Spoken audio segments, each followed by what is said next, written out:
practice ko lang din yung mga papakita ko sa kanya. Gusto ko pang makita yung improvement ni Brusco DR kasi sobrang consistent niya maglaro nung nasa amateur pa lang siya. Kaya hindi ko nasama sila sa top 3. Yung top 3 na pili ko is sobrang aggressive.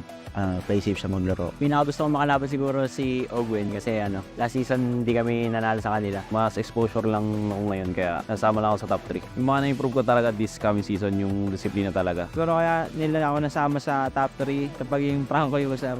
Mahilig tumiktok sa Franco yung first skill play cap. Hindi lang kasi ako malakas eh. Tingin ko yung lamang ko kay Yawi at K-Perks yung experience ko sa MPL. Si Ogwen hindi ko siya nalagay sa top 3 kasi naglalaban sila sa akin para sa akin si Light kasi Ogwen. Sobrang match silang dalawa. Mas naging impactful lang sa akin si Light dahil alos kapareho siya ng hero pool. Sa tingin ko lamang ako sa mga ibang room this season kasi nung last season kabado ako and ngayon feel ko malalabas ko na yung full potential ko. Magamit ko rin yung experience ko na laban sa kanila kasi nakakalaban ko na rin sila dati parang alam na rin yung gagawin ng bawat isa sa akin. Yung gusto ko makatapat pa rin si Yawe. Former teammate ko siya, tas hindi ko pa siya nakakalaban sa role ko na room. Mas nilook forward ko pa si Yawi kasi gusto kong ma-check yung laro ko kung kamusta na ba ako, nasang level na ba ako. Para sa akin si Light kasi sarap niya kalaban tsaka katapat na challenge ako lagi pag RSG kalaban.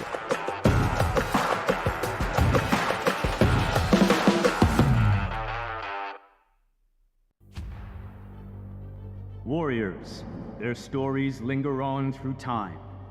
We remember them as heroes, but every hero's journey has a beginning. So much emotion for ONIC Esports and to build up the story of the entire year. As tribulations are met, they grow ever stronger.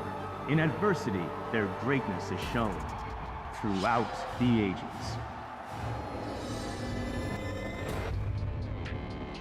Introducing M-Series 5th Anniversary Greatest 10 Players. The nominees will be revealed from October 4th to October 28th, and the launch of the voting page will be from November 4th till December 7th on social media. The winners will be announced on the M-Series 5th Anniversary Awards Ceremony. Live on December 17th, broadcasting on your favorite platforms. See you there.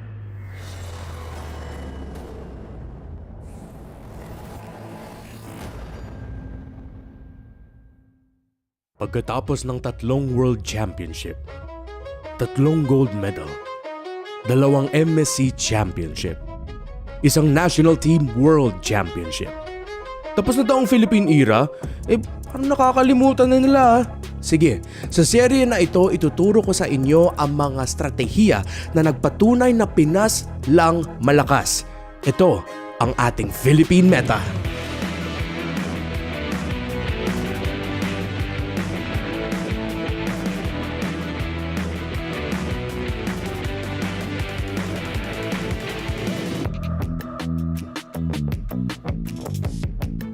Ako po si Renmar Reptar Santa Cruz at ngayong araw pag-aaralan natin kung paano pinatunayan ng Blacklist International na ang UBE o Ultimate Bonding Experience ay isang mga pinakamalakas na strategiya na pwede mo gamitin sa ating paboritong laro, Mobile Legends Bang Bang. Ang UBE Strat ay isang in-game tactic kung saan ang buong team ay nagsasama-sama para ipanalo ang mga team fights, objective taking at panggugulo sa mga lanes habang sinusuportahan ng mga high damage heroes at maaasahang support heroes mula sa backline.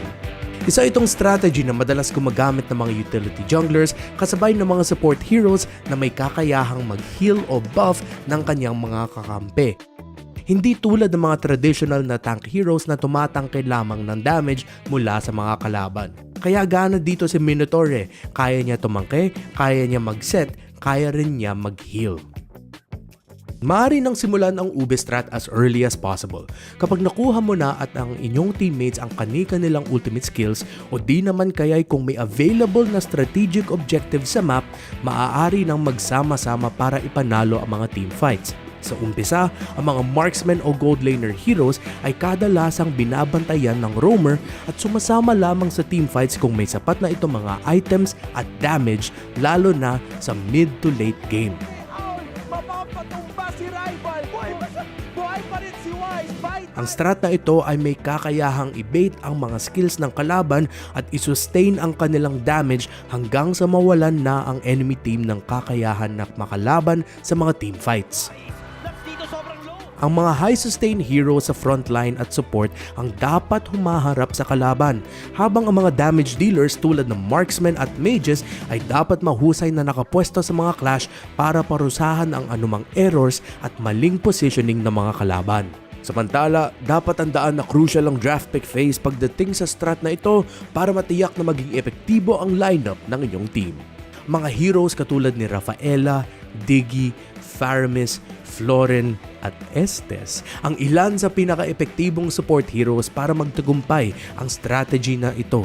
Habang sila Balmond, Aldous, Barats at Fred rin naman ang pinakamadalas gamiting jungler heroes ng Blacklist International dahil sa sustainability at kakayahan nitong kunin ang mga big objectives sa gitna ng mga laban.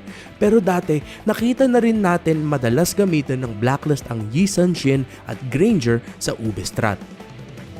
At alam niyo na ano ang nangyari dahil sa effectivity ng ganitong playstyle, nakuha ng Blacklist International ang tatlong Mpl-Ph title at syempre ang M3 World Championship title noong 2021. Blacklist International have done. Patuloy na namamayagpag ang strat na ito at sa katunayan ay inadopt na rin ito ng ibang MPL regions and MLBB esports leagues around the world. At ngayon may konting idea na tayo kung paano gamitin ang ube strategy ng Blacklist International, umaasa kami na ma-improve nyo palalo ang inyong playstyle at makaka-dominate na kayo sa inyong rank games. Wag nyo kalimutan, practice at in-game communication ang mga susi para maipatupad nyo ang inyong playstyle. Pero ang tanong, ang Pinoy meta ba na ito ay muling madodominate ang MPL Philippines Season 12 at paparating na M5 World Championship?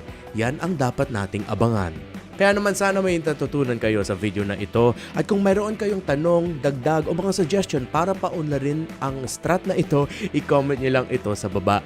Magkita-kita tayo muli dito sa loob ng Land of Dawn. Maging laging updated at follow nyo kami sa aming mga social media platforms sa YouTube, Facebook, TikTok, Instagram at ang official website ng MPL Philippines Season 12. At tandaan nyo, sa mundo ng Mobile Legends, kung may alam ka, tiyak na mas malakas ka, kaya ano pa ang hinihintay mo? Laban na! Sa mundo ng Mobile Legends Bang Bang, may isang playstyle na kilala sa aksyon, excitement at varsity jacket. Ngayong araw, pag-aralan at balikan nating muli kung paano ipanapanalo ng Echo ang kanilang mga laban sa loob ng Land of Dawn gamit ang kanilang explosive playstyles na siyang dahilan kung bakit kinakatakutan ang team na ito sa local at international scene. At ito ang ating Philippine Meta!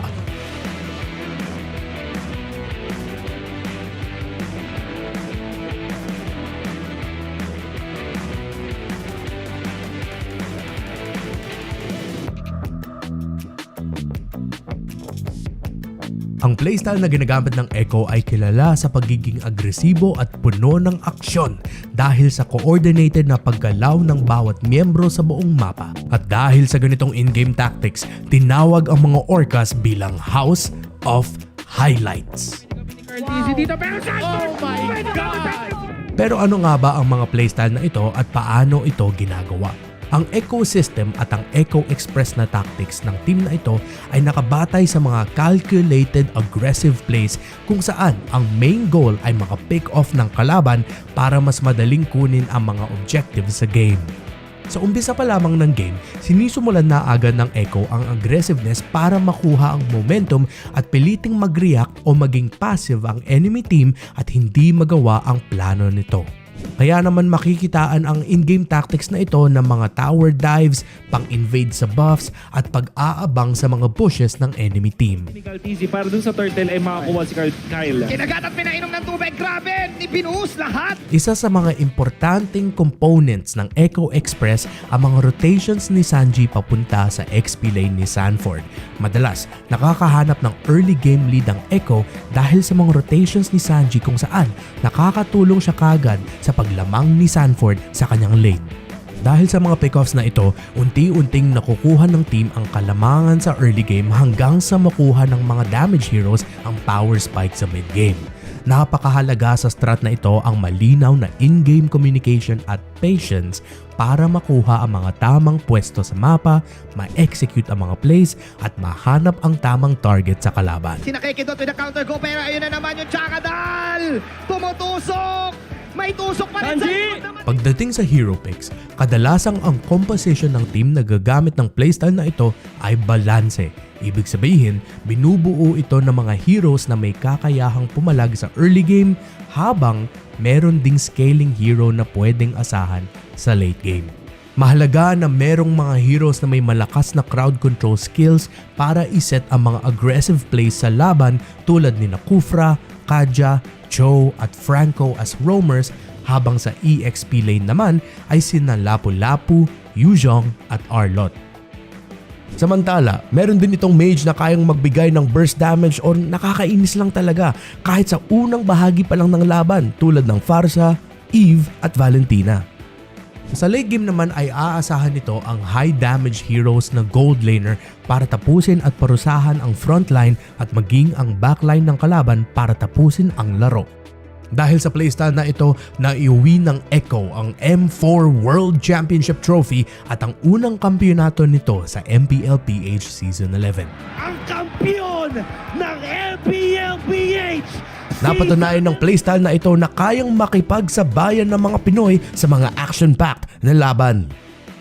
At yun na nga, katulad lang ng ating Ube Blacklist International playstyle na sana napanood nyo nung episode 1. Ngayon, alam niyo na kung paano gamitin at i-execute ang Echo playstyle.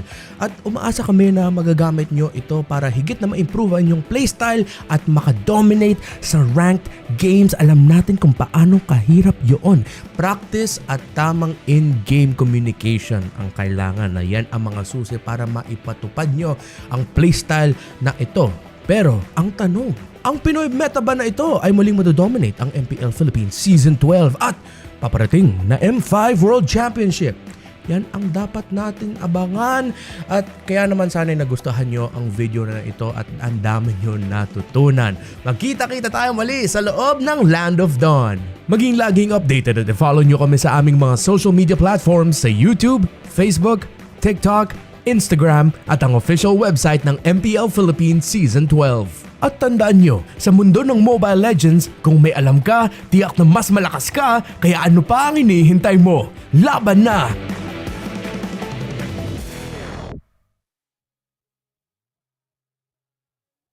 In this age of technology, martial arts has evolved too. I won't rest until I crush the Trinity Syndicate!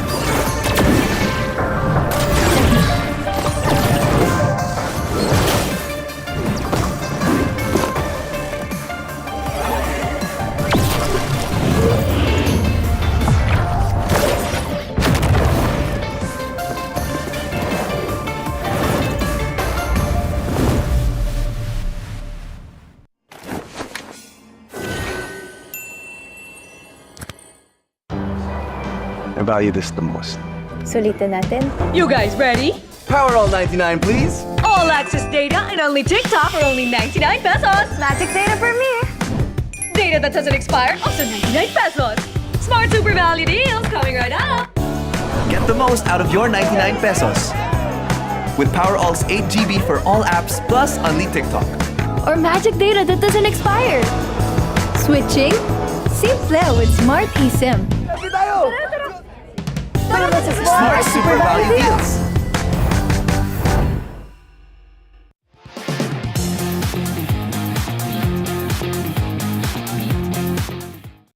How to register the Smart Giga Arena. First, go to gigaarena.smart on your browser.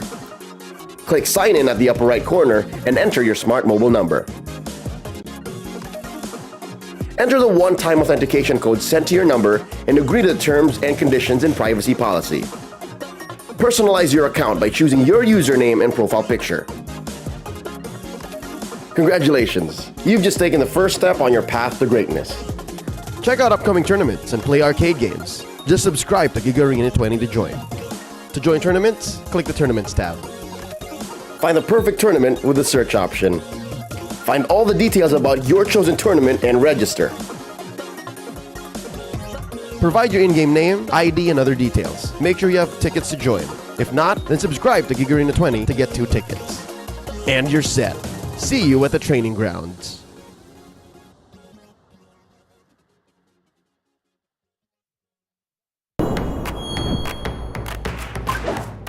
It's gonna be a bumpy ride. Then, let's make it smooth.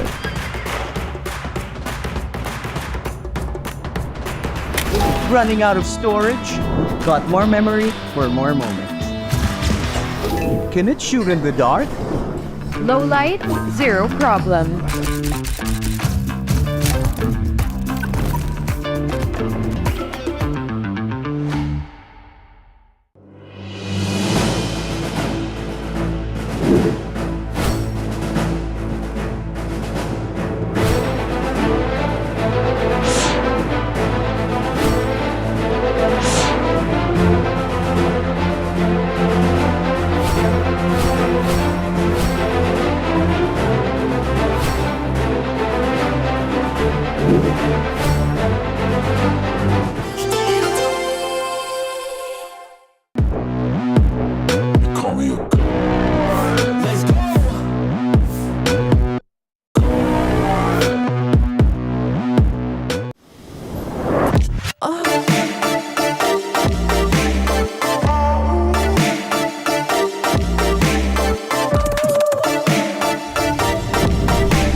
Luzon, Visayas, Mindanao, buong Pilipinas, mula sa Mpl-Philippines, ang tahanan ng pinakamalalakas na Mobile Legends Bang Bang players sa buong mundo. Samahan niyo kaming saksihan ang lakas ng Pinas sa darating na Mpl-Philippines Season 12 Playoffs. 6 na MPL teams ang maglalaban para irepresenta ang bansa sa darating na M5 World Championship na gaganapin dito mismo sa Pilipinas.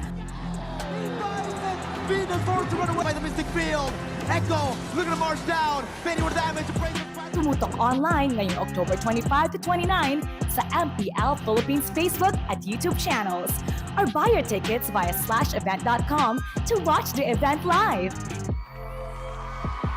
Kita-kits mga katropay!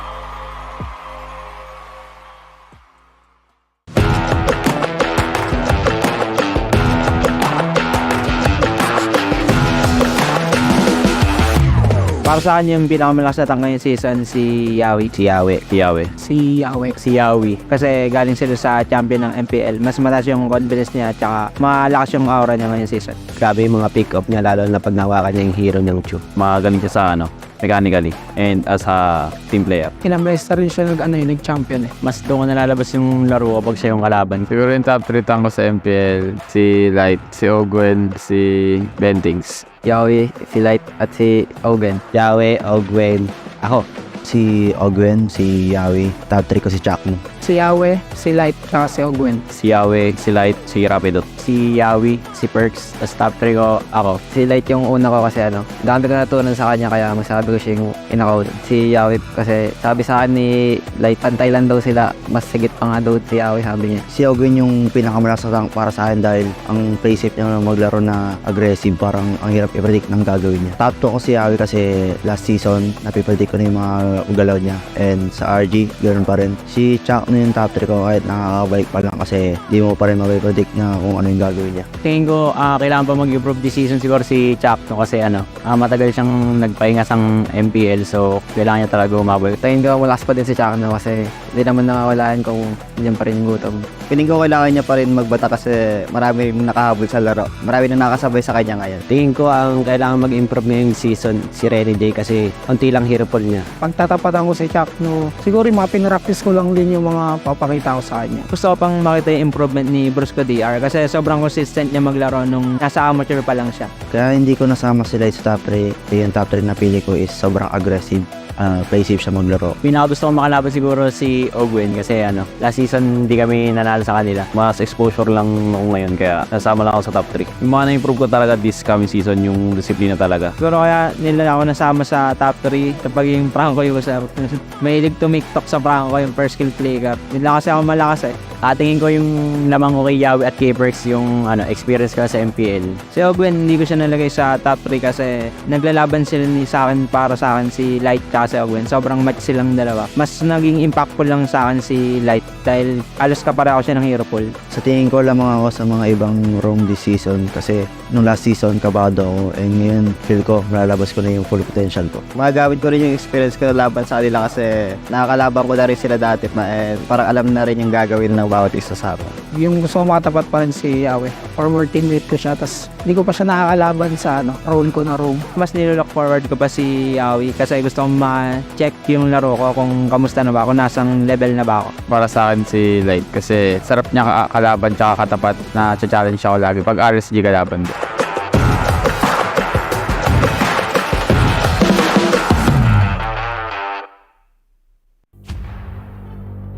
Warriors, their stories linger on through time. We remember them as heroes, but every hero's journey has a beginning. So much emotion for ONIC Esports and to build up the story of the entire year. As tribulations are met, they grow ever stronger. In adversity, their greatness is shown throughout the ages. Introducing M-Series 5th Anniversary Greatest 10 Players.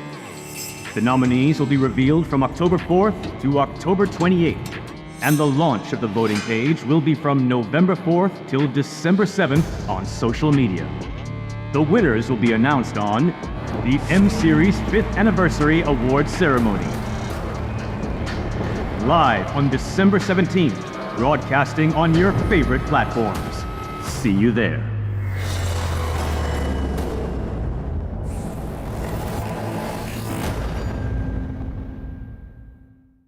Pagkatapos ng 3 World Championship, 3 gold medal, 2 MSC Championship, 1 National Team World Championship. Tapos na daw ang Philippine era, parang nakakalimutan na nila. Sige, sa serye na ito ituturo ko sa inyo ang mga strategiya na nagpatunay na Pinas lang malakas. Ito ang ating Philippine meta.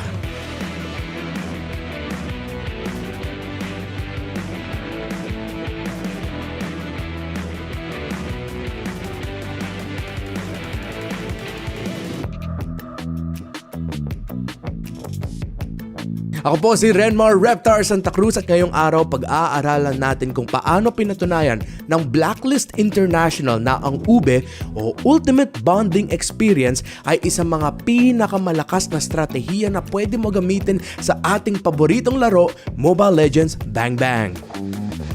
Ang UBE strat ay isang in-game tactic kung saan ang buong team ay nagsasama-sama para ipanalo ang mga team fights, objective taking at panggugulo sa mga lanes habang sinusuportahan ng mga high damage heroes at maaasahang support heroes mula sa backline. Isa itong strategy na madalas gumagamit ng mga utility junglers kasabay ng mga support heroes na may kakayahang mag-heal o buff ng kanyang mga kakampi.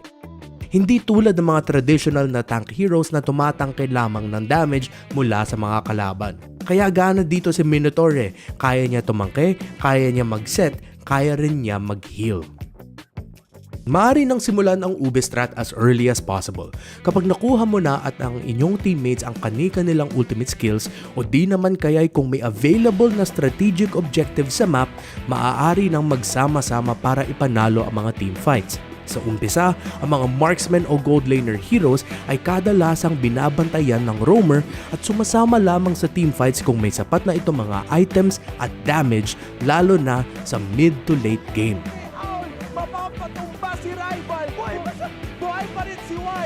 Ang strat na ito ay may kakayahang i-bait ang mga skills ng kalaban at i-sustain ang kanilang damage hanggang sa mawalan na ang enemy team ng kakayahan na makalaban sa mga teamfights.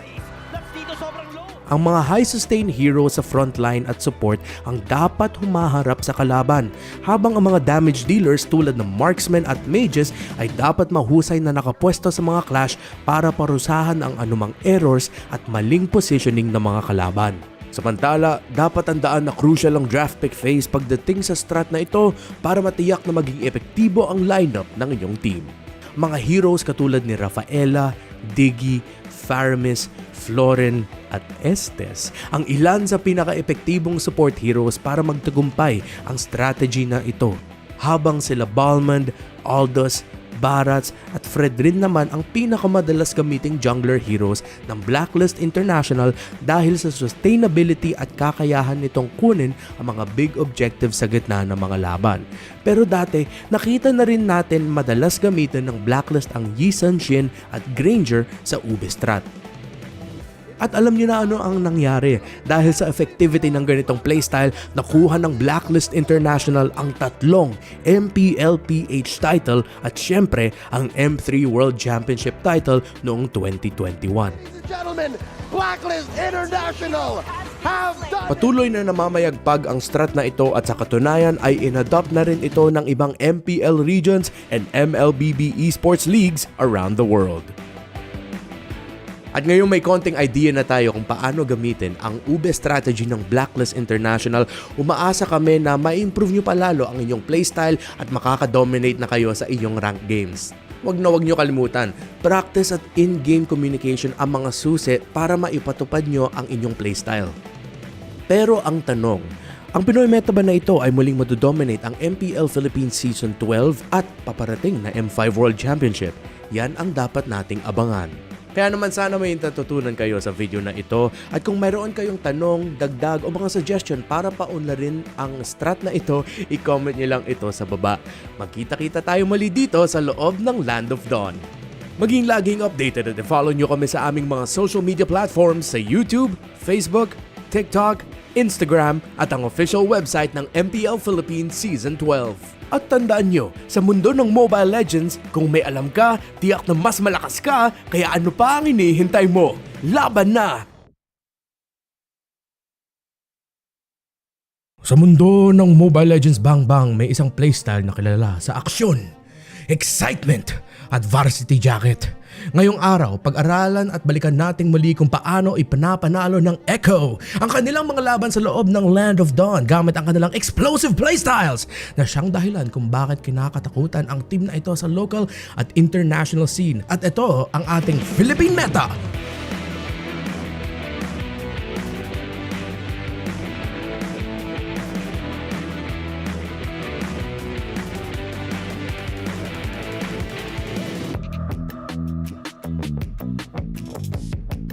Ang playstyle na ginagamit ng Echo ay kilala sa pagiging agresibo at puno ng aksyon dahil sa coordinated na paggalaw ng bawat miyembro sa buong mapa. At dahil sa ganitong in-game tactics, tinawag ang mga orcas bilang House of Highlights.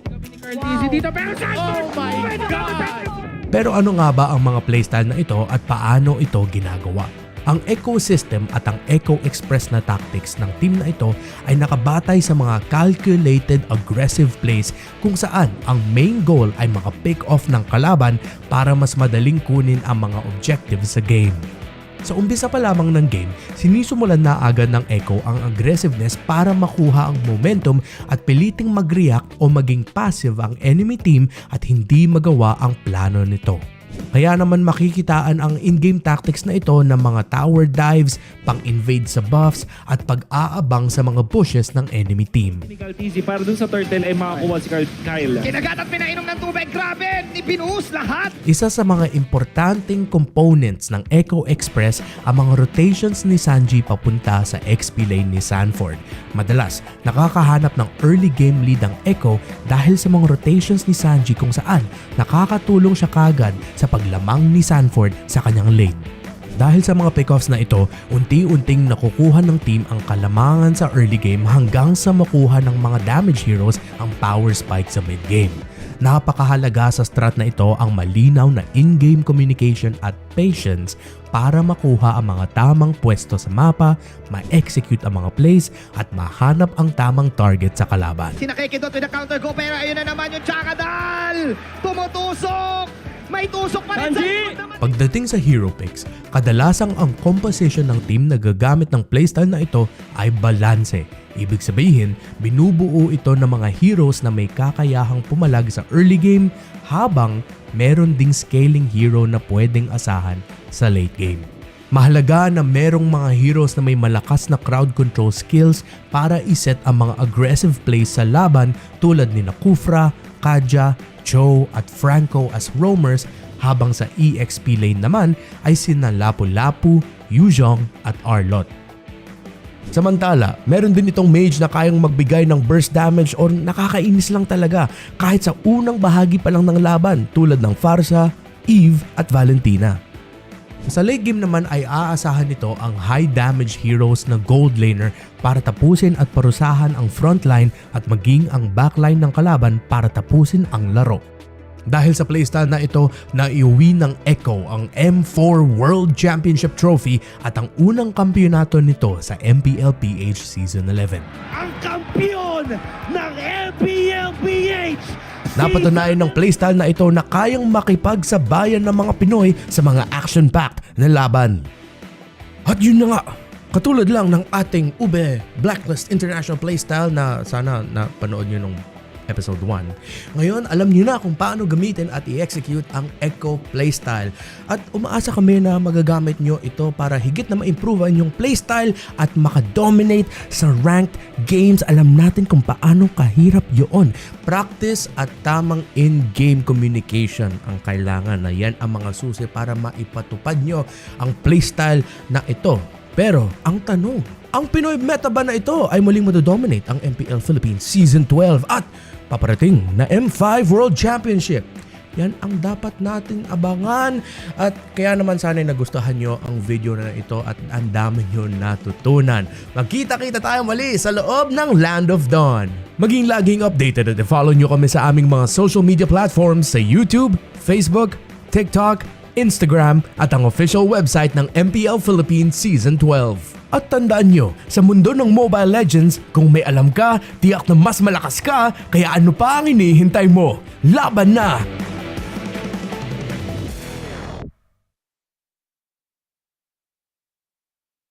In this age of technology, martial arts has evolved too.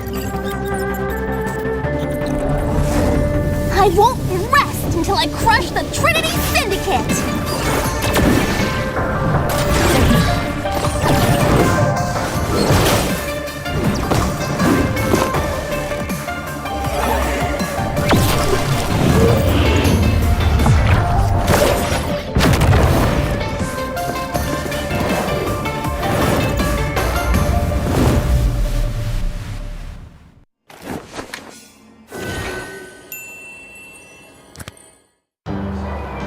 I value this the most.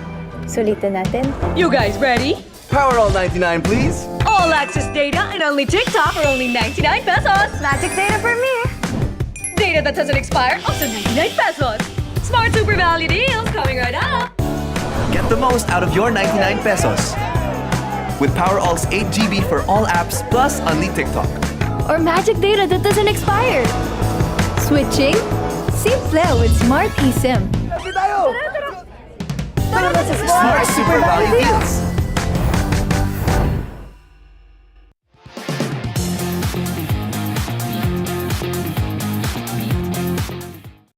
How to register the Smart Gig Arena.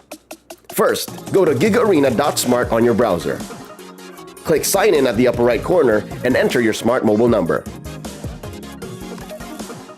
Enter the one-time authentication code sent to your number and agree to the terms and conditions and privacy policy. Personalize your account by choosing your username and profile picture. Congratulations! You've just taken the first step on your path to greatness. Check out upcoming tournaments and play arcade games. Just subscribe to Gig Arena 20 to join. To join tournaments, click the Tournaments tab. Find the perfect tournament with the search option. Find all the details about your chosen tournament and register. Provide your in-game name, ID, and other details. Make sure you have tickets to join. If not, then subscribe to Gig Arena 20 to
on and ripping for the 3 stars. Look at us to the top, no ifs, no buts. Winning any game, para to sa PIN na yes.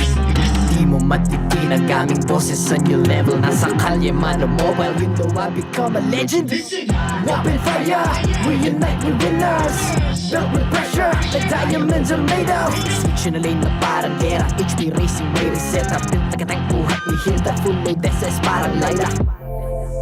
Susundan ko ang iyong bakas, kasama patas, tagumpay natin ito dahil tayo'y malakas. Para sa Pinas, nasa amin ang alas, hindi tuwa atras, kinikilala sa taas kasi kami ang malakas. Para sa Pinas, nasa amin ang alas, hindi tuwa atras, kinikilala sa taas, ganito kami sa Pinas. Wow! Hold on. Yeah, wala ka sa Pinas. Laging MVP, no surrender, no retreat. Pag nagsama-sama, just imagine what we can achieve. Laging MVP, no surrender, no retreat. Giving 100 all my all, cause we just cannot be defeated. We are unstoppable, immune and invulnerable. Ready ang equipment, lahat frozen, malak crowd control. Pakita ko na jab like beast of the southeast. So what I would proud and loud, cause every enemy we devour. Susundan ko ang iyong bakas, kasama patas, tagumpay natin ito dahil tayo'y malakas. Para sa Pinas, nasa amin ang alas, hindi tuwa atras, kinikilala sa taas kasi kami ang malakas. Para sa Pinas, nasa amin ang alas, hindi tuwa atras, kinikilala sa taas, ganito kami sa Pinas. Wow!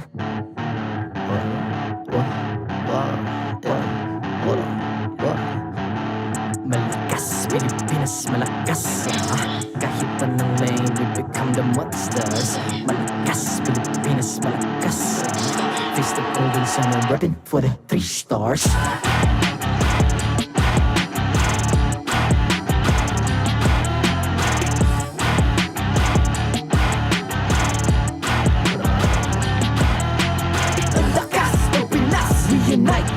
Ang lakas ng Pinas, reunite with the stars. Ang lakas ng Pinas, reunite with the stars. Ang lakas ng Pinas, with the stars. Ang lakas ng Pinas, reunite with the stars. Ang lakas ng Pinas, reunite with the stars. Ang lakas ng Pinas, reunite with the stars. Ang lakas ng Pinas, with the stars.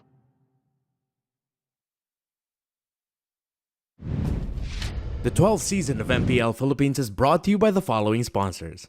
Smart, the official telco partner of MPL Philippines Season 12. Our official sponsor, Infinix Zero 35G, 4K ultra clear front vlog phone. And FWD Life Insurance. In the epic adventure of life, FWD is your expert wingman. Celebrate your victories living with FWD. Our partners in esports, Maya, it's everything, and a bank. Secret Lab, the official gaming chair of MPL Philippines, Pi Channel, and EVM Convention Center. Experience the Mpl-Ph Season 12 playoffs action live at EVM Convention Center. Get your tickets now from our official ticketing partner, Slash. Just go to bit.ly/S12 playoffs tickets for more details. Don't forget to catch all of our official league content on TikTok, Facebook, Instagram, and Twitter. To ensure the equality and fairness of our games, MPL Philippines is also monitored and supervised by the Games and Amusements Board. Tinupad ng mga anak ng perlas ng silanganan ang pangako na mananatili ang kampyonato ng mundo sa ating bayan. Pinas lang malakas! Pero ang ating bago Kings of Sea, ONIC Esports! Nakakawasak man ang puso tignan ng ating mga representatives.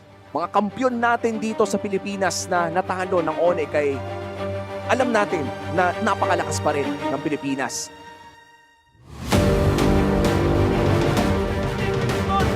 What the play by the moment of the show!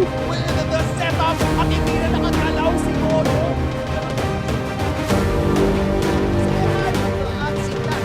Tatamaan ng swan. Sakto din. Wow! Man, break the legs para sa ONIC Mpl-Ph.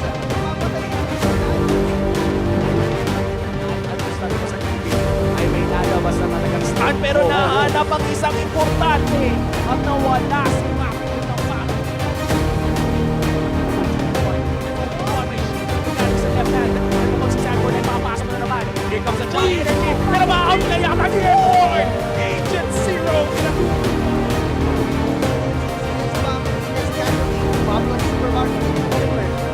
Ay, di! More na part memory!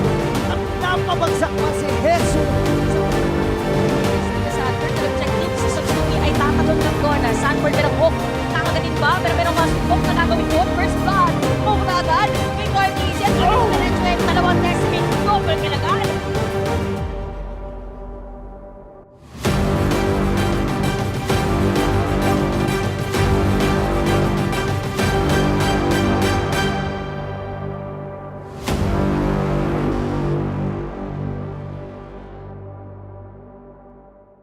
Habang yung blacklist ay kumakapit pa, ayaw pa rin dito na napakalakas pa rin ng Pilipinas.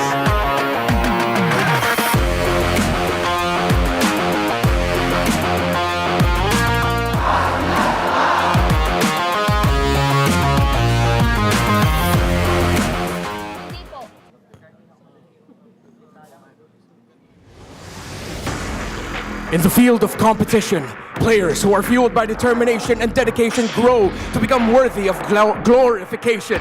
Mula sa ligayang hatid ng panalo at leksyong dala ng pagkatalo, nahulog, nahubog ang mga manlalarong kumakatawan sa mga katagang lakas ng Pinas. Ladies and gentlemen, bask in the glory of those who personify the very essence of ultra-fast gameplay. Presenting your Infinix All-Star Team! A consummate professional who believes that rest is never an option. He proves day in and day out that his skills are legendary. Let us all welcome the Infinix All-Star XP laner, Agent Zero, Edward!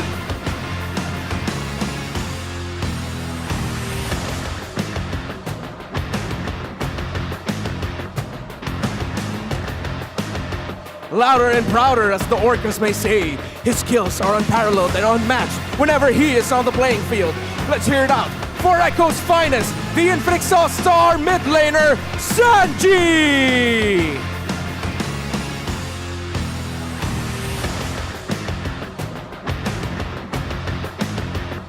The epitome of a gold standard who can carry an entire barangay to a point of no return.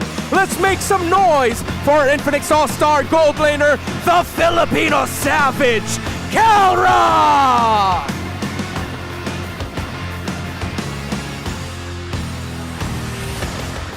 Mastering all the elements needed to become the best, he embodies the true essence of adaptability and versatility. Let's all be buzzing for Infinix All-Star roamer, Master Ogwen!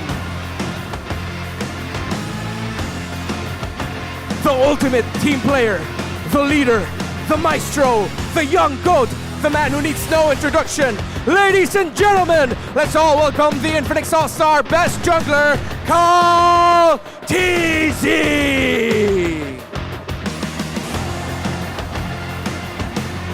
This is your Infinix All-Star Team!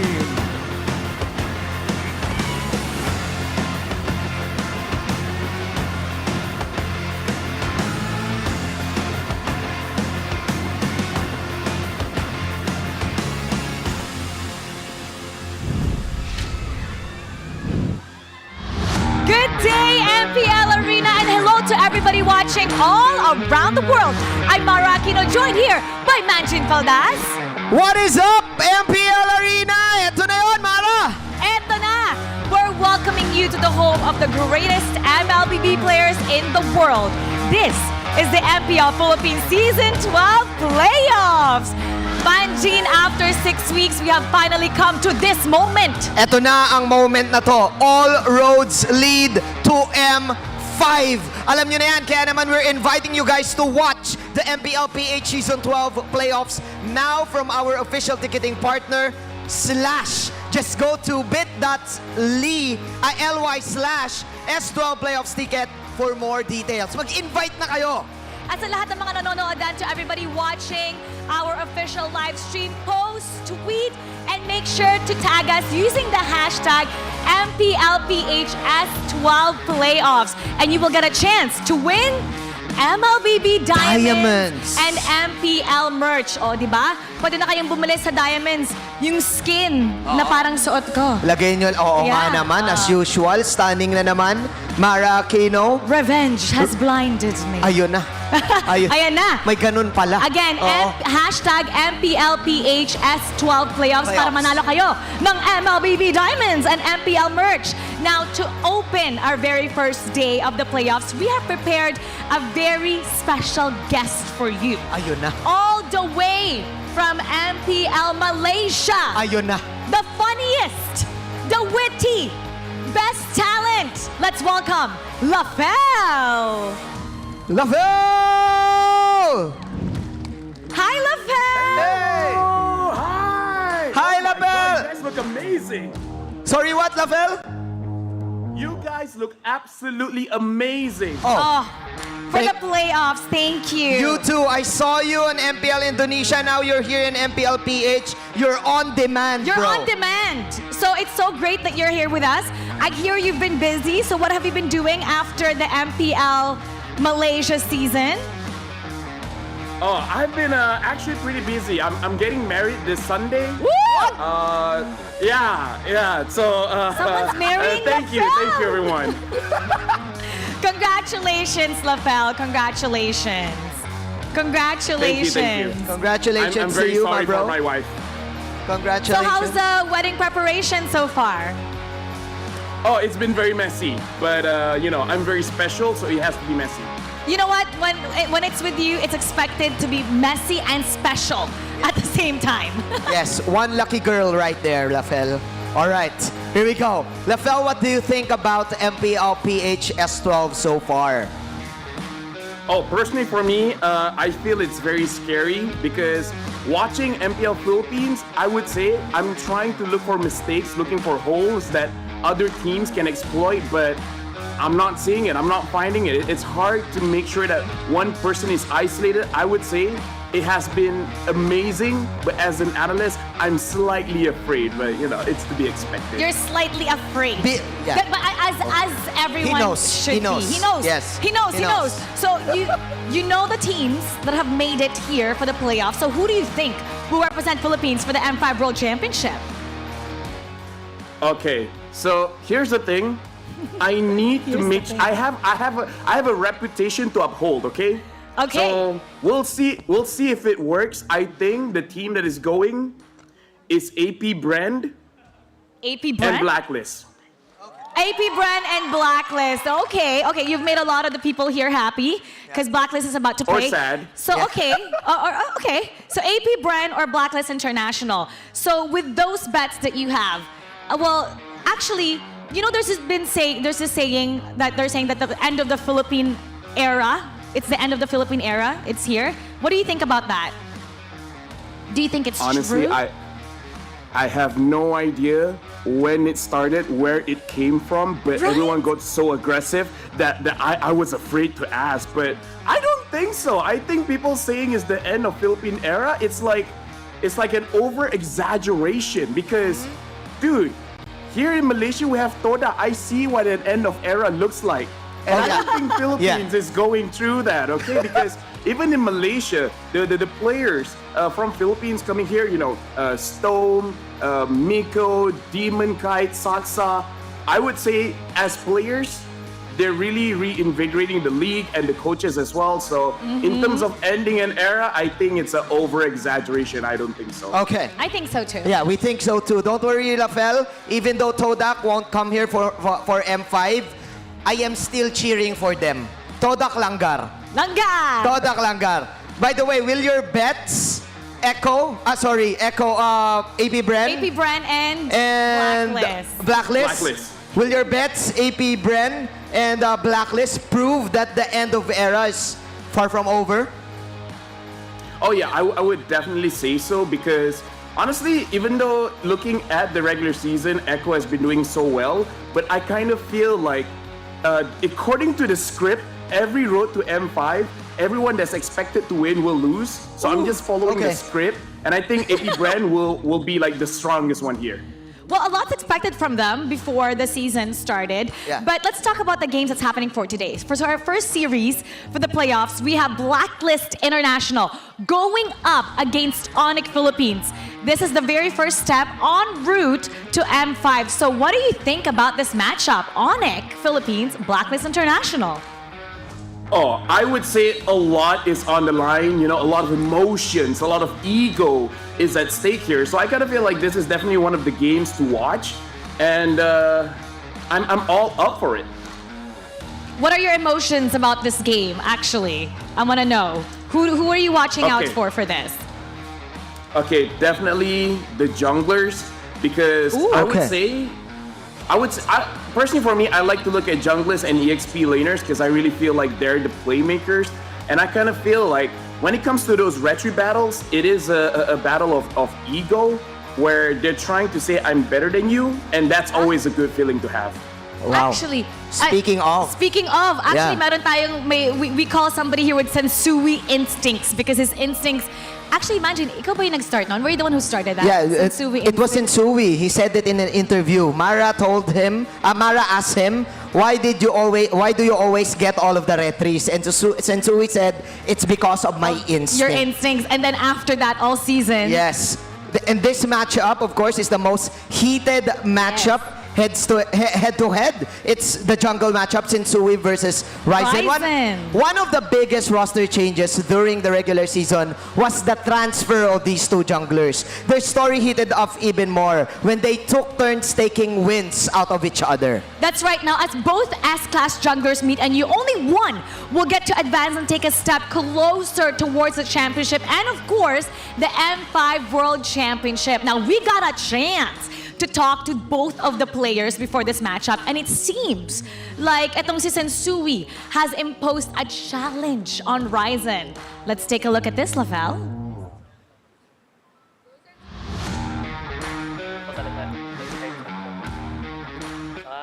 Kasi po syempre marami din po akong gusto patunayan po sa former team ko po.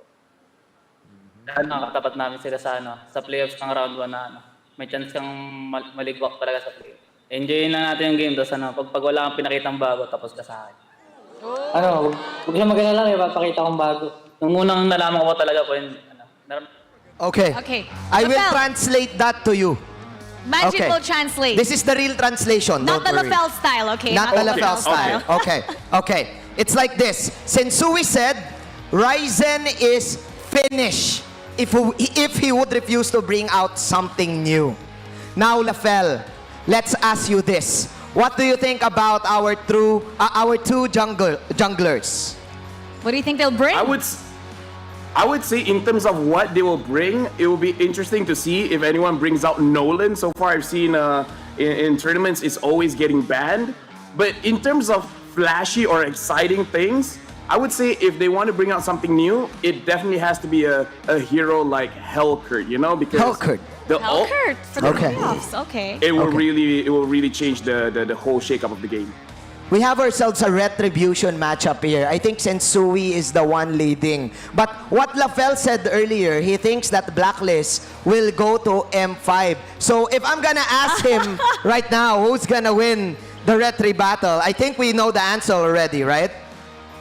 Yeah, because here's the thing. I've seen what Mirko said. Mirko thinks ONIC is going to win. I've seen Leo, shout out to Leo as well, on the forecast. He said ONIC's going to win. And here's the thing. Throughout history, I've been the most correct of every characters ever. Okay. So I feel like Blacklist should be the one winning. So, you know, they don't know what they're talking about. Blacklist got this. What do you think about their strengths and weaknesses? If we could dissect the strengths and weaknesses of Ryzen and Sensui. None. No, I'm just kidding. I would say in terms of strengths and weaknesses, when I watch the way that they play, it's more or less the same. The only thing that I'm really interested is looking at Ryzen, if he actually does bring out some assassin junglers, because I do believe it is in his arsenal, so that's a strength. But it's only a strength if the team allows him to use it. And when it comes to Sensui, I would say his control of the Riverside is exceptional. It's very, very strong. But I would say you kind of have to win the draft in terms of the EXP and the jungle lane for it to be good. So that's my opinion on their strengths. And like I said, I've been watching MPL Philippines, looking for weaknesses. Very difficult. All right. Well, if you can ask you actually, now we know who your bets are, but this is a best of 5 series. So let's Yes. talk about prediction on what's going to happen for today. Best of 5. Okay, so this one I am trying to curse. I would say it's a 3-0, below 12-minute games, below 50-minute games, no pauses, no anything. That's my prediction. You know, I believe that we won't go all the way. It won't be a long day. 3-0. That's my prediction. Oh, okay. So he's saving time. You're saving time. He says 3-0. Oh, yeah. 3-0. Yes. So you want it, so it's a 3-0. It's Yes. going to be a It's sweep. a stomp. Okay. Okay. Any other prediction that you think you're going to see for today? In terms of other predictions, I kind of feel like in terms of the rumors, there might be sorry. In terms of the EXP, there might be a little bit of a shakeup, because I do feel in this match particularly, Edward needs to bring something a little bit different as well to go up against ONIC. So when I say about predictions, I would say the EXP might be a little bit more dynamic, even though we're looking at the junglers here. Okay. He wants to see the XP lane matchup. Because sometimes ONIC, they switch their players. Yeah. Yeah. It's they have a little bit more surprise, and Yes. Onic's been a little bit more unpredictable this season. Don't you agree, Manji? But he wants to save time. Uh-huh. And he said that he's been correct all the time. And that's Lapel we're talking to. Okay? So 3-0 for Blacklist International. That's your prediction? Okay. Oh yeah, 100%. Okay. I support him. Okay, Okay. we're supporting you, Lafel, and you know we're so happy you found a nice lady to marry you. So, and we're still waiting for the invitation. But you know, we thank you so much for guesting for today, and we hope to see you here for M5. Do you want to say any final messages to our Filipino viewers, Lafel? To all the Filipino viewers, I hope that I get to go to the Philippines as well. I can't wait to see you guys. I hope you guys treat me nicely. I have autism and ADHD. If you treat me badly, then, you know, God might not be happy. So there you go. By the way, Lapel, before you come here, do you know the Road to M5 podcast? Me and Naisu, Ayun. we hosted that. And we have a challenge for you. Are you ready for it? Yes, I am. It's called, Yes, I am. if you come here, do you accept the balut challenge? Do you know what balut is? I know what balut is. Yes. Yes. Do you accept the balut challenge? Okay, I made a promise to my wife. I promised her before I make any decisions, I will ask her. So, let's. I'm gonna hope my wife is kind to me. Okay. But we're gonna pick the one with feathers for you. So it's a With yes. eyes. It's a It's yes. a yes. It's a yes. No. Bye-bye. All right, Lafel, thank you so much. We'll see you soon. Bye, Lafel. It's always a joy to have Lafel here. Now, Lafel's prediction are locked in and the grand stage is set. Ang tanong, sino nga ba ang magwawagi? Para sagutin ang ating mga katanungan, pupunta na tayo sa ating voice of MPL to call out the players. Reptar, pasok! A game-changing and history-defining trade. Defending our World Championship in M3. Two teams linked by history, they rose above expectations this season. Welcome to the first elimination match of the MPL Philippines Season 12 Playoffs! Introducing first, the Hitman, Renegade, the Filipino Sniper, Oheb, Sensui and his instincts, Agent Zero Edward, and you UA! Truly top tier! It's Blacklist International!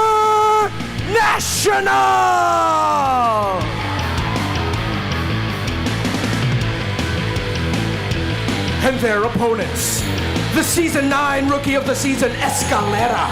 Nothing but nets. The Class S Monster Ryzen, Cram Time, and Super Prince. It's time for ONIC Philippines!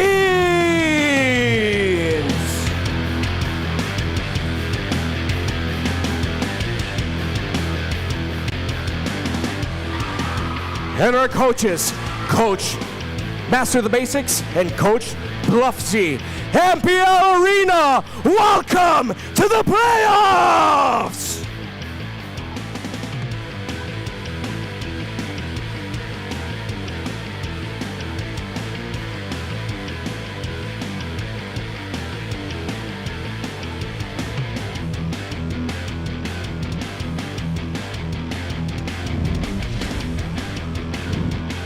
Mga kaibigan, welcome sa Class S na laban ng Blacklist International at ONIC Philippines. Mainit ang unang bakbakan natin dahil i-remind ko kayo na laglagan ang kanilang magiging tapatan dito. Importante na ilabas nila lahat na kailangan nilang ilabas, i-accept yung mga challenge na binabato sa kanila na maglabas nga ng bago dito sa ating MPL Season 12 playoffs. Blacklist International at ONIC Philippines, Class S din ang tapatan natin dito pagdating sa mga matchup, lalo-lalo na ang ating mga jungle players sa magkabilang koponahan. Introducing our teams for both sides. Blacklist International gamit ang kanilang Rosie lineup, Oheb, Sensui, Yue, Edward, and Renajay. Nakita na natin yung success nitong roster na to nung regular season with Yue coming in and yung jungle experience ni Sensui, yung kanyang capability na kumuha ng tuloy-tuloy na Turtles at Lords ay kailangan naman labanan ng ONIC Philippines. Of course, si Oheb din sa pagbabalik sa kanyang gold lane. Nakita natin yung pagprotekta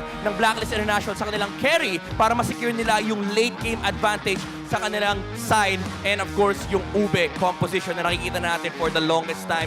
Yung bagong variation ng Ube, ng Rosie, na pinoprotektahan talaga nila si Oheb with the presence of the Agent Zero on the front line. Yung consistency ni Edward dito, gamit ang kanyang mga signature picks, yung mga Terizla, yung mga Edith, ay kailangan naman din talagang bantayan dito sa XP lane. Yun yung mga matchup na talagang hihintayin mo na lumabas dito sa laban at sa laro ng Blacklist International dahil kapag nakuha ng Blacklist International yung kanilang mga comfort picks ay talagang magkakaroon ka ng problema. Now, to solve that problem is ONIC Philippines Nets, Ryzen, Super Prince, Scrum, and Escalera. Again, S-class na tapatan. Nakita na natin si Sensui kanina, pero nandito rin naman si Ryzen. Yung kanyang mga unorthodox picks in yung kanyang arsenal na meron pa siyang mga assassin heroes na nilalabas for the side of ONIC Philippines ay magpo-pose ng challenge for Blacklist International. And also, yung bago na hinahanap dito ng Blacklist International, eto na, yung bagong roster with Escalera and Cram coming in for ONIC Philippines. Nakita na rin natin ito before nung laban nila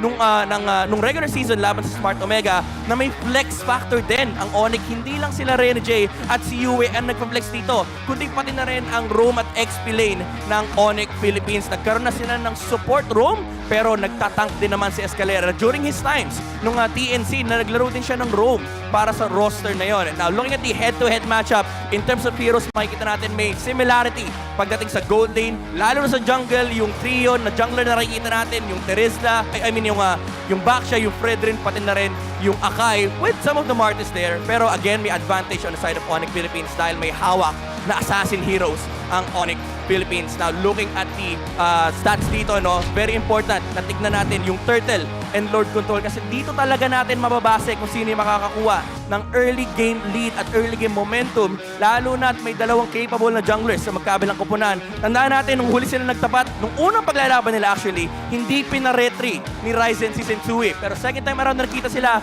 ganun din naman yung nangyari. Hindi rin nakaretry si Ryzen laban dito kay Sensui. Kaya naman, ito yung kailangan natin abangan, no? Yung pag-control ng Turtle and pag-control ng Lord. Which means, magkakaroon ng importanteng mga turtle and lord dances. Yung mga turns din ay aabangan natin mamaya yan. Siyempre, susuportahan sila ng kanilang mga tank support and of course yung XP lane matchup na binabanggit ni Lafel kanina na importante yon kapag nagko-contest ka ng turtle dance kasi yung mga XP laner talaga yung mga crucial factors kung sino nakakakuha ng early game advantage. And speaking about that, tingnan natin kung ano ba yung mga kailangan gawin ng ating mga teams dito sa ating Infinix Keys to Victory hatid ng Infinix Note Series Ultra Fast gameplay. For Blacklist International, let Sensui back his words up, bring out something new. Hindi lang naman sa side ng ONIC Philippines, kundi kailangan din magpakita ng Blacklist International ng bago. Kasi nakita na natin, andyan yung mga Fredrin, andyan yung mga Baksha, andyan yung mga typical junglers for the side of Blacklist International. Pero kailangan pa nila maglabas ng kakaiba dito laban sa ONIC Philippines kasi mas maraming baon din talaga si Ryzen dito sa kanyang arsenal. And of course, kailangan mo back upan yung sinabi mo before na kapag walang bago dito, si Ryzen, tapos talaga ang ONIC Philippines. Now, for ONIC naman, accept Sensui's challenge or not. Kasi, again, ulit-ulit na sinasabi, may ibang dala naman talaga si Ryzen for ONIC Philippines. Pero questionable dito is, lalabas pa nila yung Nolan. Alam natin si Ryzen, very capable na humawak ng mga assassin heroes. Kaya naman, pwede nilang gamitin yun laban sa Blacklist International. Lalo pat first match to ng playoffs, lasunan talaga ang laban na magkabilang kupunan. For both teams, resolve whatever's left from your meta woes. Nung regular season, hindi rin perfect yung run ng dalawang teams na to. May mga games na nakikita natin yung mga butas at yung mga errors na kanilang mga lineups, mga composition, and of course yung meta approach.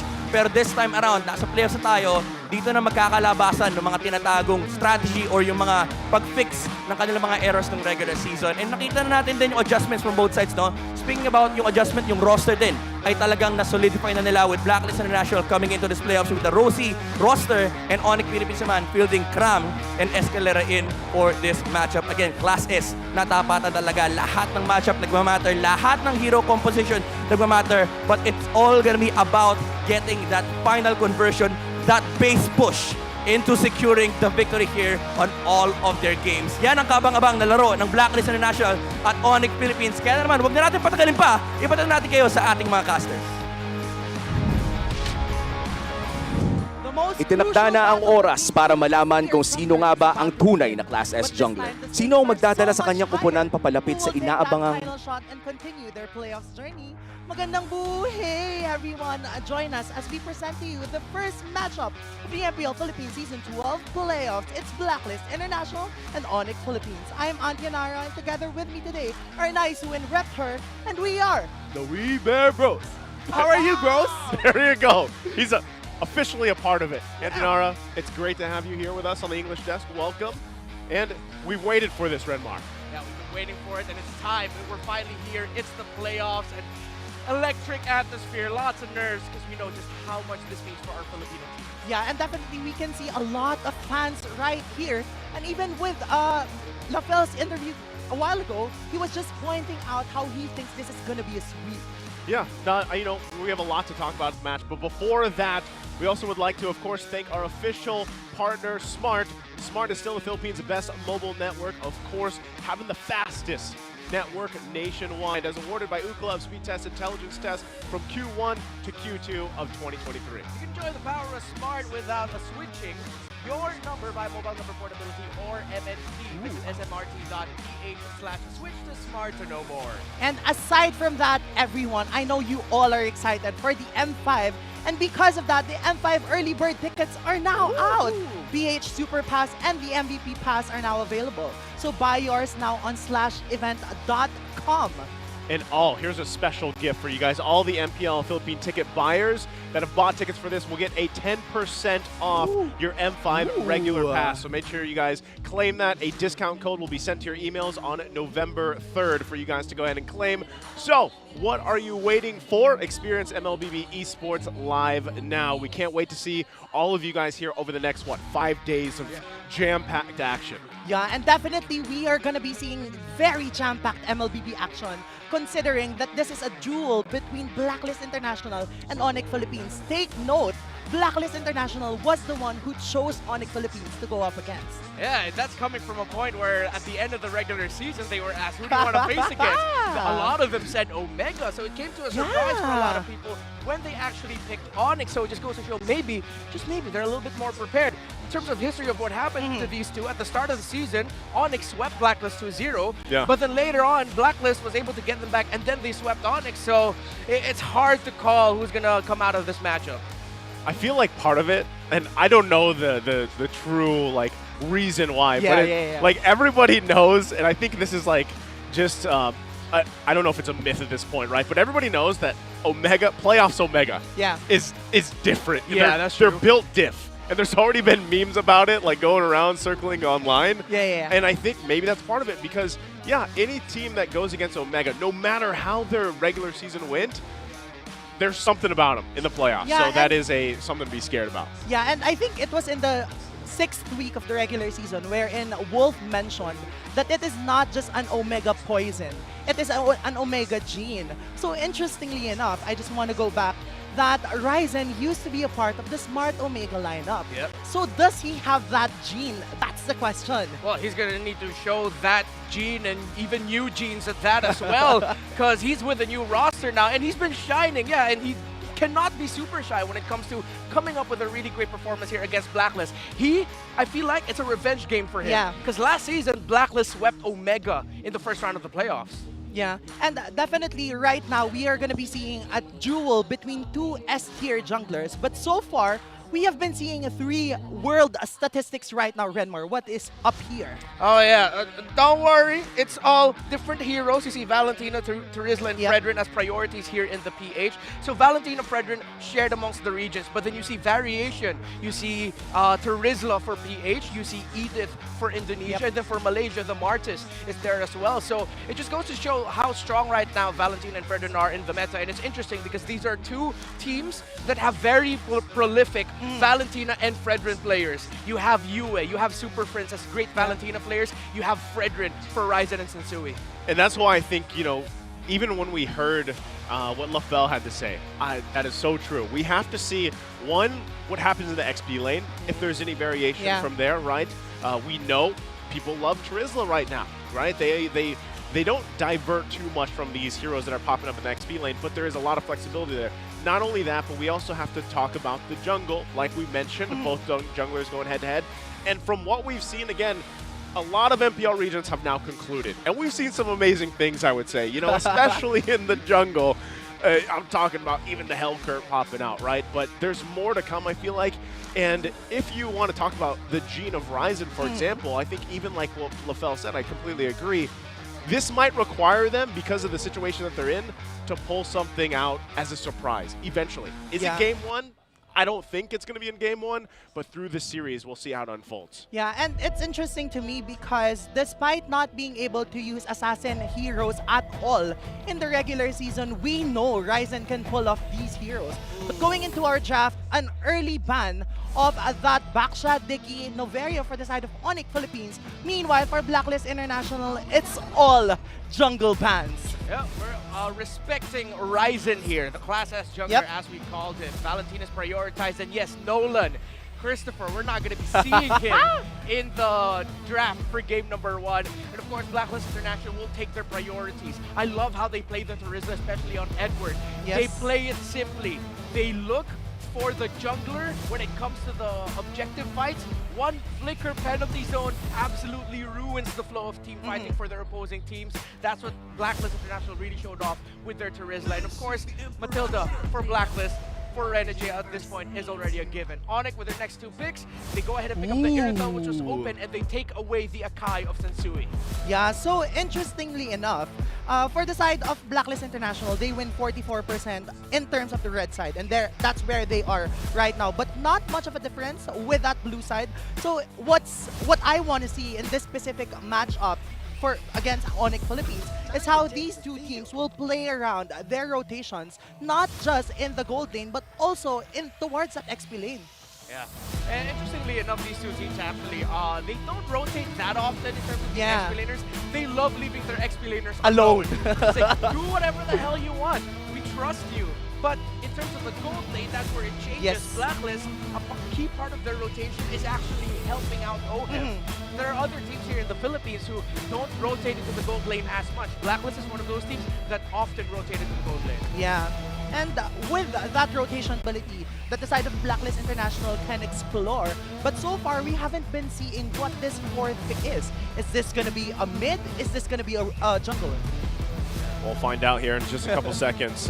You know, not only that, but the fact that Blacklist International also has the Matilda lets them match up with some of the mobility being thrown at them just with an Earthil on the other side. So we'll find out exactly what they want to park in this lane here. It's going to be a Farsa. Oh. So interesting. Okay, the Farsa was the pick. D-Roth. Blacklist International. And the D-Roth for ONIC. And there's the choke of Escalera. So the last pick here, they're just going to have to pick if it's going to be the Martis, if it's going to be something new. Highly doubt it might be something new. Martis. Like with all the dashes, you're up against an Akai. Unless Popol and Koopa. Wow. Is this a Popol and Koopa? Wait, no, it could even be a Jungle Bruno?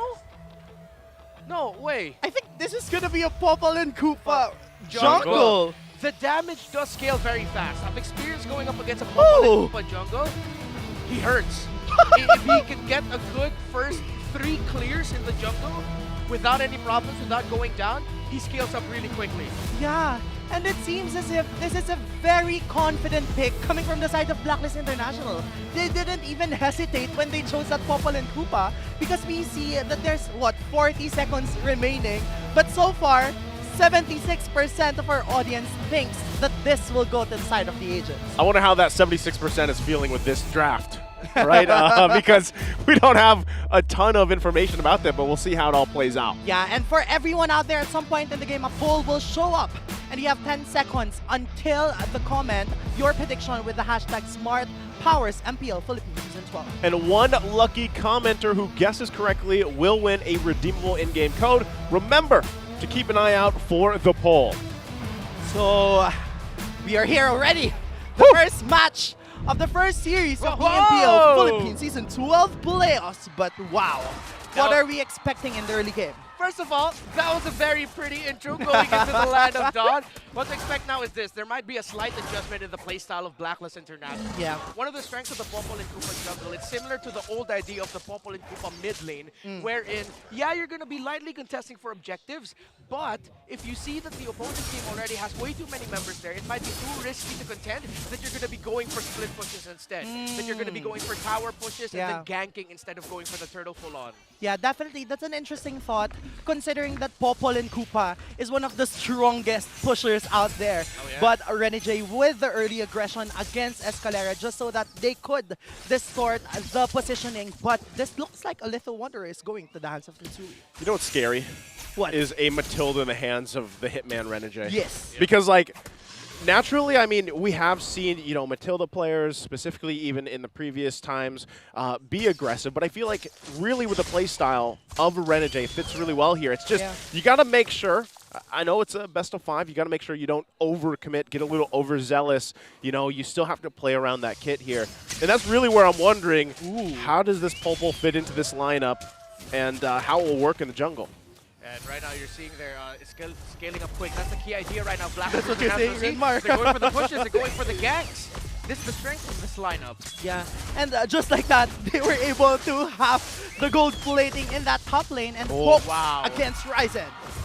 See, that's the thing. I mean, this is a hero we don't often see, right? Yep. And you forget just how much having an extra health bar even has to deal with. Assassin Emblem. Yep, that's an Assassin Emblem on the Popol and Koopa Electro. Amount of charge. Yeah.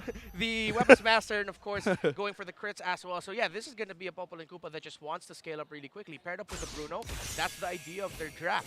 Again, just look at the objectives and how they're going to play it. Are they going to full contest? If they really can't, they're going to go for the split pushes.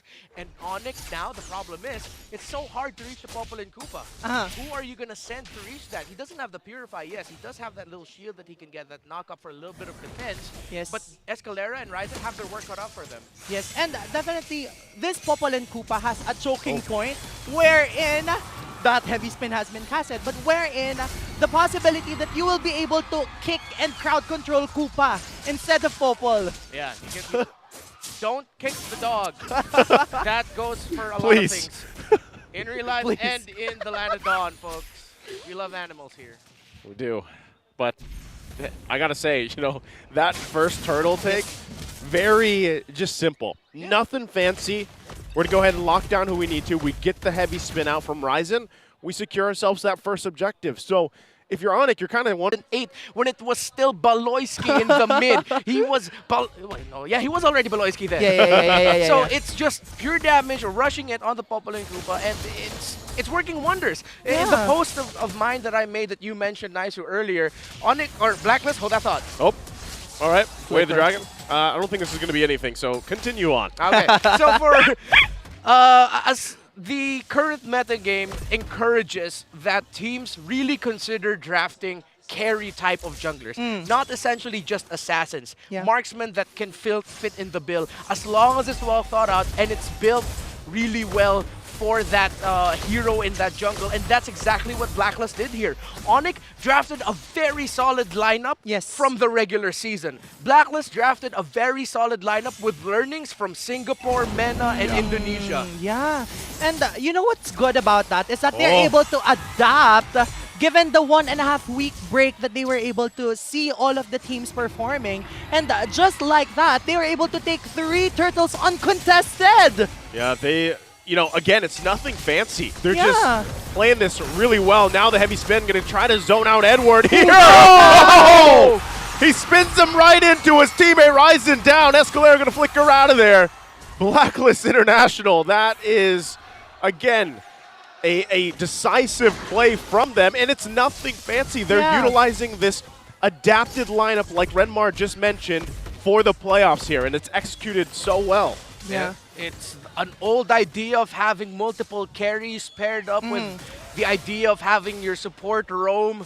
It's an evolution of the meta game based off months and even a year's worth of everything that we've seen in Mobile Legends, Bang Bang esports all throughout the world. As we look at the items right now, they had to rush the anti-Cuirass actually for that Akai Dominance Eyes onto the Deeroth. So the Deeroth damage is going to take a long time until you feel it. Up to a Wind Talker already is that Popol and Koopa, almost a 2,000 gold lead for the PNK gold laner, and almost a jungler, and almost a 2,000 gold lead and more for Bruno over that Irithyll. So this means that in terms of items, they're definitely on the lead right now. But what we have to take note is at this point in the game, 8 minutes in, Nets still hasn't fallen down. So this is a good sign for the side of ONIC Philippines because they just want him to be able to build enough items. Once that Feathered Airstrike is out of the hands of Yue, ONIC can go all in, but it will be a devastating trade. And because this is a double marksman lineup technically for the side of Blacklist International,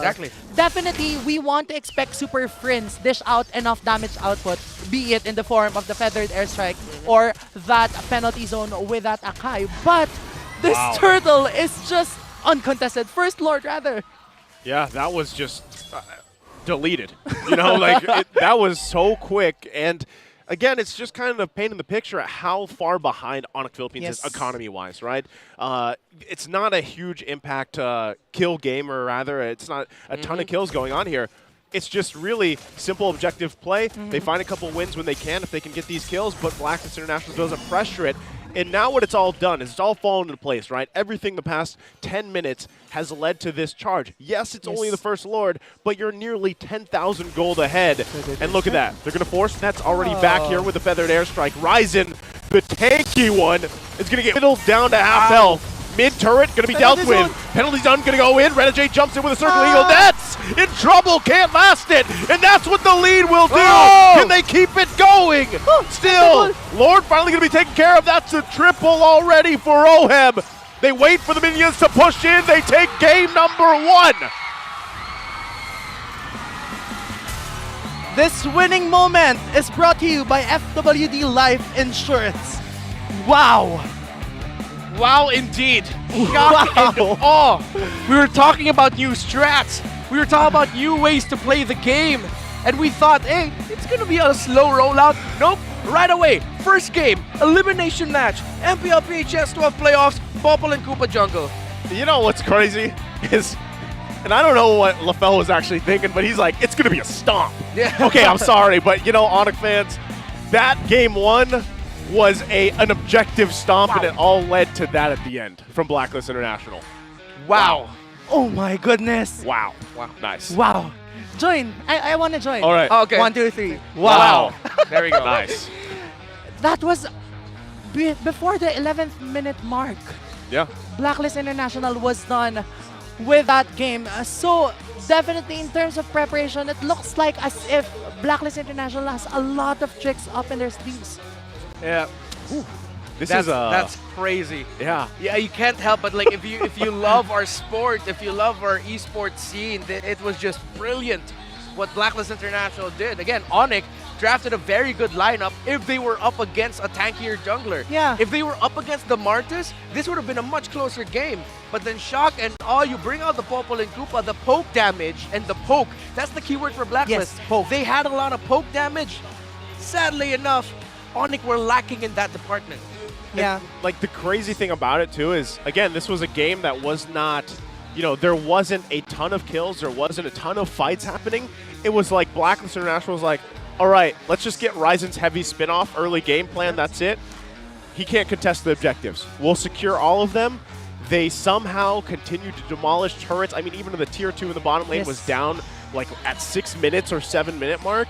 And that's something to consider, too. We talked about how strong of a turret destroyer Bruno can be. We'll match that with another turret destroyer in Popol and Koopa. You know, that. So how do you deal with that? And I think now a lot of people are scratching their heads like, what just happened, man?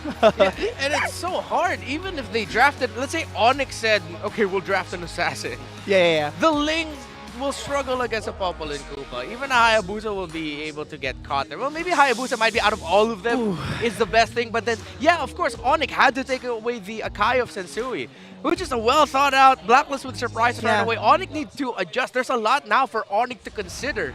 Yeah, and with that surprise pick of the Popol and Koopa, we see how what Renmar mentioned earlier, that they can capitalize on the double pushing of wherever. One lane for the Bruno, one lane for the Popol. And because that Popol and Koopa hasn't been touched at any point in the game, it was easier for him to just snowball and deal out enough damage. When we see the last siege, we have been seeing how that Popol was just poking Ryzen Sakai. Yeah. I mean, kind of unfair because technically with Popol and Koopa, you get 6 heroes on your side. That's what I was saying early on. Basic math. Yeah. Like automatically in the beginning, it's like, all right, we're sieging in this top turret, getting all the gold we want from that, you know, that extra gold. It's 4 versus 3. What are you gonna do? It was animal on animal violence. I mean, historically, like pandas have difficulties defending themselves. This is like animal facts, like especially against wolves. You're the panda in the Wee Bear Bros, right? Yeah, I can't defend myself against the wolf. I don't think anyone can. Among all of the Wee Bear Bros, I think the only one that can defend themselves is the Ice Bear. Oh yeah, that's you. That's you. Wait, What, am I? I'm the Grizzly Bear? No, that's Leo. What and, am I? And even OSX. I'm the baby bear. Yeah, you can choose. I mean, at That this point, works. everyone's it's Bear Bro country in the Mpl-Ph English stream. Wow. And with that, game number 1, I think ONIC Philippines has a lot of things that they need to prepare for. Just like what Renmar mentioned for game number 2.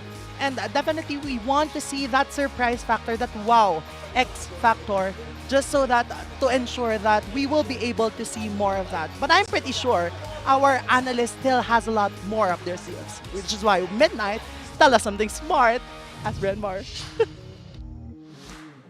Talaga tayo ng bago dito ng Blacklist International as they won over ONIC Philippines sa napakabilis na laro na under 11 minutes nilang tinapos. Nating ihimayin niya dito sa ating analyst stand. Ako nga po pala si Midnight.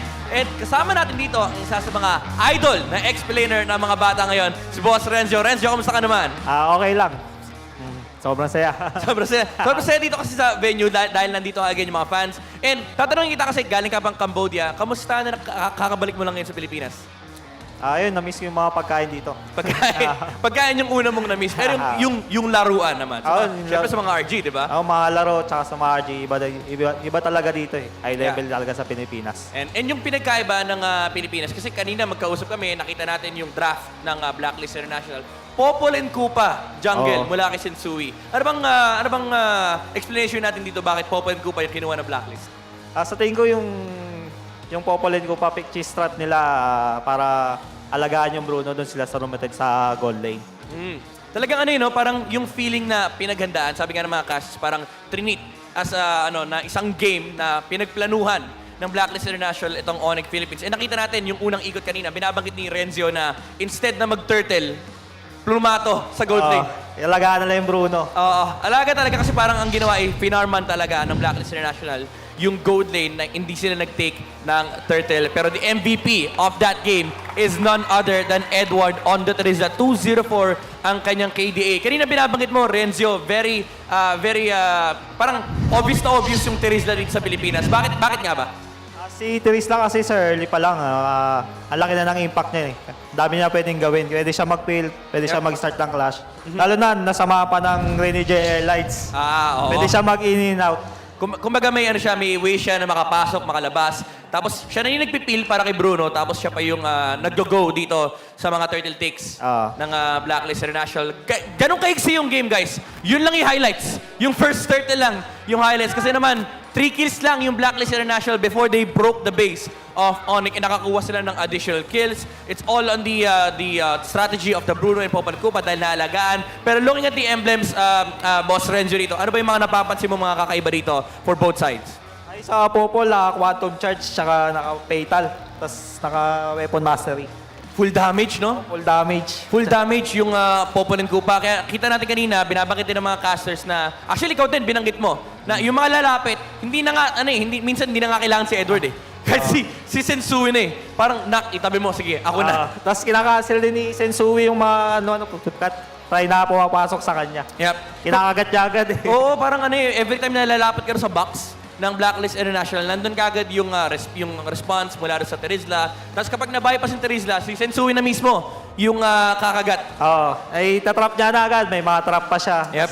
Ang dami niya sobrang sisi. Yeah, napipigilan din yung mga frontliners. And isa pa sa napansin natin, and napansin din ni Renzo dito, is very well-rounded yung draft ng Blacklist International. Meron silang early to mid, tapos pagdating ng late game, kaya din na talaga nila magbasag ng base. Especially with the Farsa pickup ng Blacklist International. And kung titignan din natin, medyo nalugid din talaga yung ONIC kasi pagdating sa lineup. Kasi parang yung hero sila ay hindi talaga kaya yung composition ng Blacklist International. Especially when they picked up the Diroth. Yeah. Nung nilabas nila yung Diroth, nag-auto-respond na si Blacklist na, okay, gana tong strategy na to. Bakit nga ba, Bakit nga ba? Anong meron sa Diroth? Bakit parang si Blacklist International nag-auto-go doon sa strategy nila? What? Anong meron doon sa Diroth? Bakit parang yung Blacklist International ay nag-auto-go doon sa strat? Sa tingin ko yung Diroth, panapat siya sa Terizla eh. Pero di siya ganun kalakas sa impact pagdating sa laban nila sa Terizla at saka ng Diroth. Pag nag-group up na, Kasi pag nag-group up yung Blacklist, once na mag-5-man sila, and nakita natin yun ng mid-game, parang yung heroes ng ONIC Philippines hindi kayang labanan yung Blacklist International. And paulit-ulit natin nakikita sa mga turtle takes, sa mga tower takes, na ang ginagawa na ng Blacklist is naglalaki ng trap sa unahan. In and out lang sila. In and out dahil may Renege Airlines. Yung tower. Yes, and naglalak lang ng tower yung Bruno. Yun yung peel na pinag-uusapan natin kanina. Very methodical yung approach ng Blacklist International dito. Ano pa ba yung mga napansin mo dito sa side ng Blacklist? Yung place nila talagang dire-diretso pag nag-ubi strat na sila. Yung talaga yung unique nila, strat nila. Yeah. I agree kasi parang hindi ka nakakahinga kapag naglaro yung Blacklist. And na-experience mo yun nung naalala ko nung season 6 and 7. And last time na nakita ko to, yung low scoring score mula sa Blacklist International was season 6 pa. Season 6, Blacklist International versus Smart Omega pa ngayon, yung 0-2 kill scores. Kaya naman kaabang-abang yung games dito ng Blacklist International. Tingnan natin kung makakabawi ba ang ONIC Philippines dito sa ating game number 2 as we throw you over to our casters. Thank you so much, Midnight and Renzo, for that wonderful analysis. But everyone out there, wow. Yeah, still can't move on from it.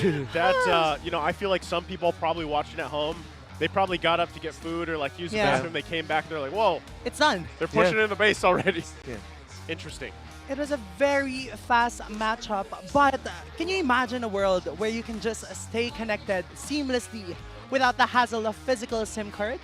With a smart prepaid eSIM, you're no longer bound by traditional SIM cards. Wow, this cutting-edge technology redefines the way you connect, communicate, and live life. Of course, get yours digitally delivered to your email at the Smart Online Store for only 99 pesos.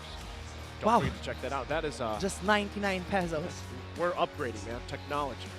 You don't need to fiddle around with a SIM card anymore. Yeah, we are making bounds, leaping bounds. You know what's hard about that? What? Like, you know why I'm happy there's an eSIM now? It's Why? because like I would always lose the thing. Oh, you'd always lose it? I'd always Why? lose Do it. you often take the SIM out of your phone? I travel. Oh, okay, okay, So- that's understandable. Yeah. You know, Yeah, but you sometimes- can afford to travel. Wow. I struggle with getting around the metro. I might walk to the M5 venue wherever it is. But speaking of leaping bounds, we might be seeing how both of these teams will leap bounds as they go to game number 2. With the drafts, Renmar, how do you think both of these teams will be adjusting? I don't know anymore. No, I'm kidding. Well, for Mpl-Ph, I feel like if they had anything prepared for the playoffs, anything special, bring it out as well. Because you don't want to go into this, if ever you get surprised again in game number 2, it's going to be so difficult to bounce back. It's going to be one game away already at match point. So if you have a secret tactic that you were holding on to, bring it out now. Because if you ban out the Popol and Koopa, again, Nolan changed the game in drafting. So many things will be open. True. So, yeah, and with game number 1, we saw how Sensui flashed his Popol and Koopa pick.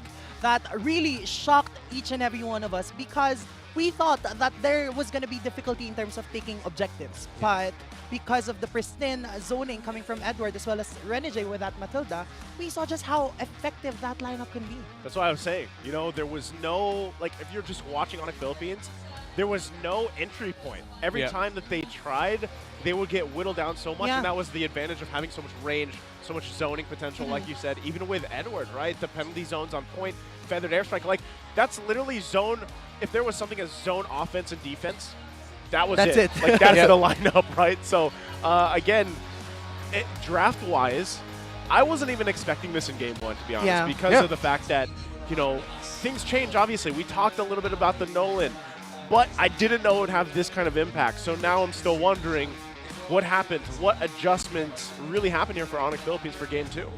Yeah, I guess if ONIC, the thing that they could have adjusted there was the Barrett's ban.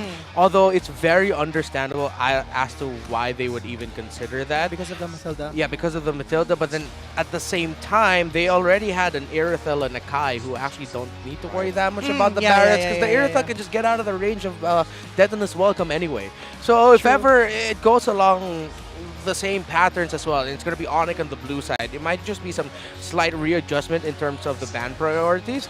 But then again, now ONIC has to consider they have a Popol and Koopa jungle available. How aggressive are ONIC going to be in terms of taking away the heroes of Sensui this time around? Yeah, and I do think that despite that Popol and Koopa being a surprise pick, it's hard if you're just going to ban it in the first place. Yeah, you wouldn't. If you do that, that's like you admitting to your opponents, you got in my head. You're living in my head rent-free now. Yeah, you wouldn't, like, even with the, again, 10-minute game that we saw, it's not like, all right, now we got to ban this. You know, you don't want to actually do that. I think there's plenty of answers you can solve with if a Popol gets picked up again. You could deal with that.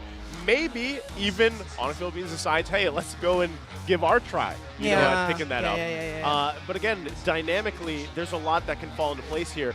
The other thing, too, is, you know, not just with that pick alone, but just across the board, right? Going against a team like Blacklist International, who they're not necessarily fancy if they don't have to be. And again, I was talking about that lineup. The fanciest thing was Renegade flying around, right, for the most part, right? That was it. Now, for ONIC Philippines, if they want to match that, it really has to be the objective game. And I know before we went to the match, we saw the breakdown of the chart, right? Yes. And we know that relatively they do a pretty good job at contesting objectives. Well, this time, hopefully for this draft, they can prioritize that. As we head into the drafting phase with that very fancy introduction, maybe we will be seeing almost the same standard bans as a while ago. But Faramis will be banned out for Blacklist International as well as that Lancelot. Meanwhile, for ONIC Philippines, it's going to be that Noveria as well as that Baksha. It's a great call by Blacklist that they're constantly banning away the Lancelot, most importantly, because now we saw the Blacklist can play a very high poke style of lineup. As you see the Sonics right now on your screens.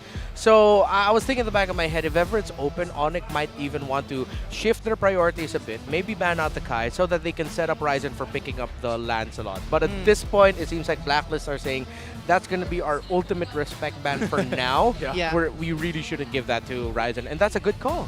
Yeah, he's great with the Lancelot. He's so slippery. You know what? He is. You know what they say about Lancelot players who don't die? He's What? like that. No. Oh, you meant that? Okay, that's what you meant. Okay, okay. I was like, I thought there was an No. additional there. Like, what are they called, Antinar? Yeah, I thought you were setting us up for like setting yourself up for like a question and answer type of deal. First pick here, Edith is available from Blacklist, Matilda as well if they want to. Angela even. And Angela. Well, Angela, I'd rather pick up the Matilda instead. And again? All right, this guy, Nolan. They gave the Nolan. Hey, ONIC, if you have a Mincetar, pick it up now. Or maybe later. Wow. Game after game, we are getting surprised by Blacklist International, and response of ONIC Philippines to that Nolan pick is the Edith as well as that Matilda. So we have been seeing that for this game, we might not be seeing Renny J flourishing his Matilda Airlines. I'm curious, you know, and before I bring the question here of curiosity, a lot of people have been saying that I have a narrow hero pool. Just count how many heroes I'll use in the playoffs. Second. Says Sensui. And this is now a second that, of course, we haven't seen Nolan. But Redmar, this was my curiosity. How does Nolan fit here? We have seen him, you know, even in other regions, but since his debut here, how does he fit in the current meta of things, and how does he shake it up a little bit? Well, of course, the ban priority, the pick priority, and the fact that you can flex him in the XP lane and the jungle. We've seen an XP lane Nolan that actually has Assassin Emblem but then goes for Concussive Blast because, he clears minion waves really quickly. And yes, that's something I got from MDL Philippines, Antianara. I know why you're excited. I was there when that pick came out. I was watching live. So that's really the effect of Nolan there. And then jungle Nolan, as we've seen from the streams of other players, specifically Carl TZ, he scales up so quickly, the damage really hurts you. You might usually see a lethal ignition paired onto him. So Blacklist now will get the Fredrin. We still don't know who's gonna go where. They can adjust it depending on the needs. But with the Farsa getting picked up by Blacklist, ONIC made the obvious right call of picking up the Joy. So the Farsa will struggle here up against the Matilda and then the Joy. They now have a lot of dive. ONIC now though just need to somehow build a little bit more damage, as Blacklist International might even consider banning out the carry or the Brody of Nets instead. So Brody and Iritha bans might be what we see. Bruno first for Nets, So Brody or Iritha is the second one, if ever they want to. Yeah, and because I think right now in this meta, one of the most difficult gold laners to get into lane with is the Brody because of the range that the Brody has. So definitely, if they want to be able to ensure that OHEB carries and gets funneled in this game, they would definitely want him to have a comfortable time, right? Yeah, I think so.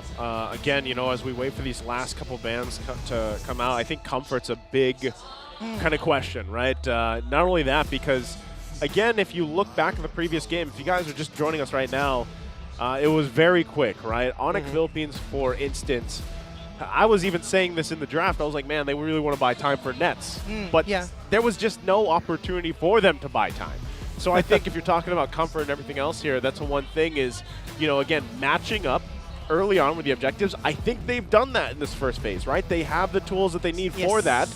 But again, how do you round it out? How do you really, my biggest question is, what do you put in the gold lane? Not only that, but now how do you protect it even more so against a hero like Nolan, who, like Redmar said, and I'm sure a lot of you guys watching at home know, he scales up very quickly to the point where it's almost scary, right? So that's a big thing for me. Okay, so with the Terizla ban, the options potentially for Blacklist might either be, they might be thinking about picking up a Claude or maybe even something a bit more static in the back, even despite all the dive that they have. Yes, exactly, the Iksha.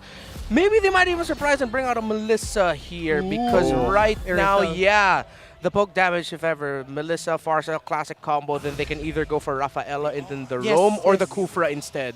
Maybe the Franco, but I'm leaning more towards Kufra. Yeah, With the Nolan pick, I do think, it's gonna be a Brody. Okay, Brody. So, But typical pickups there.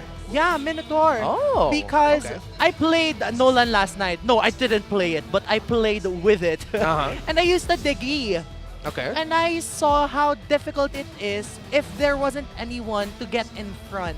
Ah, yeah. So definitely you want that utility coming from that Minotaur, but as well as that inherent tankiness from that Minotaur because he has a lot of health. And therefore, he can also be able to, crowd control the enemies. But so far, we don't know who's going where, as you've mentioned. Yeah, I wonder who's... Rome Matilda for sure. The Joy might even be mid. Post 4, yeah. It doesn't need to be a jungler. If ever they can... Akaya is going to be lacking. Oh, it might mess up the fighting. Ooh! Okay, Paquito. Interesting. It's going to be put into a very dangerous position, but then, okay, that puts the pressure onto the Joy and the Matilda to really go for the dives. It's really just for the faster wave clear and access. I think they might be betting that on the Fredrin X, Fredrin XP, so maybe that's why they went for it? Yeah. But in terms of laning matchup against a Paquito, who gets to win? The Fredrin or the Paquito? Well, in terms of the wave clear, the Paquitos are like a little bit faster. Yeah. And usually these kinds of matchups, the times that we've seen it, it's usually the Paquito pushing the Fredrin back and then actually winning duel-wise. Yeah. But a good amount of the times that we've actually seen this matchup is that they're just clearing waves and then going, and then just leaving. It's literally like, all right, your wave's cleared, my wave's cleared. All right, let's go catch up with the team. Yeah, I'll see you later with the others. We'll duke it out later. As with all other XP laners, but it's game number 2 for Blacklist International and ONIC Philippines. We have been seeing how much good this introduction is as we go into the land of Dawn. But will ONIC Philippines be able to tie things out come game number 2? How much good? How much great? Yeah, they ought to. They ought to. They got to keep it going here because one big thing about this is, once again, eyes on Sensui. Is he going to be able to actually utilize this Nolan like a lot of people are assuming he will be able to do, or has a team figured out how to shut him down with that kind of hyper scaling that he can have? Yeah. This Nolan, I'm wondering what his first name is. All right. They never showed his name. No, it's Christopher. Is it? No, it's not. We know it's not. But I like the lore, okay? And I know they don't have a last name. It's Nolan, Layla, and I'm sorry I forgot the name of Nolan's wife. Because she's no longer with us in the story. Okay, I digress. But Sensui opening up rifts in and out, and we are seeing how powerful this hero is, this Nolan can be if given that early game advantage. But 26 seconds before the first turtle comes in. Nothing fancy yet for both of our teams. Yeah, again, this is the big thing, right? As soon as these turtles come up, that's where you have to see how it differs from the previous game. You can already see this too. The turtle control rate for both of them, but already this is what Blacklist International wants to do. Put pressure on one of the lanes, get any advantage they can before the next turtle fight breaks out. The first turtle fight, rather. Yeah, so both Yue and Edward wants to be able to get their ultimate come the first turtle, and that's going to be the response also of ONIC Philippines. So 3 of our members here have level 4s. Meanwhile, Ryzen still on that purple buff. Yeah, with Escalera not taking level 4 yet, it might be tough, but they're going to try to get to it. Sure. Just, yeah, not enough time. Again, you saw how that whole rotation kind of unfolded before the first turtle came up there. So, again, Blacklist International doing what they have to do. No bodies fallen, though, just yet. Yeah, and don't forget the ultimate of the Nolan Fracture. Actually, it's sort of like a escape tool and damaging tool at the same time, being able to remove all debuffs on himself. And, of course, the burst damage he can dish out, especially if he has some rifts left onto there from either Gauge or Expansion. I mean, that's how his passive works. Yeah. Oh no, his passive like the increased attack that dashes. Yeah, I think his passive allows you to deal out enough damage when you have 2 rifts open Yeah. in a specific hero. So definitely we want to see more of action coming from this Nolan. So they look like they're about to set up against a Nets. It's 4v2, 4v3 rather. ONIC, they know this, right? But the question is, even when you have this information, can you actually stand up toe-to-toe with the fight? Because in a way, with this setup... Instead, to sort of balance it out. And yes, by the way, see Halberd actually for Sensui was his item priority, if I'm not mistaken. The XP lane version of Nolan, we see them actually get the Blade of the Heptases instead, but see Halberd now is the priority for Sensui. I think though Sensui has a Fury Hammer, so he just wants that additional penetration plus that lessening of the healing coming from this Mathilda's Guiding Wind. But so far, Super Prince is not hesitating in terms of casting his Circling Eagle against Yue. Yeah, as a Matilda, that's what you do. You use that Circling Eagle as sort of like a deterrent. And it's like, oh, try to do that. Oh! Escalera going to go in with a flicker once again. It gets the knockups here. The battle in the mid lane. Cram go to the backside, but the airstrike. They're going to get pressed back here. ONIC Philippines does not want to fight into that as they lose Escalera. What? Very crucial Minoan Fury coming from Renegade. The Farsa is a problem right now. The Minoan Fury from Renegade actually just provided so much space for Blacklist Farsa to really deal damage. Can they get Renegade here? He's one hit away! Ryzen able to get the kill finally. Now, Edward there. Keeping Ryzen, Super Prince, Nets as well. Edward gonna flicker Appraisal's Wrath. He's now taken. Ryzen will get it. That was a smart use of the Guiding Wind. It's like Ryzen says, okay, I'm going to be coming back and then finishing the job here. Recalled there by ONIC. And this is the pace that ONIC needs to play if they want to go up against Blacklist International's lineup. If ever Blacklist get them, they have to get them back. As long as the Matilda is alive. Again, that's the strength of the Matilda in this meta. Quick item updates, and so we actually already up to the Blade of the Heptases. So he went for the Fury Hammer, finished the Sea Halberd, then completed the Blade of the Heptases. Yeah, so definitely we want to see more damage coming from him. But so far, ONIC Philippines is speeding up their tempo headed by Super Princess Mathilda. Even Escalera, he doesn't hesitate in terms of casting his flicker and using that onward as we are seeing now. This is going to be a full-on fight here. Cram gets taken care of really quickly. Ryzen in the backside. Turtle's going to go ahead and reset. All ultimates nearly going for it here from Blacklist International for that fight. So ONIC Philippines, they lose Cram, but they actually... Okay, Sensui gets the turtle here. Oh, they're chasing. So they're still going to be chasing. ONIC Philippines, though, I will say, doing better in this game number 2 than they did previously.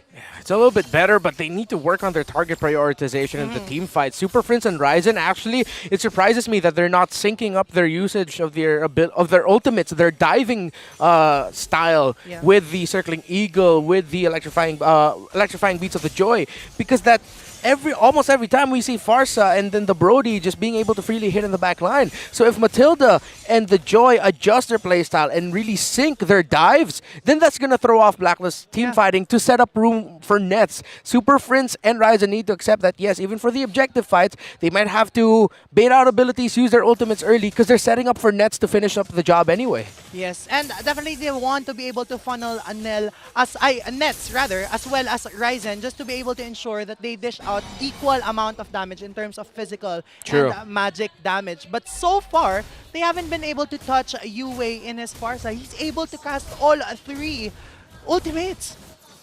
Yeah, I think that's going to end up being a crucial thing as the game goes on. No! Right there, Renegade going to go ahead and find the setup they're looking for. Look at the damage coming through, though. Escalera tries to get out there. ONIC Philippines going to punch back, though. They find Renegade. They're looking for Edward now. Edward will fall as well. What a great response from ONIC Philippines. That's what I was talking about. It's already set up for Nets, even though you get initiated on, and that was a great start by Blacklist, and even better response by ONIC. Nets again showing off why he's a highly touted gold laner this season with his ability to stay alive in surprising situations. Ryzen, okay. Still alive. Even Ryzen can do that too. Yeah, and I just want to point out also Reptar, on top of what you mentioned, it's good that they were able to distort the positioning of Blacklist International in that specific sequence. As you can see, Oheb was still on the top. So there was no damage dealer for the side of Blacklist aside from UA. Honestly, that setup that we saw, even with Renegade there, that couldn't have gone better for them in terms of like a setup. But it was just a great communication and response from ONIC Philippines. This is it right here. Look at this. Yeah, great start there by Renegade, and then US set things up for the Farsa, but then a quick punish onto Sensui's Nolan. Great sidestep by Nets, already committing the sprint as well to quickly re-maneuver, and then a great targeting. Again, when ONIC is able to really time their targetings together, they play so well. Just set up Nets for success. Yeah, and so far we haven't been seeing a lot of action yet coming from Nets because we want to see more physical damage coming from him. So he definitely wants to be able to position himself just so carefully, just so that he's able to free hit against the side of the agents. But so far, ONIC Philippines is in control of the Lord and they want to poke Edward.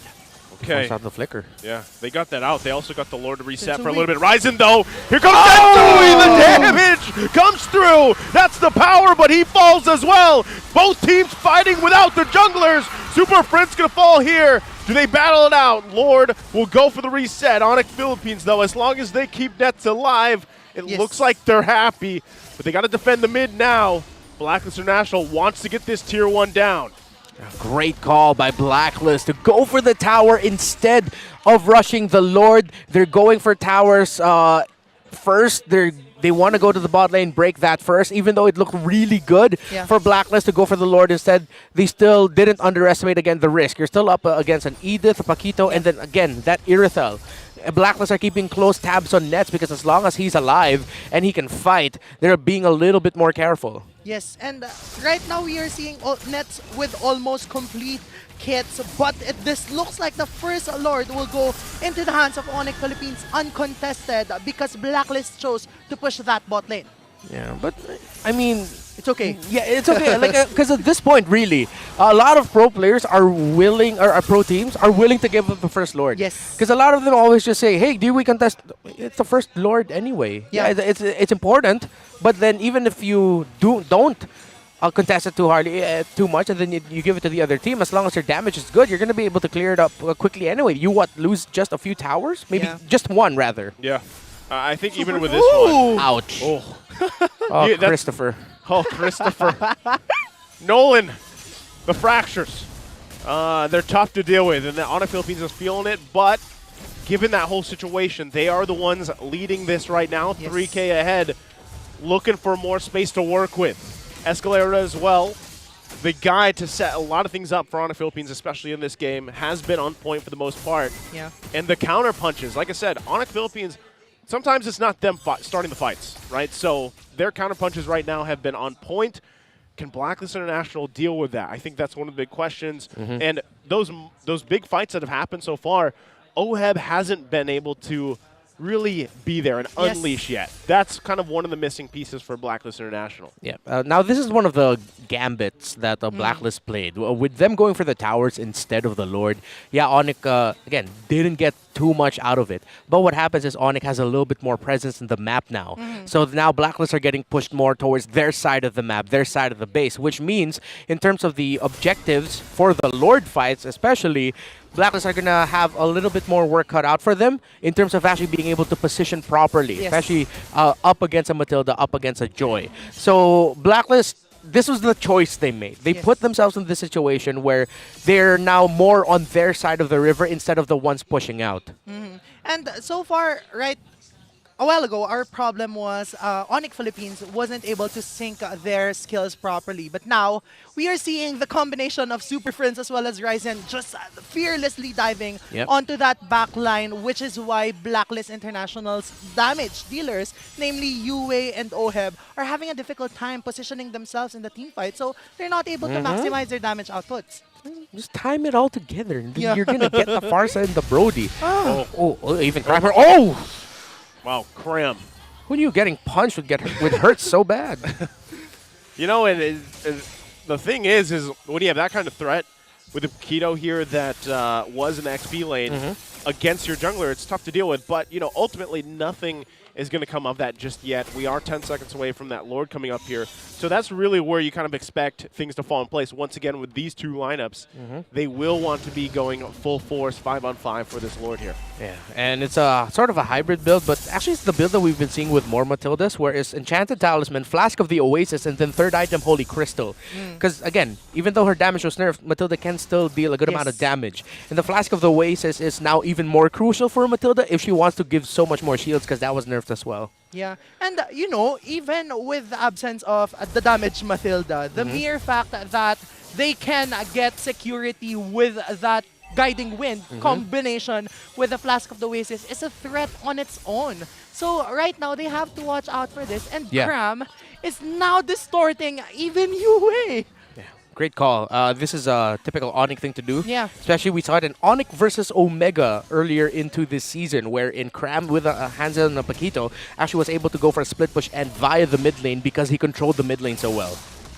Yeah, something to keep an eye on here. Blacklist International has to deal with. That's the pressure they're going to be looking for. And as we know, the Lord dances. Yes. These can go on for quite a while, but with this lineup, especially the fact that Sensui has his hands on this lowland, a fight could break out and turn the tide really quickly, just like that. Escalera going to find Renegade, tossing him over. Now UA going to be in trouble. Ryzen will chase them down.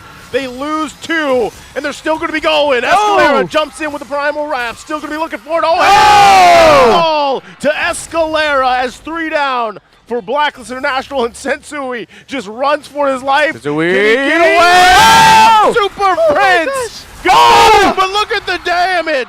Sensui, Cram will finally take him out. And look at that, the Lord. The Lord was taken for Blacklist International. Can Edward defend? It's Nets and Escalera. Oh, it's just Nets. Wow. With that, Blacklist International was able to minimize the risk, given that they were almost wiped out by the side of the Sonics, but good thing for them, they were able to get the Lord, and they were able to take Super Prince and Escalera down. That was the result of ONIC's choice. Yes. Earlier, the choice of Blacklist was towers instead of Lords. ONIC said, let's take him down. They get the Lord, but we'll be able to clear it anyway. How that will fare now for ONIC? That is the question that we're going to be watching out for here. But they made the right call to continue the aggression and then chasing for kills. Quick item update. No wonder why that Nolan Hurt's already up to a BOD. Same thing for the Joy as well. Already up as well to a Divine Glaive. And even got the Wings as well for a little bit more sustainability for herself. So right now, ONIC rests comfortably at the 2.9k gold lead. 90 seconds before the third Lord comes out. But so far, we want to be able to see setups from both of our teams just to know which one of them has more damage at this point in the game. But so far, ONIC Philippines is the only one showing aggression. Oh, Escalera, okay. Thank God he has the Guiding Wind here. Now still going to be fighting for it. Engage. Pushing it forward. Renegade going to jump in. Gets the Noise Fury before he's taken down. Edward takes quite a bit of damage. Cram falls as well to Sensui. Oheb on the run. One hit. Super Prince gets the kill. 2 down from Blacklist International. Sensui waiting for Escalera. Can he get the kill before he gets taken down by Nets? So 3 members versus 2. They're in the base. I don't think they can pressure this one just yet. No minions to help them push in on the top and the bottom either. The minions are just a bit too far, so they're clearing them ahead of time. 30 seconds for Sensui, 5 for Renegade, 15 for Oheb. It's not endable for ONIC, but they're going to have to pick instead, and they decide to back off and then go for a turret. So wow, what a fight these two are putting on. Sensui is putting on a show with the Nolan, but you're seeing what Nolan is built for. High risk, high reward. He can burst 1 or 2, but he will most likely fall down, which is why we're seeing XP lane Nolan, because at least he'll have a escapement mechanism if he has the flicker. But with the retribution, it's like it's all in or nothing at all. Yeah, and just so that Nolan can be worth it, he needs to be able to make him fall down, at least one damage dealer from the side of ONIC Philippines. May that be the Joy or the Irithel. Yeah. But so far, the ones that are falling down are either that Edith as well as that Paquito. So it's not that worth it. Oh, Escalera again. Oh! Gonna find Sensui, but he has to run back. Still gonna be fighting for it. Feathered airstrike right on top of multiple members. Who's gonna be able to outlast this? Quite low. Nets able to get the kill. Wow. Immortality gonna be popped. They find another knockdown. Wow. Energy goes down. It's a double for Nets. He is massive right now. Sensui. Oh! It's Nets again with the triple. Ooh. Now chasing down. Oh! Crab cleans up the kill. It's only UA. And ONIC Philippines comes in, makes the adjustment, and will take game number 2. Goodbye, UA. Winter tranches, but it's not enough. ONIC Philippines takes game 2. This winning moment is brought to you by our official sponsor, FWD Life Insurance. With a clean wipeout, ONIC Philippines ties the game. That was freaking great, guys. That was freaking great. What a response here by ONIC. In game number 1, imagine starting off your playoffs fight like that, getting stomped like that, then bouncing back. This is the effect Escalera brings to the table for ONIC. They get an incredibly decisive and aggressive shot caller. Someone who can surprise, and that is actually something built into the DNA, the genes of ONIC, not just Ryzen, but of ONIC. Yeah. The surprise performances shown of whoever their roamer will be all across the long history of ONIC-PH. Yeah. I love that you said that because, you know, after game 1, I was like, oh, that's rough. That is a mental struggle to lose like that. So then to see the adjustment and also just that fighting spirit again from ONIC Philippines here for game number 2 and the way they handled this, not only that, but even again, we saw Nolan come to play, but they handled it so well. Yeah. And they really protected Nets because that was my main question in the draft. I was like, how do you protect whatever Nets puts in the gold lane? Yeah. He picks up the Irithel because not only is he confident on it, but you also have a little mobility to work with. Of course, you got the Matilda. But again, we saw how much damage Nolan can do, right? And I still think ONIC Philippines did an amazing job at protecting who they had to do. And this one as well, man, Escalera, like you mentioned, Renmar, was on point on this Edith. He was finding the right targets, and a lot of times it was a combination of the conceal with the flicker and getting those knockups on point. So all around, they did an amazing job. And aside from that fact, I do think that the reason why Escalera can do that so courageously is the fact that he has an out with that guiding wind. Yeah. So it doesn't matter that much if he gets too deep into the map because he knows that he will stay alive. And multiple times, because of that Flask of the Oasis coming from Super Friends, we saw just how important, instrumental that is for the side of ONIC Philippines. Yeah, and I really want to point out what Ryzen did there in that last big clash with him being able to winter truncheon, and then he used the guiding wind of the Matilda to get on out. That was big there for ONIC, for Ryzen not falling there because he was able to, he went out and then he was able to re-engage just a little bit, and it was just ONIC again now playing their strength, understanding, being able to reset well. Nothing but Nets. Anyone else but Nets. That's like their idea in going into this. You mentioned it, and that's what you praise, and I agree. That was such a crucial thing that ONIC did there, where they said, "Hey, we have an Irithel, very mobile. We have a, we're gonna adjust Cram's build." He went with 3 damage items: a Bloodlust, the Hunter Strike, and then the Malefic Roar. That's great. Yeah. So with that, ONIC Philippines ties the game against Blacklist International. But let's hear more from Midnight.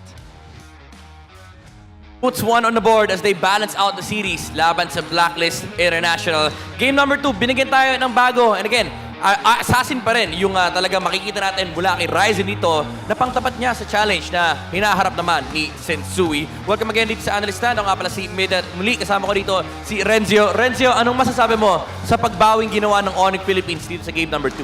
Sa tingin ko, nahihirapan yung Blacklist sa sa Irithel tsaka sa Joy. Wala silang hard counter. Hindi nila, actually binabanggit mo kanina na parang hindi nila kayang patayin and wala silang pang-abot. Kumbaga yung reach nila kulang. And would you say na was it a draft problem or execution to ng Blacklist International? Maayos naman yung execution nila, kaso parang kulang din talaga eh. Hindi nila kayang abutin yung Irithel tsaka yung Joy. So kulang sila ng pang-abot. Maybe they needed a catch. Kasi kapag tinignan mo naman yung lineup ng ONIC Philippines, kabaliktaran naman, ang dami nilang catch. Ang dami naman. Andyan yung Edith, Diba? Tapos, hindi nga yung catch na may stun eh. Yung catch na may bypass, yung kaya ka nilang abutin, sa likuran nandyan yung Matilda, na ginawa pang Phosphor, nandyan din yung Joy ni Sensui na kahit sino talagang target sa may bandang likuran ay mahihirapan. And napag-usapan natin to kanina nung during the drafting stage, no, na parang mahirap yung nangyari dito for MVP Blacklist siya. International. Kaya naman MVP dito si Super Prince on na Matilda kasi every single time, nabangkitin ng mga cases natin na pag may nakita siyang target, ginagawa niya kagad. Eh nakita natin yung kill kay Yue sa mid lane. Pinanish talaga, pinasok sa loob. Sa ano ba, sa Cambodia ba? Gamit ba tong Matilda na ginagawang Phosphor? Metang-meta din talaga sa Matilda. Isa din doon sa big factor bakit nanalo din siya. Yung ONIC ngayong game 2. May ano kasi, no? May parang may assassin factor pa. Lalo kapag post 4, kasi alam naman natin, pag Matilda post 5, bumibili ng libro, nagka-flask, although ganun pa rin naman yung item progression. Pero mala assassin kasi. Yung laro kapag post 4, no? And nahihirapan din yung Blacklist International na, again, abutin yung Iritel because of the Matilda. Tsaka yung movement sa map ng Matilda, mabilis din kasi talaga. Yeah, yung movement speed kapag naka-Wilderness Blessing, naka-agility. And yung ONIC Philippines naman, although nabanggit mo kanina, medyo passive yung early game. Pero nung nag-ramp up na yung timing, parang ginawa nila yung ginawa ng Blacklist yung game number 1. Sa tingin ko kaya naging passive yung ONIC sa early kasi naka-joy nga sila. Alam nila yung winning condition nila sa late game. Tsaka, speaking about Joy, super interesting nung naging item selection ni Joy. Would you care to explain yung naging progression ni Joy dito on Ryzen? Sa early, siguro ginawa ni Ryzen, nag-farm lang siya muna.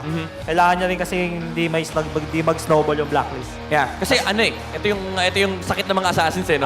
Kapag hindi ka naka-early, ang bilis mo mag-follow. Alam mo naman si Nolan, bagong hero yan, sobrang sakit sa early niyan. Compare mo kay Joy. Talagang may difference pagdating sa momentum. And si ONIC Philippines, naghintay sila ng konti sa timing nila. Nung nakuha na nila yung first item, which was yung Starlium kay Joy, and of course yung Libro kay Matilda, yung mga early game damage items sila, dun na nag-ramp up yung pag-pick off ng ONIC Philippines. And Blacklist International, medyo naging awkward, I would say, yung team fight approach. Kasi ang difference sila, very honest yung approach ng Blacklist eh. Mag-initiate ka kay Minotaur, feel for the Brody, yun na yun eh. Sa ONIC kasi parang ang dami. Left and right. Left and right.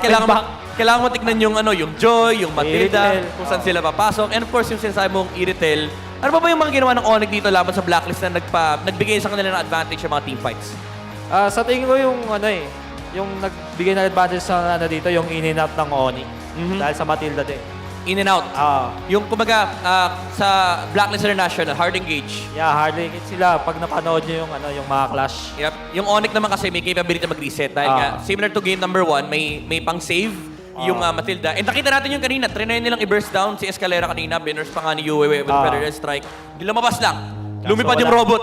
Wala, kapos talaga eh. Kinapos nga talaga sila sa damage. And ang nangyayari kasi kapag nag-in and out ka, mira-rundown na sila nung Iritel right after that. Tsaka mga cooldown ng skill ng ONIC, ng mga heroes nila, sobrang babyliss. Yep. And titignan natin yung emblem ng magkabilang kuponan. Again, yung cooldown. Very important dito yung makita natin. Naka-inspire nga eh, si Matilda, yung plus 5% cooldown reduction. Tapos, Wilderness Blessings pa siya. Yung Wilderness Blessing. Sobrang bilis niyan. Movement speed, quantum charge. Napakadaming kailangan tignan na factor dito ng Blacklist International. And again, yung binabanggit ni Renzo dito, yung in and out ng Matilda, pati na rin Joy. And speaking about in and out, pati yung Pakito, actually. Yun. No? May pang-side pa sila. Kumbaga, madaming problema yung Blacklist dito. Madami sila winning condition. Kumbaga yung sa Blacklist, yung yung checklist nila, 1 to 10. Si ONIC, dalawa lang. Out. Yun lang yung gusto mangyari ng ONIC Philippines dito. And umabot tayo sa point na nag-scale na yung Iritel. Irit tsaka yung Joy, tapos yung Pakito rin. Yeah, na hindi na nga nila mapatay. And then, although may pang-abot naman yung Blacklist International, I would consider Farsa still a good pick versus this Iritel. Pero, ang nangyayari kasi ang daming threat eh, no? Kumbaga, yung left and right na binabanggit mo kanina, sila Joy. Si Pakito pwede mag-flank, si Iritel, tsaka si Joy. Kumbaga parang ang dami mo titignan for Blacklist International. Parang tumatawid sa kalsada. Kaliwat kanan yung tingin mo, hindi ka pwedeng lumakad ng hindi. Pero si ONIC naman, mahirapan sila i-execute yung UB strat nila sa ganitong lineup. Kasi nga ang daming ways para mag-engage from the side of ONIC Philippines. And napakita natin yung Matilda kanina, yung post 4 na assassin type, naka-libro, naka-flask. Typical build pa rin naman sa Matilda, pero yung Holy Crystal, yung na-pick up na yan, kayang-kaya namang burst ni Super Prince sa mga targets dito sa side ng Blacklist International. And of course, yung damage output naman ay sapat, honestly, from the side of Blacklist International. It's just that yung mga heroes ng ONIC, the way that they deal damage, assassinate type eh. Yung pag nadikitan ka, patay ka kagad. Oo. And ang nagpapahirap dito, naka-Minotaur ka, would you say na draft advantage to for the side of ONIC Philippines? Ayun kasi wala silang pang hard counter talaga sa Joy. Kailangan talaga yung may mga superstar skill. Like Kaja. Yeah. Yung mga So, Franco. naban ng ONIC nung nasa drafting phase. Last ban, actually. Last ban ng ONIC Philippines yung Kaja. Pero protektahan talaga din yung laro ni Ryzen dito. Pero again, speaking about yung pagprotekta ng ONIC dito, Nets, talaga nag-scale up siya dito for the side of ONIC Philippines. Nagbigay ng late game damage. And siya rin yung talagang nagbibigay ng capability for ONIC Philippines on winning out these tsaka yung mga late game pwesto fights. niya rin kasi ang gaganda. Mga position niya ng mga clash. Ano di ba pinag-usapan natin kanina, parang ang hirap niyang patayin. Lagi siya nasa likod, hindi siya maabot. Tapos again, yung problem pa nga ng in and out for Black Tapos gumagalaw pa siya habang normal attack. Malakimi. Malakimi yung galawan ng Iritel, no? Yung talagang kayang tumakbo kahit nagdi-deal ng Tapos damage. may kasama pa siyang Matilda. Yep, talagang ang daming ways for ONIC Philippines to really engage on fights. Yung in and out strategy nila, yung talagang nagpapahirap dito sa laro ng Blacklist International. Game number 2 pa lang yan. Marami pa tayong aabangan. Speaking about mga abangan natin ang Mpl-Ph sa November 15 to 19 para ma-witness ang top 4 Mpl-Ph teams na mag-compete dito sa nag-iisang tournament na kailangan nating i-dominate. The only tournament in which a PH team has yet to dominate. Pero again, lagyan natin ng asterisk yung yet kasi hindi natin alam, hindi pa tapos ang Philippine era. Pero again, abangan nyo ang MPLI November 15 to 19. Any last thoughts sa laban na yun, Renzo, sa game number 2? Siguro, ang ganda ng draft ng ONIC talaga. Yun lang yung masasabi ko. Kumaga, game number 1, nakalamang ang Blacklist International sa draft. Sa draft, tsaka yung ganda ng plano nila. Yeah. Kumbaga ng rotation ng game 1. Game number 2 naman, napunta yung draft sa side. Kumaboro yung draft sa ONIC. Yeah. Yan ang kailangan natin abangan dito sa ating laban. Pero bago lahat, ay magpunta muna tayo kay Hans para sa konting insider dito sa ating venue.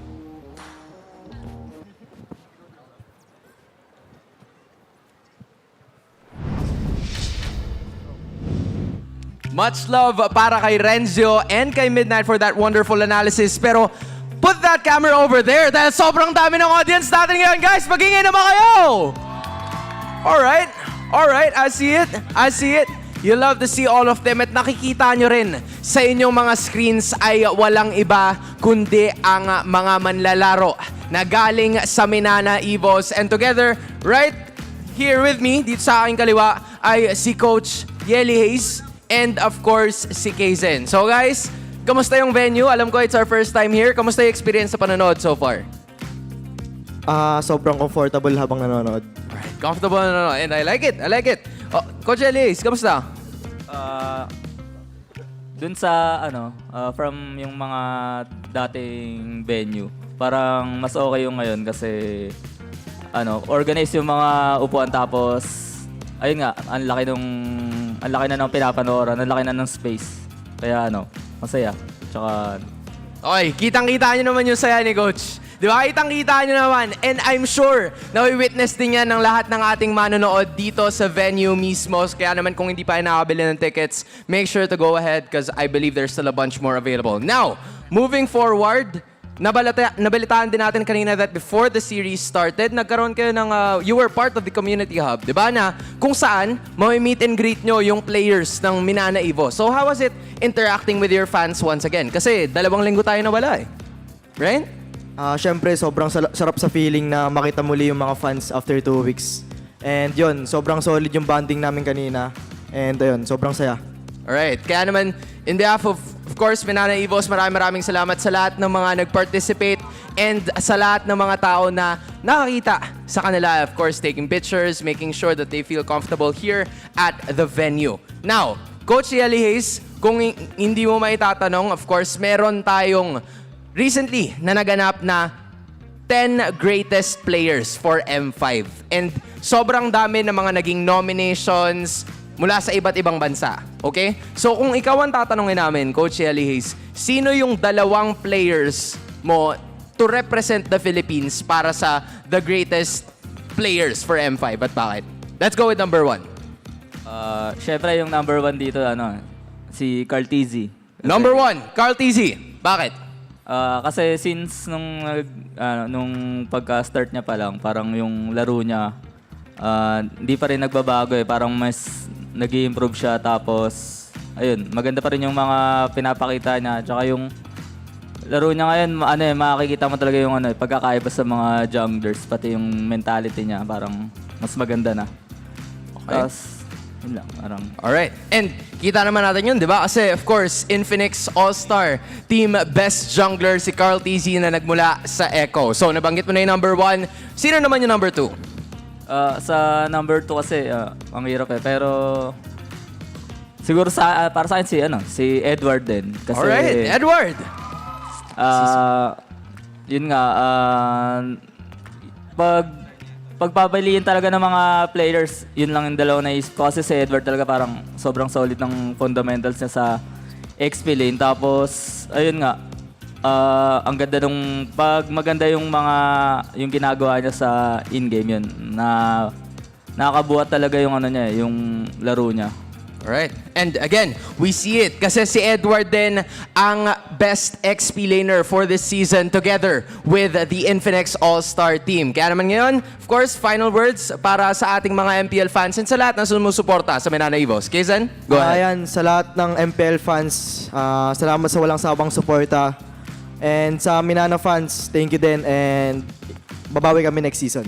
Alright, there we have it. Makikita natin, nababawi ang Menana Evos. Once again, they're here with us para samahan tayo sa darating, or actually, ongoing na playoffs. Kaya naman wag na natin patagalin pa, gentlemen. Maraming salamat. Ibalik na natin to sa ating mga casters. Thank you so much, gentlemen, Hans, Yeli, Hayes, and Kaysen, and we definitely would want to see more of you next season. But also, by the way, a huge shout out to our official sponsor, Infinix, featuring their newly launched ultra-clear smartphone camera, the Infinix 030 series. With 4K 60 megapixel and 50 megapixel front camera, get ready to capture your own story. But speaking of story, what kind of story are we expecting for game number 3? Oh. The way you both Why said do that. all our Why? old man reactions always time up? It's always, wow, or, oh. It's like we're getting to that age where now we're just two older dudes like making random noises. No, but you're not old. Thank you. Well, we're getting up there. But yeah, anyways, I feel like, yeah, in terms of the drafting, I like how Blacklist are taking, how do you say this? They're not hesitant with the risks. Again, first time Papa in Koopa. Nolan is a great pick, but again, not really that tested in the MPL scene just yet. Yes. In MDL, yes, we saw him. In MPL, not that much. So there is an ounce of risk there. But then on the side of ONIC, it's, man, it's like, I never say die attitude as well. We always often say that with Omega. Yeah. But now ONIC's also showing that with how they bounce back after getting stomped in game number 1. Yeah, I think that's really important to kind of just highlight because, like I said, you know, game 1 was, yes, it was a stomp. ONIC Philippines, they rose up to the occasion very quickly because there are teams out there, there are players out there that after having that kind of a loss, it might take them a little more time to reset, but True. they did it like that. And I think that's very important because now this leads us to that game 3, right? How do they really continue on what they had if you're ONIC Philippines, and how does Blacklist International now adjust, right? Yeah. I think Renmar made a good point. It's nice to see some risk factor here. Yeah. From both teams even. But now where does this Diggy place Ban? you now that it's 1-1? Oh. Yeah. And it's really mental fortitude for the side of ONIC Philippines. But now, as we go to our drafting phase, an early ban of that Bakshano Veria as well as that Diggy for the side of the Sonics. Meanwhile, for the agents, it's still the Lancelot, the Joy, as well as that Nolan. Why were you reacting that way, Renwar? Okay, so the Valentina gets picked up there by ONIC as a priority with the Farum is still open. Blacklist will have to think about if they're going to go and pick that up. The Matilda now is up, and of course it's a Matilda Fredrin. So ONIC needs to be careful here. They can't be put into the situation yet again where they're going to be lacking poke damage, especially long-range poke. It's a Valentina that they have. If ever I want to see them pick up their catch hero already here for this Matilda. Something to really just lock it down, make it struggle. Either Kaja or Franco, even though we don't see them picked up as often anymore. Yeah. They have fallen out of priority. If it's going to be the Cho, there's they run the risk of seeing the Popol and Koopa jungle Again. yet again, which is still available. So now this time Edith. around, ONIC, will pick up the Edith. So they're changing up their priorities just a little bit from game number 1. Yeah. And now they go for the Bruno. Okay. So for game number 1, the story was about the inherent capability of the side of the agents to deal out enough damage from a ranged position. And for game number 2, the narrative changed quite a bit because ONIC Philippines was slightly more aggressive in terms of catching the bushes and setting up plays for their team. Meanwhile, for game number 3, we have yet to see just how this will pan out. But Brody has been picked up for the side of Blacklist International. Meanwhile, Bruno picked for the gold lane of the side of the Sonics. Okay. Both gold laners already locked in for that first phase. My thing here, too, is do we know what Blacklist International kind of wants to do, obviously, with the Fredrin? Do they actually go and put it XP again? Do they throw it in the jungle? I think that's kind of decisive on what they see also from ONIC Philippines, so to speak, right? Because they want to be able to play around that, of course. Even in the previous game, it was very different where in terms of the objectives, there was a lot of contention going on. There was a lot of fighting going back and forth. So already, if you look at both teams, they're in a good position for the first phase. Again, highlighting on what we saw previously from Escalera, right? On that Edith previously, it worked out really well. So I think still, even if the same thing happens for him, though he plays the exact same for this game 3, they're going to set themselves up for success. Not only that, you've got great scaling already in the gold lane with that Bruno here. Ooh. Yeah, okay, so seems like we're not going to be seeing a lot of crazy surprises right now. I'm still holding on to the idea that we actually might. So, by the way, 3 times pick for Energy, 100% win rate on this Matilda. And it just goes to show with the length of the season that we've had, of course, the amount of games, how long they've had to play with the Matilda, especially after the Week 3 change-up with the patch. The fact that teams barely give the Matilda to Blacklist International is crazy. And, folks, if ever ONIC win this game, they're dishing or they're giving that Matilda its first loss in the hands of Renegade. Yes, and yeah, that's definitely what Renegade has to watch out. But speaking of flexibility and versatility, as what you mentioned, Nice, a while ago, this Matilda, we don't know just yet if this is going to be in the hands of Renegade, but a Popol and Koopa ban already, because we mentioned Renmar in game number 2, just how much this Popol shouldn't be banned in the early phase of the draft. Yeah. Now, it's in the second phase. Yeah, and it's a good ban actually because Vision Check was key for the Sonics in game number 2. Yeah. And it would be great if now they draft a few more heroes that can actually provide a little bit more vision. Because, again, that's what you get with the Matilda. You get like a flying drone. She's like a drone at this point. Yeah. With how long her ultimate is, she'll use her ultimate to just get vision and then go in there. You see, Oheb actually excited, so I'm excited to see what the last picks are. So ONIC, they pick up the Uranus, and now it's a Fanny for Ryzen, and that's a signature Fanny at that. Do they have catch for this Fanny is the question. Are they going to adjust? Yeah.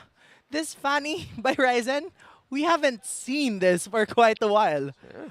But we know Ryzen can pull off this hero, and with two very tanky heroes in his front, namely Escalera and Cram, definitely they want to be able to sustain enough damage, but at the same time set up that play for Ryzen's Fanny. But of course, in game number 2, if we go back, Escalera and Super Friends combo, the Matilda plus the Edith combo has led to ONIC to even the series. But now that that Matilda is gone, the question is just how much deep should Escalera go in terms of the map?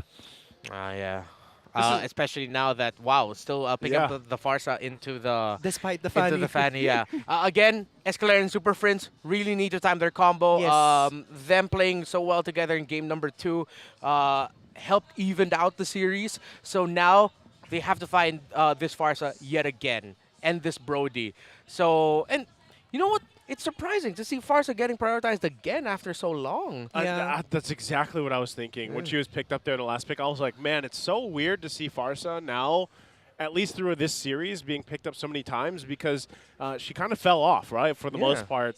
But I still think one of the problems that I'm seeing here for ONIC Philippines is dealing once again finding the angle to initiate, right? Yeah. Or finding the angle to actually initiate these fights. If they have the counterpunch like they did in the previous game, that's great. But with the zoning potential, you have a farce to deal with, you have the penalty zone to watch out for. And of course the range that Brody brings as well. So not to mention mobility. So I feel like their work is cut out for them in this game 3. I just want to point out also that 3 of the 5 heroes used in game number 1 is picked up again for game number 3, namely the Terizla, the Farsa, as well as that Mathilda. So definitely we want to be able to see more of that combination with that Feathered Airstrike as well as that penalty zone to counter out Ryzen's Fanny. Okay, so both junglers right now might meet up at around the top half of the map unless they change their rotation. From the top half, they might go to the mid and then first exit out into the gold, as they're actually not going to be contesting for the Litho Wanderer here, the 2 junglers. Super Prince. And it was Super Prince who got the last hit on it for ONIC. Yeah, a relatively quiet game, but that's what you would expect coming from both of our junglers. This is a Fred Grin who needs to be able to at least get into a level 4 as well as that Fanny. But because of the tanky and sustainable side lanes that we have, specifically in that XP lane, we're not going to be seeing any action just yet until like that. Escalera going to go for it again. Still looking for the first blood here. They've got the Fanny and Ryzen will get it. Edward able to survive, but that's exactly what ONIC Philippines wants to happen when you draft a Fanny here. And that's a great start for it. And now ONIC, can they build onto that? It's not snowballable just yet. Well, we just add a bull a lot ever since Echo started saying endable. Yeah. So yeah, it's not snowballable just yet. Maybe after 2 or 3 more kills, it might be. Yeah. But that was a good start. And this is what we have been mentioning just a while ago. This is starting to be... We're at what, maybe 2 of the letters now. A bull. Yeah. Of a bull. We got the AB right now. Snowballable. Yeah. Something like that. Yeah. Right? He's got 2 kills now What in did I say? the hands of Ryzen. And you don't want a Fanny when you have these early kills. This early on, again, it's only 2 minutes. He's got 2 kills. It sets yourself up for success. And so now, with that lead that they've garnered themselves to, Blacklist International needs to be able to respond. Yeah, and with a 1.4k gold lead and with the first turtle being up, we have been seeing still the aggression coming from Escalera in this Edith. If we want to go back to that first skirmish in the top lane, he didn't hesitate in terms of casting that Earth Shatter as well as that Flicker combo. So definitely something to watch out for Blacklist International, because the first turtle is up. Nice too. Right now, I don't think they're going to contest this. Sensui still working on the orange. Ryzen will just go ahead and secure that. Blacklist International was there just for the vision. Now Sensui gets that orange buff. So again, it's safer for them to just give up the first one, honestly, despite even the lineup that they have. They don't want to continue that snowball to build up for Ryzen. Yeah, but Ryzen's hunting them down. He wants it. It doesn't snow in the Philippines, but I want that snowball. That's the right call to make. You're a Fanny. You're paired up with a Bruno. You want to be able to scale up quickly. Yeah. And don't give Blacklist any inch of room to maneuver and then keep the games close. How ONIC will convert into that eventually. I just want to say I'm always a big fan of the Uranus pickups, especially up against the Teresa. One of my favorite matchups to play as a Uranus in the EXP lane. Just constantly messing up the Teresa. Teresa thinks, why am I stuck in lane? Why doesn't he want to leave? And again, that's the strength of the Uranus. He's a split pushing hero, even though he's not built for that traditionally, but he is. Yeah, and because of the sustainability as well as the healing coming from that Uranus, we will just be seeing them clear lanes. But so far, because of this not split pushing rather, but because of Cram cutting the lanes, he's able to speed up fast in terms of the team fight right now. Look at him, he's just smacking on that turret. Well, Edward's there trying to desperately clear the minion wave. As we look at the item, Heptasis already for the Bruno, of course. Both of them went for the pants, actually. Haskloss on the way right now for nets.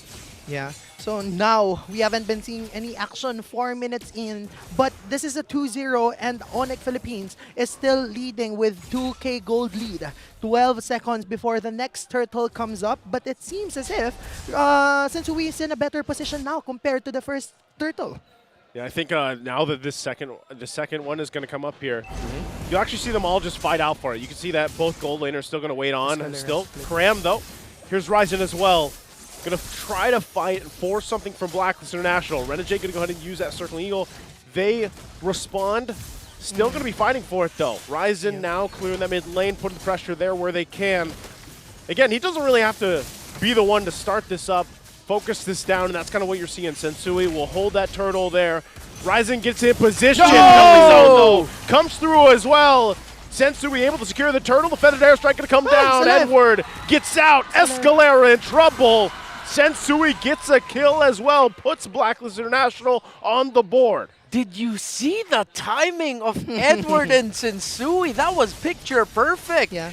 No way, of course, that Ryzen rather would be able to get the retribution off. He was pinned down by that ultimate of the Terizla. Oh, can they go in under the turret? Super Prince wow. goes in, puts the pressure there, and caps it off with the turret. And again, we are going back to the intention of the side of the Sonics to just allow Nets to live comfortably in his lane. They want to be able to drown Oheb out just so that Blacklist International wouldn't have a primary damage dealer early on in the game. Yeah, ONIC, a great call. They lost that turtle. It was a resounding win for the agents, but the fact that they said, let's find something else. Hey, look at the lane. Nets is winning. All right, let's win that lane. Yes. Get the Brody down. Get the Bruno out. That was a great call there by ONIC to counter it. And now it's a little bit more even. ONIC does have that lead, but the room that Blacklist has on the map right now, because of what happened now in the rotations, now they can do this. They can go to the bottom lane and then break this tower unless ONIC go for a full respawn, which it looks like they might try. Escalera again, gonna get spotted out there. Feathered airstrike gonna come waning down to the bottom lane. Renegade flying around, gonna go ahead and go for it. Turret's gonna fall here. Nets can't escape that one as he falls, and another target gonna be there. It's Escalera. Ryzen comes through. Can he get a kill off of it? He can't get the cable off. Now he could be in trouble. He's going to get stopped there, gets knocked up. Ryzen pays the price as he falls in the bottom lane. Oh, he missed the cable and an uncharacteristic overstay by Nets. I really thought that they'd give it up. They held on too much for that single turret that was not worth it. They didn't lose just one. They lost two heroes, and now a considerable amount of progress has been done on the second turret in the bottom lane. Yeah, and with that, Blacklist International will be able to take this third turtle uncontested because as we saw, Ryzen fell down because he ran out of energy and he wasn't able to burst down the enemies. But Feathered Airstrike has been casted, but it looks like the teams are just gonna back out. Look how punishing that is. This is Filipino MLBB right here. You overstay for one objective that isn't gonna be worth it. You take one trade that isn't worth it, and look at how quickly you lose control of the map. And Ryzen might lose his purple. Yeah, this is gonna be tough. Penalty zone gonna come through. He just gets out of there. Escalera though, quite low. Wow. Again, like you said, Renmar. You know, you have this lead, you have this snowball forming, and then all of a sudden, in a snap of the finger, it just completely stops. So from being snowballable, it's just snow. Just right now. It just might be, it has fizzled out. Your snowball has fizzled out at this point. What happens to a fizzled out snowball? It melts. It turns into water, gas, something about science, liquid, solid. I was never good at things. The same. That's why I cast Blacklist International. Now they can just continue this momentum here. As long as they keep taking the condition of the constant invades and the purple buff, it will make ONIC struggle. Yeah, and with that, Blacklist evens out the game against Sonics. The 2K gold lead has now dissipated, and so far, we have been seeing Blacklist take on a much more aggressive form because they know Renegade will take them out at any point in time. Man, so quickly, too. Again, how things change here. Even Cram, we know how Uranus works. We talked about him in the early part of the game, but even that's getting a little scary, right? The fact that on this tanky hero who's known for just being a punching bag, really, takes quite a bit of damage, forcing out that ultimate already. Yeah, okay, so because of the game that ONIC has had, the Blacklist lead is just a little bit bigger. But yeah, another purple invade by Black. They're going to go for it, put the pressure down once again on Ryzen. Can he get this one? Feathered airstrike there, also being copied and used from Super Friends. Oh! Torn apart memory, going to find Nets. So down a gold laner for ONIC Philippines. It looks like Blacklist International wants to go for the Lord here. Ryzen going to put some pressure on the top side. Wow, Oheb. The torn apart memory. It's like he walked just a few pixels forward. It's like, if I could just get this off, put him in range, he will be going down, and he did. Oheb didn't even need to commit flicker there because with the gold laner down, Blacklist gets a free Lord, the first one of the game. And with that, Renijay still taking on that aggressive form. He brought Edward with his guiding wind, but meanwhile, Ryzen still on the top, trying to push and give his team much space, considering that we are now having the first Lord in favor of the side of Blacklist International, and on top of that, a comfortable 1.6k gold lead for there. Antikuras already built up there by Escalera. So that item is going to help them out in terms of reducing the physical damage that the Brody can dish out. But yeah, at this point, both marksmen are in very comfortable positions, even more so Oheb after what happened in that last sequence, already up to roar. Now in the mid lane, putting the pressure here once again. All they want is this turret. If they can get a kill out of it, they're happy. But Blacklist International gets the tier 2 in the mid. Next, the bottom, as they march in with this Lord now. Ryzen goes and gets the purple. Still, the rest of the team going to fight it out here, pushing them back. Blacklist International still has to respect the damage coming through from ONIC Philippines. Yeah. Ryzen gets his buff finally. Is he going to cut them off? He might look for his own here. Ryzen, is he going to try something? Multiple members there. Renijay still should be able to get out just fine, as he does. Well, he is the all-star EXP laner for this season. Yes. Is Edward. A great initiation, but yeah, you see there the damage output of ONIC, especially with Super Friends being able to dash and Shadow Strike easily. Nets as well. Was able to get some hits in Escalera. So the damage is there for ONIC. And now at this point, it's more similar to what we've seen all throughout the regular season MPL Philippines. Yeah. It's now about being very disciplined. Being very fundamental. ONIC are in this position right now because they were uncharacteristically undisciplined with staying too long just to defend one turret, and then it was turned around. But Blacklist, if they're not careful here, and they're a bit too over-aggressive with their dive and their attempt to try and end the game, ONIC has the capability at this point to counter-punish. And penalty considering zone. that Nets will fall down, but it's not yet done. Wow. You were just talking about this earlier. You know, the fact that Edward, he always finds those moments, even when you're not expecting it. And that is I feel like even a nail in the coffin for Nets so far. He's had a tough game. Yeah. And standing at the 0-3 right now, Nets really isn't able to breathe comfortably in this specific matchup. 2.3k gold lead for the side of Blacklist International. A relatively low scoring game still, but the second Lord will be up in a while. 7 seconds before it comes out, but Nets will be alive, so it's going to be a 5v5 for this second Lord of the match. At this point, they now just need to sharpen up their approach when it comes to the skirmish and the team fighting. Like this. Escalera doing what he did before. Not going to be able to get Edward just yet. He still lives through it. And it's Escalera that pays the price this time. Now Nets on the run again. He's caught out by Yue. 2 down for ONIC Philippines, and that means a Lord for the taking here. Ryzen buffless. It's a huge risk if he goes on something. Oheb going to go in quite aggressive himself, using that flicker. Just wants Ryzen out of this Lord pit. A disconnect. They look disconnected right now, ONIC, in terms of their fighting. Yeah, they started that off trying to take down Edward, but at this point, with the slight lead that Blacklist had, it would have been way too risky. You already had vision, a little bit of vision, I guess, on where the Farsa or idea of where the Farsa is, but then with everything that you use for the engagements, ONIC had nothing to use to protect their Bruno, who is now 0-4-1. Earlier, we were talking about how ONIC, they started this off with the idea of, okay, let's protect Nets. And after that, it's like they've lost track. After losing control, they haven't been able to gather themselves. Yes, and while we want to take note of that also, for the side of Blacklist International, they're just capitalizing on these mini mistakes coming from the side of ONIC Philippines. Even now, Feathered Airstrike has been casted, but the second Lord will be up. You're going to have to deal with it as they do. But now, holding on to one turret. Blacklist International has to wait for these minions, but again, you can see the struggle here, too. I mean, even Ryzen, the fact that he has to go and take Blacklist International's purple buff, swing around or go back to base, and then be there for the fight. That's tough to deal with here. He started to Spider-Man at this point. Oh, this is, again, trouble. Ryzen, not a part of this fight just yet. Goes back to base, but with that, as soon as you get back, the base is fully exposed now. Yeah, and Edward survives.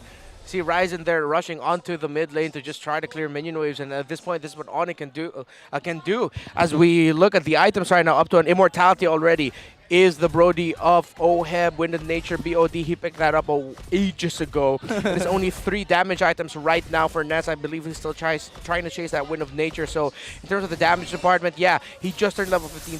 This Bruno is still really catching up. Yeah. ONIC, again, they have to be careful in their approach. If they see that there is they can't go ahead and burst him down right away, because then you still have to deal with the Farsa, the re-engage of the Matilda, and then the Brody as well. Yeah, and I just want to bring it up, Renmar. A while ago in game number 2, we saw how powerful the Matilda as well as the Edith combo can be. Yeah. And in this specific matchup, we are seeing what Blacklist's version of that is, and that's Edward with the penalty zone. And when he gets too engrossed in the fight, Renegade takes him out, and with the Flask of the Oasis combo, he gets out scot-free and alive. Yeah, in the Philippines, they have a lot of opportunities of making what we call asim plays. Yes. The sour moments where it's like, yo, what are you doing? You're a bit way too deep. And then it's like, no, we have a Matilda. He's completely fine. Yes. The Asim place. Yeah. I like how you say it. Yeah. Asim? Say it again. Asim. Asim. Say it again. Asim. What's your favorite nice. Asim food? Is Sinigang Asim? Yes. Welcome to the English stream, folks. I thought we'd get through the first day without food references, and here we are. Every week. At this point, I believe our streak has gone on since Season 8. I just want to say I brought it up because he mentioned that a while ago. But it seems as if he didn't know what Asim meant, but Ryzen has been spotted right there. Oh, the pressure in the base too. Yeah. They're going to have to deal with that. This is where it gets hard to juggle these responsibilities around. How do you deal with this? And also, Ryzen once again. Yeah. You know, because honestly, Blacklist International could just play the slow game if they want to, forcing ONIC Philippines to respond. Yeah. Again, go back to the history of our game. When there is a Bruno on one side, you love picking up a Bruno, Brody, anyone like that. You pick up the Farsa. Marksmen hate Farsa. And right now, US playing it to perfection right now in terms of pressuring nets. Yeah. And standing comfortably at the 2-0-2 KD8, the Lord is about to get bursted down. But Blacklist's minion wave into the top lane is so wonderful. It seems as if ONIC would want to respond to it in one way or another. Escalera with a concealed play, but he's going to get stuck with that penalty zone. The penalty zone going to come through once again. Cram, Immortality going to be popped. Oheb has to flicker defensively. Escalera to fall. And once again, the Blacklist International fighting for the space to work around with. They're going to try to catch Ryzen. Ryzen gets Oheb gets the kill, and it's all falling apart from there. Blacklist International won't even worry about the Lord. They know 3 down for ONIC Philippines. They march in with the minion waves. This will take them to match point. UA with some finesse can't get the kill, but they'll get the crystal as they take this next game, and they head to match point. This winning moment is brought to you by our official sponsor, FWD Life Insurance. Classic thing when you're going up against Blacklist. You cannot give them an inch of opportunity to turn control of the game around, because they will break a hole in your house.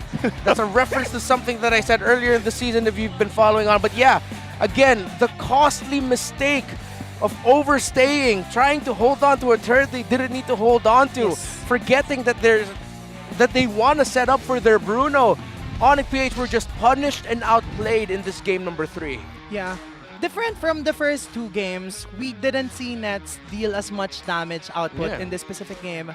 And I think that has got to do with the fact that, as you've mentioned time and time again, and quite obviously, that they were failing to protect Nets and allow him to just sit comfortably in his lane, but at the same time, sit comfortably in the back lines.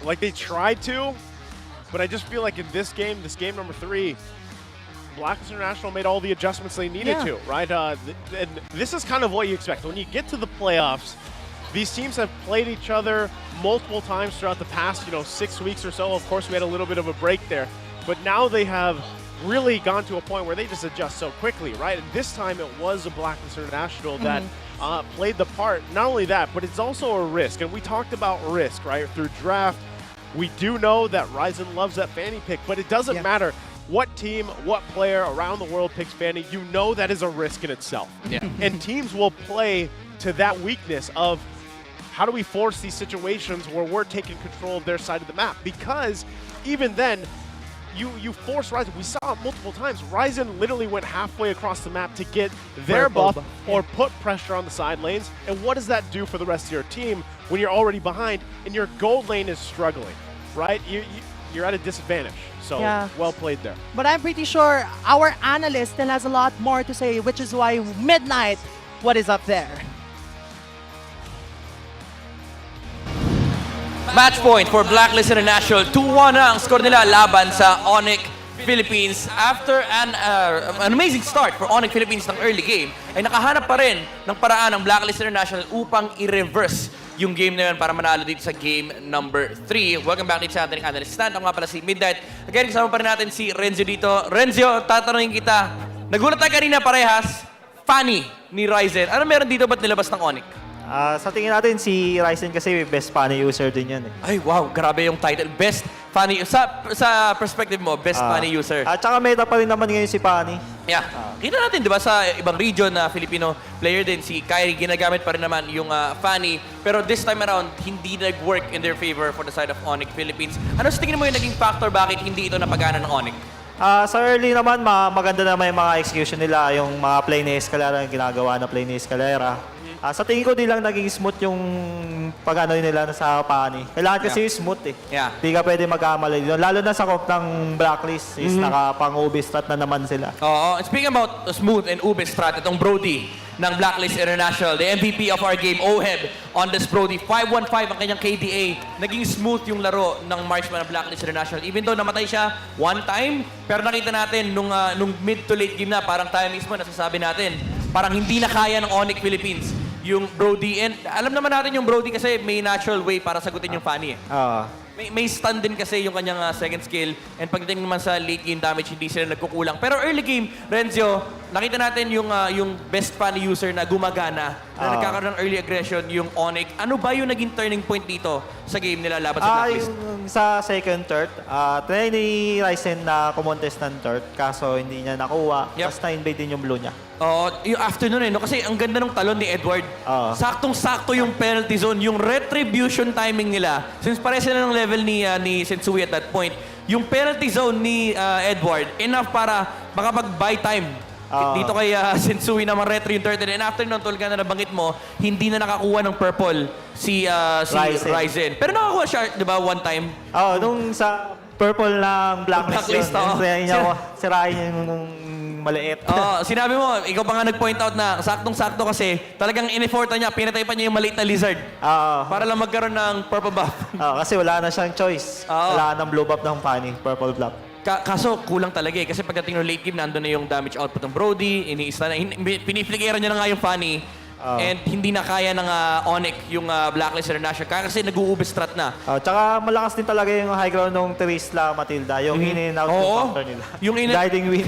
Sila naman yung nag-in-and-out this time, no? Yung nakikita natin yung penalty zone into flicker tapos ilalabas lang.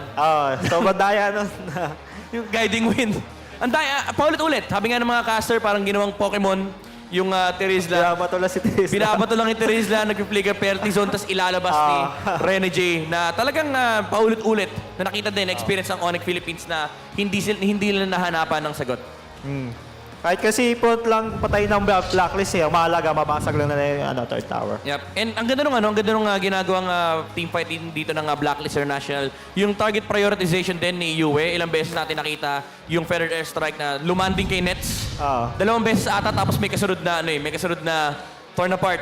Tsaka kayo yung laruan ni Mpl-Ph ngayon, sobrang play safe niya. Ang ganda ng mga position niya. Ultra peel, kumbaga. Kumbaga, may ultra fast, may ultra peel. Kasi itong Blacklist International, alam nila, kailangan nilang protektahan yung... one-man team si Mpl-Ph ngayon. Oo, para siyang hari. Yung 4 protect 1 strategy na tinatawag natin. And ang dami kasi ang daming ways para mag-protect. Again, nandiyan yung Fredrin, nandiyan yung Teresa, tapos yung in and out ni Matilda. Tapos yun, lock item na siya. Meron na siyang Wind of Nature, tsaka Imo. Kaya hirap-hirap na rin siya abutin. Surprisingly, hindi nga nag-DHS si Brody. Kasi parang alam niya na hindi naman yung Uranus yung target nila. Kaya nga parang majority ng game, actually kahit nung late game, 0-0-2 yung standing ni Cram. Pero tulad nga nabanggit mo kanina, hindi na nagmamatter yung Uranus. Kasi di na makapag-plank yung dalawang hero ng ONIC. Yung Yura tsaka yung Pani. Kasi wala kang iba-block ube. Naka-ube. Kumbaga parang yung visionan mo, yung tatakin mo. Sama-sama sila ng lahat Kumbaga ang objective after objective sila tuloy-tuloy yung laro ng Blacklist International. Kumbaga parang ang tingin ng Blacklist dito sa Uranus, obstacle. Parang front lang siya wala na siyang magawa Dagdagan ka lang. Alam mo yung bato sa kalsada, gano'n lang. Tinatawiran lang ng Blacklist. And again, speaking about full damage, full damage yun talaga si Oheb. Yung immortality na it came later na nung game, nung mga crucial moments na. Pero again, tulad nga nabanggit mo, nag-start na mag-ube strategy yung Blacklist International. Literal na hindi na kinaya ng ONIC humarap ng mga skirmishes. Tuloy-tuloy nila pag-press sa Pani, sa purple buff. Yeah, kumbaga yung resources nakukuha ng Blacklist, hindi pa nakakakuha ng momentum si Ryzen dahil mabilis siya maubusan ng energy. Tsaka di rin makapag-side yung dalawang hero nila kasi yung ginagawa ng Blacklist, pinipopose sila na mag-react sa kanila sa ginagawa nilang objectives. And obvious yun, kasi nung Lord kanina, di ba, parang binate na, hindi na nga nag-Lord dance Binate na yung Lord. Sabi nila, wala na kami paki sa Lord. Pag baba ng 10k HP, doon na nagkaroon ng turn. Pati yung ginagawa ng Blacklist yung para wala ng comeback. Meron kasi pag nakuha pa yung Lord tatagal pa yung laro. Yeah, kasi parang mas maganda na maubos mo yung team versus na magkaroon kayo ng Lord tapos may mga patay naman on each side. Kaya mas maganda mag-hero na lang kaysa makuha yung Lord. Yeah, very methodical yung naging approach dito ng Blacklist International laban sa ONIC. And again, this was a comeback victory kasi early game, ang ganda ng start ni Fanny. Kaya ako sinasabing comeback kasi yung mga casters mismo nagsasabi, pag naka-snowball yung Fanny, kailangan kasi dire-diretso talaga Diba? Dire-diretso yung game nyo. Kahit sa mga RG nyo, alam na niyo yung feeling na yan. Pag yung Fanny, nakita nyo 3-0, 4-0, ang bilis matapos nung... Lalo na yung Fanny kanina, nakakuha ng first third, di ba? Exactly. And Fanny pa ni Ryzen. And na-experience mo yan kasi naging kampiyon mo si Ryzen before. Ano ba masabi mo sa Fanny ni Ryzen? Malakas naman talaga siya mag-Fanny. Sa tingin ko, magkaroon lang sila ng magkaroon lang siya ng purple buff. Kasi again, after nun, hindi na talaga siya nakakuha ng purple buff. May one time lang nakakuha siya sa side ng Blacklist, pero it was all over kasi momentum na Blacklist International. Saka yung mga gusto niyang patayin, hindi niya mapatay. Yeah, dahil nga sa appeal ng ube strategy ng Blacklist International. And again, ito yung mga refactor. Bakit nanalo ang Blacklist International dito sa Game 3? 2-1 na ang score. Again, natitignan natin kung makabawi ba ang ONIC Philippines. Pero bago lahat, bato muna natin kayo kay Mara Aquino.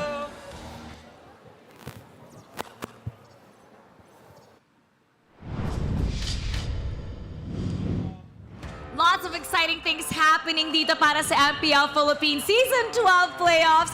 At kasama ko ngayon ang ating insider, ang correspondent, Danica of Blacklist International and Sarah of ONIC Philippines. Ladies, how are you? Kinakabahan. Yeah, same. Kinakabahan. Ba't ka Kinakabahan? Ba't ka kinakabahan? Isa na lang. Maganda yung laban Maganda yung pinapakita ng ONIC and Blacklist. So, at ikaw, ngayon, kailangan nilang... Hindi ako papakabog. Mas kinakabahan ako. Mas kinakabahan. Kasi match point na sila Match point na, alam mo, inside scoop kasi parang ang ganda ng mood ng Blacklist International today. So, we had a 1-week break to prepare for the playoffs. Ano yung ginawa ng team? So, actually, hindi naman, wala sila. Parang, after nung laban namin with Bren last day ng regular season, so, nag-billiards kami. So, parang unwind. Then, after nun, day off sila, nag-food trip kami sa Ugbo. Like, yung mga street foods, yeah. So, nag-enjoy kami. Then, after that break, ayun, nag-grind na sila buong week. So, nag-billiards, food trip, and then nag-grind. Sino pinakamagaling? Sino nanalo sa billiards? Parang sa ngayon, si Oheb ang... Si Oheb! Sharpshooter talaga. Parang feeling ko gusto din nila maging pro sa billiards. Shooter talaga. Shooter talaga si Oheb. Sa ONIC naman, anong ginawa? Anong kwento? For ONIC, nag-unwind naman din sila sa, I think, Batangas. Out of town! Yeah, swimming sila doon. Kasi pangarap yata nila maging sikadita. Maging sikadita. And then after that, syempre, bumalik sa grind and ayun, more grind and grind for preparation nga dito for playoffs. O kwento niyo sa akin, inside scoop yung preparation na naganap. With Blacklist, may mga bagong heroes na nilabas. Did you know that was gonna happen? Yes, actually kahapon, yun. Nalaman ko rin siya kahapon ba? Like, yung orientation nila dito. So, nalaman ko na marami silang heroes na parang dinagdag nila. So, para daw mabigla yung mga kalaban. So, Nabigla nga. Nabigla. Natuwa ako sa Farsa. Yeah. Sakto sa aking Sakto sa outfit ni Miss Diba? Mara, yes. Very. Let us spread your wings. Yeah. Oh, kwento naman sa ONIC. So, for ONIC, alam naman natin na 10-man yung ONIC. So, medyo surprise na si Escalera yung pinasok for playoffs. Kasi alam naman natin, yung umikot yung roam ng ONIC with Perks, Rapidut, and si Yoshi. So, I think nag-prepare talaga sila for these playoffs na si Escalera yung main tank sa laban with Blacklist. There's lots of surprises happening. Yeah. Pero kwento naman kasi for sure, yung ating mga fans dito, nakita niyo yung mga support nila. How is the community support? Sobrang iba din talaga yung agents eh. So, parang last time gumawa rin ako ng content with them. Like, nag-ask ako ng mga questions about, like, fun facts about sa players. And alam nila, like, kung anong favorite drink and anong name nung pet ng players. So, alam talaga nila. So, ganun sila, dedicated talaga sila sa Blacklist. Yeah. Let's invite the agents, let's invite also the ONIC fans to keep supporting them, lalo na ngayon. Kasi only this match will determine who will get to move on. Okay. Yeah, so ini-invite ko yung mga Sonics dyan na patuloy na sumusuporta na manood kayo kasi sa atin to. Uy, sa kanila daw. Sa inyo. Sa'yo na. Okay, sige. So, agents, alam ko naman na win or lose, lagi kayong nandyan sa Blacklist. So, ngayon, siguro, tiwala na lang tayo sa team kung alam ko namang ibibigay nila yung best nila ngayon. So, yun lang. Ladies, magsisimula na ang ating laban. So, let's throw it over to the casters. How about let's all do this together? Yes. All right? Casters, pasok!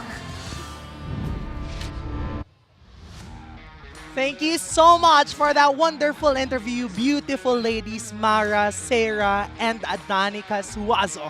And just like that, Blacklist International is at match point. But this is a best of 5 series, Renmar and Naisu. So ONIC still has that chance. They still have a chance, but you know, now the pressure's on them. And you know, I think even there, listening to Sarah there talk about it, like she's kind of nervous, right? Yes. Because obviously it comes down possibly to this match, but knowing how ONIC Philippines has adjusted earlier in the series, I believe that they can do it and take us to a Game 5. Yeah, the Sonics, you feel the nerves there. Yes. The fans in the venue, they have been very loud, but then noise has died down a little bit. But yeah, hopefully the Sonics will show up that support. And hey, actually, speaking of support, there's a little bit of message from Carl Teasy for Blacklist and ONIC. Good luck. I hope whoever wins, give it their all, because whoever wins will face the reigning world and Philippine champions in the next round. Yeah. Echo, is this going to be a very wonderful 5-game matchup? Or will Blacklist International be able to end this at a 3-1? I'm looking up here because like I just envisioned, I'm thinking about it. Yeah, I just envision, you know, the little thinking bubbles. Yeah. I'm like, I'm thinking with you, Antonaro. But you know, I think one part is for this series, Matilda's now 3-0. That's fine. It happened again. It happened again. It's cursed. It's cursed there, yeah. Just over here. Yeah, it's all right, Auntie. You feel my pain and the pain of so many people in terms of getting high fives in that area. I don't high five that many people. Yeah. Nice. Oh yeah, we fist bump usually. We fist bump or we sorry, hug. we fist bump. We talked That's part about of it. this yesterday. I don't remember. You told me you weren't going to leave me hanging. I don't remember. Yeah, actually, yeah, that did happen. Oh yeah. So a few stats that Nice actually set up earlier in terms of heroes. Matilda is currently 3-0 in this series. Valentina is actually 0-2 for ONIC as their first pick. Yep. And actually, if I'm ONIC and if it's Matilda or Valentina, I'd pick up the Matilda right Yes. away. I think at this point it's settled. You cannot give the Matilda to Blacklist and Renegade. And blue side is currently 0-3 in this series. So if your first pick in this matchup, you have to break the curse. Yeah. There's a curse right now in first pick. Talking about the curse over here. Yes. We're talking about blue side curse. We're talking about all these curses going around. You know? But I can't believe I did that. Hey. It's okay. That's all right. It's fine. okay. It's fine. It's fine. You're in the spirit of the seasons, right? Yeah. But- It's spooky season, It's spooky actually. season, yeah. Actually. So it fits. But I think you can't deny statistics, right? True. And I think you're 100% right. This time, I don't know if I would rather just see the Matilda banned out. This time, like, because it's already been picked up 3 times, ban it out. What does that leave open? What does that do for the draft? Because that could be one of the factors. Again, we'll have to see exactly, where things fall into place. But Matilda, you can't deny. She's 3-0 right now.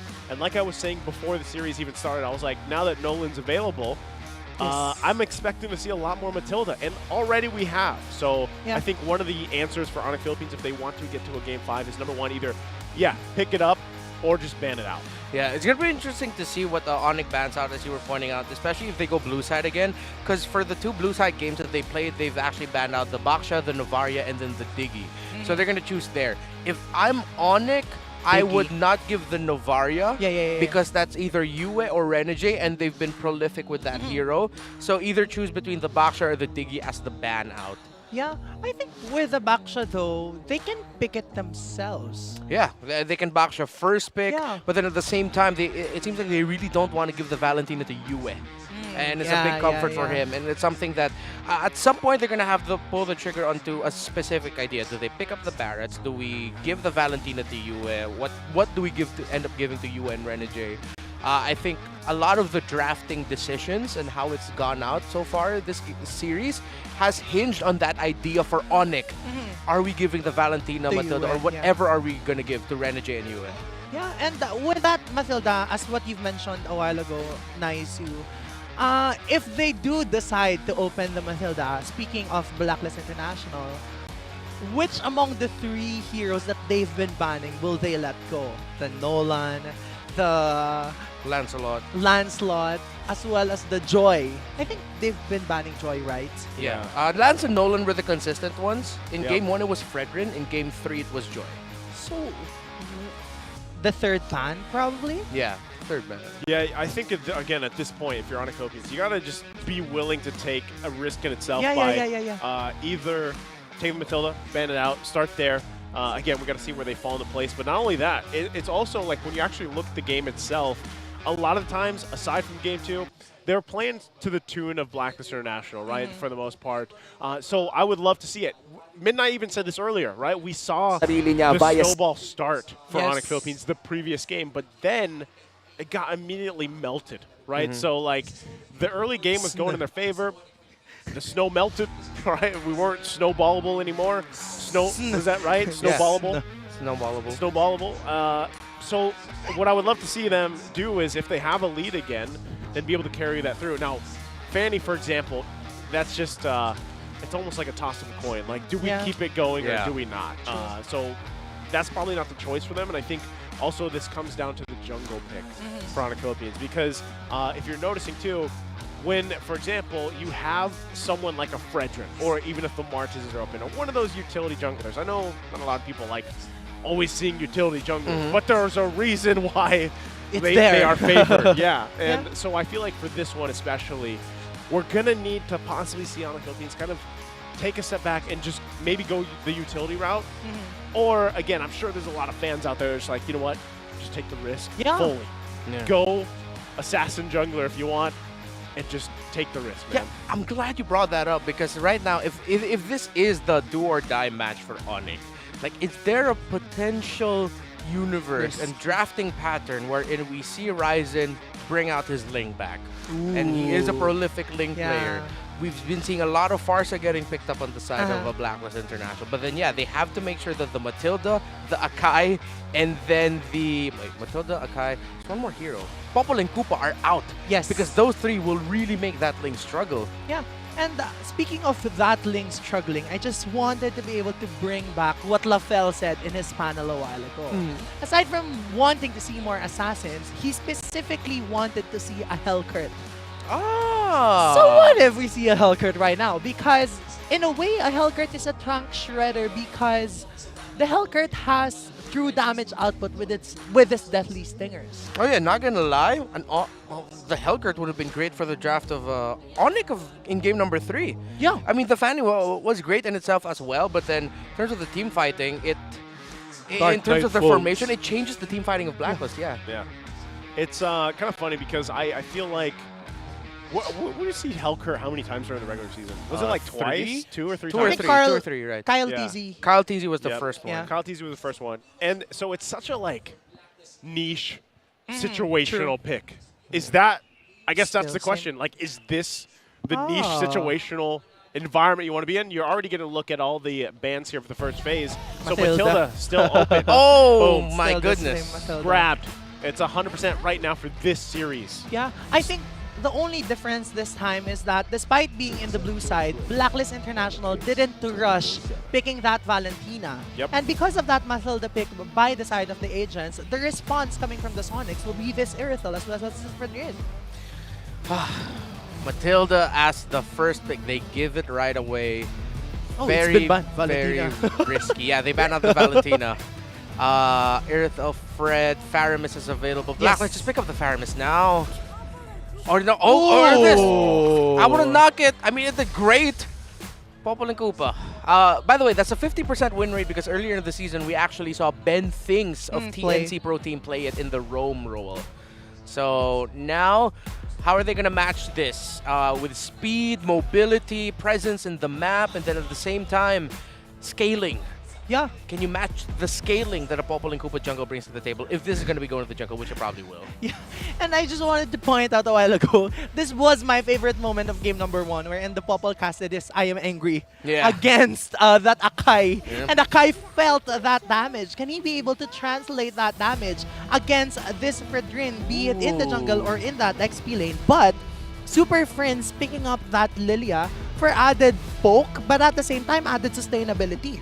You know what hurts here for ONIC? But I get why they prioritize the Irithel and the Fredrin, but because but a glue would be so great against a Popol and Koopa. Yeah. But the fact that the Terizla's there is it's a problem.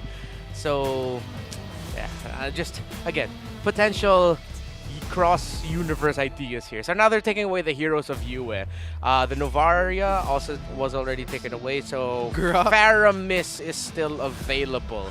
And if it's not going to be the Faramis, it will be banned out here, or they probably will take it for themselves as the 4th pick. But, oh wait, no, they won't. They do not have room for that. Yeah, they already have a Lilia, and you don't put roam unless Faramis now. Unless, but it's so risky up against a Popol and Koopa. So, they need to ban out the Faramis unless they really want to give a Faramis, a Matilda, and a Terizla for Blacklist International. ONIC's playing a very dangerous game if that's the case. So I was talking about, you know, like in a way it's, at this point, being at match point against Blacklist International, it's like, what kind of risk do you want to take? You know, they have a lot of choices here for them. The last ban's going to be the Bruno. We already get a look here. Nets has loved the Irithel pick, and usually when they need that win, that's one of their comfort picks to go for, right? So we'll see. The Kadita is the last ban, though, from Blacklist International. Great ban. Yeah. So far right now, here in the second phase of the draft, a trend that I have been seeing Renmar is that Blacklist International has continuously banned this Grok, I think in at least 2-3 games. Yeah. In the second phase of the draft, it seems as if they really do not want their enemy, Escalera, to be able to handle this Grok or even Crab. Yeah. Over week 6. Oh, yo, Hilda. Hilda's still available. Yura. I wonder, the roam pick is going to be poisonous here. Yes. It might be, with a Brody Faramis. Yeah. Do they have enough to clear it out? Hilda. Yo. So that's what it's like. Yeah. I needed to sit down. I saw you. I just needed to sit down, okay? For everyone who was wondering, Nice, you held his hands up for Renmar, and Renmar didn't know this. He denied me. It's a reverse card against you, Naisu. I have weak knees. I have to sit down slowly. But okay. Sorry. Blacklist International at match point. This is a best of 5 series and we're entering game number 4 in quite a while. This Hilda pick by the side of ONIC Philippines. And quite interestingly, Renmar, this Hilda pick has also been picked by ONIC Indonesia in their grand finals match against Geek Fam. Yep, they've done it. TSA Pro Team has done it here as well. Hilda does get picked up in other parts of the world. When you're up against a carry type soft jungler, you pick up the Hilda. But it's up against a Matilda, Faramis, and someone who can place traps, the Popol and Koopa. I don't know how well this is going to go because it seems like ONIC went into this with the Hilda already in mind. They're hoping this is going to be the poison pick. But it's risky. It's very, very risky. Yes. Game number 4 starting between the Agents and the Sonics. Will the Sonics be able to turn around and extend it to a game number 5? Or will the Agents secure the win? Oh man, again, Escalera here on this Hilda. Sprint. Is he going to be able to do what we've seen before with this hero alone? I think that's one of the big parts of this kind of the success here for ONIC Philippines to get to a game number 5. And this could be it right here. If they can get this first blood, as they do. So first blood going to the hands here. Escalera will fall as well. They trade, but is it worth it? Wow. And they're still continuing, and Cram just doing his job right now. A great call here. Renegade. Okay. He's fine. Cram's got to get out of there, though. Was able to Guiding Wind shield himself up on out of there. And yeah, ONIC are playing this right. Send your XP laner alongside everyone else. Can they continue this, though, without losing any more? And Sensui has been effectively delayed and denied for the first wave of jungle creeps. Yeah, in game number 1, this is what we have been mentioning. That Sensui has to be touched and he has to be distorted in terms of his jungling pattern just so that he wouldn't snowball again. Snowball. And right now, that's what specifically ONIC is doing against the jungler of Blacklist International. It's 3v3. Oh, they're making this hell for Sensui here. Just getting that level 3. Gonna be fighting for it. Orange gonna be taken. Avoids the Appraiser's Wrath. Now, this could be a counterpunch if they're still gonna commit to this. They gotta be careful how they approach this. Blacklist International gonna give the go signal. Fighting for it. Quite tanky, though, is ONIC Philippines. No one falls, though. Turtle now up. And this is ONIC Philippines Turtle here. Yes. Coach Bluffzy and, of course, entire coaching staff of ONIC. What have you drafted this? How quickly they were able to think up of a way to counter this Popol and Koopa snowballing. It's not a complete total end just yet. And, of course, Escalera is just going to keep doing this. He's already level 4 while Sensui is level 3. It's 3 people in the purple buff at 2 minutes in. They don't want Sensui to farm. Okay. We're going to look, I mean, this is what it looks like if you're going to be Sensui for this game. I'm not sure, you know, how long this is going to go on, but this is just, now it's ONIC Philippines just dominating his jungle. And a lot of that is, once again, with this Hilda pick here. Yeah, you see the emblems on your screen here. The most important thing there is the tenacity and the Brave Smite on that Uranus. We cannot downplay here the effect that Cram's game has had in this initial start for ONIC. Escalera is being able to do what he's doing because Cram is there every time in the orange side. And again, the Uranus-Terizla matchup. Yes. And this Uranus is able to just cut. Look at what he's doing right now. And while Sensui is going back to the base and going to his orange buff, Cram will be there. And just for safety measures, Escalera will now be staying in the gold lane. Yeah, and now it's going to be a change of focus by Blacklist International. Now it's, okay, let's help out Hoheb a little bit more. And here we go again. Another round of Sensui versus the rest of ONIC. Sensui at level 4. Multiple members of ONIC Philippines all in his jungle. They don't want him to have anything, and it looks like it's going to continue that way. Sensui will be scrapping for anything he can find. So it's up to the rest of the team to really get Blacklist International where they need to be. Yeah, you shut down one condition. Blacklist has another, though. They have the Brody here. Yes. And you see here, they go for their traditional 3-2 split for Turtles. Whoa, what the heck? Wow! That was from Luzon to Mindanao that the Brody flew. Yeah, and just like that, Renegade is now flying against Super Friends, but Black Shoes will be casted. Escalero will be here.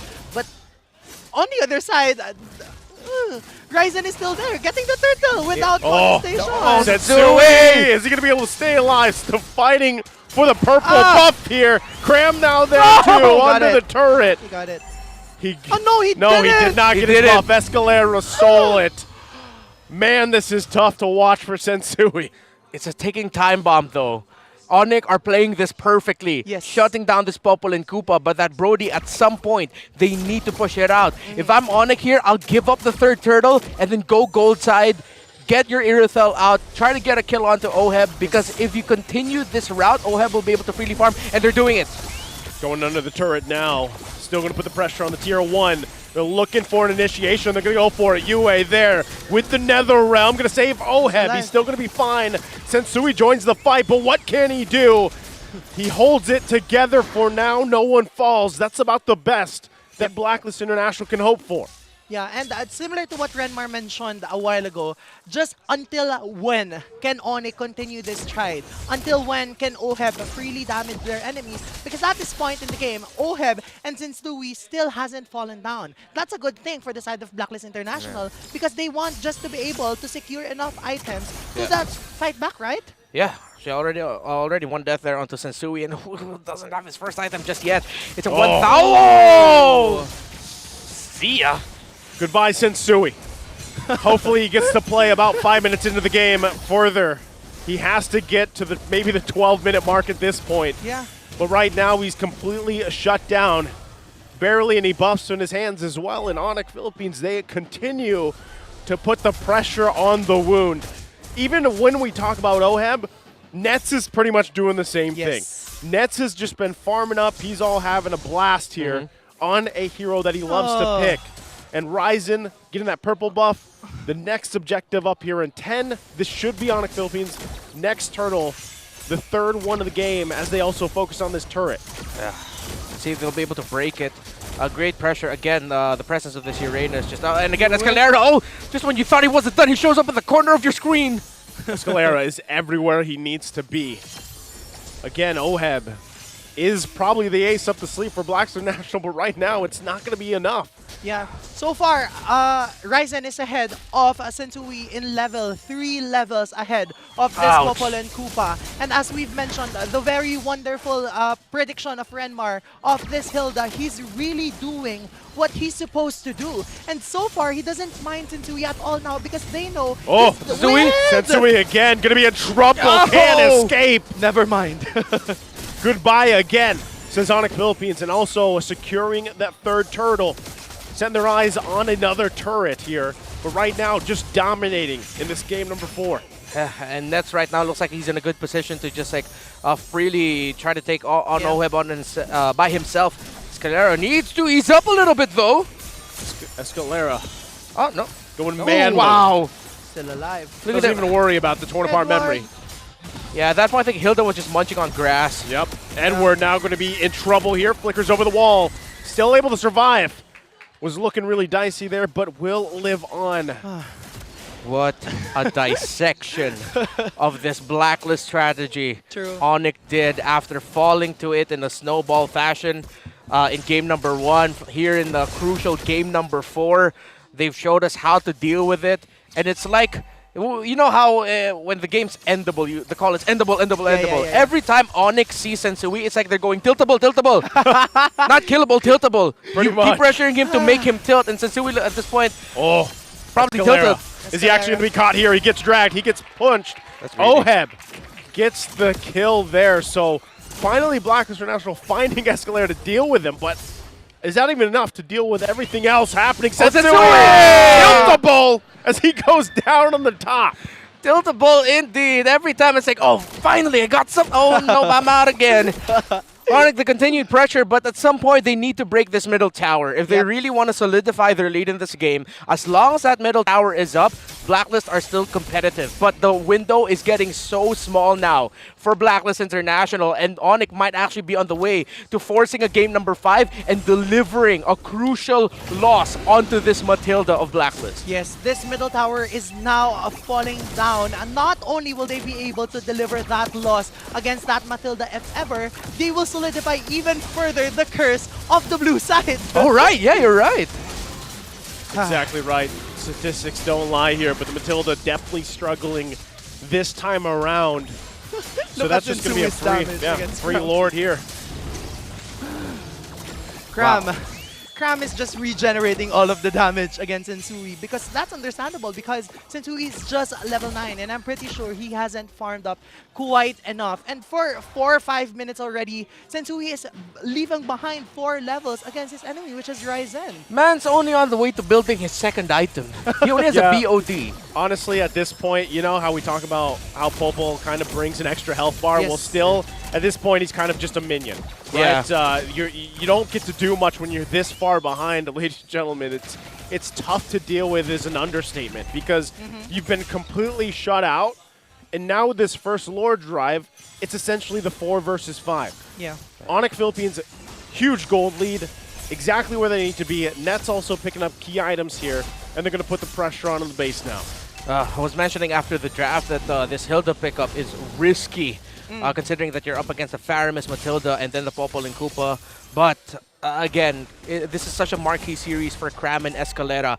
The last time they were in the playoffs was in MPL Philippines Season 9 with TNC Pro Team. Yep. They've been hungry to get back into the playoffs. They've had performances this season that made people doubt them, but now they're really showing up here in a very crucial game for Mpl-Ph. 8,000 is their gold lead now over Blacklist. 11 minutes in. Definitely, and we are really seeing just how much both of these players have improved 3 seasons later. Yeah. And right now, they're showing just how hungry they are, just to ensure that they're the first ones to book their ticket to the next round of the MPL Philippines Season 12 playoffs. But for the side of the agents, how will they be able to bounce back from this 8K gold lead given by ONIC? Don't tilt. Honestly, okay, in a very simple advice, you cannot be tilted at this point. You really, there will be an opportunity with Escalera always putting himself in very dangerous situations. Oh, right now, Nets. Oh, that's massive. That's one step in the right direction. Escalera going to go here. The rest of the team going to be crashing down. Oheb could be in trouble. Can they keep him alive? He goes in with a guiding. The flicker's there too. Penalties out from Edward. Going to cut them off. There's the Nether Realm, but they don't have the damage just yet. You can see the disparity in the items here. Still going to be fighting for it. Flickers through. Multiple members still alive. Yue will get taken down from that burn. Super Fritz gets the kill.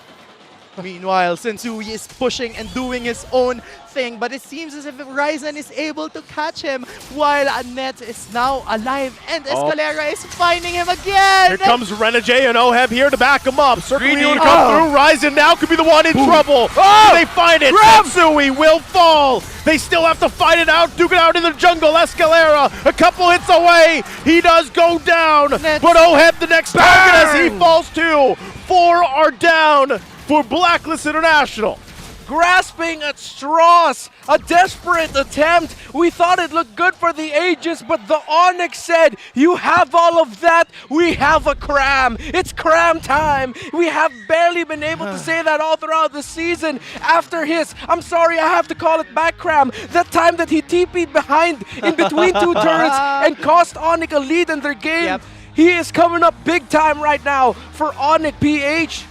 Definitely, we are seeing Cram at time today, and now we know how much he has improved since then, Renmar. Right now, what perfect performance coming from the side of the Sonics as they were able to drown out Blacklist International so far. But again, we are still not seeing the end until the turret, your base, your crystal has been destroyed. It's not the end of the game for you. It's not over yet, and you can see Cram understands that because he hasn't TP'd a single time. He has not done that little TP spam. He's learned. He's learned his lesson. Again, it's, you know, you see that kind of desperation too, you know, as we get this little breather here of Sensui just trying to catch up, like doing anything that he can to get caught back up into this game. Because I do think that if, let's say, we get another 5 minutes, Blacklist International will be in a position where they can actually fight those fights, because you saw it, how big of a lead that ONIC Philippines has when even technically positioning-wise and everything was falling into place for Blacklist International when it actually came to the firepower or the durability because of the items they were lacking, right? So that's the thing. ONIC Philippines, if they want to get to this Game 5, they cannot allow this to drag out in some way or another. And the whole way that unfolded just previously before we took this breather was, some would say it was kind of messy, right? Things were all over the place. Well, that's one thing that ONIC Philippines has to control. They can't let things get messy. They can't let themselves get split up, especially when it comes to this portion of the game, because we know how Blacklist International likes to play. We have seen crazier turnarounds from 10K deficits. But now we are back in the game. Edward is the only one alive. Penalty zone has been casted, but it seems as if he's just gonna back out. A successful defense coming from the side of Blacklist International. They'll have the 5 members, but ONIC has their 5. Yep. Will they burn this Lord, rush it, try to contest? Will Blacklist try? Will they try to go for the split? You see a topside rotation actually for Sensui. Yeah. See what the call will be here for these two teams. Wow, Sensui's just going up there. Yep. He just wants to be able to push that top lane, but with a very wonderful position coming from Escalera.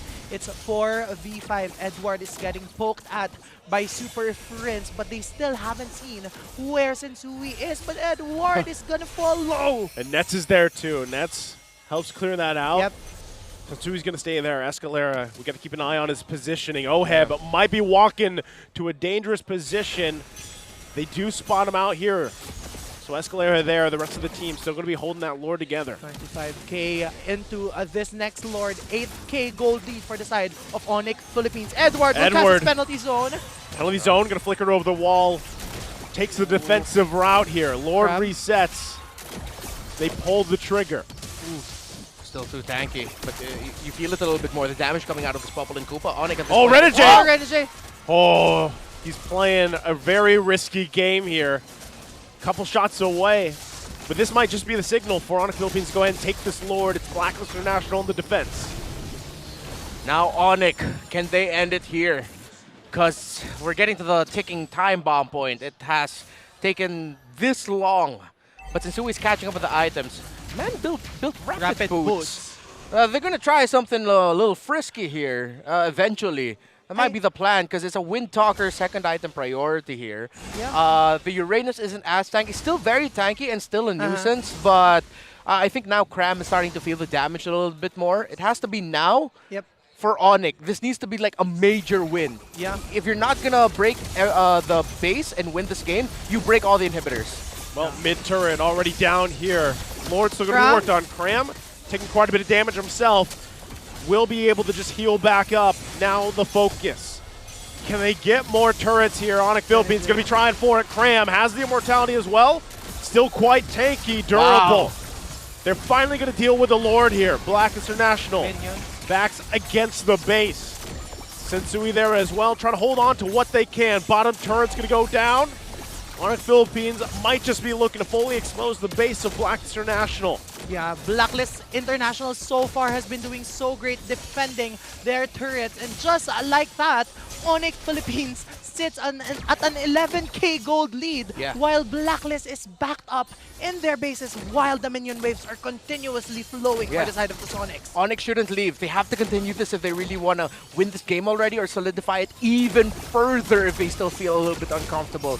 But I think they're starting to back out. Renegade with that circling eagle, but that's just a go signal for ONIC Philippines to, oops, let's just back away for quite a bit, and let's try to re-engage at some point in time again. Okay, quick item update, especially for the mid laners, up to a Divine Glaive already is to Lilia. 3 core items for the Faramis, up to a Lightning Truncheon and Holy Crystal as well. So, Cram! Cram! Oh! That's big. They actually got the immortality out. Wasn't sure if they'd be able to do that with the torn apart memory, but they did. But still, ultimately, you know, an item down anyway. Yep. But still, Blacklist International has a ton of work to do here. This is massive in favor for ONIC Philippines. With the immortality down now, Cram, the next big engage will have to sacrifice himself. If I'm ONIC here, do what they're doing. Try to see if they can split the map a little bit more. Blacklist International know that ONIC have a massive lead and they want to commit a lot of bodies there. So space out the map. Send your, just like what they're doing, someone with nets to an opposite side. Clear up the minion wave, show up there. If there's no response, if you get the vision that no one else is there, continue pushing. Get Blacklist out of the Lord pit, and then ONIC, make sure that the Lord doesn't get reset. It has to be a cross-map Lord dance. And with that, Blacklist International decides to go with OHEB as well as Renegade to push that top lane while UF falls down low. ONIC Philippines is slowly trying to keep the Lord in their side, but Super Friends with that flicker out Cram is slowly feeling the damage coming from Sensui, but on the top side, Escalera going to take the focus, but meanwhile here for the Lord Pit, it will be secured by Ryzen. Still, Net's going to jump in. There's the Netherrealm to save them. They went in with the penalty zone too. They're in trouble here. They're down a member. Still going to be putting the pressure on the top side. It's Edward. It's Yue. Can they hold it together? And the top side, they're going to be pushing with Renegade and OHEB. Yue trying to keep them back. Yue stops Super Prince. Look at the base though. Can they finish it? One siege minion! It's Super Prince there. Renegade with the circling heal. They're desperate. Blacklist International. Bobs and weaves, but it's not enough. ONIC Philippines keeps it from falling apart. They take us to Game 5. Blacklist, and this winning moment is brought to you by our official sponsor, FWD Life Insurance. That's how spicy it is in the Philippines. It was a dominating game for one team, and you thought it would end with a simple little base defense. No, it became a little spicy base race. I'm pretty sure even ONIC had their behinds puckered up, really clenched tight. I was like, oh guys, this is way too close for comfort. But ONIC go with the victory and force a game number 5. But what an effort by Blacklist and by OHEB and by Renegade to try and end it there. That was quite a scare. Wow. But Super Friends still with that clutch clearing of the minions, which rendered the backdoor play of Blacklist International very, very helpless. Yeah, that was a spicy game. You know, I had to have some water as well with that, but Same. man. Me too. Yeah, I know, because, you know, I was talking about risk before we went to that game. That was risky. And I almost thought for a second that they were going to pull it off. Blacklist International was going to pull it off. It's been a while, I would say, since we've seen a base race like come down to that close. Like we've seen backdoors and we've seen, you know, that thing, but a base race when it comes down to what's on the line here, that was a little Risky. tense. I know people were probably like, I know the crowd here was like, everyone was like silent. It was like, and then just like, wait, is this really gonna happen? Yeah. Is this how ONIC's gonna go out and bow out of the playoffs? But no, they forced a game number 5. And you gotta commend their Super Friends respawning, just really focusing on the minion. It's like they talked about it. I'll focus on the minion. OHEB, if we can get him, would be great. But then it was Nets who focused on OHEB, and then the Siege minion was focused by Super Friends. And by the way, you also have to commend OHEB actually flickering, because that changed the approach of ONIC. Like, oh wait, he flickered.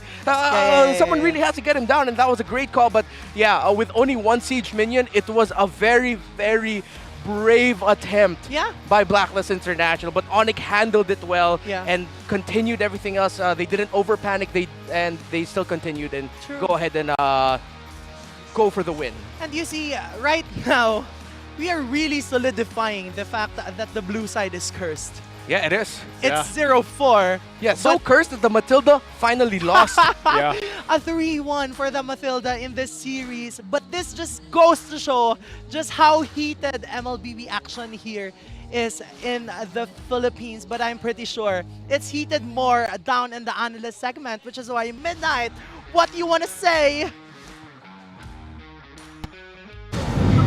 Of course, it wouldn't be a playoffs without a Game 5 as Mpl-Ph stretches it to the last game versus Blacklist International. Naging maganda yung bawi nila dito. And again, huling match na, laglaga na to between these two teams. Muli kami ang inyong analyst for this game. Welcome to this analyst. Ako si Midnight. Kasama ko pa rin dito si Renzio. And Renzio, kakaiba yung naging game dito ng ONIC Philippines. This time around, tinalo nila yung Popo and Kupa. Dahil doon siguro sa Hilda pick. Oo, classic no? Oo. Classic. Kasi naalala ko, ano pa to, signature pa to ni Escalera, Escalera. tsaka ni Bentings before. Ngayon, ginamit nila laban sa Blacklist International. Hindi pinag-jungle. Hindi pinahinga eh. Hindi pinahinga. Tuloy-tuloy. may point nung game na level 8 na si Ryzen. Oo. Si Sensui level 5 pa lang. Oo. Kaya nakukuha din yung mga buff niya ni Escalera Oo. pag napanood nyo. Ito yung tinatawag nating jungle control talaga Ah. mula sa ONIC Philippines. Ito na ba yung counter laban sa Popol and Kupa? Oo, sa tingin ko yun. Yun ang hirap eh. Yeah. Pero big factor din yung kasama ng Popol, yung Matilda, tsaka yung Paramis. Wala namang pang-dep kasi yun. Kaya lalo siyang nahirapan. And speaking about walang pandef, ito yung taong to, punong-puno naman ng defense mula sa ONIC Philippines Cram on the Uranus. 5-0-6. This time around, in contrast nung previous game, literal na wala namang kayang gawin yung Blacklist International laban sa Uranus na to. Oo, syempre lalo na wala naman silang panghuli. Yep. Tsaka wala silang burst. Nung late game, nagkaroon ng damage. Andun na yung DHS mula kay OHEB. Pero again, naging crucial kasi dito yung early game invades na ginagawa ng ONIC na again, hindi pinagpapahinga. Tulad nga na sinabi ni Renzio, kinukuha yung mga buff, kahit yung mga green, kino-contest. And dito natin nakita yung strength naman ni Uranus. Alam ko ikaw, Uranus player ka. Ano ba dapat yung ginagawa ng Uranus pag ganitong snowball mula sa ONIC? Syempre magbibigay ka ng mga isang pressure sa side. Tsaka kung kaya mo mag-invade, pwede ka rin um-invade. Yeah, which is nakita natin. Kung pwede ka manggulo. Yung constant invade na ginagawa ni Uranus laban dito sa Popol and Kupa. And again, wala namang kasing pansagot. Yung Blacklist, naka-Matilda, naka-Paramis. Literal, yung early game for Cram ay napakaganda. Tsaka lalong nahirapan si Popol and Kupa nung sumama na si Ryzen mag-invade. Kasi parang hindi mo pwedeng i-let go din yung jungle camps. Lalo first 5 minutes, may punishment pa sa pagkuha ng minion waves. Kapag ikaw ay jungler, kailangan mo talaga yung mga jungle camps, yung mga buff. And yun yung napigilan ng ONIC Philippines. Kaya naman nagkaroon ng parang block dun sa kanilang objective capabilities. Kaya naman hindi natin nakita yung early game na nakuha ng Blacklist kanina dito sa game number 4. Now, in this game, ONIC Philippines, hindi rin naman ganun ka-dominating yung mid-game nila kasi nagkaroon pa ng mga konting mishaps na napanish yung Blacklist International. And ikaw na rin nagbanggit kanina, nakakatakot yung lineup pa rin ng Blacklist kapag nagpantay yung pera. Why is that? Kasi yung lineup nila, sa lineup ng ONIC, wala silang pang high ground. Mahirapan sila pasukin yung Blacklist sa lineup ng Blacklist. Kumbaga yung endgame, no? Yung pag-take ng towers, yung final push, basically, yung sa base ng Blacklist International. Hindi nga naman din ganun kaganda kasi wala sila nung natural dive. Meron silang frontline. Lalo na naka-Hilda Fick lang sila. Exactly. Meron silang frontline. Nandun yung Hilda, nandun yung Renus. Pero at the end of the day, ang kayang gawin ng Mpl-Ph dito is i-survive yung team fight ng Blacklist International. Which is nakakatakot pa din kasi may dalawang damage dealers sa side ng Blacklist International. And naging clutch din yung pag-take ng Blacklist doon. Muntik tayo makakita ng comeback. Mula kay Rene J, tsaka kay OHEB now looking at this. Kinapos lang, isang canon lang kasi yung hawak nila, yung dala-dala nila. Siguro may mate doon o kaya isang minion. Siguro matatapos. Kaya nila no? Kumbaga, yung damage andun sana, kinapos lang din talaga ng minions para sa Blacklist International. Ngayon, makikita natin dito yung KDA map. Tsaka yung jungle pattern ng ating mga players. Again, very, very particular yung ONIC Philippines sa pag-invade ng jungle camp ng Blacklist International. Kung makikita nyo, yung nag-iinit na part ng mapa, karamihan nasa side ng Blacklist International. Dyan sila tumagal sa red. Tinambayan no? Tinambayan nila yan In and out sila dyan. Exactly. Yung part na yan, yung may lumalakad dyan, ONIC po yan. ONIC yan na nasa side ng Blacklist International. Literal, hindi pinagpahinga talaga si Sensui. Lahat ng camps, kino-contest, lahat ng greens, lahat ng buff. And tulad nga na nabanggit ni Renzio, kailangan mo kasi yun kapag ikaw ay jungler. Lalo doon sa first 5 minutes. Kaya naman nagkaroon ng malaking disparity between sa resources ng Blacklist International and ONIC Philippines. Specifically, not just gold, yung XP. And ang laking factor nito kapag mababa yung XP mo kasi, first turtle. Kailangan mo ng mataas na level para mas malakas yung retrieve. Exactly. And mas mataas yung retribution damage ng ONIC Philippines, which just means na naturally sila makakakuha ng turtle, which leads to another layer of snowball. Nawawala ka na nga ng XP, sila pa nakakakuha ng turtle. Tsaka magagap din yung kampi mo pag syempre pag ka. Di kahit sa level. Kasi yung mga kampi mo Parang kung ikaw yung jungler, kailangan mo ng tulong, pero yung mga kampi mo, may mga gustong ibang gawin sa mapa, pwersado silang tulungan ka. Tapos magagap din sila kasi mababa yung level mo Yep, kasi nasasayang yung oras na, again, kino-contest nila yung Renus and just having a Matilda and Paramis, hindi enough. Basically, kumaga parang Si Cram nagbabayad time lang. Alam ko, madalas mong ginagawa to, Renzo, dati. Uranus Classics ka din. Yung pag-i-invade sa jungle camp. Paano nga ba dapat isolve yun ng Blacklist International? Masasolve nila siguro yun kung hindi nagulo si Sensensui. Kaso nagulo si Sensensui, wala silang damage. Naka-Matilda para miss na sila. So medyo draft, ano na rin talaga, draft issues na rin from Blacklist International. Sa ganung point ng Yura Tirista, di na rin kaya damage yan. Kumaga kahit anong gawin talaga ng Blacklist. Mahirap. Uranus is Uranus. And ito yung power and strength ni Uranus kapag nahawakan mo yung early game. Now, let's look at the emblems na binuo na ginamit ng ating mga players dito. No? Very important dito, tignan din natin yung emblem ni Uranus. Most of the time nakikita natin yung agility talaga kasi yung movement yung speed. basic common emblem. Oo, yung basic common emblem tapos may movement speed. Tapos naka-tenacity pa. Kumbaga hindi movement speed puhunan niya rito. Gusto niya talaga tangkihin lahat. And ang isa pa nakita natin dito again is yung Hilda, pati na rin yung Lilia. And ito naman sila, naka-wilderness blessing. Dalawang sapatos lagi, oh. Lagi tempo. Yan yung sinasabi mong in and out no? Yung talagang yung wilderness blessing. Labas-pasok. Lalo si Hilda, literal in and out sa mga bushes. Pero again, naging close yung game pagdating ng mid-game kasi nagkaroon ng mga moments na nakakakuha si Blacklist ng pick-off. Lalo yung crucial pick-off ni Oheb kay Nets, napatay niya yung Irithel 1v1. And of course, yung damage output nila ay lumalabas na dahil dalawa yung damage dealer nila. Kumbaga, yung sinasabi ni Renzo kanina dito, nagsaray kasi yung gold lead eh. Nakahanap pa rin sila ng window paano makabawi. Oo. Kumbaga yung lead, umabot sa point na medyo negligible na siya na kahit 6k gold lead yan, wala kaming pake kasi may damage output yan. Ang borderline nun kapag nasa mga 50 to 60k gold kasi literal, halos lahat kayo naka-lock item na. And yun yung nangyari in escape. Nahirapan yung ONIC sa pag-close nung endgame scenario. Pero fortunately, nakahanap sila nung small victory na teamfight dun sa may mid-game. With Cram, again, being in the front lines. Interesting nga dito na nag-Ice Queen 1 pa yung Uranus. Literal na. Ayaw yan. Ang kunat, tapos ayaw kang May slow pa. palayasin. Diba? And makikita natin dito sa stats na napakataas ng damage output na tinangke ni Uranus dito. Actually, interestingly, si Blacklist pa yung lamang sa total damage output. Pero, karamihan kasi dyan, I believe 50% nga kasi yung damage taken ni Cram dito, yung total damage taken is 260,000. So, imagine niyo, more than 50, actually 80%.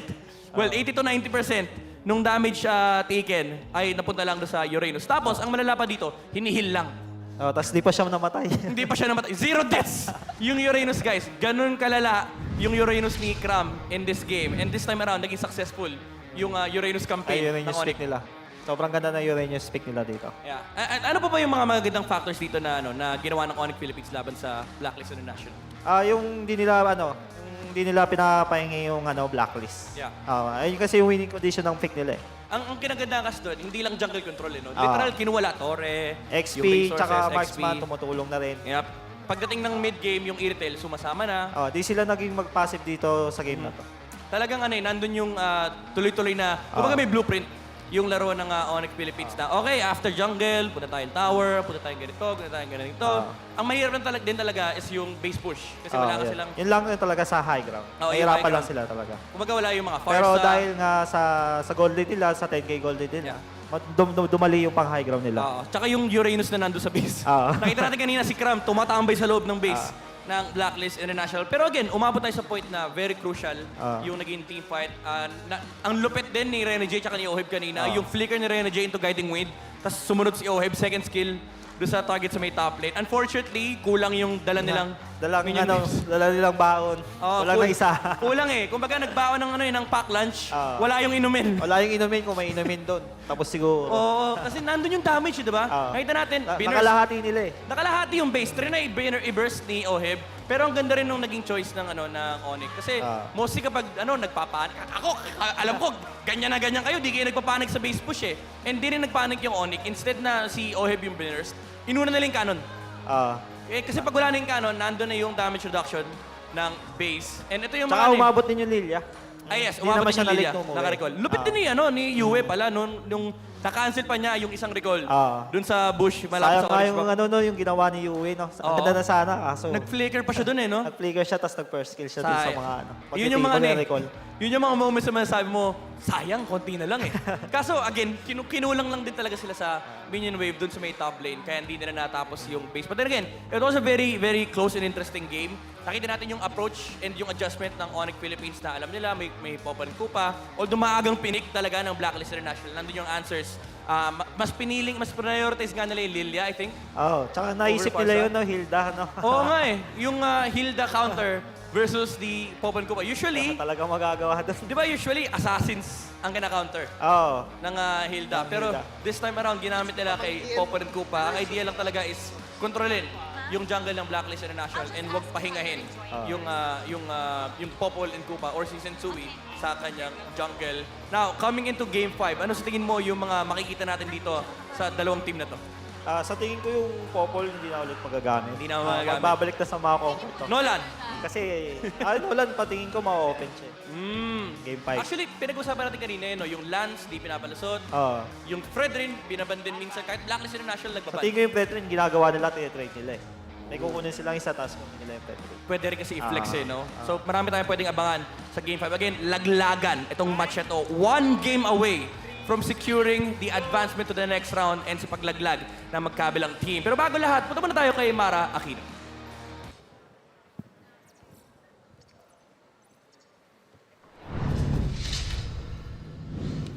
We have a lot of special guests here for MPL Philippines Season 12 playoffs, and one of them, we are graced by the presence of Director Robbie Alabado III, DOT Film and Sports Tourism. Welcome. We've been having this conversation about the game. How are you enjoying this so far? So much.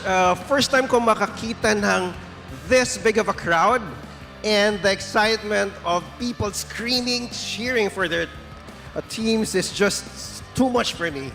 Talagang sobrang exciting talaga to watch live kasi dito mo talaga madadala ka sa mga feelings and yung mga cheers ng mga tao. Pero alam ko earlier, you just had a recently concluded press conference, M5 press conference with the Department of Tourism. How was that? Yes, I would like to announce to everyone here that the Department of Tourism has entered into a memorandum of agreement with Montoon Games. So we are a partner of your favorite e-games pagdating po sa M5. So the Department of Tourism will be actively promoting and at the same time treating your favorite players to a very good tourism experience here in the Philippines. Love it. Thank you for that. As somebody part of esports, we really appreciate the support. But what do you think is the significance of having the M5 World Championship here in the Philippines?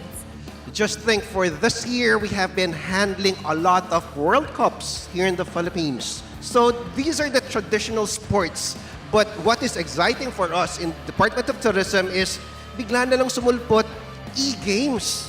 And we were looking at it, is this a good investment?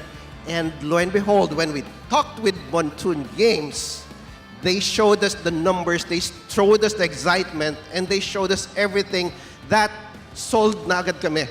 We are going to support Montoon Games M5. Love it. Esports definitely Yes. is on the rise. And for sure, you'll be happy with the numbers that you'll be seeing in the future. But how do you think with the esports coming to the Philippines and all the other countries, how do you think this will help their tourism in the Philippines? Yes, for this competition, we're looking at the World Cup. And World Cup, we're looking at so many teams all over the world. And when we have so many teams coming to the Philippines, then dagdag turista na agad yun. Yes. We have the numbers. But I think the important thing there is these teams have their own followings back in their countries, and at the same time, some of their fans would travel to the Philippines just to see them live. And we are very fortunate that M5 is here because we're expecting that this will translate to more jobs, more tourists who will be exposed to what we have here in the Philippines. This is the value of having M5 in the Philippines. And I'm so glad also that it broadens the opportunity. And also, it's also a chance for other people to see how beautiful our country is. Not just in Manila, but I hope they also get to travel all around, even in the provinces, to see our beaches. Now, is there anything that you want to say to the crowd? Any last messages? Yes, for the tourism industry here in the Philippines, we are in partnership with even our private sectors. So we are going to have our tour operators, our transport operators, who will be giving services to our tourists who will be coming here. And they're not just the international tourists, but we know that all over the Philippines, you want to see the games. You're coming to Manila just to see the games. So we are going to, this partnership will result into bundling of tickets. We're going to give you discounts in hotels, in whatever, where you want to go after or even before the games. So we will, with the private sector, we will be preparing tour packages for you at a discounted rate so that you can enjoy the Philippines. Oh my God, that's such a nice incentive. Let's invite everybody to come and support the M5 as well. Okay, so sa mga Pilipino po dito sa atin, kinakailangan ho natin suportahan ang Philippines. And we are inviting everyone here in the Philippines, come and see the games. M5, Filipinos, we are coming. So we love Monsoon Games, we love M5, we love the Philippines. It's so great to be getting the support from the Department of Tourism. Thank you so much. And I hope you come here for the playoffs grand finals Of so you course. get to enjoy this, enjoy the rest of the game. And now we're going to throw it over to our casters. Pasok. Thank you so much, Marakino, and for the Director of Tourism's support, because it's really valuable for us to be able to perform well in the M5. But going back to the game, we are down to a best of one, and this begs the question, who is going home? This is why I like to say it. You know, I love seeing the support, of course. And at this point, we've been saying all season, all roads lead to M5, which is obviously here in the Philippines. We can't wait for it. And things are falling into place because, like you said, Antinara, it's now between these two teams, it's to a best of one. Yeah. In the previous game, man, for Game 4, who would have it any other way than the way it unfolded? Yeah. The blue side curse is still there. ONIC, what they did, really drafting the Hilda into the Uranus, and Renjo in Midnight. Of course, that's Renjo, formerly of Smart Omega, now a player in MPL Cambodia with Team Max, if I'm not mistaken. It was just a thing of beauty. It was so well thought out. Yep. Over and over against Cram, Escalera, the connection, the history they have, and then the pressure they put on, really just a shutdown Blacklist. But, of course, as we mentioned earlier, it ended in such a spicy way. Yeah. Like, it wasn't just like a completely one-sided game and then the other team just completely went down and got wiped out on their base. No, Blacklist International almost won it. They took the turret down to 50%. Yes, and it was such a risky play that it was a cherry on top of that specific game. Yes, it was a one-sided game, but that play in the top lane, if it paid off, it would have been a great end. But even if it didn't, it was such a very wonderful performance for both of our teams. But specifically for ONIC Philippines, we are seeing just how much composure and mental fortitude they have, because they lost the first game, but they easily bounced back, lost game 3, and easily bounced back again for game number 4. And the crazy thing here is that's really standing out for me as someone that has been watching these different iterations of ONIC Philippines throughout this regular season, obviously, is how well Escalera and Cram are fitting into this whole series right now, man. And they have been on point throughout the series, and I think it's even more so now. It comes down to this, right? How do they take these past 4 games and possibly send Blacklist International home here, right? And I think a lot of eyes will be on those two alone. Even Escalera, like he's been having these games, the Hilda pick was amazing. True. You called it in the draft, and it literally was the answer to deal with the pressure that they needed on that pole pick. So, you know, now you're left to wonder, like, again, the masterminds behind all this, and that every team is going to be on showcase here. You know, what else is there, really? And is this the time? Is Game 5 in a do-or-die situation, when it comes down to this best of one, is this a time that you pull out all the stops? You know, do you pull out, again, something as a surprise pick? Is this where that happens, Renmar? Oh, I'd want it to be. I think it'll be the perfect way to end what has been a fantastic opening series for the MPL Philippines Season 12 playoffs into Game 5. Suddenly there's surprises everywhere. What if we finally see the Hellcurt? What if Ryzen gets a sling? A freaking Layla? I wouldn't mind. I would be okay with that. Yeah, and at this point in time, we really are looking forward to surprise prize picks for both of our teams, given that this is a best of one. Whoever loses this game goes home, and whoever wins books their first ticket to the next round of the playoffs. But speaking of that, we have a change almost in the draft, because I'm not sure yet if these are bans or if these are picks, but it looks like they are picks because the bans are out there in the bottom. Yeah, I believe we are in the drafting phase right now. Lancelot, Joy, Nolan have been the priority bans of Blacklist International. Blacklist on the blue side still. We'll have to double check. It probably means, I have a feeling this is actually ONIC blue side, because these are their blue side banning patterns. The Digi Nova, the Baksha, especially the Digi Baksha. So it was probably Valentina first pick. And then Matilda Fredrin, and then Grakakai, and then into the Bruno. So there it is.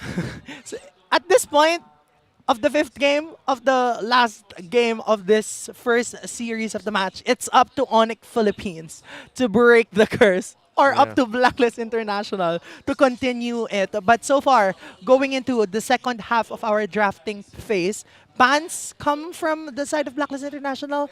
This is an Ixia ban. Meanwhile, for the side of ONIC Philippines, this is a Farsa, which we have been seeing UA consistently use in the past few games. Yeah. Oh, this is going to be tough. Again, you know, as we're waiting for the second phase to go through, here's the one thing that I'm liking about the first phase of ONIC Philippines. Yeah. This time, the fact that at least they get their grok. Yeah. You know, if you take a trip back to, I think it was week 6, where it was Escalera just performing out of his mind on the grok. Like, MVP. Yeah, MVP. Like, this is now the time that he actually gets his hands on it, and I think it could be a deciding factor in this last game. Like, this, unless some way, somehow, Black International contains this or, you know, avoids what Escalera can do on this grok, then they are going to have a tough time. And I think, again, that's why they're going to be playing around the Matilda. They have that mobility for them and everything else, a little bit of a safety net. But still, we've seen Escalera just do amazing things here. Yeah, so for nets right now, I'm thinking Claude and Brody are available for him. Matchup-wise, the Claude Bruno is going to be a little bit of a struggle. So with Lilia getting taken out, I'm leaning a little bit more towards Claude Brody. ONIC, Faramis, yes, if they want to go for it.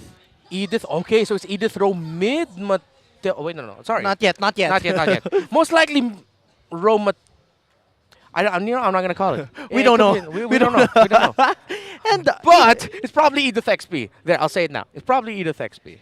And then Fredrin. Are we sure? Because we can have Fredrin in the XP, Edith from Matilda mid. But okay, we'll see later. But the Roth as well as Akari double tank shredder. Yeah. So regardless, if this is a Fredrin jungle or a Fredrin XP, he's gonna get shredded. He's gonna get it. Yeah, he's gonna get it. And seeing Blacklist, what's that pick going to be for you? Is it really just going to be the Faramis? But then they're up against an Akai and a Grok, most importantly, and a Valentina. Are they just going to pull the trigger and pick up something like a Kagura for you? Savior. Or maybe they'll show up on Eve, but no, you don't want to give the... Oh, yeah, Savior, actually. But the Savior's still available for him. We'll go for if they want to go for long range. Yeah. But this has been a great drafting pattern by ONIC. And yeah, they'll go for Faramis instead. Yeah, still with that Faramis, but with that, yes, definitely Reptar. You are correct. This is an XP Edith as well as a jungle Fredrin. So now we are going to be seeing how much both of these lineups will fare against each other. For the side of ONIC Philippines, it's really more crowd control centric. Yeah. Meanwhile, for the side of Blacklist International, it's really chain crowd control, yes, but more sustainability so. Yeah, ONIC really need to be disciplined with their team fighting. Yeah. When you're up against something like a Matilda Faramis, of course, and then the Edith at that, sustained team fights, second chances. That's what Blacklist has in spades. Meanwhile, for ONIC, they're a bit more reliant on their own mechanics. Actually, making it simple and just going for outplays. You don't have any fallbacks. You don't have any saves. Unless Super Prince commits the IMU with getting the Faramis Netherrealm instead. So a lot more pressure on the ONIC lineup in terms of being more mechanical, because Blacklist, it's a little bit easier to pull off. Yeah, and now we are down to a best of 1 in this best of 5 series. It's going to be Blacklist International still against ONIC Philippines, down to a wire. Who gets to go home? Who gets to continue their run in the playoffs? Naisu, what are we expecting now? Honestly, I just feel like both teams are obviously going to lay it all on the line here. Carl Teasy referencing that quote earlier, he's ready. He's wishing both these teams the best of luck. And, whether you're a part of the Sonics here or the Agents, both teams have battled it out up throughout the regular season. We know how rough it's been for both of them throughout the back and forth, and now they've gone back and forth in this first series to open up the playoffs here. Yeah, it's going to be a goodness to honest, typical of the metagame we've seen heading into the Season 12 playoffs, fight for the objectives. But hopefully these two teams have to consider that they really cannot forget about the side lanes. I feel like that's going to be the X factor here. Which team decides to sacrifice a little bit more control and a little bit more advantage for a little bit more map pressure. Nothing too crazy with our emblems right now. Both Assassin... Quantum Charge City, you're right. It's just like 4-on-4. Yeah, it's going to be a very fast-paced game for both of these teams, given that they both have 4 quantum charges available for them. But I'm interested to look at how this first turtle will pan out, given the fact that both of our mid laners seem to want to get level 4 in the XP. Yeah, it goes back to the old storyline of Sensui and Ryzen, two Class S junglers, top of their game. Sensui has had more iconic Retribution dual wins and performances all throughout, but Ryzen's up there. Well, you can see it. Both teams getting centered around here. 4 versus 4. 4v4. Both gold laners waiting on the top side, so it's up to the rest of the team here. Turtle's going to go ahead and reset. You can see already the tension between the two teams fighting for these objectives. Right now, so far, Turtle has been contested by both of our teams. No one has let go just yet. Edward, with that onward, seemingly catching Cram. And we're going to jump in, going to have to deal with his own damage. Nether Realm going to be used. Still have to fight it out here. They're going to be pushed back for now. ONIC Philippines going to fight for domination of the Sensui wins the Retri battle. Ryzen falls as well. It's the battle of the S-class junglers. And that, in that specific rotation, Blacklist International gets the upper hand. Meanwhile, Oheb at the top is seemingly just controlling momentum and pushing towers as much as he could. Escalero will fall down, but he will be able to back out. And with that 1K gold lead coming from the side of the Agents, while all of these things are happening. Nets losing in the gold lane, and the biggest head scratcher for me, Escalera had the perfect opportunity to use the wild charge to really make sure that they got that. He should have committed that in that scenario. Even though they already got the heavy spin onto Sensui, it's difficult, but there is a small window of opportunity that he can retry. It's very small, but it worked out. And again, Sensui has been doing this all season long. Ever since Season 10, ever since coming into this league, he is a Retribution god. One of the best in the Philippines. So ONIC needs to really respect Sensui and apply more pressure when they can. Yes, and with that pressure comes Escalera's momentous wild charge casting as well as Ryzen's heavy spin. But so far, we haven't been seeing any of that just yet. Sensui still on the back lane, seemingly wanting to poke Escalera this Grok. But Renny J will back out, and this is going to be a chill game for both of our teams, supposedly. Well, right now, it's Blacklist tempo. ONIC are playing right into it. They're waiting a bit too much for the Turtles, a little bit too cautious. Where's the Escalera surprise wild charges that made him an MVP Grok in his return late into the season? Yeah, 12 seconds until the second turtle comes up. Sensui there on his purple buff. Meanwhile, the rest of the side of the ONIC Philippines squad is positioning themselves here in the second turtle, so they have the upper hand in terms of control in this turtle. Turtle now up here. Sensui grabbing the buffs that he needs. And as we saw, Blacklist International guarding themselves a nice little lead here. They're going to go ahead and work with it. Circling Eagle to come down. They find more. Escalera could be in trouble here. Wild charge and defensive flicker. Fight. The lockdown. Sensui does it again. Gets the second turtle out of the hands of Ryzen. Now going to be focusing on the purple buff as well. Ryzen has nowhere to go. How did Sensui get that? How many times have we said that throughout this season? How did Sensui get that? And ONIC, you need to apply more pressure onto Sensui. My gosh. When teams go up against Echo and Carl TZ, they blow everything that they have to get Carl TZ down. You can't just control Sensui, you have to bring him low or even take him out. What the heck? 2 turtles for the side of Blacklist International while they sweep that bottom lane outer turret. Meanwhile, 2.9k gold lead still in favor for the side of the Agents as they want to be able to push this mid lane, but no, they wanted to respect the damage output coming from Super Friends as well as Ryzen's heavy spin. 1,200 gold lead is the difference between OHEB and Nets right now, with Blacklist gold laner in the lead up to Dominance Ice. You see here the difference in priorities. Dom Ice here for the Edith, and of course the Radiant Armor as well for Cram instead. So again, similar to earlier, this Diroth is going to be a little bit more utility because he's just there. Oh, no way. What? Mr. Worldwide. That's what he was going for. Escalera, though, going to get forced back. And this is, you know, honestly, this is just the fundamentals from Blacklist International. There's nothing fancy about it. It's just what you expect from these teams. It's very clean. Yeah. So ONIC Philippines, you know, how do you disrupt this? And this could be it. Concealed play going to come through. Escalera finding OHEB. There's the response. Renegade with the Circling Eagle. Escalera, will he be able to escape? Once again, now OHEB avoiding the lockdown. Heavy spin not going to be utilized either. Escalera didn't have the wild charge there. Of course, we saw that him have to use it earlier for an escape when things got shaky down at the bottom lane. So right now, Blacklist are in control. They can continue this. Oh, they get the heavy spin out. Ryzen able to survive a little bit longer. OHEB could be in trouble here. There's the wild charge, knocking OHEB up. Edward, the next target. Can they get it? Sensui working on the turtle. He gets that. Cram now going to get tossed over. He's the next target. Knocked up. Can't play. Cram's gone. Can't play. That is the perfect statement. So much control coming from the side of Blacklist. How can you play when you can't even move? He really couldn't move.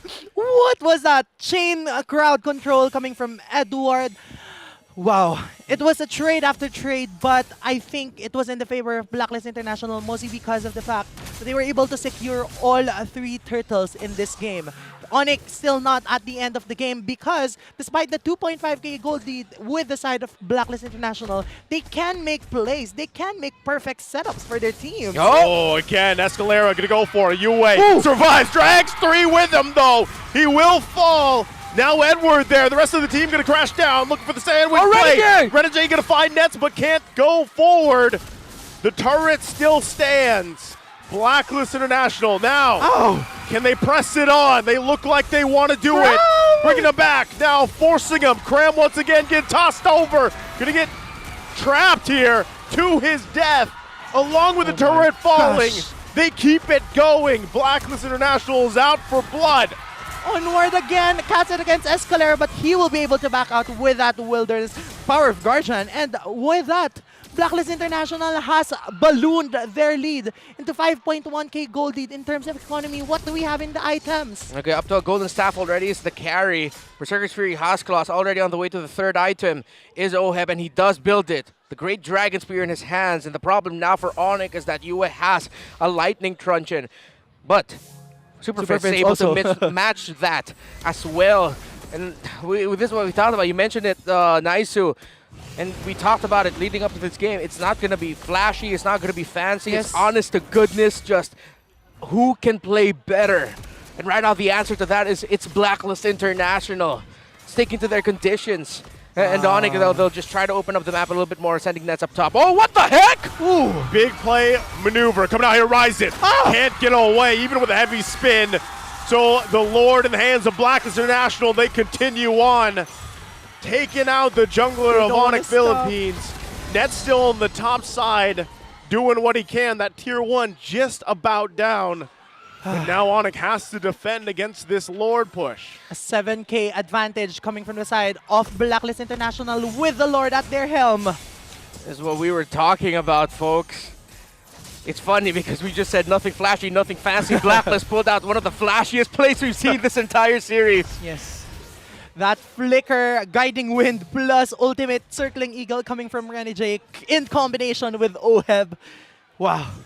It can work so well when they pull it off again. Renegade keeping them on their toes here. They have to defend against this. Sensui sliding on through the wall. There's the heavy spin from Ryzen. Oh! Flicker as well. The turret's finally going to fall here. They keep them alive. Blacklist International now focusing on the bottom turret. They get that. They're happy. They make their way to the top lane. 9,000, 11 minutes. Only one base turret standing here for ONIC. Can they hold on, or will Blacklist continue their playoffs run as the third seeded team heading to the playoffs? Cram could be. Oh! Cram is gone again, as well as the turret. Does Blacklist International look to end the game here? They have everything they need. Wave's going to be pushing in. Do they have enough? Do they press the situation? They might look for it. UA waiting for that wave to come in. Might be it. Waiting for that Nether Realm. They're going to toss them up here. Escalera in trouble. He falls. Their own Nether Realm going to be used. Do they have enough damage? ONIC Philippines trying to hold on for their lives here. The waves push in. Full force. Ryzen pushes them back. Sacrificing himself with a heavy spin. More minions. It's Nets. It's Super Fritz. It's Cram.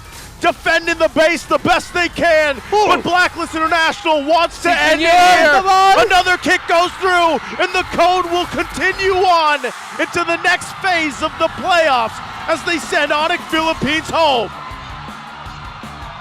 This winning moment is brought to you by our official sponsor, FWD Life Insurance.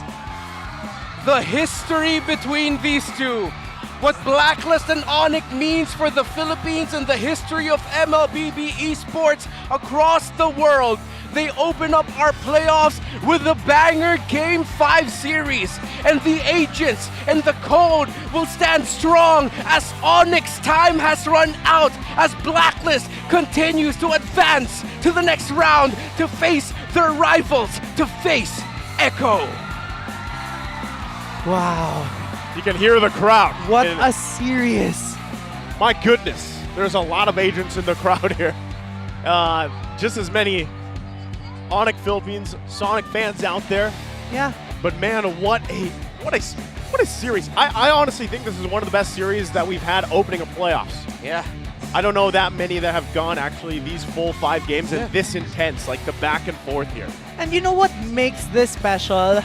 It's because aside from the history for both of our teams, for this whole series, we didn't know who was going to win. And contrary to what Lafel said here in the panels, wow, this is game number 5. And with that, ONIC Philippines, you can stand proud because your performance was so well here in the first day and the first match of our playoffs.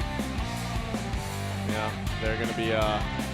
Again, they might get a chance here, of course, you know, to talk before they take that final bow and everything. But again, what a series that they brought us, what they displayed here. Yeah. We know how strong they started the season too, you know, and then the struggles that they had, and came down to this series. And the same thing could be said with their opponents across from them, Blacklist International. So again, just they should hold their heads high because it was an amazing series.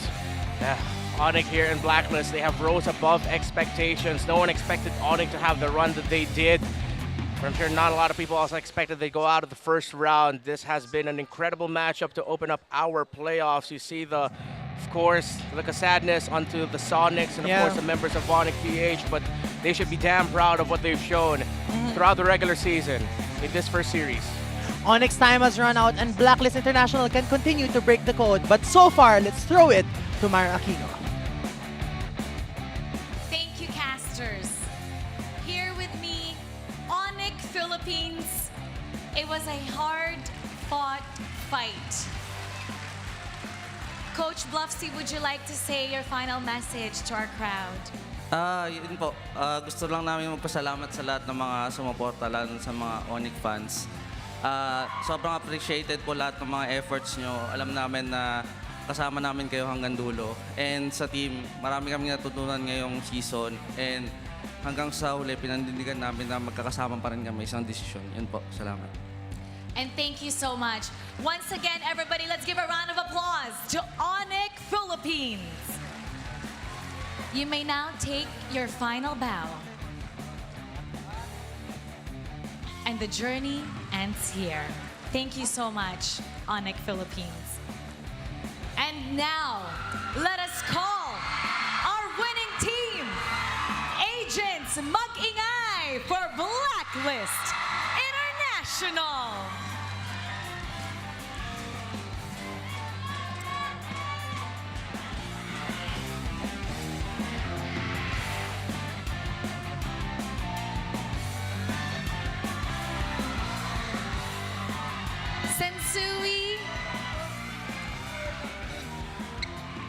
Sensui, kayo ang nanalo, pero nakikita ko you have tears in your eyes. What's happening right now? Siyempre matagal ko rin po sila nakasama. Masakit din po sa akin ako po yung naglaglag sa kanila. Pero yun lang po. You did your job, you did very well. In a competition, there is somebody who will lose and there is somebody who will win. And for this round, Blacklist International will move forward. Sensui, you were amazing. Your instincts were there. Tatlo, sabi mo kasi marami kang ilalabas na heroes. Tatlo ang ipinakita mo ngayon. Gaano kahirap yung preparation papunta dito sa playoffs? At ano pa ba? Ilan pa ba yung mga heroes na maaasahan namin sa'yo? Yung sa preparation po, parang expected po kasi namin na po na ako po yung itatarget man ng kalaban. Kaya nag-isip po ako ng mga heroes na kaya ko po larin, tapos idadagdag po sa hero pool ko po. Speaking of na ita-target, nakita ko actually magkausap kayo, nagyakapan kayo ni Boss A. Ano yung nangyari doon? Ano yung conversation there kanina? Ayun lang po, wala po. Parang lang po, parang napalaluwa po kasi Parang ngayong, dati po kasi kasama ko po sila sa Naranasan ko na rin po malaglag ng first round, tapos nung nakita ko po ulit sila parang bumalik po sa akin nung magkakasama po kami. So, And later on, you will have a chance to talk to them as well. But now, we're gonna be talking about the next game. Ang makakatapat mo next is the best jungler, one of the best junglers, Carl TZ. Ano ba ang maaasahan namin from you kontra kay Carl TZ? siguro po mas malinis lang po na execution sa mga unexpected picks po ulit. Unexpected picks. Speaking of, ito tatanungin ko, Coach Master the Basics. Ito naman para to sa'yo. If you could pass the mic to Coach. Coach, makakatapat nyo next. Ang pumili sa inyo, Echo. It's gonna be a tough match. We all know how great they are. So ito na ba yung lineup today ang makakatalo sa Echo? Bukas. Yan yung kailangan nyo abangan Kung sino ba talaga yung lalaban sa Echo.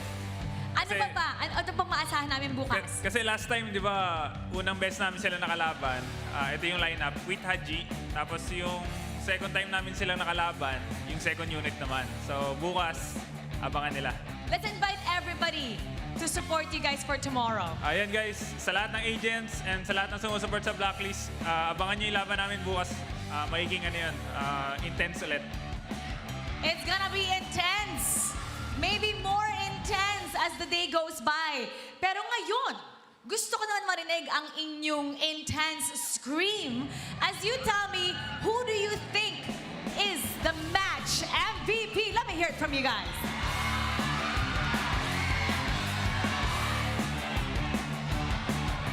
Sino? Okay, tingnan natin. Let's take a look at the screen for the match MVP.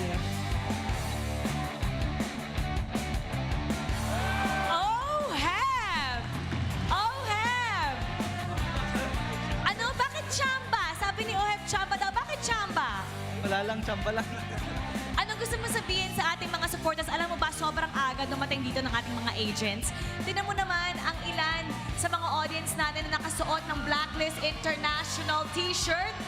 Nandun pa ang inyong mga mukha, may cut-out pa kayo. Anong gusto mo sabihin sa kanila? Thank you sa lahat ng mga pumunta dito para supportahan ang Comedies Playoffs. Gagawin namin best namin para makapasok ng M5. Patuloyin mo lang, supportahan nyo lang kami lalo, gagawin namin best namin. Keep supporting Blacklist International. That's OHEB's message. Once again, everybody, give it up for Blacklist International. You may now take your bow and take your walk of victory. Blacklist International, they're moving on to our next round. And itong match na to was intense. So we're gonna break it down for you and we're gonna go back to our analyst, Paso.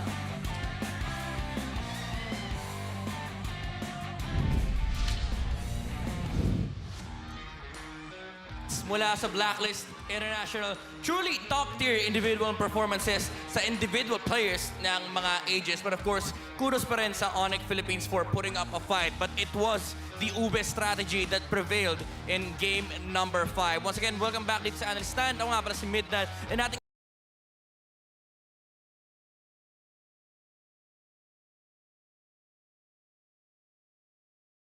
si Sensui on the Fredrin 205 on his performance. Nakita natin yung kanyang confidence, pag-take ng mga resources, yung kanyang aggression ng early game, yung kanyang control sa mga team fight, and of course, yung kanyang pag-peel for OHEB para ma-make sure nila na hindi kakayanin ng ONIC Philippines yung team fight nila laban dito sa Bruno. Kaya naman nung early game nakita natin nandun na yung pag-focus ng Blacklist International sa mga objectives laban sa ONIC Philippines kasi napakalakas nung kanilang early to mid game timing, especially with the composition that they've been able to pull off with the Matilda, the Paramis, and of course the Bruno. Added support dito yung Fredrin and Edith na nasa may bandang unahan na nag-initiate for Blacklist International. ONIC Philippines, sila naman yung may hawak ng scaling dito with the carry. Pero again, it is a very similar story nung game number 1 na kung saan hindi na-capitalize ng ONIC Philippines sa kanilang pag-pick up ng kanilang XP laner. And of course, with the Grok na heavily countered ng Netherrealm. And ito lang yung tool nila para ma-force yung Netherrealm. Hindi nga nila ma-maximize yung gamit nung wild charge dito mula kay Escalera. Kaya naman, ando naman yung damage, pero yung teamfight approach ng ONIC Philippines laban sa Blacklist International ay napaka-awkward. Kaya naman tuloy-tuloy yung pagkuha ng control ni Sensui sa game na to. And it allowed for a very, very big snowball coming out from Blacklist International. Kaya naman, nag-propel to a very huge Bruno pickup dito for the side of Blacklist International. Pagdating ng mid-game, yung damage output niya ay overwhelming na for the side of ONIC Philippines. Literal na may mga heroes na 2 to 3 hits lang mula kay Bruno and hindi na nga tayo mabot sa point na nakarecover ang ONIC at nagamit nila yung kanilang car pick dahil yung mid-game timing ng Blacklist International ay sobrang laki na for ONIC to deal with. Now, looking at the emblem builds here, makikita natin yung choices ng magkabilang koponan. With Blacklist International, again, very important dito yung full damage mula kay OHEB, yung Fatal alongside the Weapon Master, and of course yung konting mobility na binibigay ng Quantum Charge, allowing him to maneuver around these fights, and yung Assassin Emblem, added penetration ng early game, really amplifying yung strength ng Blacklist International during the early game. And also, si Yue, yung kanyang Paramis with the Lethal Ignition. Nabanggit na natin to nung regular season na yung Paramis ni Yue ay ginagawa niyang hybrid. Hindi lang ito taga-save ng mga marksman, kundi nagdi-deal din siya ng damage. And of course, yung Lethal Ignition, it adds another layer of damage for Blacklist International. And it just means na ONIC Philippines, na-overwhelm sila ng damage mula sa Blacklist kasi hindi nag-hesitate yung Blacklist na mag-all-in sa kanilang early game strat. Kaya naman nakapakalaki ng advantage na nakakuha nila Sensui pati na rin ni Edward sa early game kasi yung mga teammates nila ay willing tumulong. And that just means na nakakapag-transition sila towards the mid-game na mas malaki yung hawak nilang lead. Dahil alam nila, ang kalaban nila dito yung carry. They cannot play the late game battle versus ONIC Philippines. Kaya naman nag-all-in ang Blacklist International sa early to mid. And makikita natin, napakayaman ni OHEB. Yung Bruno ay napakadaming farm resources na nakuha nung early game.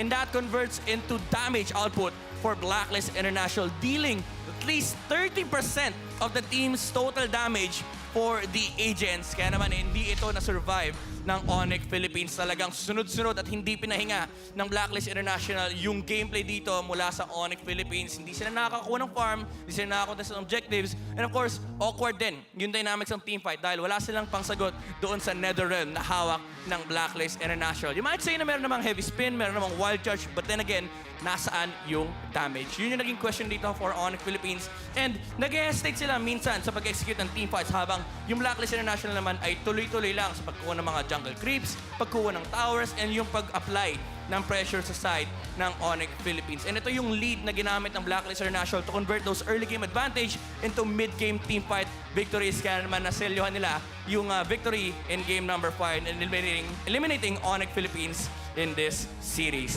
Bago ang lahat, pumunta muna tayo kay Hans para sa mga konting pagganapan pa dito sa ating venue.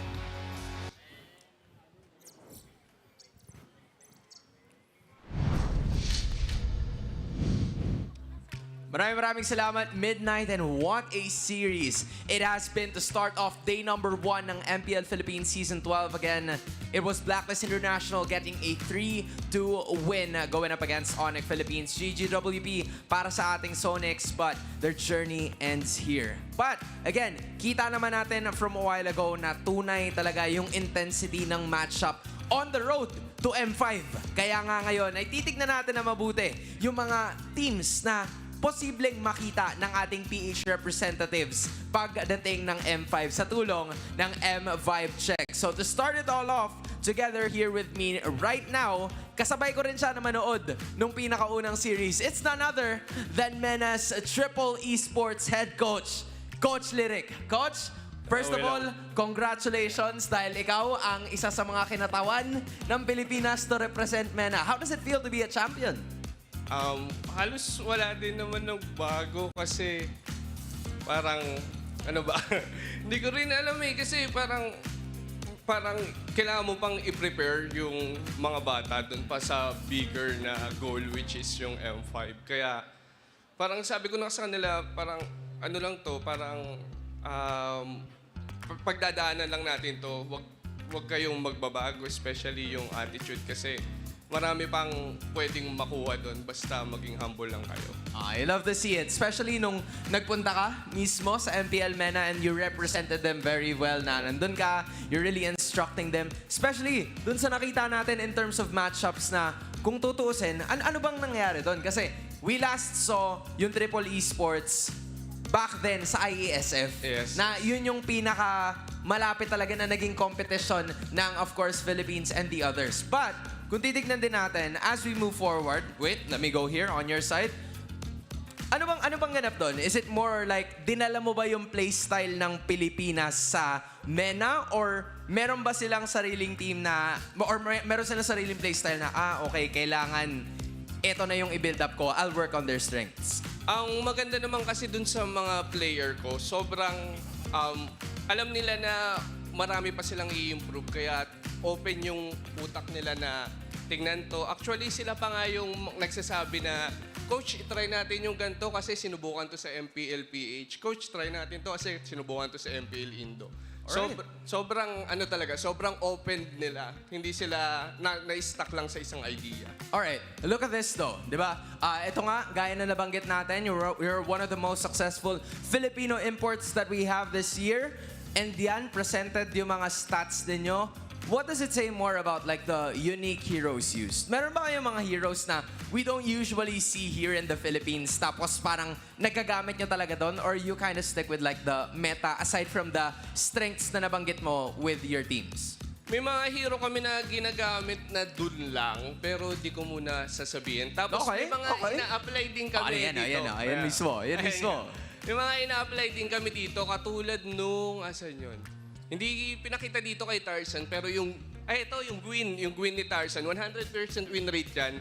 Sobrang tuwang-tuwa siya nung nakita nila. Actually, kay Irad namin nakita yan. Tapos sabi niya, Coach, try natin to yung Gwyn kasi nag-Gwyn din ako dati. Tapos try namin, tapos yun, successful naman siya. Oo nga, no? So, ang dami kong napapansin so far. Somewhat similar nga, pero yun nga, yung isang naging major factor, it's the Guinevere na usually, hindi natin nakikita from all of the other teams out there. Kumbaga may binahabagayan talaga siya di ba, na lineup. And that's where you come in para mag-allot ng perfect composition for that one. So, with that being said, ang dami ng mga players, or actually there are 5 players up top. Sino sa tingin mo yung isa dyan na kailangan abangan ng mga Filipino fans kung sakali na makakaharap ng Triple Esports ang isa sa ating representatives? Abangan nyo si Troll kasi si Troll talaga yung isa sa mga pang-pick off namin. Tapos sobrang nilulook up niya si Yawi at saka si Light. Kaya sobrang excited siya na makaharap sila. I like it. Oh, so, kung ang idol niya ay si Yawi and si Light, I would expect more of an explosive na Troll kind of gameplay. So there we have it. We got to know more about Menace Champions Triple Esports courtesy of their winning champion coach na si Coach Lere. Coach, maraming salamat for being with us. And sana ma-enjoy mo yung rest of ating mga matches dahil susunod ay makikita natin ang Smart Omega versus RSG Philippines. Kaya huwag kayong aalis. Magbabalik ang playoffs ng MPL Philippines Season 12.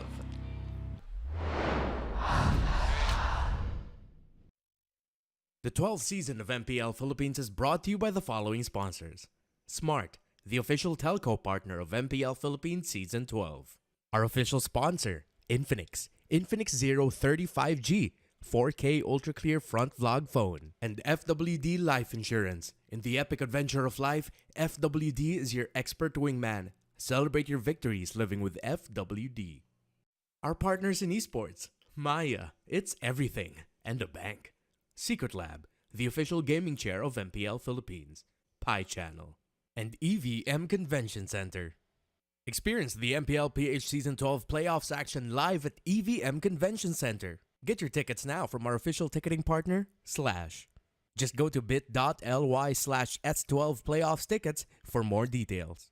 Don't forget to catch all of our official league content on TikTok, Facebook, Instagram, and Twitter. To ensure the equality and fairness of our games, MPL Philippines is also monitored and supervised by the Games and Amusements Board. Habang yung blacklist ay kumakapit pa, ayaw pa rin na napakalakas pa rin ng Pilipinas.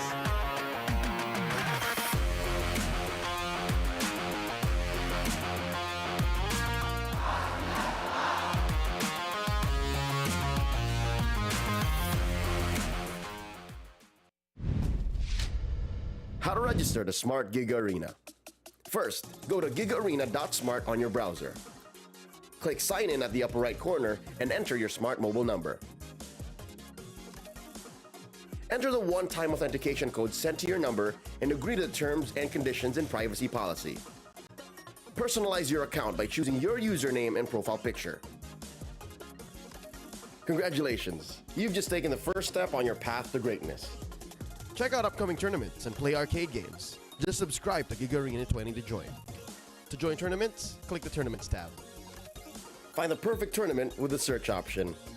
Find all the details about your chosen tournament and register. Provide your in-game name, ID, and other details. Make sure you have tickets to join. If not, then subscribe to Giga Arena 20 to get 2 tickets. And you're set. See you at the training grounds.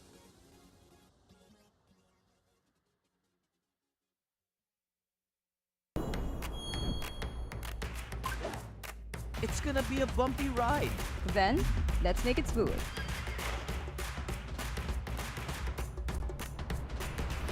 Running out of storage? Got more memory for more moments. Can it shoot in the dark? Low light, zero problem.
Luzon, Visayas, Mindanao, buong Pilipinas, mula sa MPL Philippines, ang tahanan ng pinakamalalakas na Mobile Legends Bang Bang players sa buong mundo.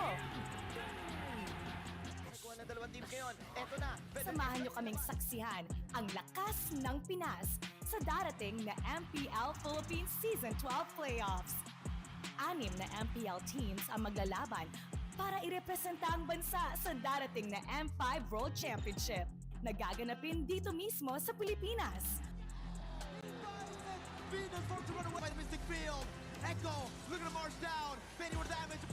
Tumutok online ngayong October 25 to 29 sa MPL Philippines Facebook at YouTube channels or buy your tickets via /event.com to watch the event live. Kita-kits mga katropay!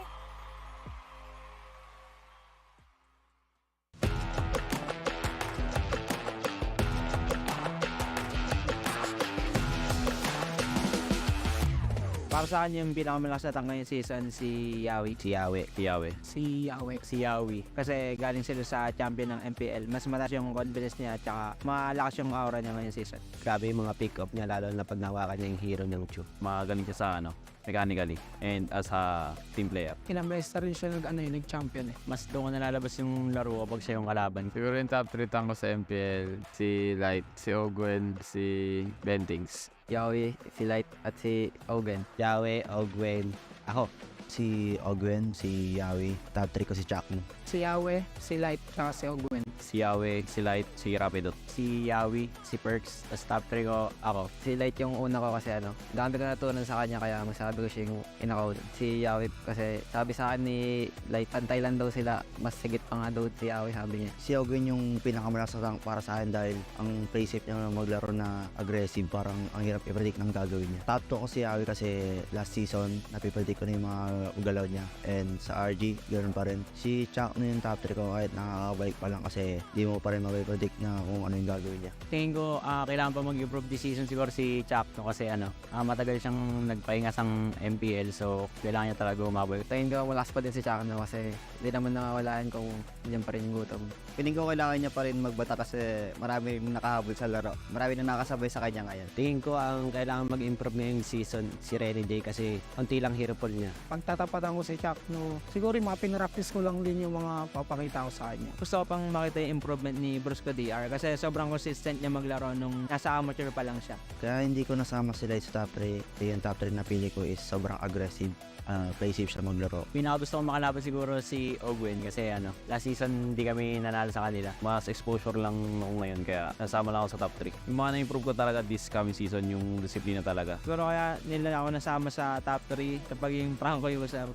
Mahilig tumiktok sa Franco yung first skill play cap. Hindi lang kasi ako malakas eh. Tingin ko yung lamang ko kay Yawi at kay Perks yung experience ko sa MPL. Si Ogwen hindi ko siya nalagay sa top 3 kasi naglalaban sila sa akin para sa akin si Light kasi Ogwen. Sobrang match silang dalawa. Mas naging impactful lang sa akin si Light dahil alos kapareho siya ng hero pool. Sa tingin ko lamang ako sa mga ibang room this season kasi nung last season kabado ako and ngayon feel ko malalabas ko na yung full potential ko. Magagamit ko rin yung experience ko laban sa kanila kasi nakakalaban ko na rin sila dati and parang alam na rin yung gagawin ng bawat isa sa akin. Yung gusto ko makatapat pa rin si Yawe.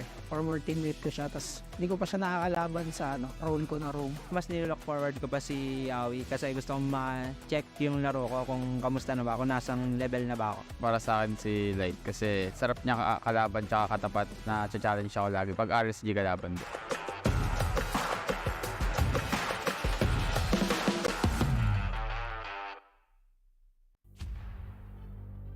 Warriors, their stories linger on through time.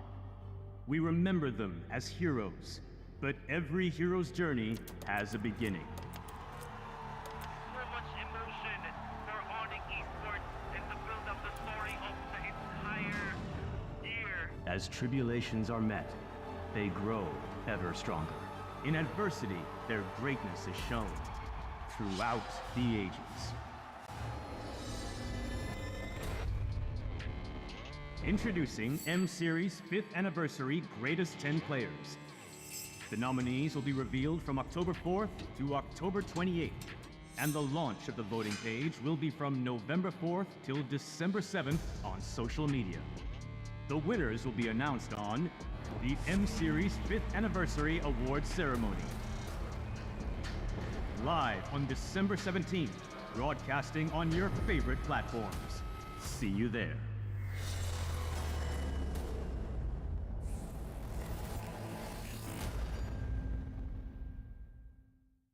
Pagkatapos ng 3 World Championship, 3 gold medal, 2 MSC Championship, 1 National Team World Championship. Tapos na daw ang Philippine era, parang nakakalimutan na nila. Sige, sa serye na ito, ituturo ko sa inyo ang mga strategiya na nagpatunay na Pinas lang malakas. Ito ang ating Philippine meta.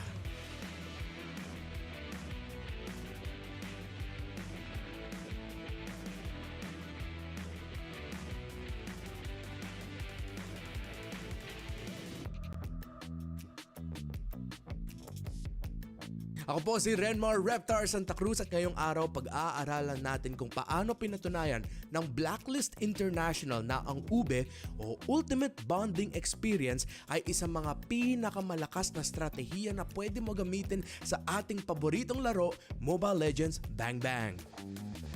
Ang UBE Strat ay isang in-game tactic kung saan ang buong team ay nagsasama-sama para ipanalo ang mga team fights, objective taking at panggugulo sa mga lanes habang sinusuportahan ng mga high damage heroes at maaasahang support heroes mula sa backline.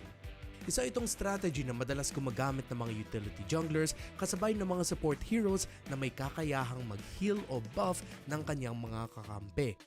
Hindi tulad ng mga traditional na tank heroes na tumatangke lamang ng damage mula sa mga kalaban. Kaya gana dito si Minotaur kaya niya tumangke, kaya niya mag-set, kaya rin niya mag-heal. Maaari nang simulan ang UBE Strat as early as possible.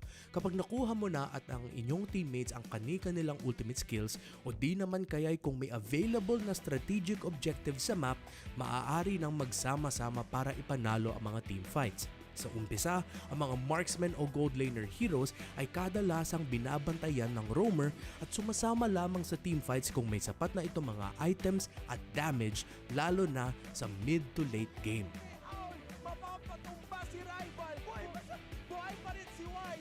Ang strat na ito ay may kakayahang i-bait ang mga skills ng kalaban at i-sustain ang kanilang damage hanggang sa mawalan na ang enemy team ng kakayahan na makalaban sa mga teamfights.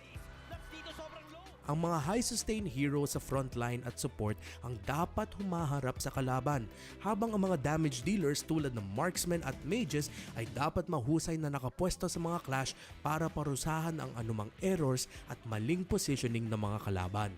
Samantala, dapat tandaan na crucial ang draft pick phase pagdating sa strat na ito para matiyak na maging epektibo ang lineup ng inyong team.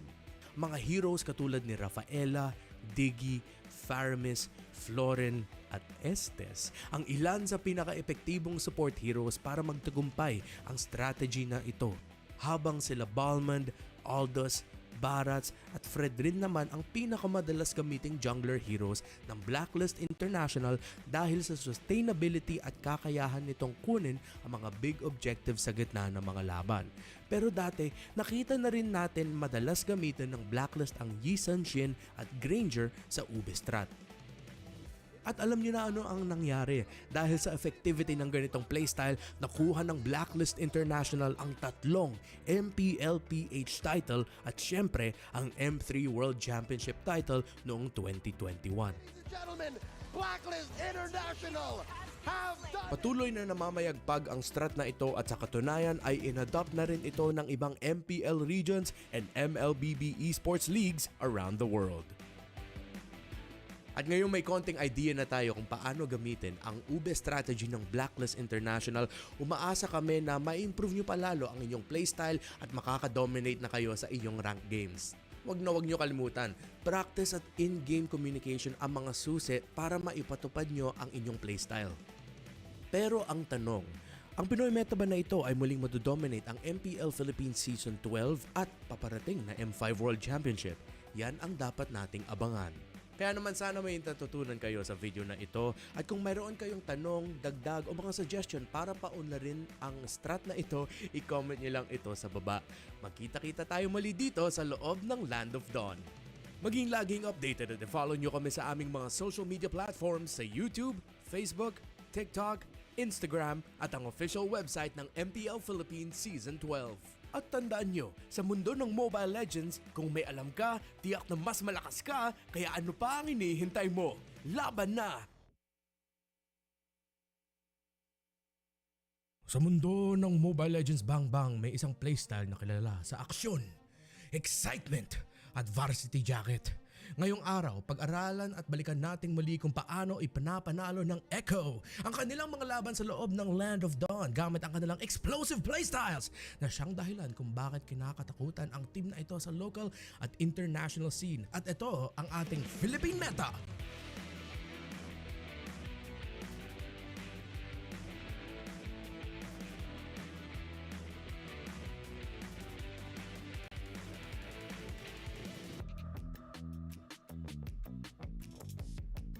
Ang playstyle na ginagamit ng Echo ay kilala sa pagiging agresibo at puno ng aksyon dahil sa coordinated na paggalaw ng bawat miyembro sa buong mapa. At dahil sa ganitong in-game tactics, tinawag ang mga orcas bilang House of Highlights.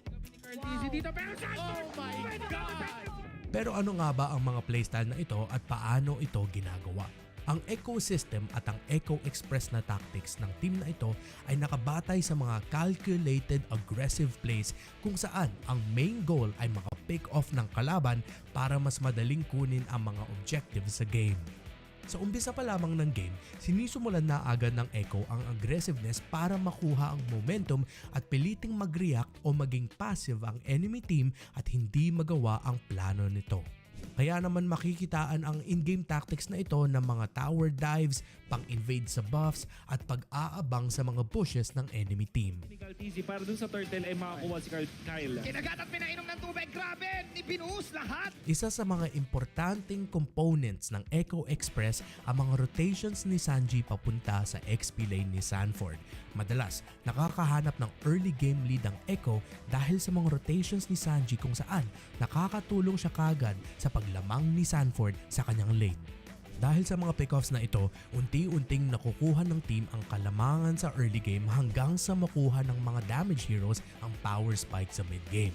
Napakahalaga sa strat na ito ang malinaw na in-game communication at patience para makuha ang mga tamang pwesto sa mapa, ma-execute ang mga plays at mahanap ang tamang target sa kalaban. Sinakikidot with the counter go pero ayun na naman yung Chakadal! Tumutusok! May tusok pa rin sa... Pagdating sa hero picks, kadalasang ang composition ng team na gagamit ng playstyle na ito ay balanse. Ibig sabihin, binubuo ito ng mga heroes na may kakayahang pumalag sa early game habang meron ding scaling hero na pwedeng asahan sa late game. Mahalaga na merong mga heroes na may malakas na crowd control skills para iset ang mga aggressive plays sa laban tulad ni Kufra, Kaja, Cho at Franco as roamers habang sa EXP lane naman ay sina Lapu-Lapu, Yuzhong at Arlot. Samantala, meron din itong mage na kayang magbigay ng burst damage o nakakainis lang talaga kahit sa unang bahagi pa lang ng laban tulad ng Farsa, Eve at Valentina. Sa late game naman ay aasahan nito ang high damage heroes na gold laner para tapusin at parusahan ang frontline at maging ang backline ng kalaban para tapusin ang laro. Dahil sa playstyle na ito, naiuwi ng Echo ang M4 World Championship Trophy at ang unang kampyonato nito sa Mpl-Ph Season 11. Ang kampiyon ng Mpl-Ph! Napatunayan ng playstyle na ito na kayang makipagsabayan ng mga Pinoy sa mga action-packed na laban. At yun na nga, katulad lang ng ating Ube Blacklist International playstyle na sana napanood nyo nung episode 1. Ngayon, alam niyo na kung paano gamitin at i-execute ang Echo playstyle. At umaasa kami na magagamit nyo ito para higit na ma-improve ang inyong playstyle at makadominate sa ranked games. Alam natin kung paano kahirap yun. Practice at tamang in-game communication ang kailangan. Na yan ang mga susi para maipatupad nyo ang playstyle na ito. Pero, ang tanong, ang Pinoy meta ba na ito ay muling madodominate ang MPL Philippines Season 12 at paparating na M5 World Championship? Yan ang dapat natin abangan. At kaya naman sana'y nagustuhan nyo ang video na ito at ang dami nyo natutunan. Magkita-kita tayo muli sa loob ng Land of Dawn. Maging laging updated at follow nyo kami sa aming mga social media platforms sa YouTube, Facebook, TikTok, Instagram at ang official website ng MPL Philippines Season 12. At tandaan nyo, sa mundo ng Mobile Legends, kung may alam ka, tiyak na mas malakas ka, kaya ano pa ang hinihintay mo? Laban na!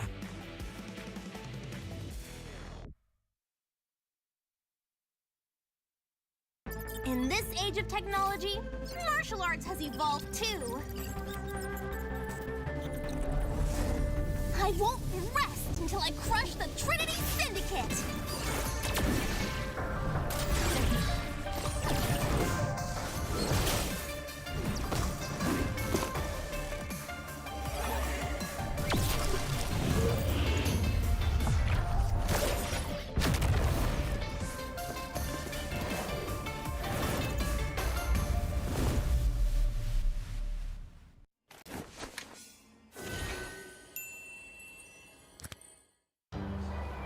I value this the most. Sulitin natin. You guys ready? Power all 99, please. All access data and only TikTok for only 99 pesos. Magic data for me. Data that doesn't expire, also 99 pesos. Smart Super Value deals coming right up. Get the most out of your 99 pesos. With PowerAll's 8 GB for all apps plus Unli TikTok. Or magic data that doesn't expire.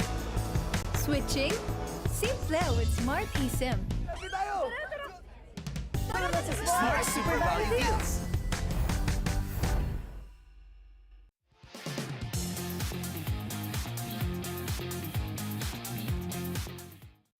How to register the Smart Gig Arena. First, go to gigarena.smart on your browser. Click Sign In at the upper right corner and enter your smart mobile number. Enter the one-time authentication code sent to your number and agree to the terms and conditions and privacy policy. Personalize your account by choosing your username and profile picture.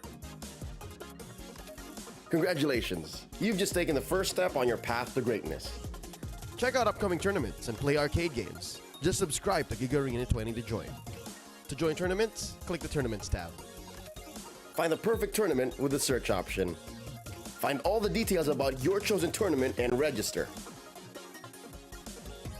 Provide your in-game name, ID, and other details. Make sure you have tickets to join. If not, then subscribe to Gig Arena 20 to get 2 tickets. And you're set. See you at the training grounds.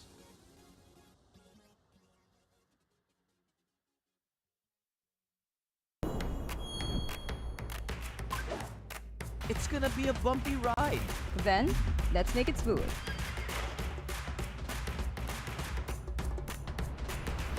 Running out of storage? Got more memory for more moments. Can it shoot in the dark? Low light, zero problem.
Luzon, Visayas, Mindanao, buong Pilipinas. Mula sa MPL Philippines, ang tahanan ng pinakamalalakas na Mobile Legends Bang Bang players sa buong mundo. Samahan niyo kaming saksihan ang lakas ng Pinas sa darating na MPL Philippines Season 12 Playoffs. 6 na MPL teams ang maglalaban para irepresenta ang bansa sa darating na M5 World Championship na gaganapin dito mismo sa Pilipinas.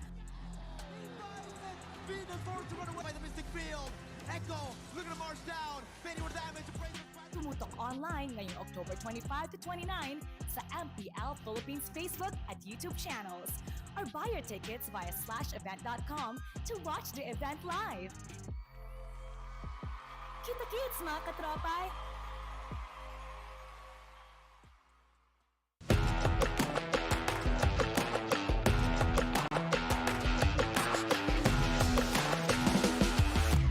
Para sa akin yung pinakamalakas na tank ngayong season si Yawi. Si Yawi. Kasi galing sila sa champion ng MPL. Mas mataas yung confidence niya at saka malakas yung aura niya ngayong season. Grabe yung mga pick-up niya, lalo na pag nawakan niya yung hero ng Chu. Magaling siya sa mechanically and as a team player. Ilang beses na rin siya nag-champion eh. Mas doon ko nalalabas yung laro kapag siya yung kalaban. Siguro yung top 3 tank ko sa MPL, si Light, si Ogwen, si Bentings. Yawi, si Light at si Ogwen. Yawi, Ogwen, ako. Si Ogwen, si Yawi, top 3 ko si Chakno. Si Yawe, si Light, tsaka si Ogwen. Si Yawi, si Light, si Rapidot. Si Yawi, si Perks, tas top 3 ko ako. Si Light yung una ko kasi dami ko natutunan sa kanya kaya masabi ko siya yung inakaw. Si Yawi kasi sabi sa akin ni Light, pantay lang daw sila, mas sigit pa nga daw si Yawi sabi niya. Si Ogwen yung pinakamalakas na tank para sa akin dahil ang play safe niya maglaro na aggressive, parang ang hirap i-predict ng gagawin niya. Top 2 ko si Yawi kasi last season napipredict ko na yung mga galaw niya, and sa RG ganoon pa rin. Si Chuck na yung top 3 ko kahit nakakabalik pa lang kasi di mo pa rin mapipredict na kung ano yung gagawin niya. Tingin ko kailangan pa mag-improve this season siguro si Chuck kasi matagal siyang nagpahinga sa MPL so kailangan niya talaga umabot. Tingin ko malakas pa din si Chuck kasi hindi naman nawawalaan kung nandiyan pa rin yung gutom.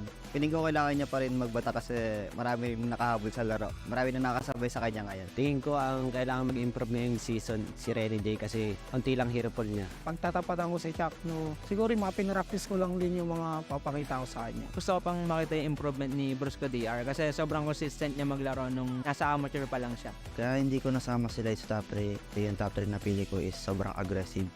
Play safe siya maglaro. Pinakagusto ko makalaban siguro si Ogwen kasi last season hindi kami nanalo sa kanila. Mas exposure lang ako ngayon kaya nasama lang ako sa top 3. Yung mga na-improve ko talaga this coming season yung disiplina talaga. Siguro kaya nila ako nasama sa top 3 kapag yung Franco yung sir.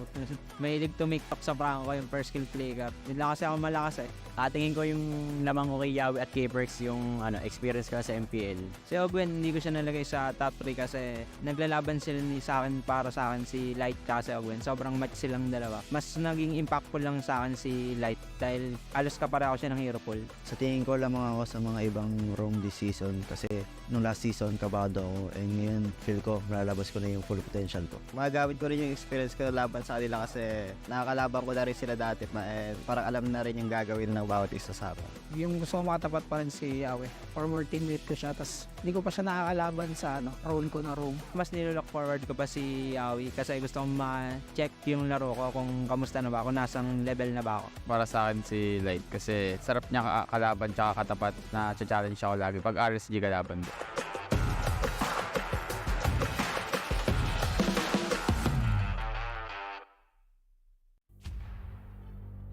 Warriors, their stories linger on through time. We remember them as heroes, but every hero's journey has a beginning. So much emotion for ONIC Esports and to build up the story of the entire year. As tribulations are met, they grow ever stronger. In adversity, their greatness is shown throughout the ages. Introducing M-Series 5th Anniversary Greatest 10 Players. The nominees will be revealed from October 4th to October 28th, and the launch of the voting page will be from November 4th till December 7th on social media. The winners will be announced on the M-Series 5th Anniversary Awards Ceremony. Live on December 17th, broadcasting on your favorite platforms. See you there.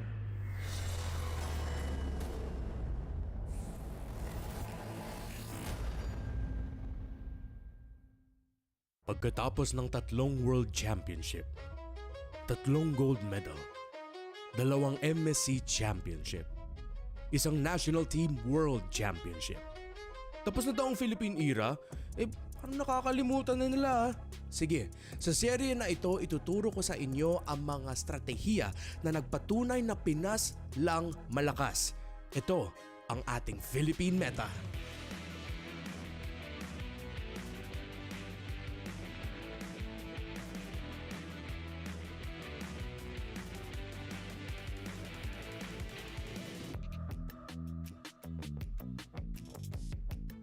Ako po si Renmar Reptar Santa Cruz at ngayong araw pag-aaralan natin kung paano pinatunayan ng Blacklist International na ang UBE o Ultimate Bonding Experience ay isang mga pinakamalakas na strategiya na pwede mo gamitin sa ating paboritong laro, Mobile Legends Bang Bang. Ang UBE strat ay isang in-game tactic kung saan ang buong team ay nagsasama-sama para ipanalo ang mga team fights, objective taking at panggugulo sa mga lanes habang sinusuportahan ng mga high damage heroes at maaasahang support heroes mula sa backline. Isa itong strategy na madalas gumagamit ng mga utility junglers kasabay ng mga support heroes na may kakayahang mag-heal o buff ng kanyang mga kakampi.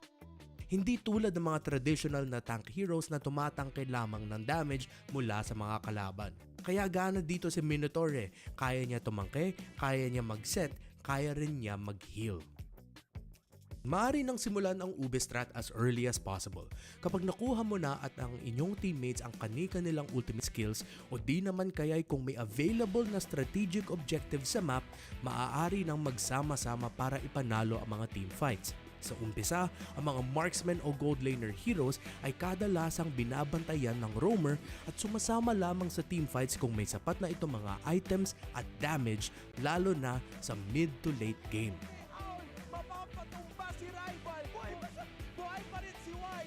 Ang strat na ito ay may kakayahang i-bait ang mga skills ng kalaban at i-sustain ang kanilang damage hanggang sa mawalan na ang enemy team ng kakayahan na makalaban sa mga teamfights. Ang mga high sustain heroes sa frontline at support ang dapat humaharap sa kalaban, habang ang mga damage dealers tulad ng marksmen at mages ay dapat mahusay na nakapwesto sa mga clash para parusahan ang anumang errors at maling positioning ng mga kalaban. Samantala, dapat tandaan na crucial ang draft pick phase pagdating sa strat na ito para matiyak na maging epektibo ang lineup ng inyong team. Mga heroes katulad ni Rafaela, Diggy, Faramis, Floren at Estes ang ilan sa pinaka-epektibong support heroes para magtagumpay ang strategy na ito. Habang sila Balmond, Aldous, Barats at Fredrin naman ang pinakamadalas gamiting jungler heroes ng Blacklist International dahil sa sustainability at kakayahan nitong kunin ang mga big objectives sa gitna ng mga laban. Pero dati, nakita na rin natin madalas gamitin ng Blacklist ang Yi Sun-Shin at Granger sa UBE strat. At alam niyo na ano ang nangyari dahil sa effectivity ng ganitong playstyle, nakuha ng Blacklist International ang 3 Mpl-Ph title at syempre ang M3 World Championship title noong 2021. Blacklist International have done. Patuloy na namamayagpag ang strat na ito at sa katunayan ay inadopt na rin ito ng ibang MPL regions and MLBB esports leagues around the world. At ngayon may konting idea na tayo kung paano gamitin ang UBE strategy ng Blacklist International. Umaasa kami na ma-improve nyo palalo ang inyong playstyle at makaka-dominate na kayo sa inyong rank games. Wag nyo kalimutan, practice at in-game communication ang mga susi para maipatupad nyo ang inyong playstyle. Pero ang tanong, ang Pinoy meta ba na ito ay muling madodominate ang MPL Philippines Season 12 at paparating na M5 World Championship? Yan ang dapat nating abangan. Kaya naman sana may natutunan kayo sa video na ito at kung mayroon kayong tanong, dagdag o mga suggestion para paunlarin ang strat na ito, i-comment nyo lang ito sa baba. Magkita-kita tayo muli dito sa loob ng Land of Dawn. Maging laging updated at follow nyo kami sa aming mga social media platforms sa YouTube, Facebook, TikTok, Instagram at ang official website ng MPL Philippines Season 12. At tandaan nyo, sa mundo ng Mobile Legends, kung may alam ka, tiyak na mas malakas ka, kaya ano pa ang hinihintay mo? Laban na! Sa mundo ng Mobile Legends Bang Bang, may isang playstyle na kilala sa aksyon, excitement. Sa mundo ng This will signify the boundless potential of our country and a reminder that through collaborations and partnership, we can be able to achieve many things. The future of esports, and we will continue to be part of esports and include it as part of our tourism portfolios in our country. Let's love Mobile Legends, but more importantly, let's love the Philippines. Daghang salamat. Thank you. Let's give a moment for our representatives to sign the agreement. Again, it is now official. Hashtag MLBPM5 this December in the Philippines.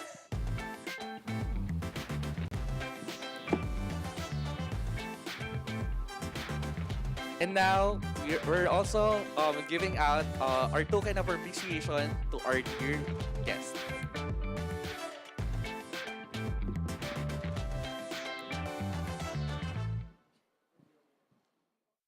Sa mundo ng Mobile Legends Bang Bang, may isang playstyle na kilala sa aksyon, excitement at varsity jacket. Ngayong araw, pag-aralan at balikan nating muli kung paano ipanapanalo ng Echo ang kanilang mga laban sa loob ng Land of Dawn gamit ang kanilang explosive playstyles na siyang dahilan kung bakit kinakatakutan ang team na ito sa local at international scene. At ito ang ating Philippine Meta.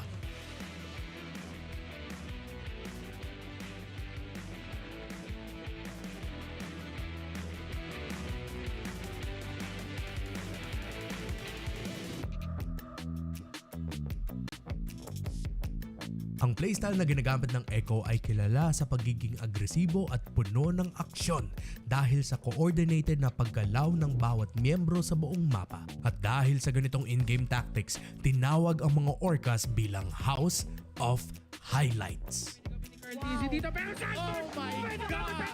Pero ano nga ba ang mga playstyle na ito at paano ito ginagawa? Ang Echo System at ang Echo Express na tactics ng team na ito ay nakabatay sa mga calculated aggressive plays kung saan ang main goal ay maka-pick off ng kalaban para mas madaling kunin ang mga objectives sa game. Sa umpisa pa lamang ng game, sinisimulan na agad ng Echo ang aggressiveness para makuha ang momentum at piliting mag-react o maging passive ang enemy team at hindi magawa ang plano nito. Kaya naman makikitaan ang in-game tactics na ito ng mga tower dives, pang-invade sa buffs at pag-aabang sa mga bushes ng enemy team. Easy para dun sa turtle ay makakuha si Kyle. Kinagat at pinainom ng tubig. Grabe! Ibinuhos lahat! Isa sa mga importanteng components ng Echo Express ang mga rotations ni Sanji papunta sa XP lane ni Sanford. Madalas, nakakahanap ng early game lead ang Echo dahil sa mga rotations ni Sanji kung saan nakakatulong siya kagad sa paglamang ni Sanford sa kanyang lane. Dahil sa mga pickoffs na ito, unti-unting nakukuha ng team ang kalamangan sa early game hanggang sa makuha ng mga damage heroes ang power spike sa mid-game. Napakahalaga sa strat na ito ang malinaw na in-game communication at patience para makuha ang mga tamang pwesto sa mapa, ma-execute ang mga plays at mahanap ang tamang target sa kalaban. Sinakikidot with a counter go pero ayun na naman yung Chakadal! Tumutusok! May tusok pa rin sa Pagdating sa hero picks, kadalasang ang composition ng team na gagamit ng playstyle na ito ay balanse. Ibig sabihin, binubuo ito ng mga heroes na may kakayahang pumalag sa early game habang meron ding scaling hero na pwedeng asahan sa late game. Mahalaga na merong mga heroes na may malakas na crowd control skills para iset ang mga aggressive plays sa laban tulad ni Kufra, Kaja, Cho at Franco as roamers habang sa EXP lane naman ay sina Lapu-Lapu, Yuzhong at Arlot. Samantala, meron din itong mage na kayang magbigay ng burst damage o nakakainis lang talaga kahit sa unang bahagi pa lang ng laban tulad ng Farsa, Eve at Valentina. Sa late game naman ay aasahan nito ang high damage heroes na gold laner para tapusin at parusahan ang frontline at maging ang backline ng kalaban para tapusin ang laro. Dahil sa playstyle na ito, naiuwi ng Echo ang M4 World Championship Trophy at ang unang kampyonato nito sa Mpl-Ph Season 11. Ang kampiyon ng Mpl-Ph! Napatunayan ng playstyle na ito na kayang makipagsabayan ng mga Pinoy sa mga action-packed na laban. At yun na nga, Katulad lang ng ating Ube Blacklist International Playstyle na sana napanood nyo nung episode 1. Ngayon, alam niyo na kung paano gamitin at i-execute ang Echo Playstyle. At umaasa kami na magagamit nyo ito para higit na ma-improve ang inyong playstyle at makadominate sa ranked games. Alam natin kung paano kahirap yun. Practice at tamang in-game communication ang kailangan na yan ang mga susi para maipatupad nyo ang playstyle na ito. Pero, ang tanong, ang Pinoy meta ba na ito ay muling madodominate ang MPL Philippines Season 12 at paparating na M5 World Championship? Yan ang dapat nating abangan at kaya naman sana'y nagustuhan nyo ang video na ito at ang dami nyo natutunan. Magkita-kita tayo muli sa loob ng Land of Dawn. Maging laging updated at follow nyo kami sa aming mga social media platforms sa YouTube, Facebook, TikTok, Instagram at ang official website ng MPL Philippines Season 12. At tandaan nyo, sa mundo ng Mobile Legends, kung may alam ka, tiyak na mas malakas ka, kaya ano pa ang hinihintay mo? Laban na!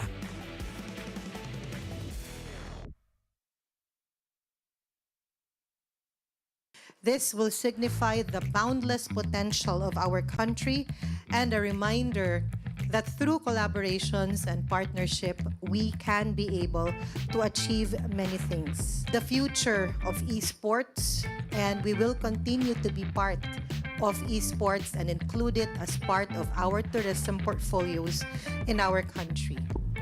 Let's love Mobile Legends, but more importantly, let's love the Philippines. Daghang salamat. Thank you. Let's give a moment for our representatives to sign the agreement. Again, it is now official. Hashtag #MLBBM5 this December in the Philippines.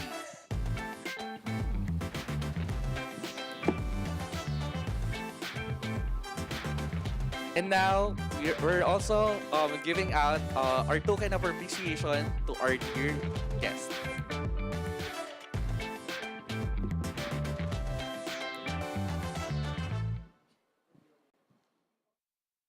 In this age of technology, martial arts has evolved too. I won't rest until I crush the Trinity Syndicate!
Malakas, Pilipinas, malakas kahit anong lane, we become the monsters. Malakas, Pilipinas, malakas face the golden sun and ribbon for the 3 stars. Look at us to the top, no ifs, no buts. Winning any game, para to sa PINAS. Di mo matitinag aming boses on your level. Nasa kalye man o mobile window, I become a legend. Open fire, we unite, we winners. Built with pressure, like diamonds are made of. Switching a lane na parang gera, HP racing, may reset. Built na kitang buhat ni Hilda, full load SS parang Lyra. Susundan ko ang iyong bakas, kasama patas, tagumpay natin to. Dahil tayo'y malakas, para sa Pinas. Nasa amin ang lalas, hindi tuwa atras. Kinikilala sa taas kasi kami ang malakas, para sa Nasa amin ang alas, hindi to aatras. Kinikilala sa taas, ganito kami sa Pinas. Wow! Hold on. Yeah, malakas ang Pinas. Laging every beat, no surrender, no retreat. Pag nagsama-sama, just imagine what we can achieve. Laging every beat, no surrender, no retreat. Giving 100 all my all, cause we just cannot be defeated. We are unstoppable, immune and invulnerable. Ready ang equipment, lahat frozen, mala crowd control. Pakita ko na jab like beast of the southeast. Takas sa watawat, proud and loud, cause every enemy we devour. Susundan ko ang iyong bakas, kasama pataas, tagumpay natin to, dahil tayo'y malakas. Para sa Pinas, nasa amin ang alas, hindi to aatras. Kinikilala sa taas, kasi kami ang malakas. Para sa Pinas, nasa amin ang alas, hindi to aatras. Kinikilala sa taas, ganito kami sa Pinas. Wow!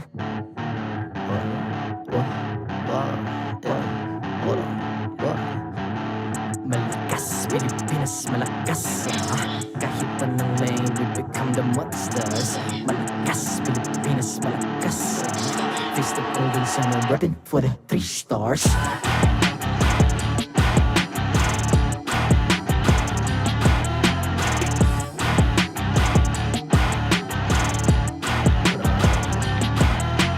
Ang lakas ng Pinas, we unite, be the stars. Ang lakas ng Pinas, we unite, be the stars. Ang lakas ng Pinas, we unite, be the stars. Ang lakas ng Pinas, we the stars. Ang lakas ng Pinas, we unite, we the stars. Ang lakas ng Pinas, we unite, we the stars. Ang lakas ng Pinas, we unite, we the stars. Ang lakas ng Pinas, we the stars.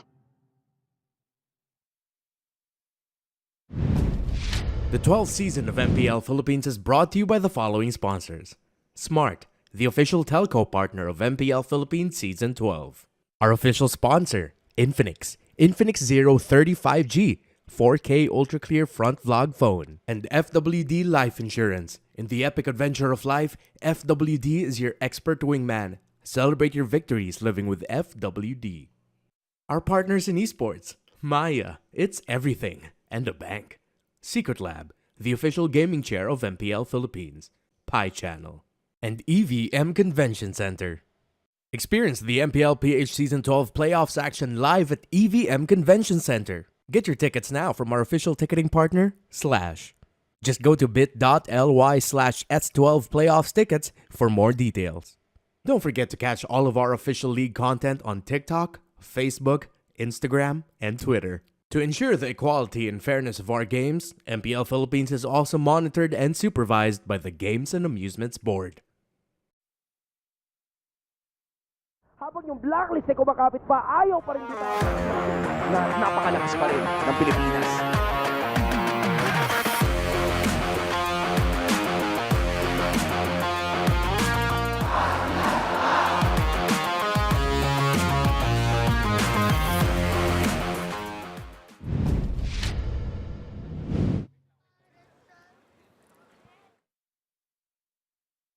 Habang yung blacklist ay kumakapit pa, ayaw. Hello mga ka-squad! This is your very own Odin and welcome to Smart All Access segment. Dahil nga All Access, pupuntahan natin lahat ng meron dito sa MPL Philippines Community Hub. Tara, puntahan natin. Ayan, makikita niyo dito guys, yung merch booth ng ating mga teams. Una na dyan ang Echo. Busy si Madam Ivy, oh. At makikita niyo sila na talagang si Idol. Uy, Idol! Bakit ka naman, ang aga mo naman nagmamerch dyan? Ano eh, sabi nila eh. Kamusta?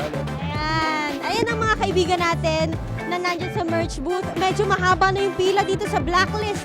As always, ang agents natin ay laging nag-iingay. Hindi nila pinapabayaan or hindi nila namimiss lahat ng merch ng meron ang Blacklist International. We also have here ONIC, TNC, Smart Omega, RSG Slate Philippines, and of course, AP Bren. Okay lang yan. Kumaway kayo kayo sa camera dahil Smart All Access segment to, di ba? Yan ang ating community dito sa Mpl-Ph Community Hub. And of course, nandito rin ang ating mga pro players na bumisita sa atin. Oh, di ba? Ito ang ating MDL champion, season 2, di ba? Uy, 2-time MDL champions! Salamat sa pagbisita, ha? Live po ito. Ayan, nasa Smart All Access segment ka. Hello po. Mahihain si James eh. Pero nandito ngayon ang Mia sa archery lane. Tinatry ngayon yan ni Outplayed. Ay, magaling kaya itong tumutok. Ayan, oh. May tutok kaya to, coach. Marksman, meron daw. O, pakita mo na marksman ka.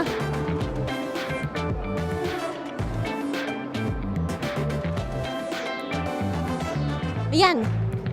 Uy, tumama. Nasa loob ng bilog. Oh, sino naman kaya dito sa Layla shooting lane? Meron din tayong mga guns dyan na pwede nyong gamitin. Hindi ko pa natatry eh, pero sa mga ibang araw, subukan natin lahat ng meron. Of course, we have the Creators Corner. Uy! Pwedeng manahi! Pwede pong manahi! Ay, pwedeng manahi! Uy, may mga wig pa! Kayo gumagawa po lahat niya? Yes po. Oh, cosplayers po kayo. Sila yung mga bumibisita sa atin para magturo kung paano gumawa ng costumes. Ito ang Creators Corner. And of course, hindi mawawala ang ating special performers dahil nag-invite tayo ng mga singers dito sa ating Mpl-Ph Community Hub. At pwede kayong tumambay dito. Pwede kayong umupo sa grass. We have our performer. Lahat yan libre. Dito lamang sa ating Community Hub. Of course, meron din tayong mga jersey para makita nyo ng nakahanger. Diba? Kuya, oh. Hi, Kuya. Hello. Nagulat siya. Siyempre, panggulat lahat ng dito sa Mpl-Ph Community Hub. And of course, siyempre, hindi mawawala yung booth namin. Pwede bang mawala kami ang MDL Philippines Talents? O, makikita nyo rin kami dahil merong mga guesting ang ating talents from MDL. This is the redemption and information booth wherein you can claim your prizes pag binigyan na kayo ng mga stamps. So, sorpresa yan. Abangan nyo kung kailan yan ibibigay sa inyo. At ang ating mga sponsors ay hindi mawawala. We have Infinix, FWD, pwede niyong tingnan ang kanilang mga products. At eto muna ang ipapakita ko sa inyo. Kung gusto niyong malaman kung ano pang meron dito sa ating community hub, ay pumunta na kayo mismo dito sa venue. EVM Convention Center dito sa ground floor. Makikita niyo kaming lahat sa talents. At ako, of course, dito na mag-host para sa inyo. Again, this is your very own Odin. Balikan na muna natin kung ano mangyayari sa Land of Dawn. Good day, MPL Arena, and mabuhay to everybody watching all around the world. I'm Mara Aquino, your host. Joining me here today, Ate mo Chantel and Hans. How are you guys? Ako, kinakabahan ako kasi ganito pala yung feeling na ang daming nga tao ngayon. Again, na may bago tayong bahay for MPL playoffs and excited ako sa mga laban natin na next. Na-excite lang ako. Knowing now we started the playoffs day number 1 at the 5-game series, who knows what else is in store para sa ating lahat. Talagang maganda ang venue natin and welcoming you to the home of the greatest and the strongest MLBB players in the world. This is the second match for the MPL Philippines Season 12 playoffs. So have you guys heard? In-announce na. Alin? Yung ating venue for M5. Oh! Ay, yung bago nating venue actually, for a group stage, dito pa rin siya sa EVM Convention That's right. Center. Tapos, pagdating natin na doon sa Grand Finals, lipat naman tayo. Alright. Saan? Sa Rizal Memorial Coliseum. That's gonna be for the knockouts and the grand final, right? So, major things have happened there. I'm sure you've noticed that kasi we've witnessed football games there, we've witnessed baseball games there, and That's this right. time... Years ago, actually, the legendary home run king, si Babe Ruth, was able to step sa ating Rizal Memorial Stadium. And now, meron pa tayong isang historical moment, which will be the M5 World Championship happening here in the Philippines, happening at the Rizal Memorial Stadium. So, there's gonna be another thing, another history to put down in there. So napaka-exciting. At ang ganda din talaga ng ating EVM Convention Center. Agree. This is really, really pretty. Now, for the last match of the day, we have another elimination series. And that's gonna be between RSG Philippines and Smart Omega. Ito yung tapatan ng dalawang dating Kings of C na mas pinalakas ng MSC Finals MVP. That's Calra and Emin. What do you guys think about this matchup? Ako honestly, Former Kings of pag C. sinasabi natin na Kings of C, parang nagpa-flashback doon sa naging performance nila nung MSC 2022. So, I'm expecting na today, ganun pa rin ang magiging match-up. Intense pa din. And especially ngayon, I think it's been, you know what, MSC 2022, nung huli silang nagharap sa playoffs. Kasi nung Season 10, nung Season 11, they've never even met in the first round. So ngayon, this is gonna be the first time in a long time na makikita natin itong dalawang teams na to. Crucial nga yung naging panalo ng Omega kontra RSG para sa kanilang playoff spot this season. Kaya, nung nakausap natin si Eto Max, meron siyang sinabing maganda daw yung magiging tapatan nila kontra RSG. So how about let's listen to him? Maganda yung matchup namin sa RSG. Feeling ko, maganda ng hero. Kasi meron silang mga comfort, may mga comfort din kami. So, kung sino yung mas makakuha ng mga comfort picks, feeling ko yun. Mas magwawagi. So, yun. Pinapalawak lang namin yung comfort hero namin. Nasalpukan ng ng style eh. Iba rin yung style namin kaya very excited rin. Nakakasawa na rin kasi yung puro blacklist yung kalaban. Ngayon lang namin nakalaban yung talagang match eh. Kaya, yan, excited sa laban namin. Malakas din kasi talaga yung RSG. Ano sila eh, malakas sila na team, sa malakas din na team. Parang gano'n. Medyo ayun lang nila kapag hindi gano'n galakasan yung team. So, ano sila sa amin? Liamado. Pagka on paper, tingnan mo, parang liamado sila sa amin. So, possible na iba yung laro nila pagka may kalaban. I think it'll be 50-50. Lalo sa draft, if the draft is pangit, may malaking chance you'll be one-sided. Also regarding sa execution, saka sa discarding nila lalo sa mga objectives. If it's good, then kahit we are losing early game, we can still win the game, and that's also vice versa. So 50-50 pa rin. Ang maganda yung matchup namin sa RSG, feeling ko, maganda. Sa sobrang ganda, talagang gusto natin ulitin yung sinabi ni Eto Max. Tama. Alam mo ba, nakasama ko actually sila Smart Omega about 3 days ago sa Smart Giga Arena. Oo nga. And Kelra, aminado siya. Sinabi niya, sabi ko, tinanong ko sa kanya, kamusta yung preparation nyo sa ating playoffs? Sabi niya, talagang pinaghahandaan daw nila kasi takot daw sila sa RSG. Ganon nila nire-respeto yung RSG. Anong ganito ka big deal para sa kanila ito. For Smart Omega, nasabihin, takot ako sa RSG. That's a big deal. Tsaka ang ganda ng pinpoint dito ng dalawang na-interview. Kasi for Coach Panda, ang pinipinpoint niya is draft.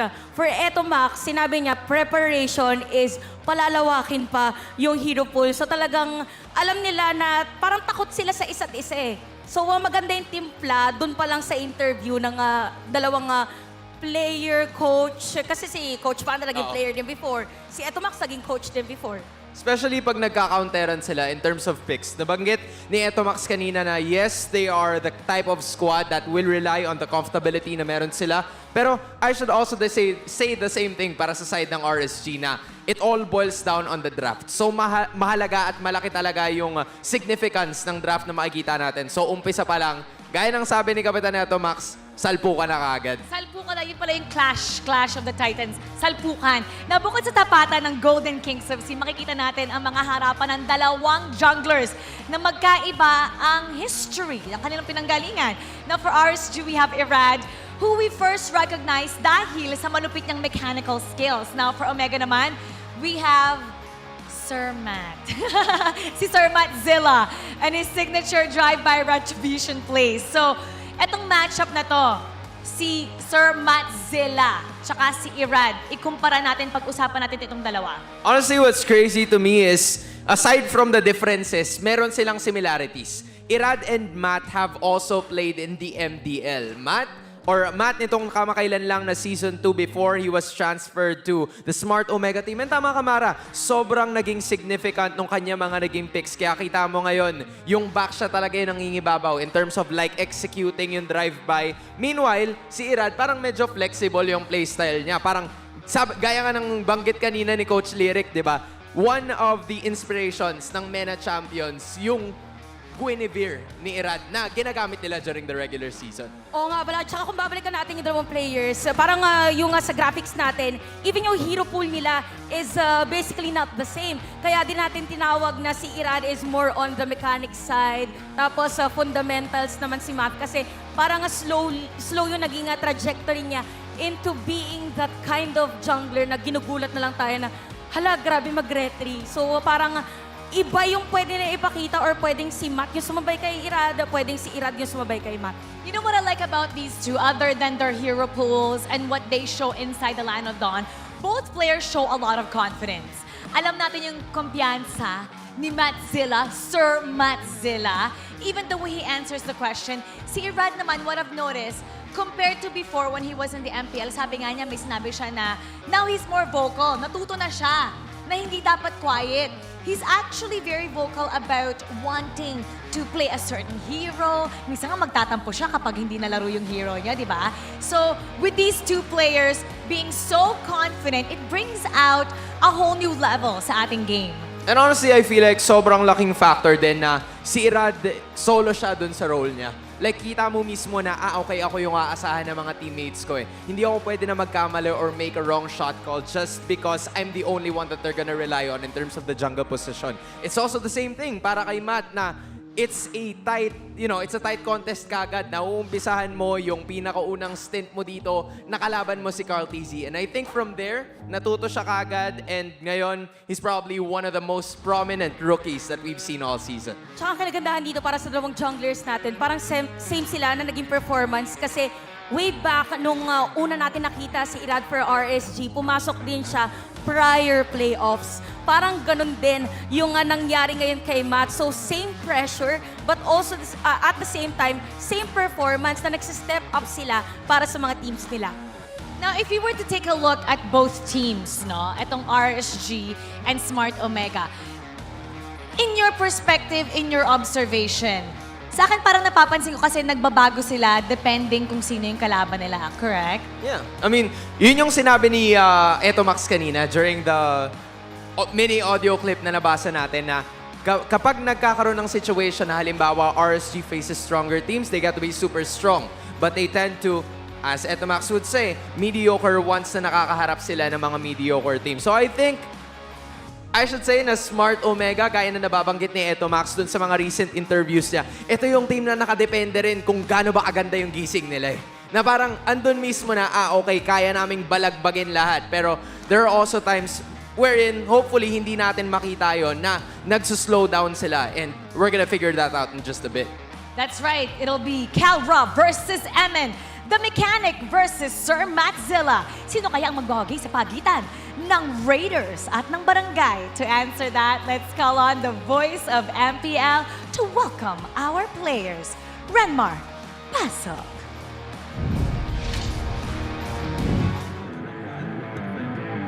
Arena!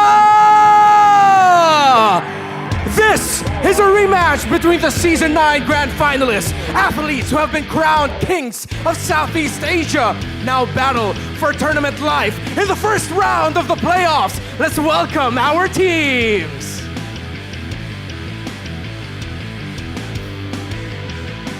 Introducing first, their light as the roamer, the MSC 2022 Finals MVP, Eman, the Mechanic, Irad, Nafts Entertainment, and the Splash Pro Aqua. This is RSG Philippines!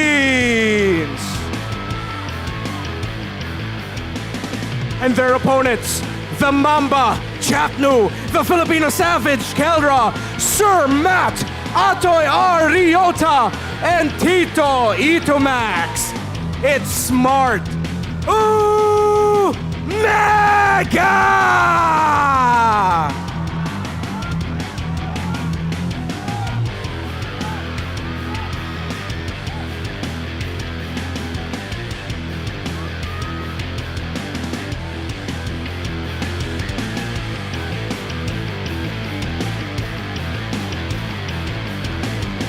and welcome their coaches, Coach Stronger and Coach Panda.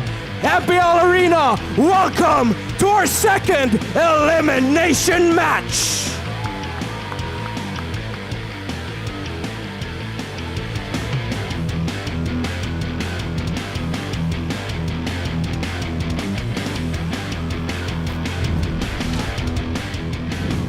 And welcome to the analyst stand for this important matchup between RSG Philippines and Smart Omega. And again, rematch po ito ng ating Season 9 Grand Finals. Actually, if you noticed, earlier we had Blacklist versus ONIC, rematch ng Season 8 Grand Finals. Now we're having the rematch of Season 9 Grand Finals. And I'm very looking forward to what these two teams bring to the table. And it's actually interesting na sinabi ni Coach Panda na tingin niya talaga dito sa matchup nito ay 50-50. And I think that's coming from the fact na, well, RSG Philippines has had some shaky performances. So we know Coach Panda, he's honest when it comes to the performance of his team, which you see on your screens right now. Eman, Irad, Aqua, Nats, and Light. 4 of these players made up the roster that won MSC 2022. Pero alam naman natin, Irad really has risen his stock and tinitignan na siya ng buong mundo as one of the top junglers in the world. But if Irad wants to continue that, kailangan talaga niya mag-pop off dito para sa first round ng Mpl-Ph S12 playoffs. Again, it's crazy to see. Coming from the fact na for the last 2 seasons, nanggaling tayo sa first round. Sinabi nga ni Itomax, they were always up against ONIC. Now they're up against RSGPH. So makakita talaga tayo ng ibang version of history, this new matchup. Nats, how is he feeling today? Maganda ba yung gising ni Nats? We know he is one of the top XP laners in the league. On a very good day. On a very bad day, medyo nahirapan ang RSG Philippines when Nats isn't popping off. But Aqua, I think he's going to be the main source of stability para sa RSG Philippines. For the longest time, Coach Panda, he has praised Aqua as one of the top mid laners in his eyes, one of his favorite players that he has ever coached. And kita naman talaga, kada performance ng RSGPH Aqua, sobrang stable. Meanwhile, on the side of Smart Omega, kalaban ni Aqua, I see Tito Itomax na kahit naging coach for 1 season tas bumalik, grabe, ang lupit pa rin ni Itomax. Na nakita naman natin all throughout the season na nag-evolve din ang laro ni Itomax. Sinabi nga ni Manjin at one point, si Tito Itomax, feeling ko yung kaya lang niya kasi yung mga sa likuran lang likuran gaming lang Pero biglang naglabas siya ng mga heroes na kaya mag-dive, kaya malapit. So, there's also a good amount of flexibility as well na kaya idala ni Itomax for Smart Omega. Looking at the team head-to-head, of course, for Omega and RSGPH, kailangan mo talaga pag-usapan yung roamer battle, Chaknu and Light, yung mga heroes na dinadala nila sa table. And these are 2 roamers na all throughout, nakilala talaga na kaya nila maglabas ng mga surprising setups, surprising initiations. Yun yung talaga mga susi na ginagawa ni Chaknu at saka ni Light para sa mga koponan nila. RSG Philippines and Smart Omega's keys to victory are brought to you by Infinix. Infinix No Series, ultra fast gameplay. I'm never gonna do that again. Let's start off with RSG Philippines. Light is the only thing you can't shadow. What does this mean? Sandali, iniisip ko pa. Actually, it's because Light hasn't really shown off the healer type of roamers katulad ni Chaknu. Si Chaknu, nagulat nga natin, madalas nakita natin minsan yung mga Angela, nagdigi na nga siya, which we know Light in the past. They've tried to play the Diggy before, gumana na naman. They've tried to play the Angela, gumana rin naman. So, is this finally the time na mas madalas makikita natin si Light na ginagamit niya yung mga healer type supports? We know Chaknu can do it. Chaknu can play the Rafaela. Light, is it your time to bring out those healer roamers? Para sa Omega naman, channel the notorious Playoffs Omega. Up until now, pagdating ng playoffs, every time na lumalapit ang playoffs, ang daming tao talaga nagsasabi, Playoffs Omega ang lason. Last season, it didn't bode so well for them. The season before that, they were shocked by AP Bren getting taken down in 5 games. Ito na ba yung season na ibabalik talaga ang poison ng Omega, an Omega that is sharper and more disciplined? Para sa dalawang koponan na naman, the battle starts in the draft. And it's gonna be, para sa akin yung mga picks in the middle 3. Roam, mid, jungle. These 2 teams have shown flexibility. Matt, we know, can play assassins. We know Irad, mechanic nga tawag sa kanya. He can play the assassins as well. What kind of flavors are we going to see? Nakakita na nga tayo ng mga Popol and Kupa and Nolan jungles. What else will these two teams bring to the table? But more importantly, kailangan nyo magbigay ng importance into the XP lane matchup. Nats versus Ryota. That will be the X factor in this matchup. Because I feel like at this point, kahit ano man ibigay nyo kay Eman at Kelra, they'll always have a really good game and their teams will really set them up for success. So, alright, ginawa ko to nung regular season, medyo it didn't work out well for me. So, MPL Arena, help me out! Make some noise! Oh, I'm so happy it worked out. So, hey, casters, kayo na. In the past, they've conquered the seas. Tonight, they fight to move forward with hopes of conquering the world. Former Kings with one shot. Welcome on Wide Service. My name is Leo here with Rockhart and Wolf. It's us, We Bear Bros, bringing you tonight's second play-ins, the rematch of a century. It is going to be it, and I believe that we are going to be in for a slobber knocker, a rematch of the Season 9 finals. It's crazy to think that we've had the Season 8 finals just earlier today, rematch, and now we're going to have the Season 9 finals. The caliber of these franchises are so good. Yeah, but before we head on to our match, we would like to thank our official telco partner, Smart. Smart Gig Arena is open to all Smart and TNT subscribers, where they can join an array of arcade games and esports tournament like Mpl-Ph and of course many, many more. And to get started, they just have to create an account on Giga-Arena.smart using their Smart or TNT mobile numbers. Pretty easy. Our good friends Mara Aquino, Chantel Hernandez, and Hans Galeria actually set up this matchup quite well with the help of Renmar Santa Cruz as well. They laid out all of the pieces in this chess match between Coach Stronger and Coach Panda, and we even got a little bit of an insight as to what's going on in their minds. And it's as if years and years of the rivalry coming through was not enough. Here tonight we get to see it one more time. We get to see Smart Omega face off against RSG. And here's one head-to-head that I think we need to put a spotlight on a little bit more. How's about we see Light versus Chakno? Oh, I don't think that the stats will do this justice. Well, we know for sure that they have almost a similar kind of playstyle where they are the roamers that like to set up. They are the initiators. You always look for big setups like your Minotaurs or Kufra, Atlas. Between these two roamers, stats will never tell you how good these two roamers are. That's true. The X Factor, as they like to call it.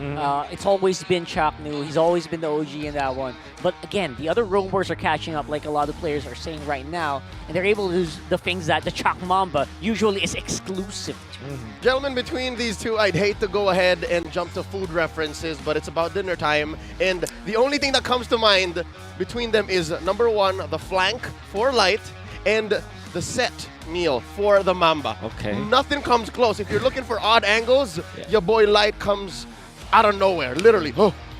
Right? And then if it's the Mamba, I don't know, he's found a way to revive his heyday. What's his hottest season? Looking back, is it season 7?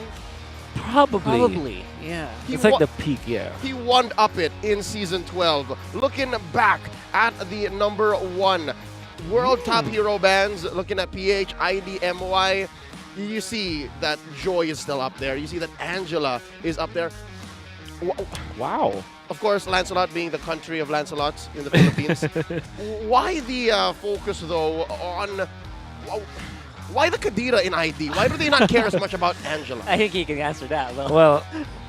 Well, after some research from the Indonesian team, after some research, I think that there are so many Kadita mains in MPL Indonesia. That's probably it. Like I think it's one of those heroes where somebody has to play it in your team. Like somebody has to play the Fanny and also the Kadita. That's the idea for MPL ID. There's no team that cannot play the Kadita in Indonesia. Well, you gotta, and I think it's safe to say, given how tight mid is, even in the Philippines, Kadira might see some play one way or another. A ban or a pick here. Game number 1, we're in it. It's a best of 5 between RSG and Omega, with RSG on the play, banning out the Baksha and the Faramis. Smart Omega taking out the the Joy. I don't know why I'm thinking about Kadira this early on. And the Nolan. Wow, Nolan's a breakout hero this weekend.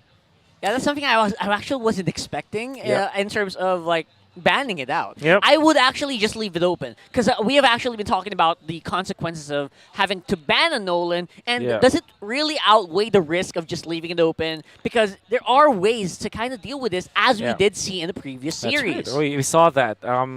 Very good in the early game for sure, but there are many counters to it. I honestly feel that Matilda or Angela is a much better priority pick compared to the Nolan. But of course, that's always like I'd say the natural response to new heroes for teams. They just ban it out, like when Joy was there, when Fredrin, because it's like the fear of the unknown. You don't know the maximum potential of it yet, so it's much better if you just ban it.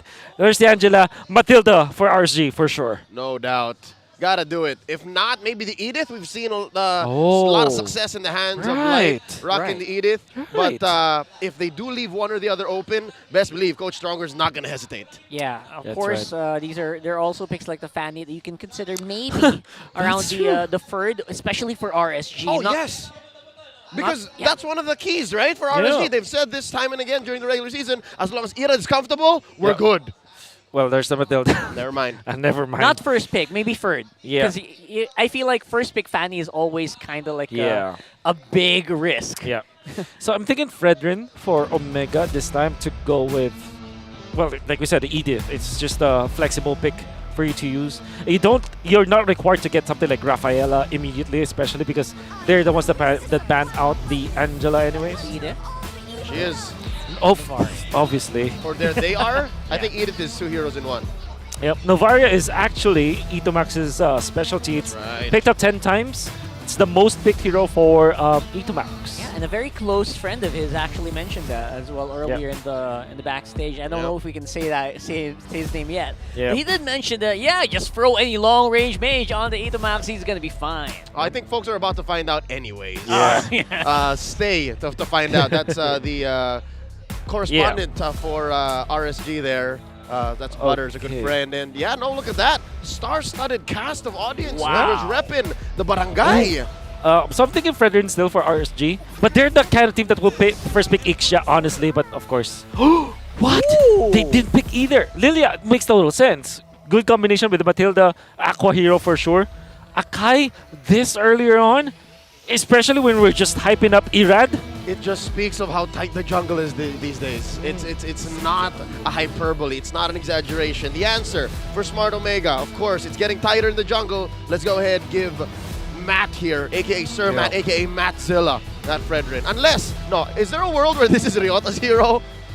Ryota here, then you put maybe the Edith onto Chaknu? Right? I think so. If that did happen, that's definitely something that I'm not sure if RSG will be ready for. Yeah. Because for sure, most teams that will face Omega, especially the Omega that we saw in the previous week, they would be more focused on taking out the new blood, right? Who seems to be showing so much promise, which is Matt Zilla. Yep. So I don't know. Maybe that's still a possibility here. Might be overthinking it though. Yeah. The lineup of, oh my god, I was just about to say this. RSG's composition, it reeks of Ixia. It smells like an Ixia. Definitely, because there's no dive per se for Omega yet. And of course, Matilda Ixia combo, that's a scary combo. So great band coming out from Omega. Yeah, for sure. And of course, a Bruno coming out here. Gold lane contention. Oh my gosh. Omega loves to do this. Gentlemen, they're cracking down on the gold lane. So what's the gold standard? What's the MSC 2022 MVP to pick up here? So close. In attendance. This is the MDL Philippines Season 2 runner-ups. That's right. Correct. I hope you guys watched that very hot series we just saw in the recently concluded MDL Philippines and Season 2 finals. SEA Games silver medalist in the back in the second row there. Smart Omega Empress. Oh. Whole family coming over today. The whole barangay. The whole barangay, yeah. Raiders, what's up? Butters, never mind. Butters is there, I take it back. Butters is equivalent to a whole nation, I would say. Between him and Light, L-I-T-E. A nation and a half. Yeah. All right. So here we go. I'm not so sure if this has been, this is an unprecedented record, but it's tight in the gold lane, man. Yep. I think Omega's eyeing for Beatrix, even though it's not a It's not a meta. The Like, it's not a old-fashioned. priority. The old-fashioned Beatrix. Novatrix is still a combo. Oh, that's beautiful. And of course, it's Kelra. Yeah. Kara can just kind of just pick up anything here, right? Yeah, no, if he decides to go 1-1, I wouldn't blink. That's true. That's also very true. One of the few heroes that he can go 1v4 with, at least in previous patches. Not sure if that's going to be still the case just now. There you go. There's the one. Yeah, you find out Dwayne, man. Yeah. All right. Oh, Coach Strong is like, yo, they're on to us. They're on to us. Brian Lim knows what's up. They know.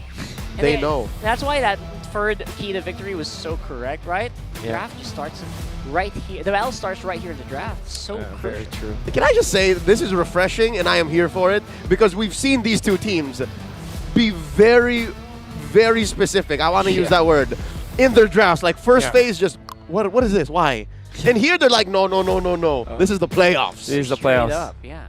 I feel like the no holds barred. All bets are off right now. Yeah. Obviously, you want to start off super strong. Blacklist won the first game of the previous series. They looked so hot. Yeah. It was really difficult for the Sonics to really catch up. So I get why. Oh, there it is. I think the this G-Rock. Yep, this Grok pick just kind of shuts down all flexes. Yep. This is as usual as Omega actually. gets. All right, you need a frontline kind of marksman, like not a marksman that goes to the front line, but a marksman that deals against the front line, which is typically Irithel. Yeah. At this point, I think it's great. You have the Matilda to help you out. Then you get something like Terizla. Yeah, and that is as RSG as it gets. I hope it's not a die route though. Oh, come It's on. kind of tempting Don't to do go that. ahead and do the die route. Oh! All right. Okay. I'm What color with is your Ducati? I'm with it. And the Ducati duo. The Ducati duo. In this case, it's red. Yeah, actually. There it is. Oh. Whew. So how do you answer this? You're looking for a marksman. I think it's just Brody. Beatrix. Oh. Yeah. They are Brody. Beatrix. But yeah, Brody does make a lot of sense. Chasing off these really low HP heroes. I love Brody on that situation. And the relative lack of peel from RSG, they're very hit and run. Yeah. It's a great punish. There it is. There's a Brody. All right. You just love the twin apart memory with squishy heroes on the other side, right? And the lineups are like, it's very RSG, it's very Omega. You know? I mean, this is the composition that Omega wants to play. Surely you want to wish for a Beatrix for flashy plays, but Brody just makes a lot of sense. If you combo it up with Novaria, and then the setup coming up from Chakdu's Wild Charge, that's very Omega. Hey, that's best talent for MDL season. Back to back. Bring it Back to in the house. back. All right, now that we've seen these two teams set up, and again, it's as even a fight as it gets. A lot of in and outs, re-engage from RSG. For Smart Omega, though, I think we can safely say Vision is on their side. So if they go ahead and decide to pick a fight, it's likely going to be a fight that they are ready to take. Check this out, man. 50-50, as close as it gets, folks, for our Smart audience prediction. That's so good. That's so good. Actually, maybe that 2%, they're just feeling out whether or not, is this actually Smart Omega playoffs mode, or is it going to be a bit different this time around? Of course, this is such a meta kind of game, honestly. Like, they're just basing off the strongest heroes in the meta game that we have right now. Matilda, of course, very strong, but there are known answers to it. I'm excited to see the Irad versus Matzilla kind of showdown. Yeah. It's so underwhelming that we're going to see them play in like Fredrin versus Akai, but at the same time, it's exciting, I guess these are heroes that you pick up when you don't want to run the risk of like just being super squishy, being zoned out. Irad loves those assassin heroes, but in game one, you gotta feel out how your opponent on the other side actually woke up on the right side of the bed. Those things you gotta think about right now. Oh, no way! No way! No way! No! Etumax, Shades of CCAT from MSC 2023, stealing it. That's the first purple. That is so massive. That's practically one level that you take away from Irad. That's colossal. It is. We're all a little speechless. I don't know if the camera can't see, but my God, that was huge. Gentlemen, that is the equivalent of just straight out coming out of the womb and committing robbery. What? That's amazing. That's That's amazing. level 2! And you know the impact of that is just massive, especially with your emotional damage. You gotta think about the emotional damage there. Not to mention slowing down the enemy jungler. He will not reach level 3 in time here. The psyche of one John Tuazon, the mechanic Irad. How? All right, if he recovers from this and he knows exactly what to do from here, then that's a true test. Oh, he's fine though. He can reach level 4. Barely reach level 4 here though. I think he's fine. Yeah. He is fine. Or is he? That's the question. Well, it's RSG here, first to the scene, coming in with a pull. Smart Omega, oh, huge echoes there. Yeah, great echo. It will be spotting out multiple members of RSG. Nats is also on the side. Flicker in by Ryota. That's a very beautiful combo there for first blood going over to Omega, but it's RSG with the turtle. Good usage of the heavy spin.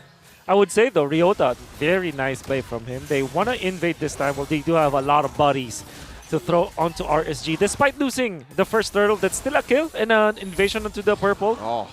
That's 100% so far that Omega was able to steal the purple at 2 minutes. They are taking that purple like they're facing off against the Fanny. And I'm not so sure how much that's going to pay off. But hey, if you're the barangay, you lost out on the turtle that you know that should have been yours, I'd say go for it. Looking at the items here so far, it looks like, I think Nats knows that he has to go deeper. Oh, Chaklu though. Yeah, speaking of going deep here, that's Whoa. Chaklu with just enough vision to spot out multiple members of RSG just for safety.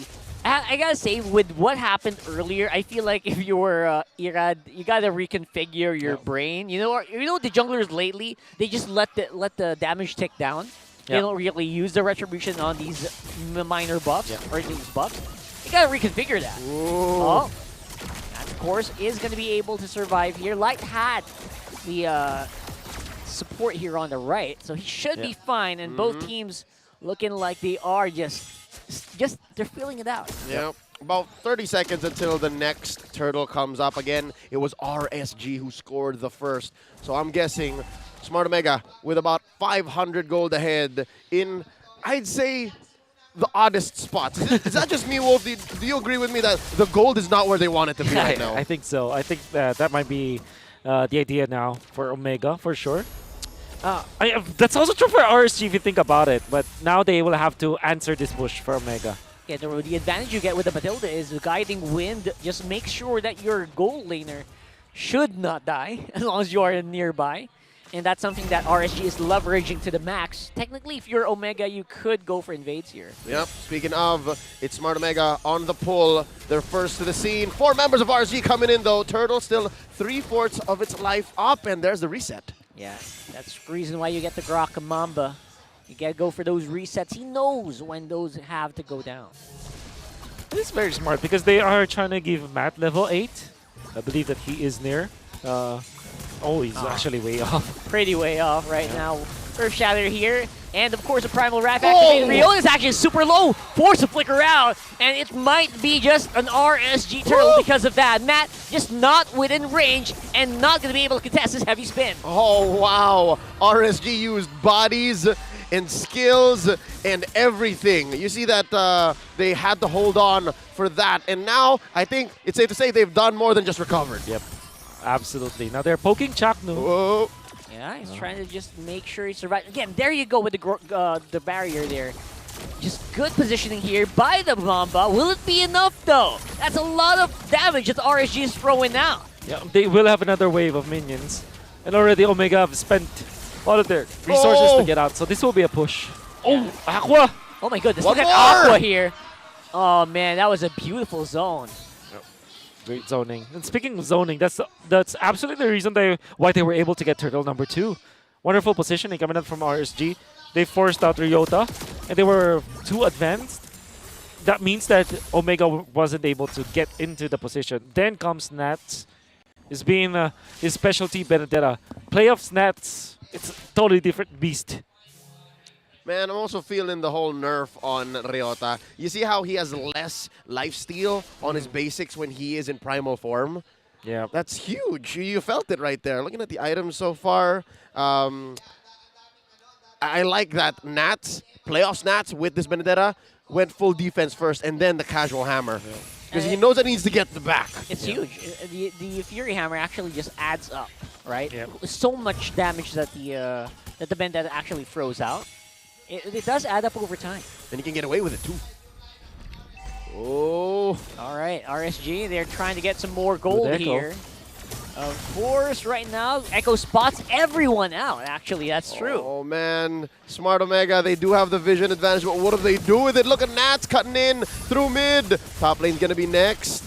Matt playing footsies. Yep. Man, the fact that there's no real fight means that Omega's getting frustrated here. Oh, someone got zoned out here. Look at Matt. Look at Ryota. Their position's actually right on the docket. Whoa! Beautiful onward there, but will be canceled by the heavy spin. This is pretty good maneuvering here by RSG. Forced out, but they're all alive. Well, they're still waiting for the Primal Wrath. I think that's what they want. Once that's spent, that's when RSG says go. That's right. Right now, though, it will be Omega on the offensive. Power's pretty low.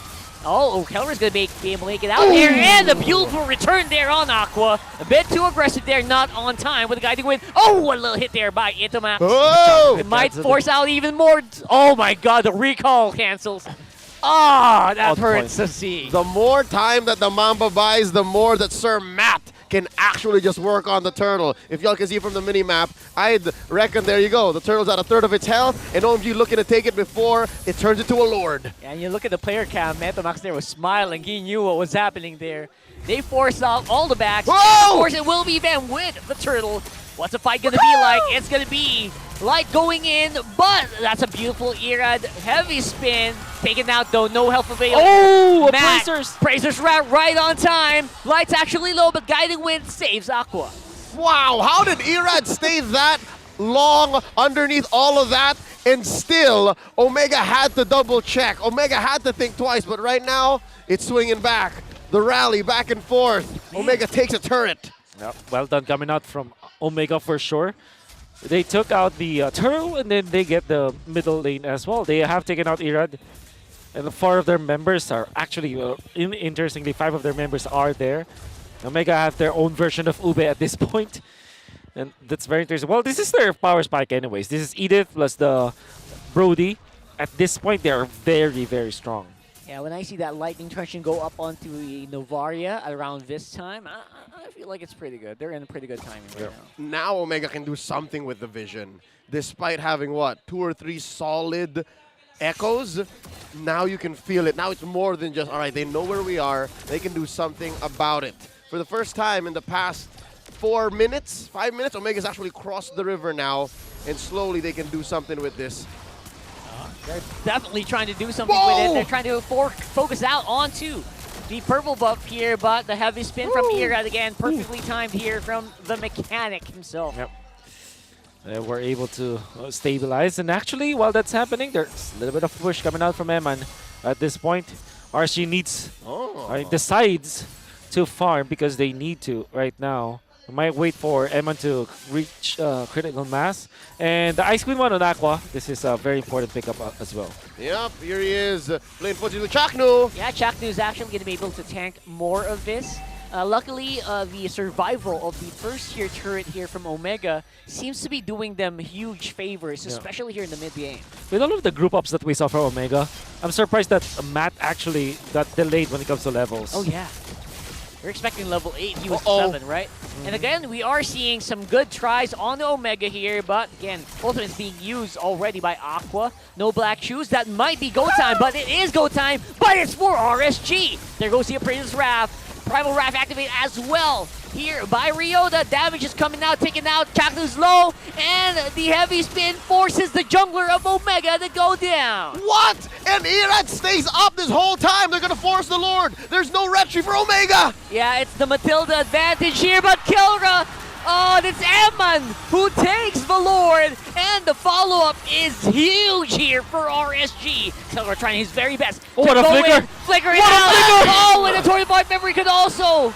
Nice attempt, but will not be enough. The turn on the turn. Wow! Scores a 3 for 4 and a Lord for the Raiders. With the start that Omega was able to do, with the post that they were able to get, you wouldn't realize that RSG might be able to do that kind of thing that they did against Omega.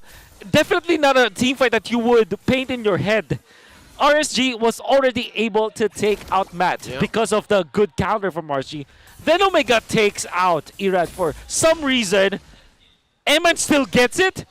How the hell do you paint that kind of picture? Dude, it's literally 4D chess boxing. Yeah. Oh, 4D chess boxing. That's right. No, It it's on multiple fronts, and you're playing it with Doctor Strange. Oh my That's what that team fight was goodness. like, and I'm perplexed as to, again, I'm still trying to figure out why Matt is down on levels.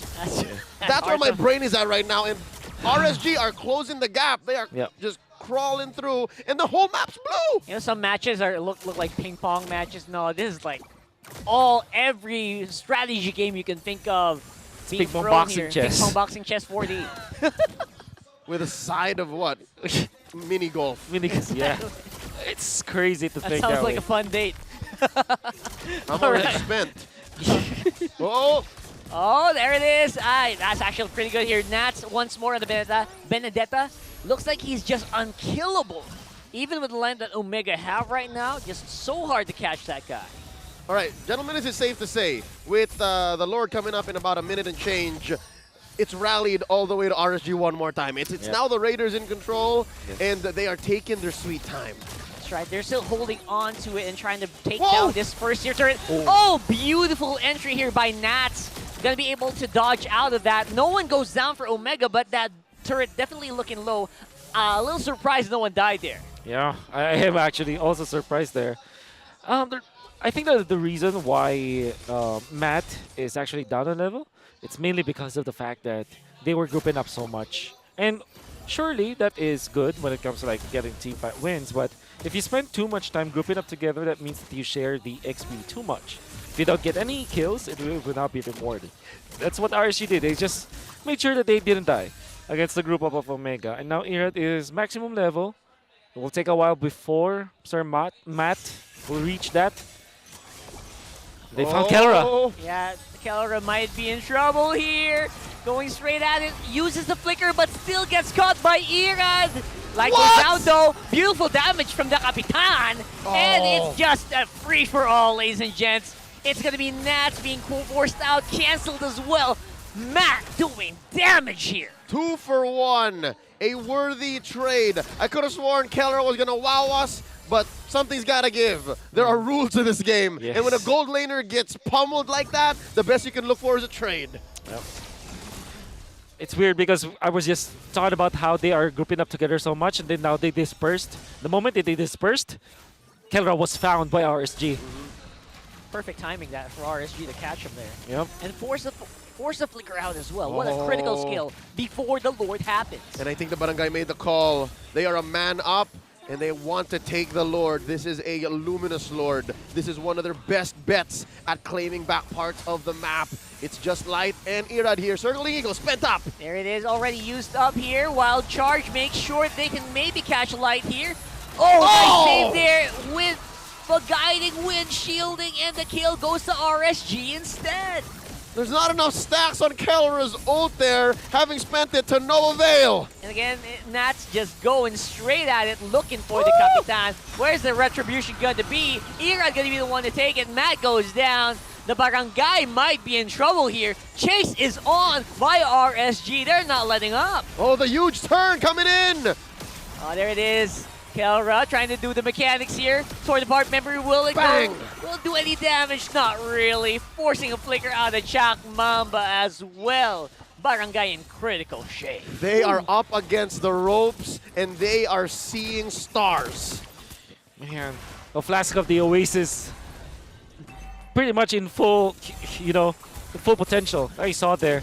Kelra actually made a right call to just go into Eman instead of trying to keep himself alive. If they take out the Urethal, they might have taken a better fight if that happens. But because of the guiding wind in combination with the Flask of the Oasis, that's how OP Matilda is. Yeah, I think that flask is super empty by now, I feel like. No, it's constantly filling back up. Everyone's been drinking off of it, man. They're just too much. All right, get this. You know why? Because they keep crossing the river, bro. Oh, they keep control of everything. You. Their side, the opponent's side, and they're living on Omega's side this time around. They've kept the Barangay cordoned off. Yeah.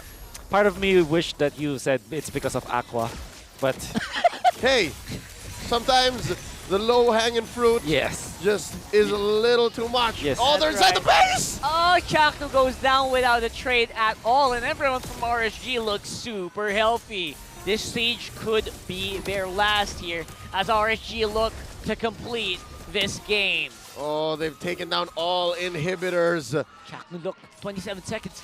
Oh, and they're a man up. It's 4v5. There's a big wave in mid. Oh, this could be bad. This could be bad. Everyone's on vision. Of course, Astral Echo. Here comes Nats trying to activate it. Flight of the Matilda, forcing Blast out, but it is not a problem. The firepower from Omega is just not going to make it. RSG take game number 1. This winning moment is brought to you by our official sponsor, FWD Life Insurance. Wonderful start coming out from Omega, but when they grouped up, they were able to get significant wins. But there came a point where, for some reason, RSG managed to win a Lord fight out of nowhere. They took out one member of Omega, then Omega strikes back. For some reason, the jungler of the enemy was also taken out. They don't have the jungler, and the Irithel gets the Lord. Yes, that happened. That happened. That actually happened. Actually happened. It's crazy. I'd say, on a fundamental level, Smart Omega have the plan, right? But when you look between the cracks, I'd say RSG have more than just a plan. RSG have the instincts and the mechanics. And I think that's one key point I'd like our analysts to break down because, I don't know, today, right here, just right after it happened, I'm still wondering, how did Irad survive half of those times that he's heavy spinning somebody? Like, how'd he get away with that? Yeah, and how did he stay at level twice stolen with a purple ball? Wasn't in the patch, man. Whatever Irad was doing wasn't in the patch. It's very crazy, and this is just, you know, the fundamentals kicking in. What they have to do is to not panic. Don't panic. There's the mechanic. That's right. That's practically it. He can fix anything. And this is off of a start where his purple got stolen the first minute. Exactly. And the first turtle fight, he was actually level 4 as well, right? So they practically recovered and then more. It's crazy to think that those team fights went in favor of RSG despite Omega making the right moves. And it's actually, you know, whatever is happening in Omega side, they have to really recover from that mentally because those are the kinds of games where we did not do anything wrong, yet we still lose the game. Yeah, I think Carl TZ himself mentioned that that's the worst feeling in That's the worst feeling. Right? Like, we did everything by the book. This is what Coach said, yeah. But didn't work out. Well, maybe that's exactly why RSG played the way they did, and that's why it looked like it was 4D chess boxing with a side of mini golf and a Rubik's Cube. Yeah, shout out to Saido. Right? He's one of the members of our press corps here yeah. and writes amazing stories on the league. Anyways, why that looked that way is because, again, there was a rally back and forth, right? And RSG knew exactly how to play from behind, and that's why eventually when it came to the final rubber band, it snapped and it was too late, right? Yeah. I'd like to leave the rest to our analysts to break down. Renmar Santa Cruz on the stands. What happened here in game number 1? What's up? Midnight, mainggit ka sa akin. Tignan mo sino kasama ko. From MPL Team Secret, Coach Zico! Kamusta, Coach? Kamusta? Okay naman. Ano lang, pahinga. Pahinga. So, back in the Philippines, enjoying Mpl-Ph, of course, yung playoffs. Unang tanong, nagulat ka ba sa naging resulta based on nakita natin sa draft? For me, draft-wise, pumabor talaga ako sa RSG. Although, early game, naging aggressive yung Omega, pero nasa control pa rin ng RSG yung game. So, for me, RSG. Oo nga and nakita naman natin sa umpisa, nakagaw ni Itomax yung purple buff ni Irad. Sa mga players mo, pag nangyari yun sa mga players mo, natitilt ba sila, nagagalit? Ano yung ginagawa nila para makarecover? Di naman nagagalit kasi part talaga ng laro yun eh. Na, ayan, may nag-i-invade. So, kailangan mo na lang mag-isip ng susunod mong gagawin para makabawi. Okay, so isa nakita natin dun sa draft and actually, yung isang kasama nating coach, hindi ko palalapag kung sino kasama namin dun. Nagulat siya na maaga na pick ng RSG yung Lilia eh. Pero nakita natin parang nahirapan yung Omega lumapit sa Lilia ni Aqua na naging MVP. So, nahirapan ba lumapit yung Aqua dahil ba talaga sa, yung Omega dahil sa Lilia? For me, kasi may Akai din pati Matilda. So, yung naging gameplay kasi ng RSG is in-out. Yun, may Benedetta for backline and go-flank din. So, di nila malapitan yung Iritel tsaka yung Lilia na naka-purify. Okay, so with MVP natin dito si Aqua, ano yung mga tumatak talaga sa'yo sa performance ni Aqua doon sa laban na yun? Yung sa akin yung sa may bottom lane, na-zone niya yung tatlong hero para ma-push nila yung first tower. Yeah. Tsaka sobrang lagkit kasi tapos ang daming outplay na nangyari dun sa Matilda, sa heal. Yan, para... Okay, so obviously naman yung mga ginawa doon ni Aqua na baka siguro piliin nila yung Lilia sa first phase kahit medyo nakakagulat din yung priority doon. Kasi yun nga, katulad ng sinabi mo, malagkit. And then yung Omega nahirapan sa pumesto dahil meron din sila Akai. So nakita naman natin parang sa lineup na to ng RSG na typical ba na parang medyo matagal sila mag-scale? Kasi di ba nakita natin yung Omega parang nakuha sila ng mga early kills, ang tagal makakuha ng kill yung RSG. Matagal ba talaga mag-scale tong Iritel at saka Lilia? Lilia for early game talaga kasi siya early game. Since nag-i-stack agad siya ng level 1. So, para sa akin yung sa draft, planado talaga to ng RSG kasi prinayo na nila yung Lilia tapos tag-akay sila. So, gusto nila ibigay yung Fredrin. So yun yung naging trade. At saka nakita din naman natin kahit na merong Lilia sa kabila na yung Omega, prinayo pa rin nila yung Fredrin. Para sa'yo, right call ba yun na kinuha pa rin nila yung Fredrin? Kasi sa MPL Philippines Season 12, yung Fredrin nahirapan talaga sa Lilia Based sa stats ni Matt, kasi wala na ring back siya, nakabina ng RSG. So, Fredrin na lang talaga yung option nila. Okay, so yung parang hinabol talaga na lang nila, parang comfort na rin, no? Tsaka yung best possible pick. So, okay, with RSG, nakita natin na para sa'yo, lamang talaga sila sa draft. If ever yung Omega yung manalo dito, ay ano yung condition nila para manalo sa draft ng RSG? Siguro yung aggressiveness kung tinuloy-tuloy nila. Kasi, ayun, naka-early na sila, nakuha yung blue. Pero nag-level 4 pa din si Irad. So, nakalaban pa din sila sa Turtle. Pero ako nagtuloy-tuloy yung pag-i-invade nila doon sa mula pagkuha nila ng blue until lahat ng jungle na pinuntahan ni Chano tapos sumunod si Matt. Siguro doon mag-snowball sila. Okay. So, if ever, next time, para sa Omega, kung maganda yung early nila, hindi dapat na makakabawi yung RSG doon, no? Hindi dapat, dapat hindi sila maghinto doon sa aggression. So, mga panahon nung nakalaban mo yung RSG Philippines, especially nung Mpl-Ph Season 9, nung sila yung naging champion, ano yung tumatak sa'yo sa laro nila na nakita mo ulit ngayon? Yung siguro si Nuts talaga. Nuts? Oo. Lupit mag-Bene. Nagulat ka ba dun sa Benepic na yun? Oo. Kasi expect ko, since may navarya yung Omega, para sa akin, Yuzong Yuzong, typical. Pero, hindi ba parang dahil may petrified din naman yung Bene, may easy access. Parang magkaparehas lang din naman yung Bene Yuzong. Medyo nalugi kasi sila especially yung Benedetta sa Brody.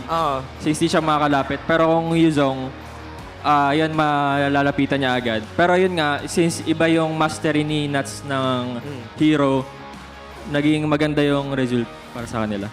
Okay, so looking at the Team 5 participation, kita nyo naman yung epekto dito ni Nats, 82% Team 5 participation. And madalas ito yung nakita natin sa duel ng Benedetta versus Edith, di ba, na yung Bene, wave clear lang, tas ikot kagad. Di ba? Like, to continue the aggression. So, yun nga, katulad ng sinabi mo, Coach, na yung Omega dapat tinuloy talaga yung aggression at saka dahil hininto nila yun, parang mas naganahan pa si Nuts na umiikot, no? Yeah, just to keep going around. So, para sa Omega naman, ano masasabi mo na if ever merong mag-stake out dun sa performance naman ni Ryota? Si Ryota, medyo laning lumamang kasi talaga si Matt since clear siya tapos umiikot agad. So medyo naiiwan yung edit sa lane niya. So sa team fight, nalilate siya. Okay, so sandali lang, may na-realize ako. May adjust lang ako konti. Yan, okay. Sige, para hindi masyado lamang dito si Coach sa akin. Kawawa naman, no? Kahit sa international, sobrang liit ko. Okay, so, Zico, para sa naman, sa... Sorry. Sa Omega, para kay Ryota, mas feeling mo ba na dapat yung hero niya mas nakaka-match doon sa ikot ni Nuts? Siguro wag nila i-prior yung... Kasi para sa akin, filinex nila yung edit. Pero hindi naging maganda since planado ng RSG. Parang na-control ng RSG yung draft. Pero kung sa akin, tapatan nila yung Benedetta ng fast clear din. Like, Paquito. Yeah. Okay, so that's a great advice from Coach Zico. If you want to play the Paquito, match the speed, and then of course, just make sure hindi makuha ng RSG yung Akai kasi mahirap din magpakita doon. All right, so starting November 4, you can vote for the M-Series 5th Anniversary's 10 Greatest Player Awards. Nominees list for PH will be revealed on October 28 exclusive here on Mpl-Ph Playoffs broadcast. Para sa iyo, Coach Zico, kung meron kang makakapili na top 10 na World Championship players of all time dito sa Pilipinas, siguro isang pangalan lang. Sino yung tatatak sa'yo? Edward talaga. Wow, okay. Infinix All-Star Team EXP laner. And then, pick din dito ni Coach Zico. Okay, so, going into game number 2, na-set up na natin. Maybe kung gusto mo rin na i-repeat yung mga previous points mo, ano dapat naman gawin dito ng Omega na para makabawi sila ng isang game? Siguro stick sila sa comfort pero mag-base din sila sa nagiging draft ng RSG. Kasi yun nga, like sinabi ko kanina, na-control ng RSG yung draft sa plan nila. So yun, para sa akin, stick sila sa comfort pero ibawi nila dun sa pag-counter din. Okay, stick to comfort but make sure you have the right counters. Yan ang suggestion ni Coach Zico para sa Omega para makabawi sila. Let's go on over now to our casters for game number 2 of RSG Philippines versus Smart Omega. Thank you, Renmar Santa Cruz and Tirimakasi, Coach Zico. He knows what that means. Welcome back to the desk at your service. My name is Leo. Here with Rockhart and Wolf. We'll be back into the matchup in just a bit once more.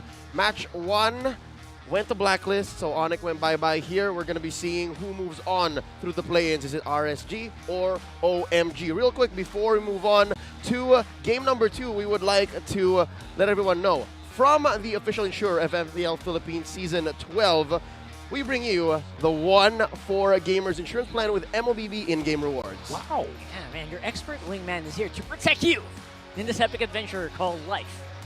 Mythic adventure, maybe. Whatever build you choose, visit shop.fwd.com.ph for more details. Thanks again to FWD. All right, real quick, let's go ahead and recap what Coach Zico and Renmar Santa Cruz brought up is because a majority of it was in Tagalog. Yeah. Yes, so that's true. I think Zico at least said it twice.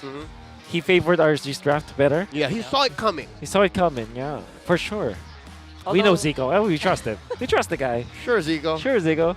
Yeah. Although he was maybe not expecting the Vendetta, maybe more Yu Zhong. Yeah. They were having a really nice conversation about that. Yeah, pretty much. But same effect, right? It did the same effect that Yu Zhong would do. Chase the Novaria. Yep. Worked out in the end. Yeah, compromise Etomax's positioning. But also, something that was mentioned was how Omega did not step on the gas hard enough. They mentioned about how the purple buff was stolen multiple times, but they didn't push the advantage as hard as they should have, as per Coach Zico. Yeah, as per Coach Zico as well, it was Ryota that wasn't able to kind of, really press the issue. He was doing great in the first few turtle fights, but in the mid game, in general, the part of the mid game, they weren't able to really assert their dominance utilizing this Edith. I think the term that he used was quite slow in the late game team fights. I feel like it was Omega, but they were a little bit reserved. I mean, there were moments that I think they're actually right. They could have actually pushed the advantage further, and I think they had the bodies, they had the grok to really do it. But they chose to kind of pull it back a little bit, which surprised me a little bit as well. Yep, and here's exactly why. I actually agree, despite how much we give Coach Zico behind the scenes. He's a good friend of ours, don't worry. Yeah. This is why I agree with him. Look at the average damage dealt across the season for our teams here playing tonight. Smart Omega, #1, dealing over 252,000 with AP Bren in the upper bracket, and of course Blacks International with their very fundamental approach to the game. Yep. See, this is the Omega we were looking for. At their best, even without starting with a stolen purple buff, we've seen them do this, especially against Blacklist, no less. Yep. They can sweep and they can go really, really fast. Where was that Omega in game 1? Well, we did see them try to group up very earlier on, and they were successful with it. It's just that, yeah, surely they're grouping up, but they're kind of late when it comes to their positioning, I would say, which kind of makes me agree with Zico so much, a good friend of ours. And yeah, he knows MLBB far better than us for sure. Oh yeah. And I kind of agree with him when he said that the positioning coming out from Omega, particularly from the XP lane side, is much lower. But if you think about it, the reason why they were kind of slow to the position is because they needed to take care of the lanes. That's the main problem when you group up together too early. So you lag behind when it comes to overall levels on important heroes like your jungler. Additionally, you have to also go together when trying to answer the split push. And this is Benedetta that can traverse the lanes easier compared to an Edith, right? That's true. Actually, you have to +1 onto that one as well. And oh, look at these. Hey, Here. hey, Oh, hey. Look at that. I Hey. see that guy in commercials sometimes. You guys know the guy? Was that Is Dilar? That was the legend creator. That's right. Dilar. Formerly of EVO's Legends. Exactly. The legend creator. And was that not J-Lord? J-Lord Ooh. Gonzalez. That's right. Hatred. Hatred. Fresh out of MPL Cambodia. And don't That's forget right. Miko. Never forget Miko. Mycophobia. All right. Well, again, it's a stacked house, ladies and gentlemen. Not just the best in MLBB esports, but as well an amazing community. Whether you're active in MPL or not. Here we go, back into the draft again. It's Omega on the play, RSG answering back. You see the bands, what's Valentina. come through. It's the Faramis, and Coach Panda swings back with a Valentina and a Fredrin. Yeah. But that means that you cannot go Akai for Omega even if you like it against the Fredrin. Why? Because of the Valentina. It's not an actual counter, but you give a heavy spin to the Valentina, and already you're not having a good time when it comes to those Lord dances. So you're gonna have to resolve to a Martis, but you also give Decimate to the Valentina. That's so scary. this is a scary opening coming out from RC. The draft is already pretty good. Whoa! Whoa! Hey, that's a Filipino Savage special right there. Man! All right. Well, all right. okay, she got unnerved. And that's different from getting buffed. 1-1 got unnerved. That's a rare moment that you can actually say that. Yes. And we've seen Kelra do okay to great with a nerfed 1-1. What now with an unnerved 1-1? Yeah, we mentioned this in the first draft, right? I mean, you can't really count him out. He can play almost any hero in the gold lane. Do you play Ixia now if you're RSG? I mean, you can be banned out easily, but the thing is, it outlanes the 1-1. Yes. Well, technically speaking, you can also say that to a Bruno, for example. Yeah. All right, folks. Okay, well, it's the Bruno. yeah.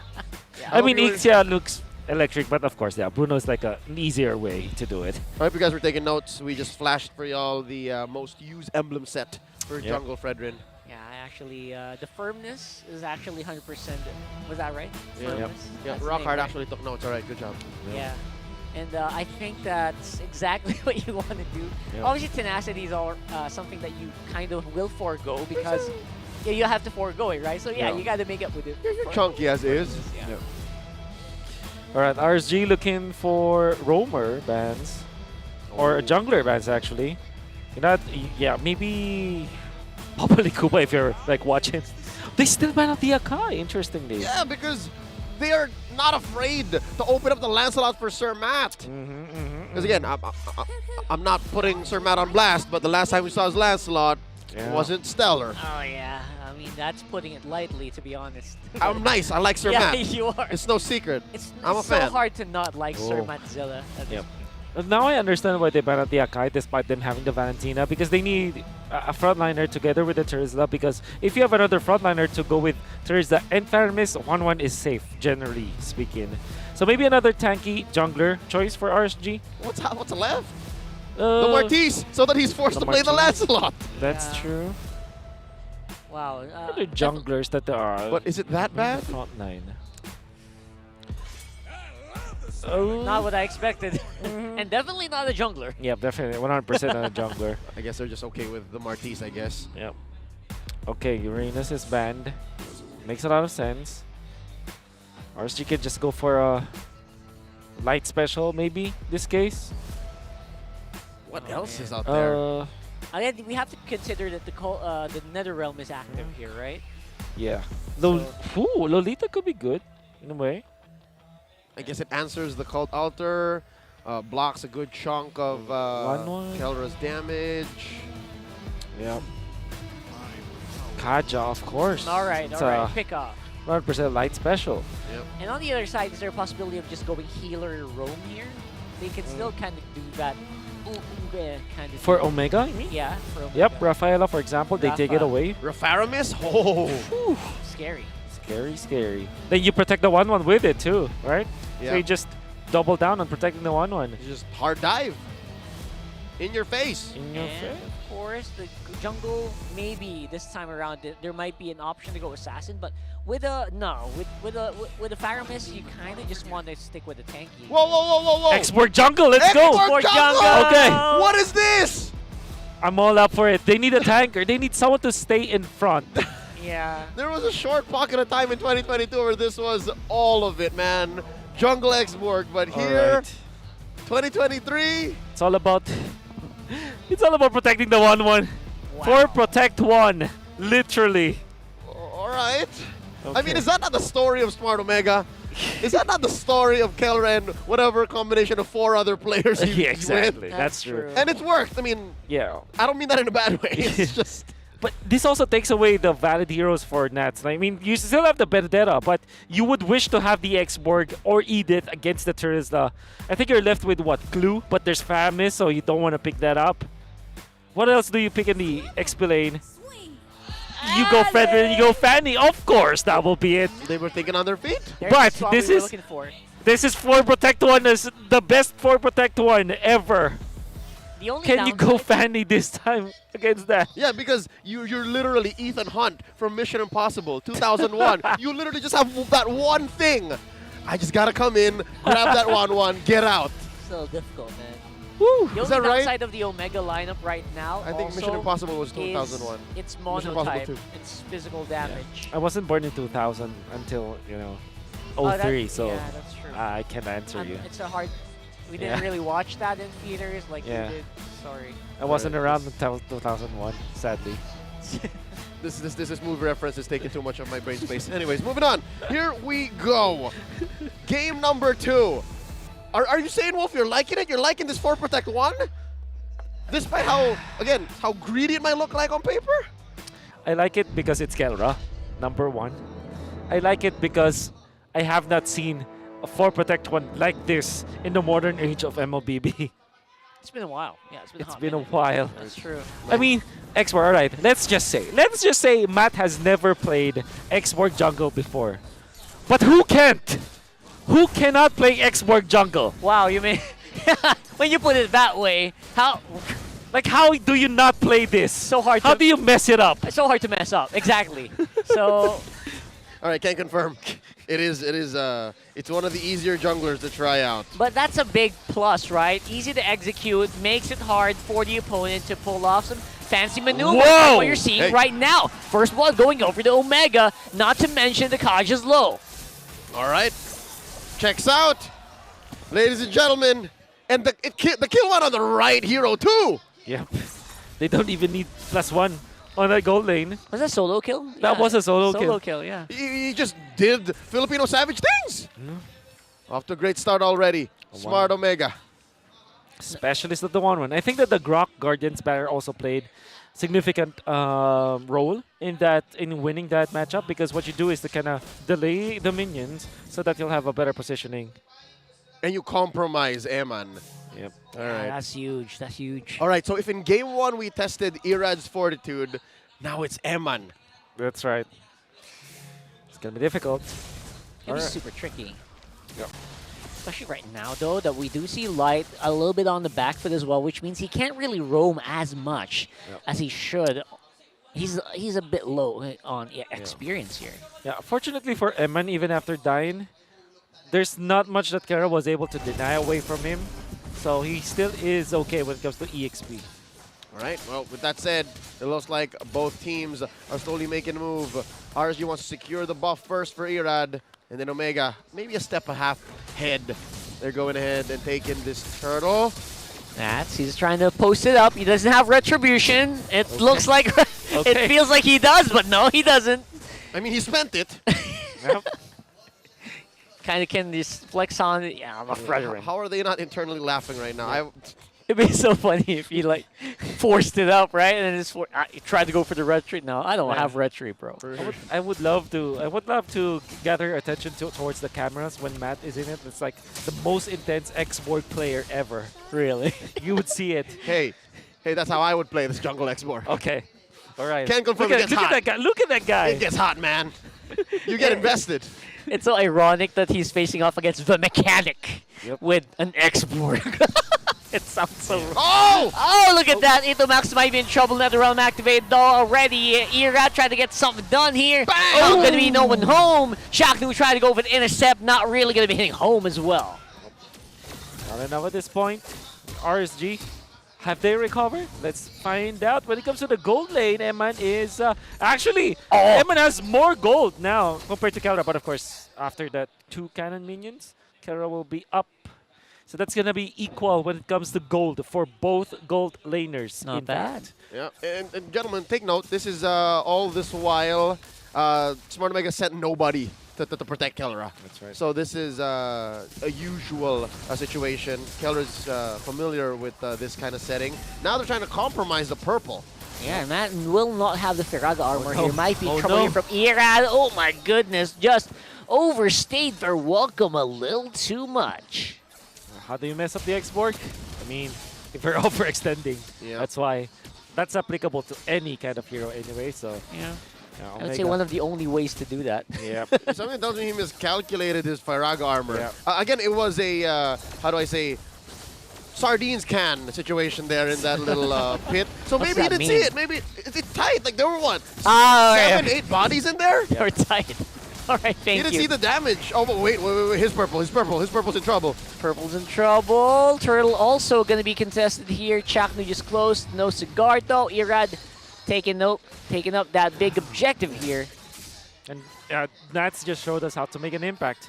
He forced the X-Borg into that spot where he needed to kind of spend so much time securing the purple. And while that's happening, they got the turtle. Good macro overall from RSG. And it seems like our thesis statement, well, mine mainly, comes true. They know how to play from behind, and they're able to recover and come into a dominant position despite that early solo kill on Kelra. And now it's Omega, who has to, again, once more, answer.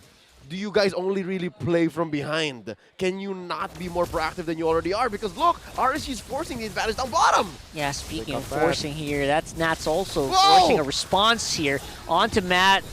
Also has another realm of their own. RSG seem to be willing to just keep boiling it out. Nats forcing out. Oh, that was a fancy. I was actually got caught off guard there.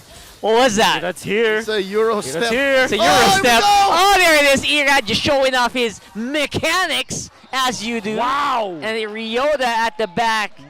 He really took the words of Zico by heart there. Whoa. Oh, man. Etomak for Eman, that's a good deal. That's a pretty good deal, I would say so. And Omega, they might not be done, but Ryota, again, you can't really underestimate the Fanny here at this point. Still has that purple buff again, can do this all day. Can't really go anywhere. That's going to be another kill. All right. Riddle me this. What was Ryota doing? What was he buying time for? Yeah, I mean, after the kill, I think that it's much better to just get out. The swap on top? I unfortunately don't Oh, my goodness. Man, he got erased, deleted. All right, that was less Mission Impossible, Tom Cruise, and I don't know, something else entirely. Oh, look at him go! There it is. I don't know if he can make it out. I don't think so. That's Itomax going down. The dominoes are cascading here for Omega one by one. Are they just spreading out Omega? Are they dispersing them? Yeah, they're fighting up isolated fights right now. Ryota tried to clump it up together, but of course going to be answered immediately by the Fanny. Irad just doing work right now. And Ryota can't really last that long. Fraser's Wrath goes down as well. Here comes the Cavalry. Cavalry is going to be arriving here.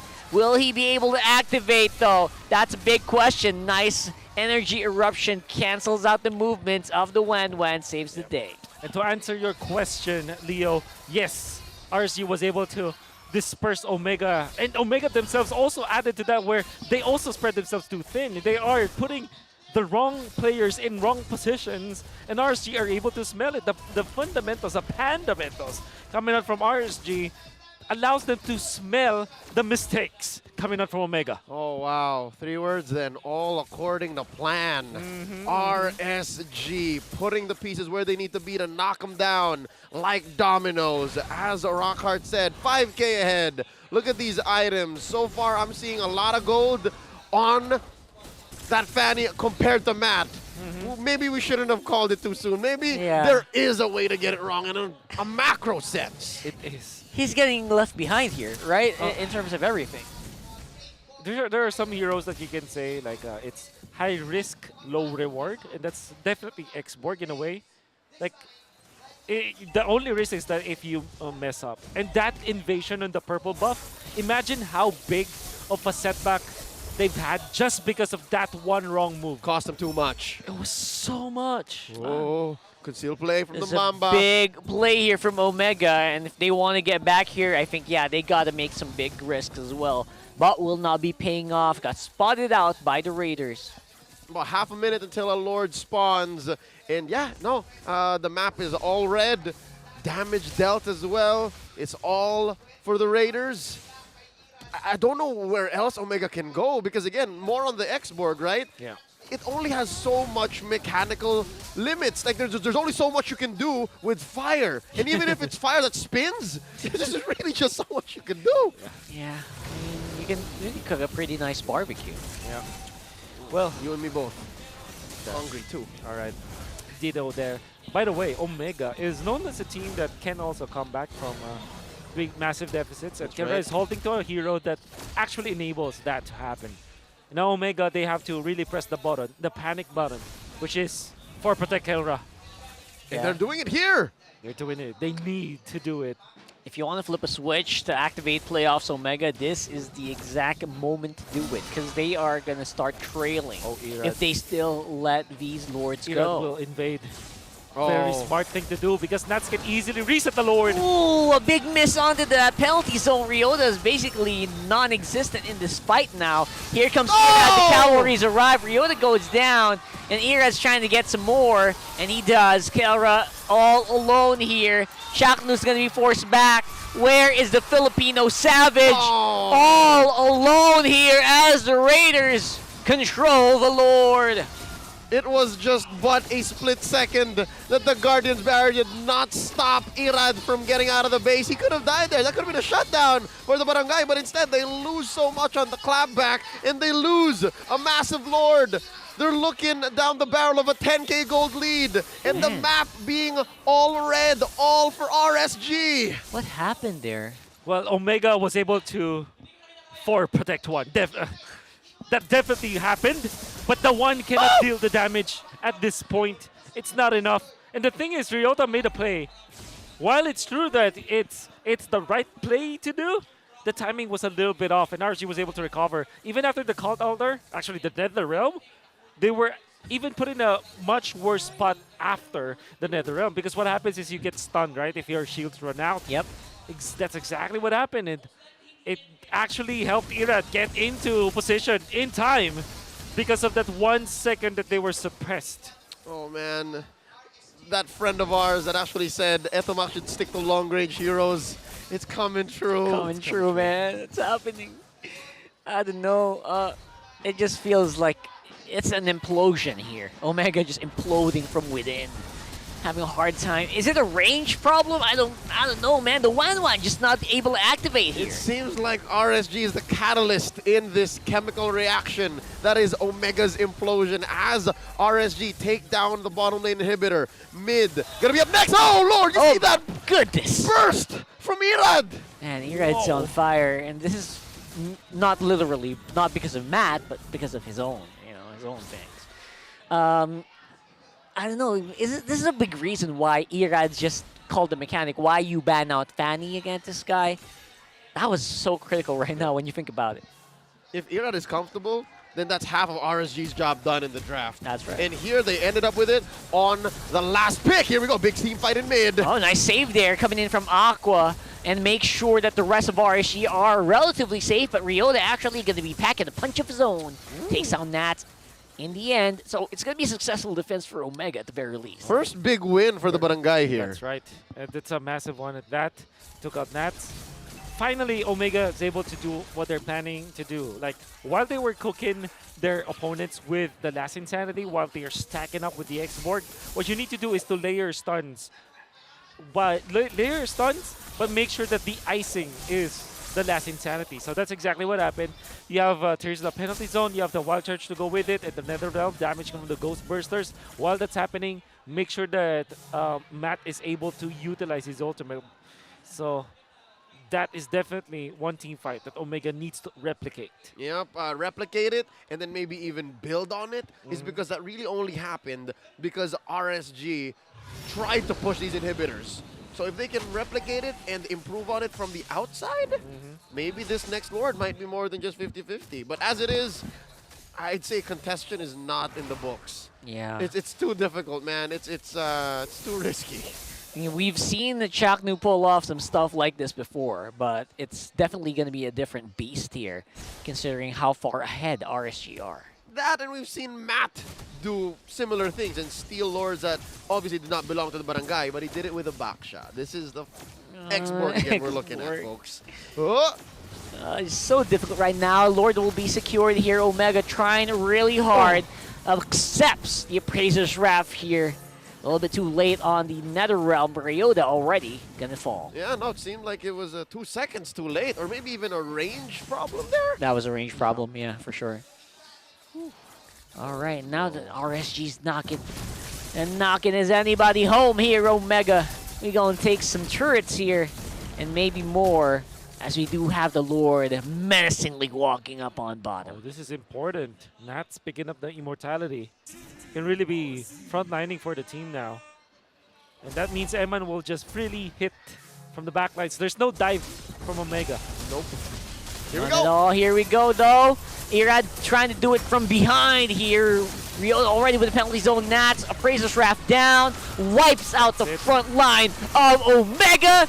And just like that, with a triple and the Lord, RSG will take game number 2.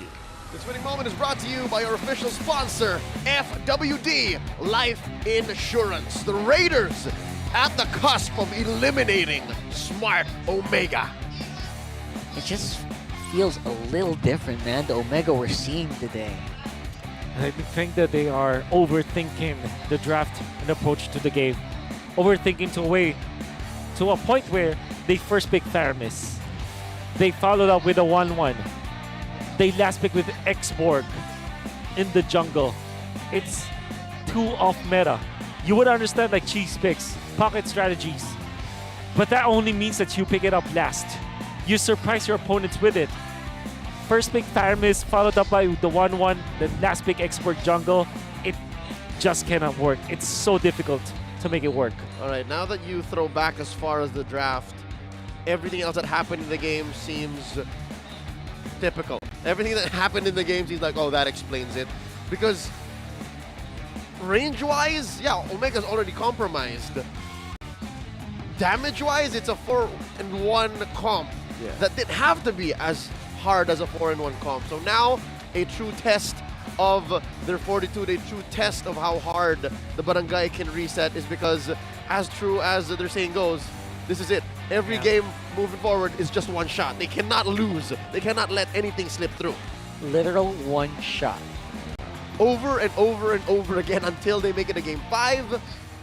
But that's way far off. They have to fix what's here and now. That's a huge uphill if you think about it. Against a team like RSG who seem to be very put together here in playoffs mode. And I've heard it from Coach Tony.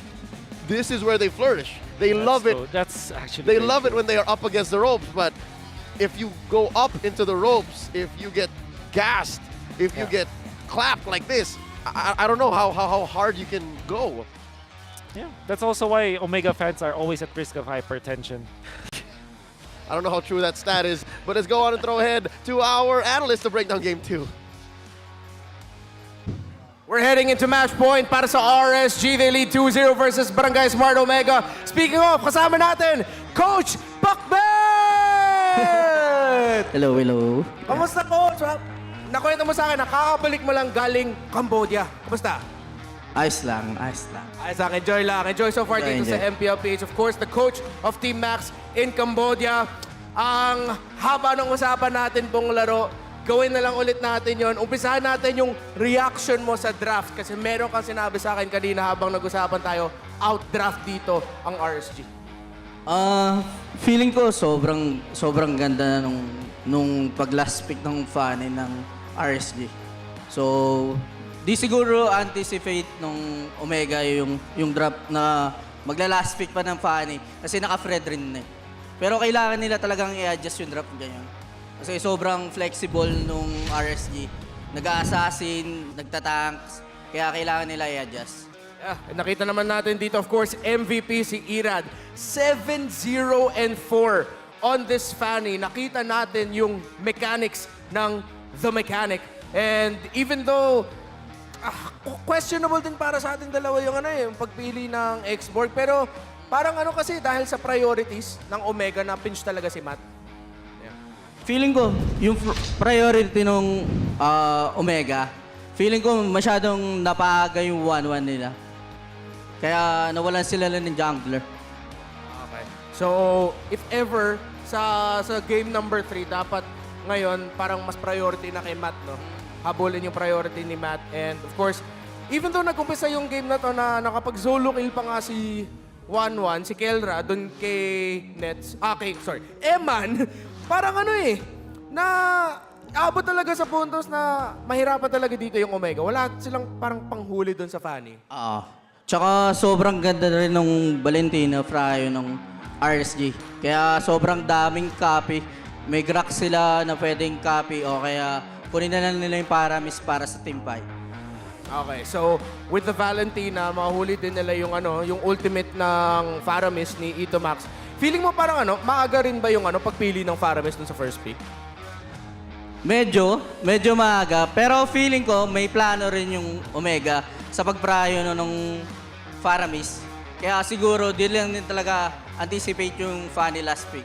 Hindi sila nakapag-adjust. Okay, so if ever na parang yung jungler ng RSG is yung Fredrin, parang mas gana yung Faramis doon. Oo, mas gana. Kaso nakuha nakuha, tas na-surpresa lang. And parang meron din tayo na-notice na trend na alam natin si Kelra ngayon ay ang all-star team gold laner of the season. Pero 2 games in a row, yung draft ng RSG, sobrang hirap para kay Kelra na tapatan, no? Oh, lalo yung game 1 kasi Brody tapos nakapag-bene yung RSG. Kaya sobrang buy time nila bago siya mamatay, sobrang daming time na na-extend ni Kelra bago siya mapatay. Yeah, and right now, Nats, of course, nakita natin with the XP lane, Fredrin. Masaya rin yung buhay niya. Nakatayo lang siya kahit na makuha ni 1-1 yung marka sa kanya. Ang hirap din naman na gagamitin ni Kelra yung ulti niya kay Nats kasi tinitignan din niya yung dash paglayo Okay, meron din tayo na pag-usapan dito. Ano yung suggestion mo ng Omega na imbis na Grok, ano yung magandang pick dapat sana na piliin nila nun? Kupra siguro. Kufra. Kasi may pangarap naman na sila. May Trisla na. So, pwede na sila mag-Kupra. So, ayun na lang magiging adjustment doon. Kung na-predict nila na magpapapani, pwede na sila mag-Kupra. Okay, so parang katulad din ng pinag-usapan nila Manjin, Burrito at ni Midnight doon sa Filipino broadcast natin na parang yun na nga talaga yun na hindi talaga in-expect na yung Fanny last pick out of nowhere. Kailangan ko din i-comment dito yung adjustment na item na ginawa ni Irad na of course sa umpisa medyo lumamang yung Omega pero ginawa niya, binuo niya lang yung Fury Hammer tas ni-rush kagad yung Malefic Roar. Tas bigla na parang nagulat na lang yung Omega na sobrang taas na ng damage dito ng RSG Philippines, specifically si Irad. Okay, para sa'yo, ano yung mga suggestions mo naman sa Omega? Kasi match point na Ano yung mga... Okay, sipin natin, back to the past ulit. Nandun ka ngayon. Ikaw ulit yung coach ng Omega dito. Ano yung mga sinasabi mo ngayon sa Omega? Siguro, lagi kaming ganyan. Lagi kami na nasa 0-2. Pero, tignan natin kung ano magiging adjustment nila. Kasi, alam ko babawi sila, di sila magpapa 3-0 dito. Okay, ilang beses din naman natin nakita yung Omega na kailangan talaga mag-roll back. Kaya lason nga tawag sa inyo dati. Okay, so more specifically naman sa draft priority, ano yung mga suggestions mo ngayon para sa Omega? Siguro kung priority, siguro tank jungler. Kunin na nila. Kunin na kagad yung pick. Kasi naubusan sila. Kasi napipredict din ng RSG na magtatank lang sila, kaya nauubusan. Huli na siguro si Kelra kasi sobrang dami ng mga hero. Tapos lahat kaya namang gamitin. Okay, so if ever, tank jungler, habulin niyo na talaga yung pick ni Matt para makuha yung mga comforts niya. And then, para kay Kelra naman, kahit second phase na lang. Second phase na lang. Wag i-rush. Even though, yun nga, napag-usapan din natin, mataas din naman yung pick rate ngayon ni 1-1 sa RG, no? Pero yun nga, draft lang, surprise pick from RSG Philippines. Ano naman yung mga bagay nakita mo sa RSG-PH na gusto mo na ituloy nila? Siguro yung pagiging aggressive nila. Aggressiveness. Yun yung gusto ko. Tsaka yung pag-pick talaga nilang paani, grabe. Sobrang galing. Okay, so surprise picks and aggression. Parang ano lang din yun eh. Parang ganun din yung RSG na tapatan nyo nung mga Season 9, MSC, no? Yung mga era na yun. So, nung mga panahon na yun, of course, yung rivalry nyo ng RSG from Mpl-Ph Season 9, nung MSC 2022, ano yung mga parang pinapag-usapan nyo madalas about RSG na dapat iwasan nyo or yung mga kailangan respetuhin nyo? Ano yung mga bagay na yun? Dati? Dati. Siguro yung nila, yung pagiging aggressive sa map. Kasi sobrang nila eh. Pag naka-early sila, galing nilang umawak. Kaya ayun siguro yung pinaka kailangan i-watch out for them. Yung early game. Oo, tsaka surprising nga hanggang ngayon, yung pa rin yung nakita natin sa RSG, no? Parang hindi man sa hindi nag-iba, pero nag-evolve onte na yung aggression of RSG. And of course, yun nga, ang dahilan kung bakit tinatawag natin Raiders yung RSG Philippines. Magkonting vibe check nga tayo dyan. Kamusta naman ang mga miyembro ng barangay? Kaya ba, barangay? Kaya pa yan. Para naman sa Raiders! Kamusta ang ating Raiders? Excited na. Nakukutuban na nila eh. Nag-chat sila kanina na 3-0 dan. Tingnan natin kung yun nga ang mga nangyayari doon. Okay, so hindi ko naman aaminin na naubusan na ako ng mga bagay na pag-usapan dito. So, mabilisan na live update na lang dito. Coach, Pakbet, ano yung mga nagagawa mo recently? How's life? How's life? Parang personal Konting personal. Ako naman, okay ako. Nagawa ako dun sa Cambodia. Ngayon, relax lang muna kasi 4 months din ako nandun. Walang uwian. So, relax muna.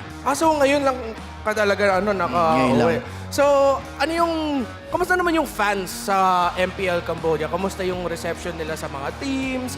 Ganun, kamusta yung energy nila? Sa fans sa Cambodia, sila, mababait lahat. Kasi, pag kabilang team ka, sinusuportahan ka rin nila eh. Talaga? Ganun doon? Ganun sila. Okay, so basta kung sino man nanalo, suporta pa rin. Parang ganun. Parang ganun.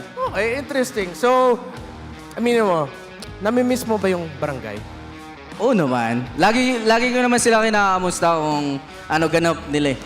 Kaya chat-chat lang. Okay, yun. Narinig nyo. Miss pa rin ni Coach Pakbet dito ang barangay. And by the way, you can log into the game and complete tasks to get Ducati tokens as rewards. Here's a tip. Having an active weekly Diamond Pass will complete the related task and grant you a token as our reward. So, weekly Diamond Pass, Ducati tokens, skins. Kunin nyo na. Ikaw naman, Coach Macbeth, as we head into game number 3, ano yung mensahe gusto mo sabihin sa ating mga MPL fans? Ano lang, di ko rin alam eh. All right.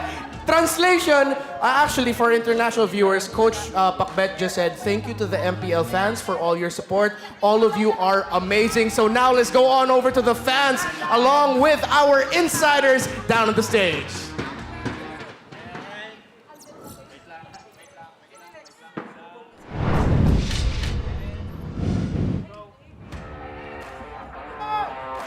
It's 2-0 in the land of Dawn, pero may gustong bumawi. Guys, usually kasi natatalo ako pag may settle this kami ni Ate Mara. Pero ngayon, match point na ang RSG, guys! Let's go! Alright.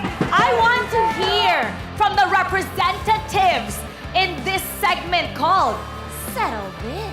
Alright, dito, kasama ko si Mycophobia and si Andoryu. Ipagtatanggol namin yung Smart Omega. Sinong kasama nyo dyan? Oy. Repping from Mandaluyong. Magingay tayong lahat para kay Butters at Ambi! Ako pala yung may paingay. Okay. Okay. Yun na yun. Ito. Kailangan natin ipagtanggol, guys, ang Smart Omega. Ano ba ang gagawin natin ngayon? Ikaw muna mauna. Hindi ko rin alam. Hindi, tatrasyoin lang natin sila. Titignan natin kung uubra. Okay. Galingan mo, Okay. Nako, gets ko to. Thurs, match point tayo ngayon. Okay. May kailangan ka pa bang sabihin? Wala na, tingin ko, nung unang pagkikita pa lang naman na alam niyang bonus round na siya. Yun lang talaga role ko dito. Butters na bahala. Oh, nagyayabang kayo? Hindi pa tapos? Tingnan nyo mamaya yung RSG ubos. Okay. Miko, wag mo na silang paasahin pa. Hindi kayo malupit. Si Coach Wynat nga sa sobrang stress, nakalimutan magpagupit. Dinamay ka, Coach! Dinamay! Tingnan nyo, kakapagupit lang. Kakapagupit lang, malabo mata. Sino na? Si Coach Inot, hindi nagpapagupit. Oo nga, siguro yung pagkapanalo nyo, masyadong mataas daw yung chance. Pero sa sobrang taas ng chance, parang kasing laki ng chan. Okay. Maganda yun. Sorry, Thurs, maganda yun. Maganda. Pinapalaki ko yan para yung logo ng sponsor, 3D. How ironic, Miko, na kayo yung Omega, pero kayo yung tatapusin. Yung panalo yung dalawa, meron pa yung partida. Kanina naglalaro, ngayon kasama ko si Ryota. Okay. Si Ryota. AKA Andoryu, may gusto sabihin. Swerte lang nila, hindi nag-20 minutes yung laro. Okay. Ang bait ng trash talk nito. What you got? Kuya, okay lang ba? Dito yung camera. Actually, sa supporter, balabo kaming matalo. Pati casters, nandito na rin sa amin. Kala nyo, batters lang, may rock heart din kami. Rock heart! Okay, ito na ang huling banat. Huling banat para sa Smart Omega. Dinadamay mo yung mga audience. Oh, bakit to nandito? Kala ko rapper ka. Nag-ML pala si Saito.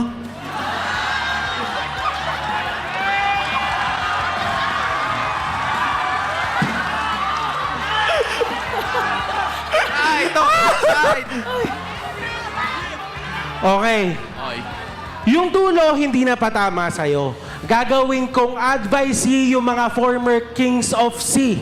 Dagdagan nyo yung mga CC, pati yung PS at DOT.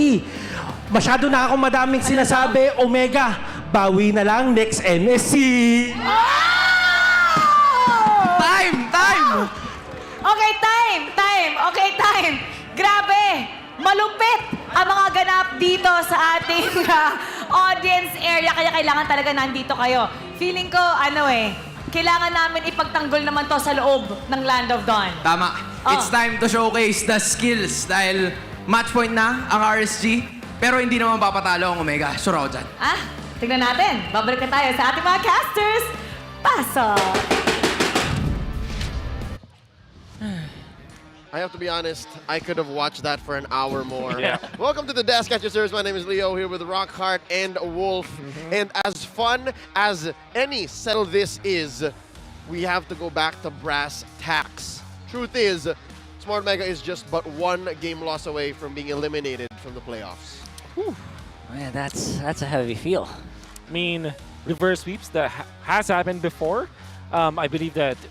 Well, it was actually Omega. If you remember season 9, they were able to reverse sweep Echo, right? And then they went from there. We'll see if history repeats itself. But first, before anything else, huge shout-outs to our partner in esports, Maya. Pay like a legend with Maya and MPL Philippines. Score your own limited edition MLB card for only, get this, 199 pesos. That's right, exclusively available on Maya. Of course, comment your Maya at username and tag 2 friends for a chance to win a Maya MLB card. 20 winners per broadcast day, guys. That's a lot. Winners will be posted on the Maya page on November 6th. All right, so I'd hate to be the bearer of bad news, but that's exactly what's happening. Worldwide fans of the barangay, wherever you're watching from, Smart Omega has stolen our hearts year in, year out, season after season, and hit a fever pitch when they were able to defend their MSC title in Malaysia just last year. But now, again, despite how hopeful we are of them being the Smart Omega that actually is stronger when they are up against the ropes, after watching Game 2, again, I hate to throw back to it, what else can they do, man? How much can they fix their drafting? They were on blue side, man. They really just could have stolen anything.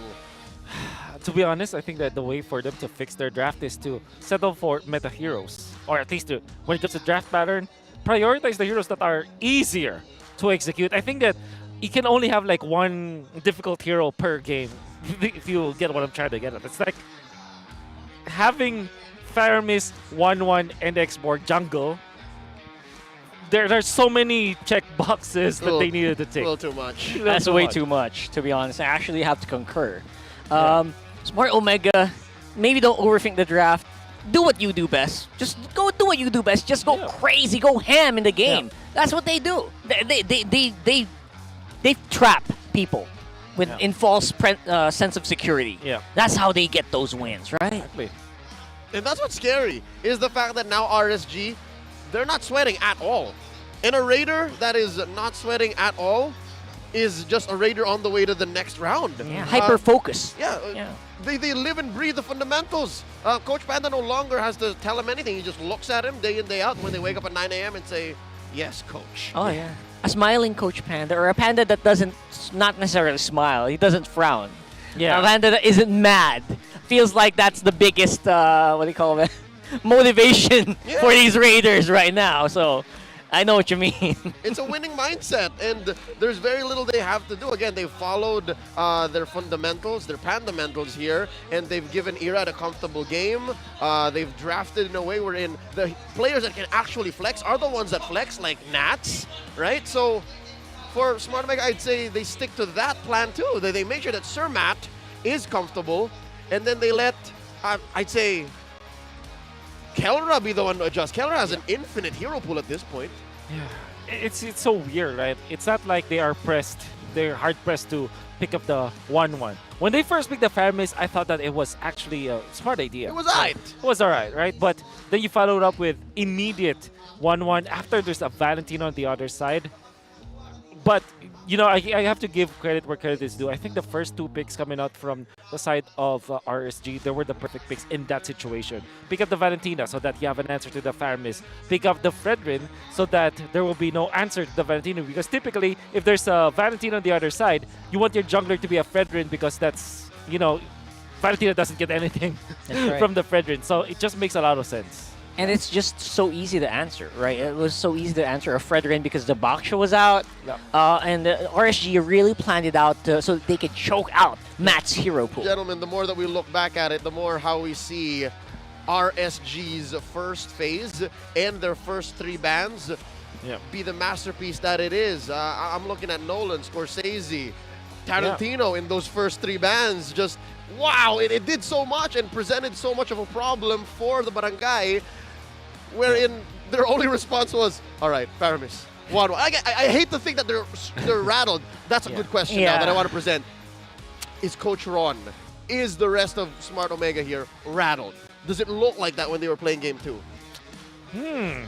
Good question. I think that I'm inclined to say yes, especially because I relate it to game number 1's demise, because they were doing the correct things in the first few And they were minutes of the game. trying to win. They were trying to win. It was a decent draft. It was a quote-unquote even draft if you think about it. Overall, I think it's a winnable game. That's what I'm trying to say. So I think I'm inclined to say yes, they are rattled, just because of the results of game number 1. All right. Well, good news is they have a little bit more time to actually gather themselves, because now we're looking for the smart game face of the day. MPL Arena, we found it. This is your game face of the day winner. Yeah, they're just flashing the power smart on a green background on their device, and they will win a redeemable in-game code. Is there no one to contest this? All right. No one at all. You know what? It's just day 1. It's the second match of the playoffs, and I think we're just, we're starting here. This is the baseline. We're easing it in, just. Right? That's pretty easy. It's hard to compare that to basically week 6, day 3, man. Like that's. That's. I feel like that's That's top exactly it, right? That fight, that anime fight, Oh, man, yeah. you can't fight that. We're gonna get there. We'll get eventually. We'll get there, but tonight. But it's day 1 of the playoffs. Plenty of time to develop whatever you want. And for all the viewers who are planning to be here for the next few days, prepare a smart game face of the day. Yep. And I think, you know what? I'd like to think that gentleman just knew exactly what was at stake, and he didn't want to steal the show. Oh, He that's just wanted to true, be though. respectful to the situation that the barangay is in right now. Let's bring up our player rankings here. Number 1 in KDA so far as of this matchup is, of course, Aqua. Number 1. Higher than even Super Friends or Sanji. Man. This is as good a mid laner as it gets, man. That's massive KDA, to be honest. That's the play style of Aqua. I think it's the most consistent at it. There was a time where it was Etumax who was Etumax, the quote-unquote KDA washing machine. Yep. Yeah. But he cannot keep it like consistently because I think he's getting forced out. When we are talking about like the master of a backline kind of mage, you always think about the Aqua. That's right. And here, Etomax has to evolve beyond just that. And it was, again, shared to us by our guest analyst earlier. That's the friend we were talking about. It was Coach Pakbet. And now, we'll see how Smart Omega, his former team, takes it to heart, because this is all on the line. This is all they've got left, man. One shot. Game 3. Smart Omega on the play, banning out the Joy and the Fanny. As clear as a ban as it gets for Irad. RSG, they ban out the Nolan and the Angela. Yeah, ironically, Smart Omega right now just kind of has to do exactly what Game Face did. Yeah. He's got to be chill. Chill, man. Just get your Matt Hero. Don't be shy to get your Matt Hero early. The box is still open. Oh, yeah. So many Juggler Heroes now available for the pickings. Yep. So it's either Matilda, as well as the Valentinas, the priorities, and of course the Fredrin. I would say if the Matilda is banned by RSG, you pick up what, Valentina or Fredrin, right? I think Omega will be in a much better spot if they pick up the Fredrin. So both Valentina as well as the Matilda is open. Matilda, of course, is the easier choice. And it is. Yeah. So you go Always on the Valentina way. Fredrin again if you're RSG. There's no contest to that. That should be it. Unless you're thinking something around the lines of executing a Faramis lineup. I don't know, man. RSG doesn't seem to be the kind That's true, though. to do that. I'd name maybe 3 or 4 other teams that would try that before RSG. Yeah, that's right. So, yeah, I think Valentina Fredrin just makes a lot of sense for RSG. At the same time, you might think of the Irithel early. if you're RSG. Do they go Irithel Val? Perhaps, but I think the Fredrin Val's just, you know, the Yeah. value that you get from that is just... Whoa! There's a Whoa! Whoa! All right, you know what? I'll be damned. I take Oh. it back. I take it back almost immediately. Yeah, maybe RSG in the playoffs. This is how they want to go for the coup de grace. They just want to. They want to style on the guy. I kind of understand why. They know that the Valentina is not a priority for Omega. They would rather get the Novaria in this slot. I think Fredrin is still an important pickup. For both sides. For both sides. Both yeah. sides. It's like a really good third pick here for RSG still. Yeah, you're right. Kai came in. Kai. All right. They know that the Valentina will not be picked up by RSG because of the presence of the Faramis. That's why they go Akai this time.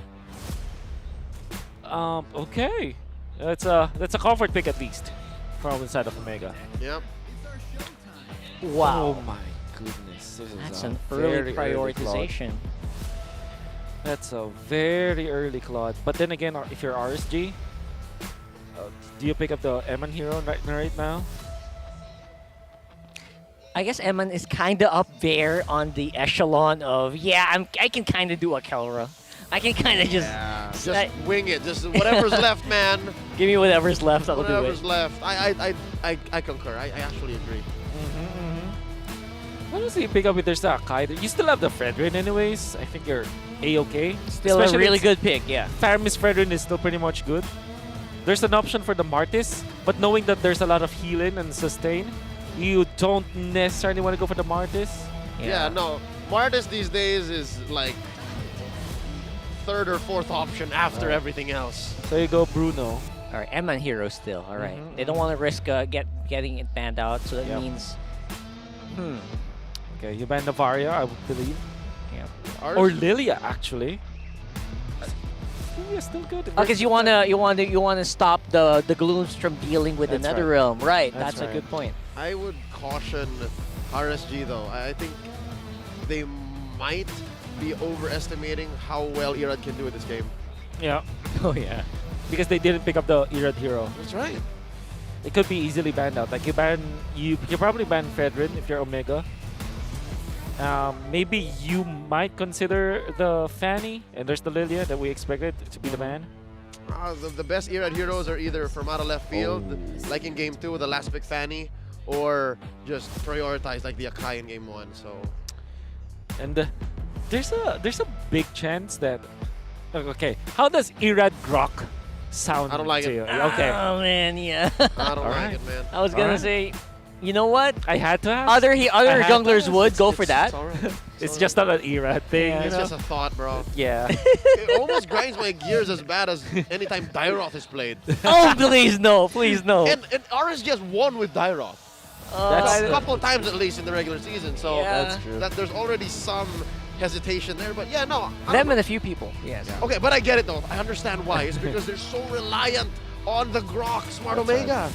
That's true. They might pick it up like fourth pick. It's an open pick, and like we said, no, Lilia Navaria gonna be the ban. And honestly, Omega, I think you have the merit of banning the. Oh, okay, of course. I see the point though, because I think the RSG lineup kind of does still need like a huge front line for it to work. So yeah, I feel like Grok is great. Grok Fredrin, come on. Grok Fredrin is great, yeah.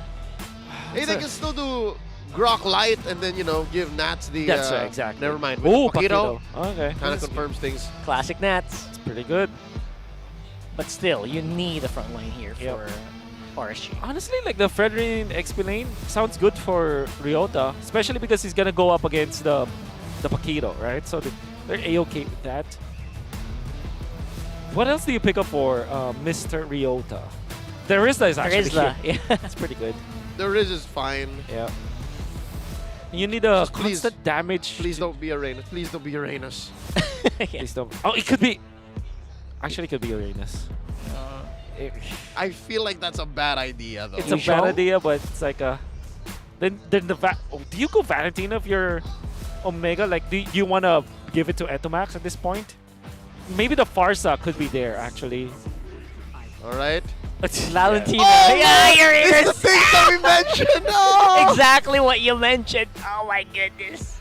We had the tippy toe around the fact that it could be these two heroes. Oh no. You know, that's what you love about Omega, right? They just do what they just do what's obvious. When you're most of the talking time. about Omega, you're like, what if they do this though? And they do it. They do it. Ooh, okay. So what about the Rafaela for RSG? You put the edit on the explain? Or alright, come on. I mean, you already called it, man. Don't doubt yourself. Don't doubt yourself, bro. But yeah.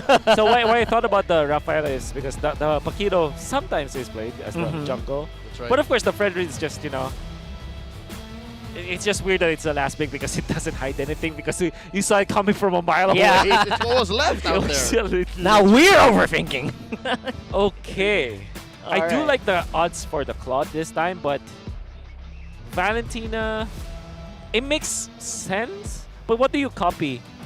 Well, number one, you got the Netherrealm. Yeah. Netherrealm. That's for sure. That's about it. That's about it. I thought that was gonna be a long list. Okay, That sounded like a long list. I'm flummoxed. Yeah, But like, what now, else? with some time elapsed, I'm kind of okay with the Uranus now. Given how early the Claude came in, but how does that look for Smart Omega? You're picking this EXP later, this Uranus, to protect the Claude. Because in my head, that's what Ryota wants to do. He wants to buy time across the map, Yes. so Kelra can do things. It's another 4 protect 1. Yeah. All right, we're in match point, guys. Can't believe it's going this fast right now, especially against Omega, hanging by a thread here in the playoffs. Right, barangay fans worldwide, just do whatever makes you comfortable. Do whatever you think would help your team because they need it now. This is one game, one shot for them to claw their way back into the next round. Maximum copium, that's what you need. If anything, Kelra knows a thing or two about playing this Claude. I'm just really concerned about their Valentina, right? Just because it has a very low win rate. In fact, E2max, well, it's 2-2, not too bad. But the fact that you only picked Valentina 4 times, it doesn't give you the real confidence of how E2max plays from this role. Give me a second. Gentlemen, look at this. RSG just went all in quantum charge. 5-man quantum charge. Holy. Okay. All right, gotta go fast. Okay. That's something. Right now, though, again, Ryota gonna be the recipient of multiple knockups, and first blood goes over the RSG just like that. I hate to point it out, but player cams showed when Ryota actually died. He couldn't believe it. Wow. Right. I mean, if there are 4 members with quantum charge on top of you as the Uranus, It's gonna happen. It's gonna happen. That's sticky AF, as the kids say. But now, there's gonna be an answer Another with one? Omega. 1 for 1 now. It's a 1 for 1. No, oh, look no. at that. Oh, Ryota going down so early. Oh, that's what you meant by another one. On the bot side, my goodness. And way behind tier 2. Don't expect that. All right. All right, RSG's now, a though. man up. Yeah, man up, but they got the Netherrealm right now for Omega, Oh, which means man they up. might still try to contest this. Here comes Light, though. Matt might be in trouble, but he still gets the Okay. retribution and the true. All right. So Sir Matt. Sir Matt. Sir Matt thinks. That's drive-by retribution, but it's a Nakai instead of a Baksha. Yeah. Didn't even need to go for the heavy spin. Yeah. Well, it's technically still driving, but it's like a different, like Spinning? spin. Yeah, for sure.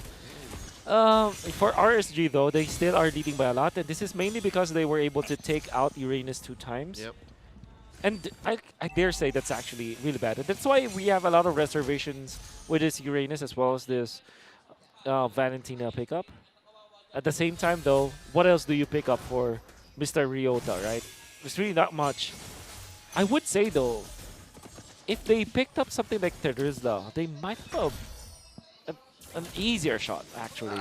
I'd say if it was the Riz, there would have been more proactive options. Yeah. But wait, oh! Oh, they're going to go hard here. Netherrealms for both sides are actually going to be available, but that's basically it for the Valentina.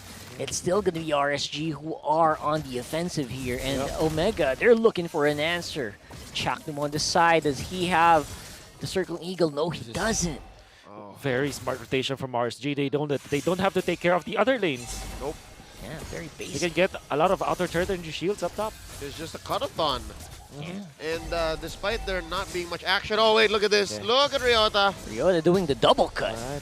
I mean, the General Dilar is in the building. That's right. Might as well pay respects. I would not be surprised if RRQ Kaito's Kenji is in here somewhere too. Yeah, Oh! that's true though. Nice flight here coming in from Chaknu, but multiple members actually going to be knocked up by the Earth Shatter. Nat, I don't think he's done yet. Wants to get some more value out of this trade, but not going to be given by RSG. Man, say what you will about Aqua. Even when you say that he can play the long range kind of nuke mages, even with his fairness, it's looking very electric with the way that he's using the Shadow Stampede, always connecting with multiple heroes. It's going to be Irad with the turtle here. No problem whatsoever for RSG to take that. The cut-a-thon is still happening here on the bottom side of the map, but more on their faces. Eman proving to be a very difficult force to answer here by Omega. Yep, it's gonna be harder now to be the Filipino Savage. Keldra here has much smaller space to play with as he farms. Wait, hold up. Is it? Say it ain't so. Oh no, all right, cool. Never mind. Matt got it. It's okay. All right. I thought Irad so was buffed. Yeah. Say what you will about Matt. I mean, the way that he's utilizing the Retribution is actually pretty much on point. But then again, Irad didn't use his. I think that overall RSG are generally happy with that, but the turtle is going to be up in 70 seconds anyway, so it's not that impactful when it comes to like forcing the Retribution. The fact of the matter though is, look at the Bruno 3.8k, look at the Fredrin 2.9k. They both lead 500 gold against their competition. Honestly, I'm a little surprised it's not a lot bigger for the Bruno. Right now, though, look at that. Circling Eagle, Chaknu on the Aqua, but Aqua seems to be very confident that he can take it. The rest of Omega are on the backside here. That moves forward here. Light and Eman very nearby as well. Seem to be just happy taking turrets for now. RGPH picking up the pace. Oh, there's an onward. Onward there. Ryota finally getting into that Uranus form. Not really that easy to kill anymore. Ira, though, could be in trouble. No Circling Eagle to save you this time. Down goes the Appraiser's Wrath. Forces a flicker on the Chaknu. Etamatsu to the rescue, but that still takes him out. What? And they're still going. That's get another two. one. Ryota falls. I could have sworn Nat had a flicker. You see how far he dashed through that wall? Yeah. Man. Oh, that is Quantum Charge. Quantum Charge for you, bro. Man, that was so fast, actually. He slid right through. Slid right through. These NAS mechanics. Yeah. Man. I have no words, actually, for RSG right now, especially with Irad, like, containing himself, not panicking whatsoever. He was put very low, but he knows that he can land the Appraiser's Wrath. And boy, he did. And they also have Aqua's help anyways. It's quite in the vicinity. They secure the turtle with a Bruno. Wow. Oh. They secure the turtle with a Bruno. That's just how far ahead they are. Yeah. They can do whatever they want right now with a 5k gold lead at 7 minutes. That's a massive 5k gold lead, and that's an understatement. Oh my god. How do you recover from this if you're Omega? Well, answer is Kelra. Oh, as always. Definitely need to appeal for that guy. For RSG, they can just press the advantage. What they need to do right now is take over the jungle of the Omega side. Oh, Irad goes forward, though. Wants to get someone with the energy eruption. Not going to be catching them, though. Still tanking up as much damage as he can. Good for Omega. They're actually defending quite well, but here comes the steel legs coming in from Eman. Those balls of fire still really hurt like a tank. I could have sworn one hit me. Stray right here from inside EVM. I feel it. Berserker's Fury just locked in, but just now, by the way. So these crits are going to start to hurt, man. All right. Something tells me RSG is going to go for the throat here. Yeah, goes straight for the juggler right under their turret. NetherRealm going to be saving up Aqua a little bit here, forcing back the members of Omega as Light helps out with that turret. Can they get more though? Ryota on the top side trying to cut as much as he can, but these turrets just not going to hold for long. Oh, they finally take tier 2 in mid, in bottom, and now it happens. They're just going to start choking out all of these resources away from Smart Omega. Yep. They don't even like take care of their own jungle because they know that there's no one from Omega that can cross the river. Save for Ryota maybe, especially when he has the Purify. But even then, Ryota needs to get into the fight because there has to be someone to give vision. There's a moment to the members of Omega. I cannot stress this enough. This is Omega needs to really master all of their comeback king's prowess. Yep. It was mentioned earlier by their former jungler, now part of their MDL roster, Andoryu. You were lucky that these games didn't go past 20. How do you even get past 20? RSG here, melting away at the Lord. Less than half health. There we go. Beautiful onward there. But of course, that's a Uranus going to be regenerating there with Consecrate. Forward goes their jungler, though, as RSG also has that on the backside, waiting for someone to take down here. Another one gonna go down here. Probably heavy spin active. Saves Matt. But man, that looked so bad for Omega. Yeah, Kelro needs to get out. He was able to clear out the wave, but not even able to get a push up top, so there's no actual trade for Omega. They lose one hero. They were forced to use the heavy spin, and they lose the Lord. And another turret up top. That's how tight it is right now for the Barangay. They don't even have enough time to split push, and they are kept inside their base on their side of the map. And all lanes, top, mid, and bottom are crashing in. Lord here in mid. Oh, this is a main artery that can just go. Yeah, RSG just wants to go here under the turret. Lord as well here. Appraiser's Wrath goes down, but not going to be enough to save here. Eman is going to fall. RSG already forcing out all the defenses of Omega. Aqua survives. Aqua survived for some reason. That Quantum Charge really helping out for some. I don't know. That's all I can say. It's some recovery. That bit of health, man, just... And they're still staying. They're still keeping up the pressure. Gentlemen, bottom lane. They're not letting up. Chaknu trying his best. Forcing him out. But no. It's just going to be enough to save the inhibitor. But what about the game? What about the game, indeed? Ryota needs to make the space for his team. At the same time, it's so difficult at this point because RC are way ahead. And at this point, like, Chaknu needs to save all of his teammates. Yeah, it's so difficult now for Omega. All right. If some way, somehow, this fight breaks out into the jungle, maybe Omega can win. They're very strong in those tight spaces. But here inside their base, oh, Lord. Oh, gosh. Of course, it's going to be RSG who are still safe with Aqua holding on to the Netherrealm. Right now, Omega trying to buy some time here. Maybe they should talk to ONIC or something. Oh.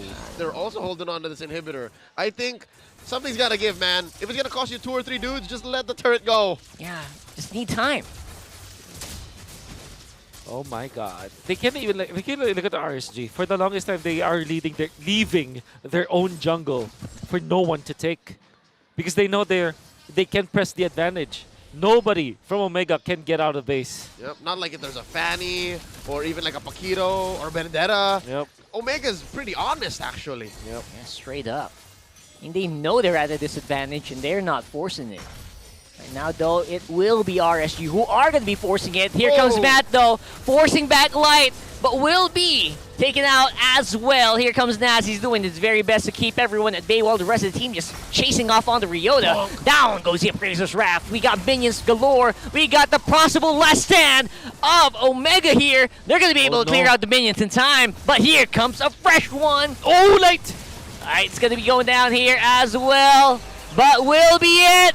It's going to be RSG with the Raiders. They are going to be ending the Omega playoffs mode. This winning moment is brought to you by our official sponsor, FWD Life Insurance. And that's it. That's all she wrote. The Raiders sweep Smart Omega right out of Season 12. Unbelievable. Not with a bang, but with a fizzle here against RSG Philippines. I gotta say, you know, draft is just perfect. To quote one of one of the kings that were able to reign over the skeletons of different kind of realm, he said, half done, well begun is half done, and that's literally what we saw from a set of RSG. They started so strong with the draft. They started so strong with their early game. And it's already over from that point. Omega cannot recover. The draft is so good that Omega didn't have any shot at winning those team fights. Look at this heartfelt embrace between the XP laners of both Smart Omega and RSG. Coach Panda as well coming through to Smart Omega's side, showing respect to their fallen opponents.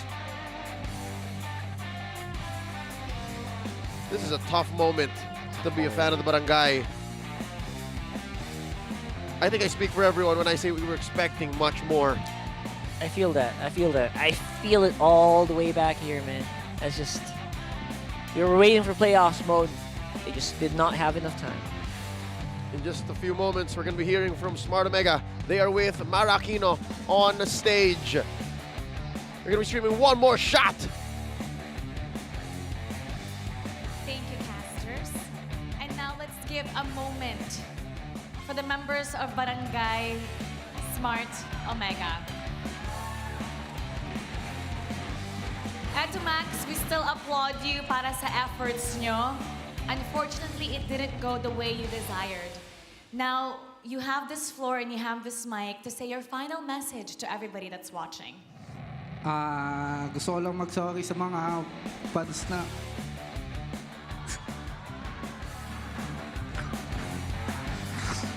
sumusuporta sa amin.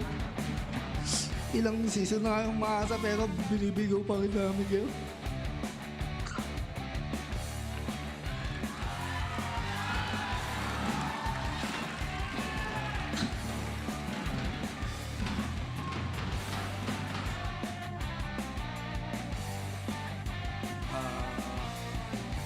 Sorry guys kasi hindi namin na-fulfill yung dapat na i-execute namin. Bawi kami guys. Maraming salamat sa suporta. Everybody, for the final time this season 12, I'd like you all to cheer with them. One shot. One more time with all your heart. One shot. We thank you, Smart Omega. You may now take your final bow.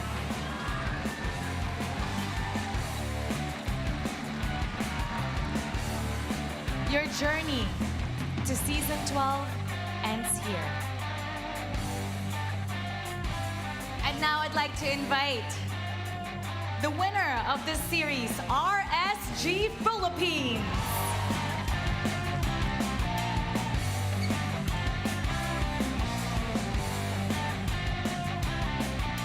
Congratulations to RSG.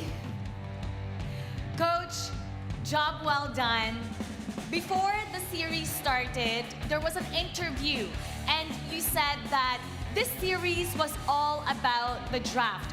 Actually, if you can explain that for us, what is a good draft for you? Is it more like getting your comfort heroes so you can have all the heroes that you want? Or is it more like out-drafting the opponent to ruin their draft? My expectation was not really to outdraft every single game. Because kapag sa playoffs, every single team is ready talaga sa lahat ng scenario. What I did is that na-review ako yung mga mistakes ko sa draft, lalo against Omega sa regular season. And then after that, na-apply sa mga preparation. So that's why I said draft is very important. Para I don't choke sa draft and I would not give a hard time to my players. And actually, in that interview as well, you said that this series was going to be 50-50. Although you were able to sweep your opponent. So what did you think about your performance today? Do you think this is the RSG that would take you all the way to the grand finals? 80%. Almost there. Because we grow as we get pressured, lalo sa playoffs. And I really hope that sunod-sunod we can do our best and show great performance sa mga tournament and then sana abot sa grand finals. What would it take to have that extra 20%? Super Saiyan energy. The Super Saiyan energy. Pero coach, alam mo, I have to commend. Meron ako dito nakita na Super Saiyan moves. Actually, Irad, your game 2, that was such a funny show. In fact, it was fantastic. I just had to put it out there. Actually, alam mo ba, naalala ko nung first game mo, if I'm not mistaken, di ba first hero mo was Fanny? Nung season 12, pero you were more passive then. Pero ngayon, ibang-iba yung Fanny na pinakita mo. Tell us kung kaya mo i-describe kung ano yung mga changes na ginawa mo kasi ang layo nung first day Fanny mo sa Fanny na ginawa mo and we miss this type of performance. Since amateur po kasi ako, yung favorite hero ko po is Fanny. And alam ko po sa sarili ko na isa po ako sa pinakamagaling mag-Fanny nung amateur. And sa MPL po, di ko po siya napapagana ng maayos. And hindi naman po namin siya masyadong pin-practice ngayong playoffs. Pero, tiwala na lang po sa sarili. Pero paano mo nagawa yun kung sabi mo hindi mo siya masyado na-practice? Pero talagang sa yung show yun yung game 2. Paano mo nagawa yun? What do you credit that to? No pressure. Tapos, wala naman pong iniba sa Fanny Kumbaga, ganun pa rin po yung hero na yun. Tsaka yung playstyle lang po yung iniba ko. And that was very well done. At ngayon, malalaman na natin kung sino nga ba ang ating match MVP. Let me hear it from you. Who do you think it is? Let's take a look at the screen for our match MVP. Nats! Ikaw! Ikaw ang ating match MVP para sa unang araw ng ating playoffs. Anong gusto mong sabihin sa lahat ng mga nanonood? Kasi sobrang dominating yung ginawa niyo sa laban na to. Unang-una, thank you kay God kasi araw-araw nagpe-pray na makapag-MPLA kami. And thank you sa lahat na nanonood ng fans dyan sa lahat. Sa RSG Raiders, thank you sa lahat. Kasi sinuportahan niyo pa rin kami kahit sa lower bracket kami yan. Thank you sa lahat, guys. But now, Nats, you guys are moving on up and you're going to the second round. Once again, everybody, cheer it all with me. GG! Congratulations to RSG Philippines. You may now take your bow and take your walk of victory. RSG Philippines, they're moving on to the next round. Sobrang ganda din ang ipinakita nila sa laban na ito, kaya kailangan natin himayin yan kasama ang ating analyst. Analyst, pasa.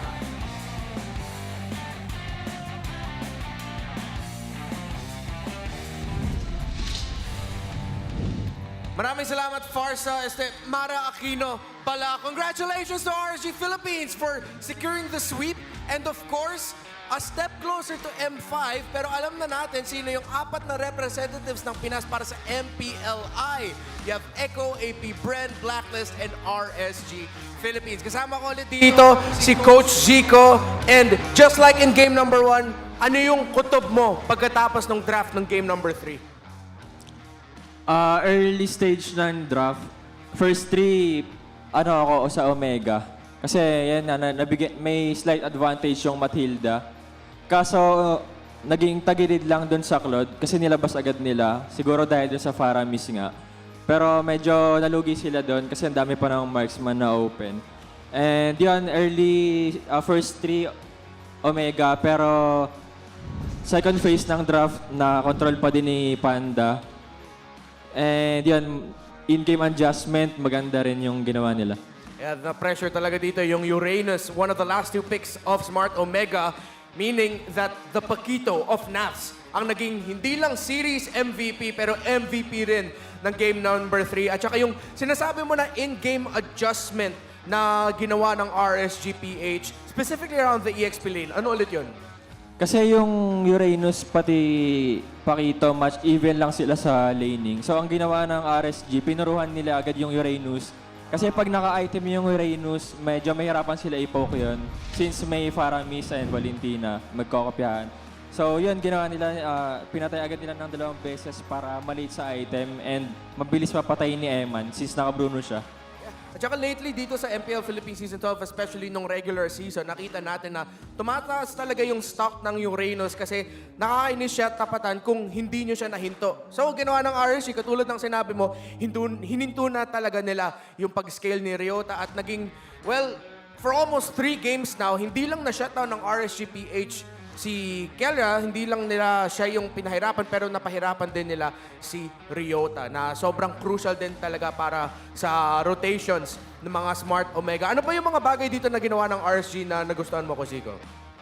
Sa akin, si Nats talaga yung pinaka nagustuhan ko. Kasi yung tulad nga sinabi naman, Jean, yung killer instinct ni Nats sobrang pang-world class talaga.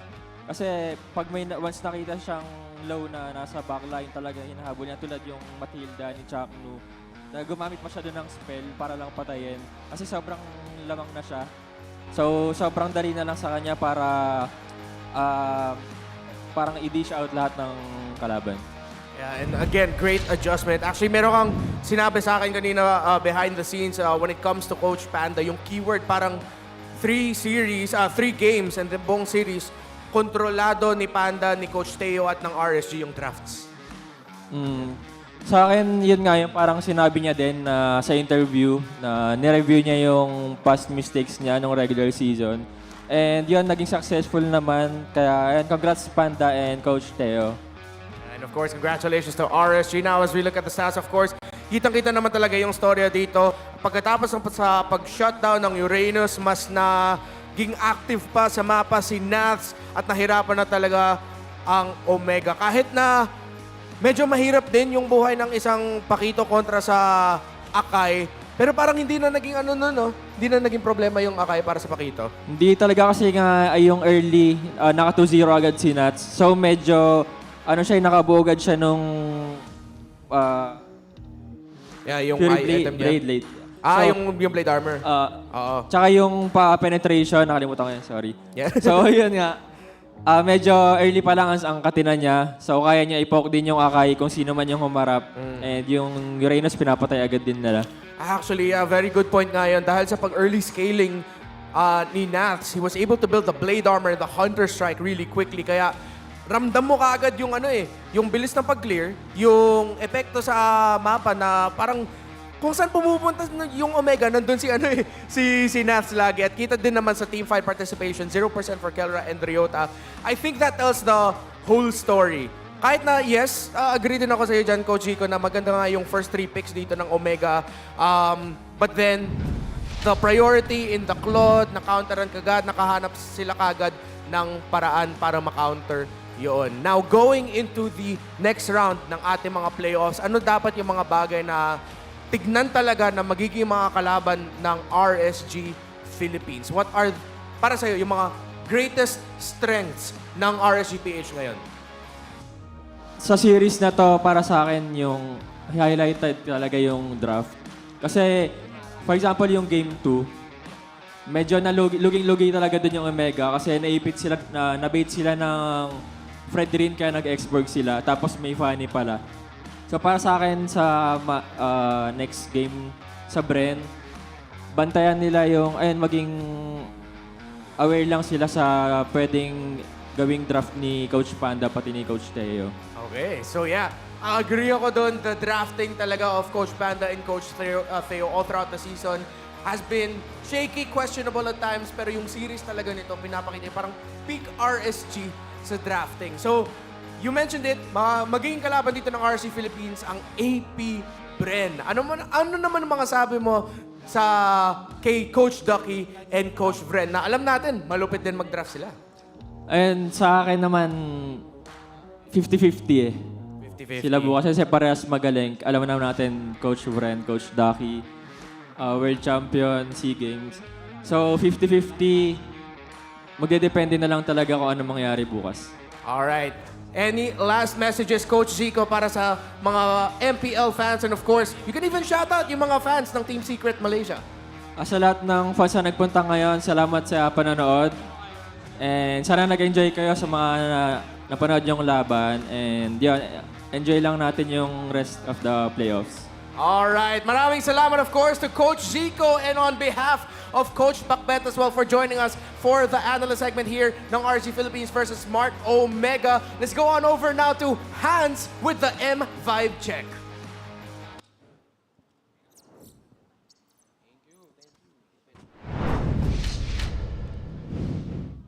Maraming salamat, Renmar, Zico, and Coach Bakbet for that wonderful analysis na nakita natin all throughout as we've managed to take notice that RSG Philippines will be advancing to the next round over Smart Omega 3-0. And of course, para pag-usapan pa yung patuloy na nakikita natin, what are they doing this for? Siyempre, para makuha yung 2 slots to represent the Philippines sa darating na M5 World Championship. At kasama ko dito, gonna be none other than one of the very well-known. Actually, multi-role ka na nga at this point, di ba? Hatred, Hate, whatever you call him, right over here. Okay, so Hate, kamusta? Kamusta ang panonood dito mismo sa venue? Okay lang. Medyo nakaka-intense lang kasi grabe pala yung mga fans talagang sabayan. Oh, sabayan. And kita mo yan kanina, especially with how much people are here right now. Kaya sobrang tindi talaga. If you wanna make sure na nandito kayo mismo, go over and show or tingin kayo sa slashevent.com and make sure na kumuha na kayo ng tickets kasi baka sakali na meron pa. And as I was saying a while ago, there were so many things na inaabangan natin. Kanina si Coach Lyric, of course, champion ng MENA, Triple Esports. This time, pag-usapan naman natin yung isa sa mga regions or countries na familiar ka talaga, which is Cambodia, right? So ano bang difference ng playstyle ng Cambodia sa Philippines? Is there something na similar or may kaunting pagkakaiba? May similar naman sa sa mechanics kasi parang yung mga players ngayon sa iba't ibang region, parang same na lang eh. Parang yung ano na lang talaga nagbabago, yung disiplina tsaka yung hard work. Alright. Kasi yung mechanics naman, madali lang kunin eh. I mean, hindi naman sa madali. Spam ka lang ng rank game. Basta ano lang.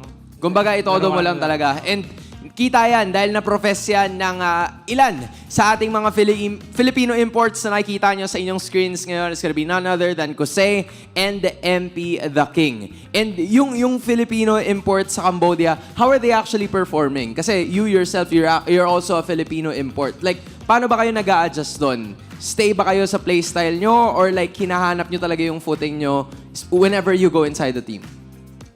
Ako kahit na lang yung experience ko. Alright. Nung nilalaro ko yung laro ko dun, medyo okay tignan yung performance ko kasi madisiplina ako sa sarili ko. Okay yung mga KDA ko. Pero nung nilaro ko yung laro ng kampi ko, parang nahihirapan din ako mag-adjust kasi laban lang sila laban. Hindi nila tinitignan yung timers ng objectives. Kumbaga pag laban lang. So more or less, aggressive yung playstyle ng team na to. Okay, and kita nyo yan sa lineups na meron sila ngayon. Actually, nandito pala siya sa aming kaliwa. And kita nyo all throughout, somewhat similar. Pero karamihan, yung Hayabusa, nagulat din ako dun sa Hayabusa kasi we don't usually see that often anymore. Pero si MP the King, one of our Filipino imports, ay nandyan, naka-attest doon sa aggressive playstyle na pinapakita nila. You've mentioned from a while ago, si MP the King, si Kose, nagre-represent din ng Pilipinas. Pero aside from those two, sino ba sa iba pang mga members ng CU soon yung dapat abangan ng mga Pilipino? Siyempre, matik na yung dalawang Pinoy dun. Pero, na-recognize nyo rin yung tatlong kampi nila kasi kung magta-top 5 ka ng player sa Cambodia, pasok yung tatlong yun sa top 5 na yun. Alright, so sama-sama yung 5 players na yun. Actually, 3 out of the 5 ay mapapansin natin. So let us beware of Cambodia, the champion. See you soon dahil malapit na silang pumunta dito mismo sa Pilipinas. Once again, Hate, maraming salamat for showcasing your skills. And of course, ipakita ang inyong suporta dito sa MPL Philippines. Kaya wag na natin patagalin pa. Let's throw it over to Mara Aquino.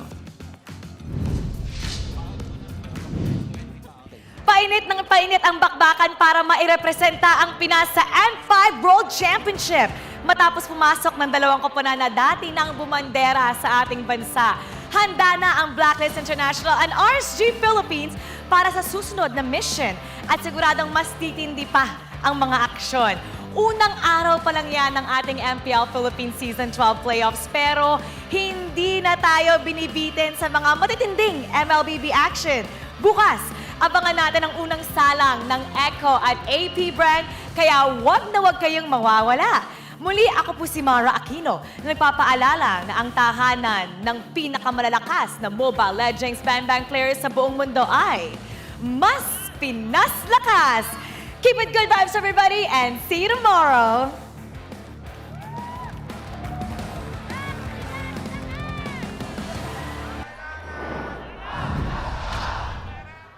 The 12th season of MPL Philippines is brought to you by the following sponsors. Smart, the official telco partner of MPL Philippines Season 12. Our official sponsor, Infinix. Infinix Zero 35G, 4K ultra clear front vlog phone. And FWD Life Insurance. In the epic adventure of life, FWD is your expert wingman. Celebrate your victories living with FWD. Our partners in esports, Maya, it's everything, and a bank. Secret Lab, the official gaming chair of MPL Philippines, Pi Channel, and EVM Convention Center. Experience the Mpl-Ph Season 12 playoffs action live at EVM Convention Center. Get your tickets now from our official ticketing partner, Slash. Just go to bit.ly/S12 playoffs tickets for more details.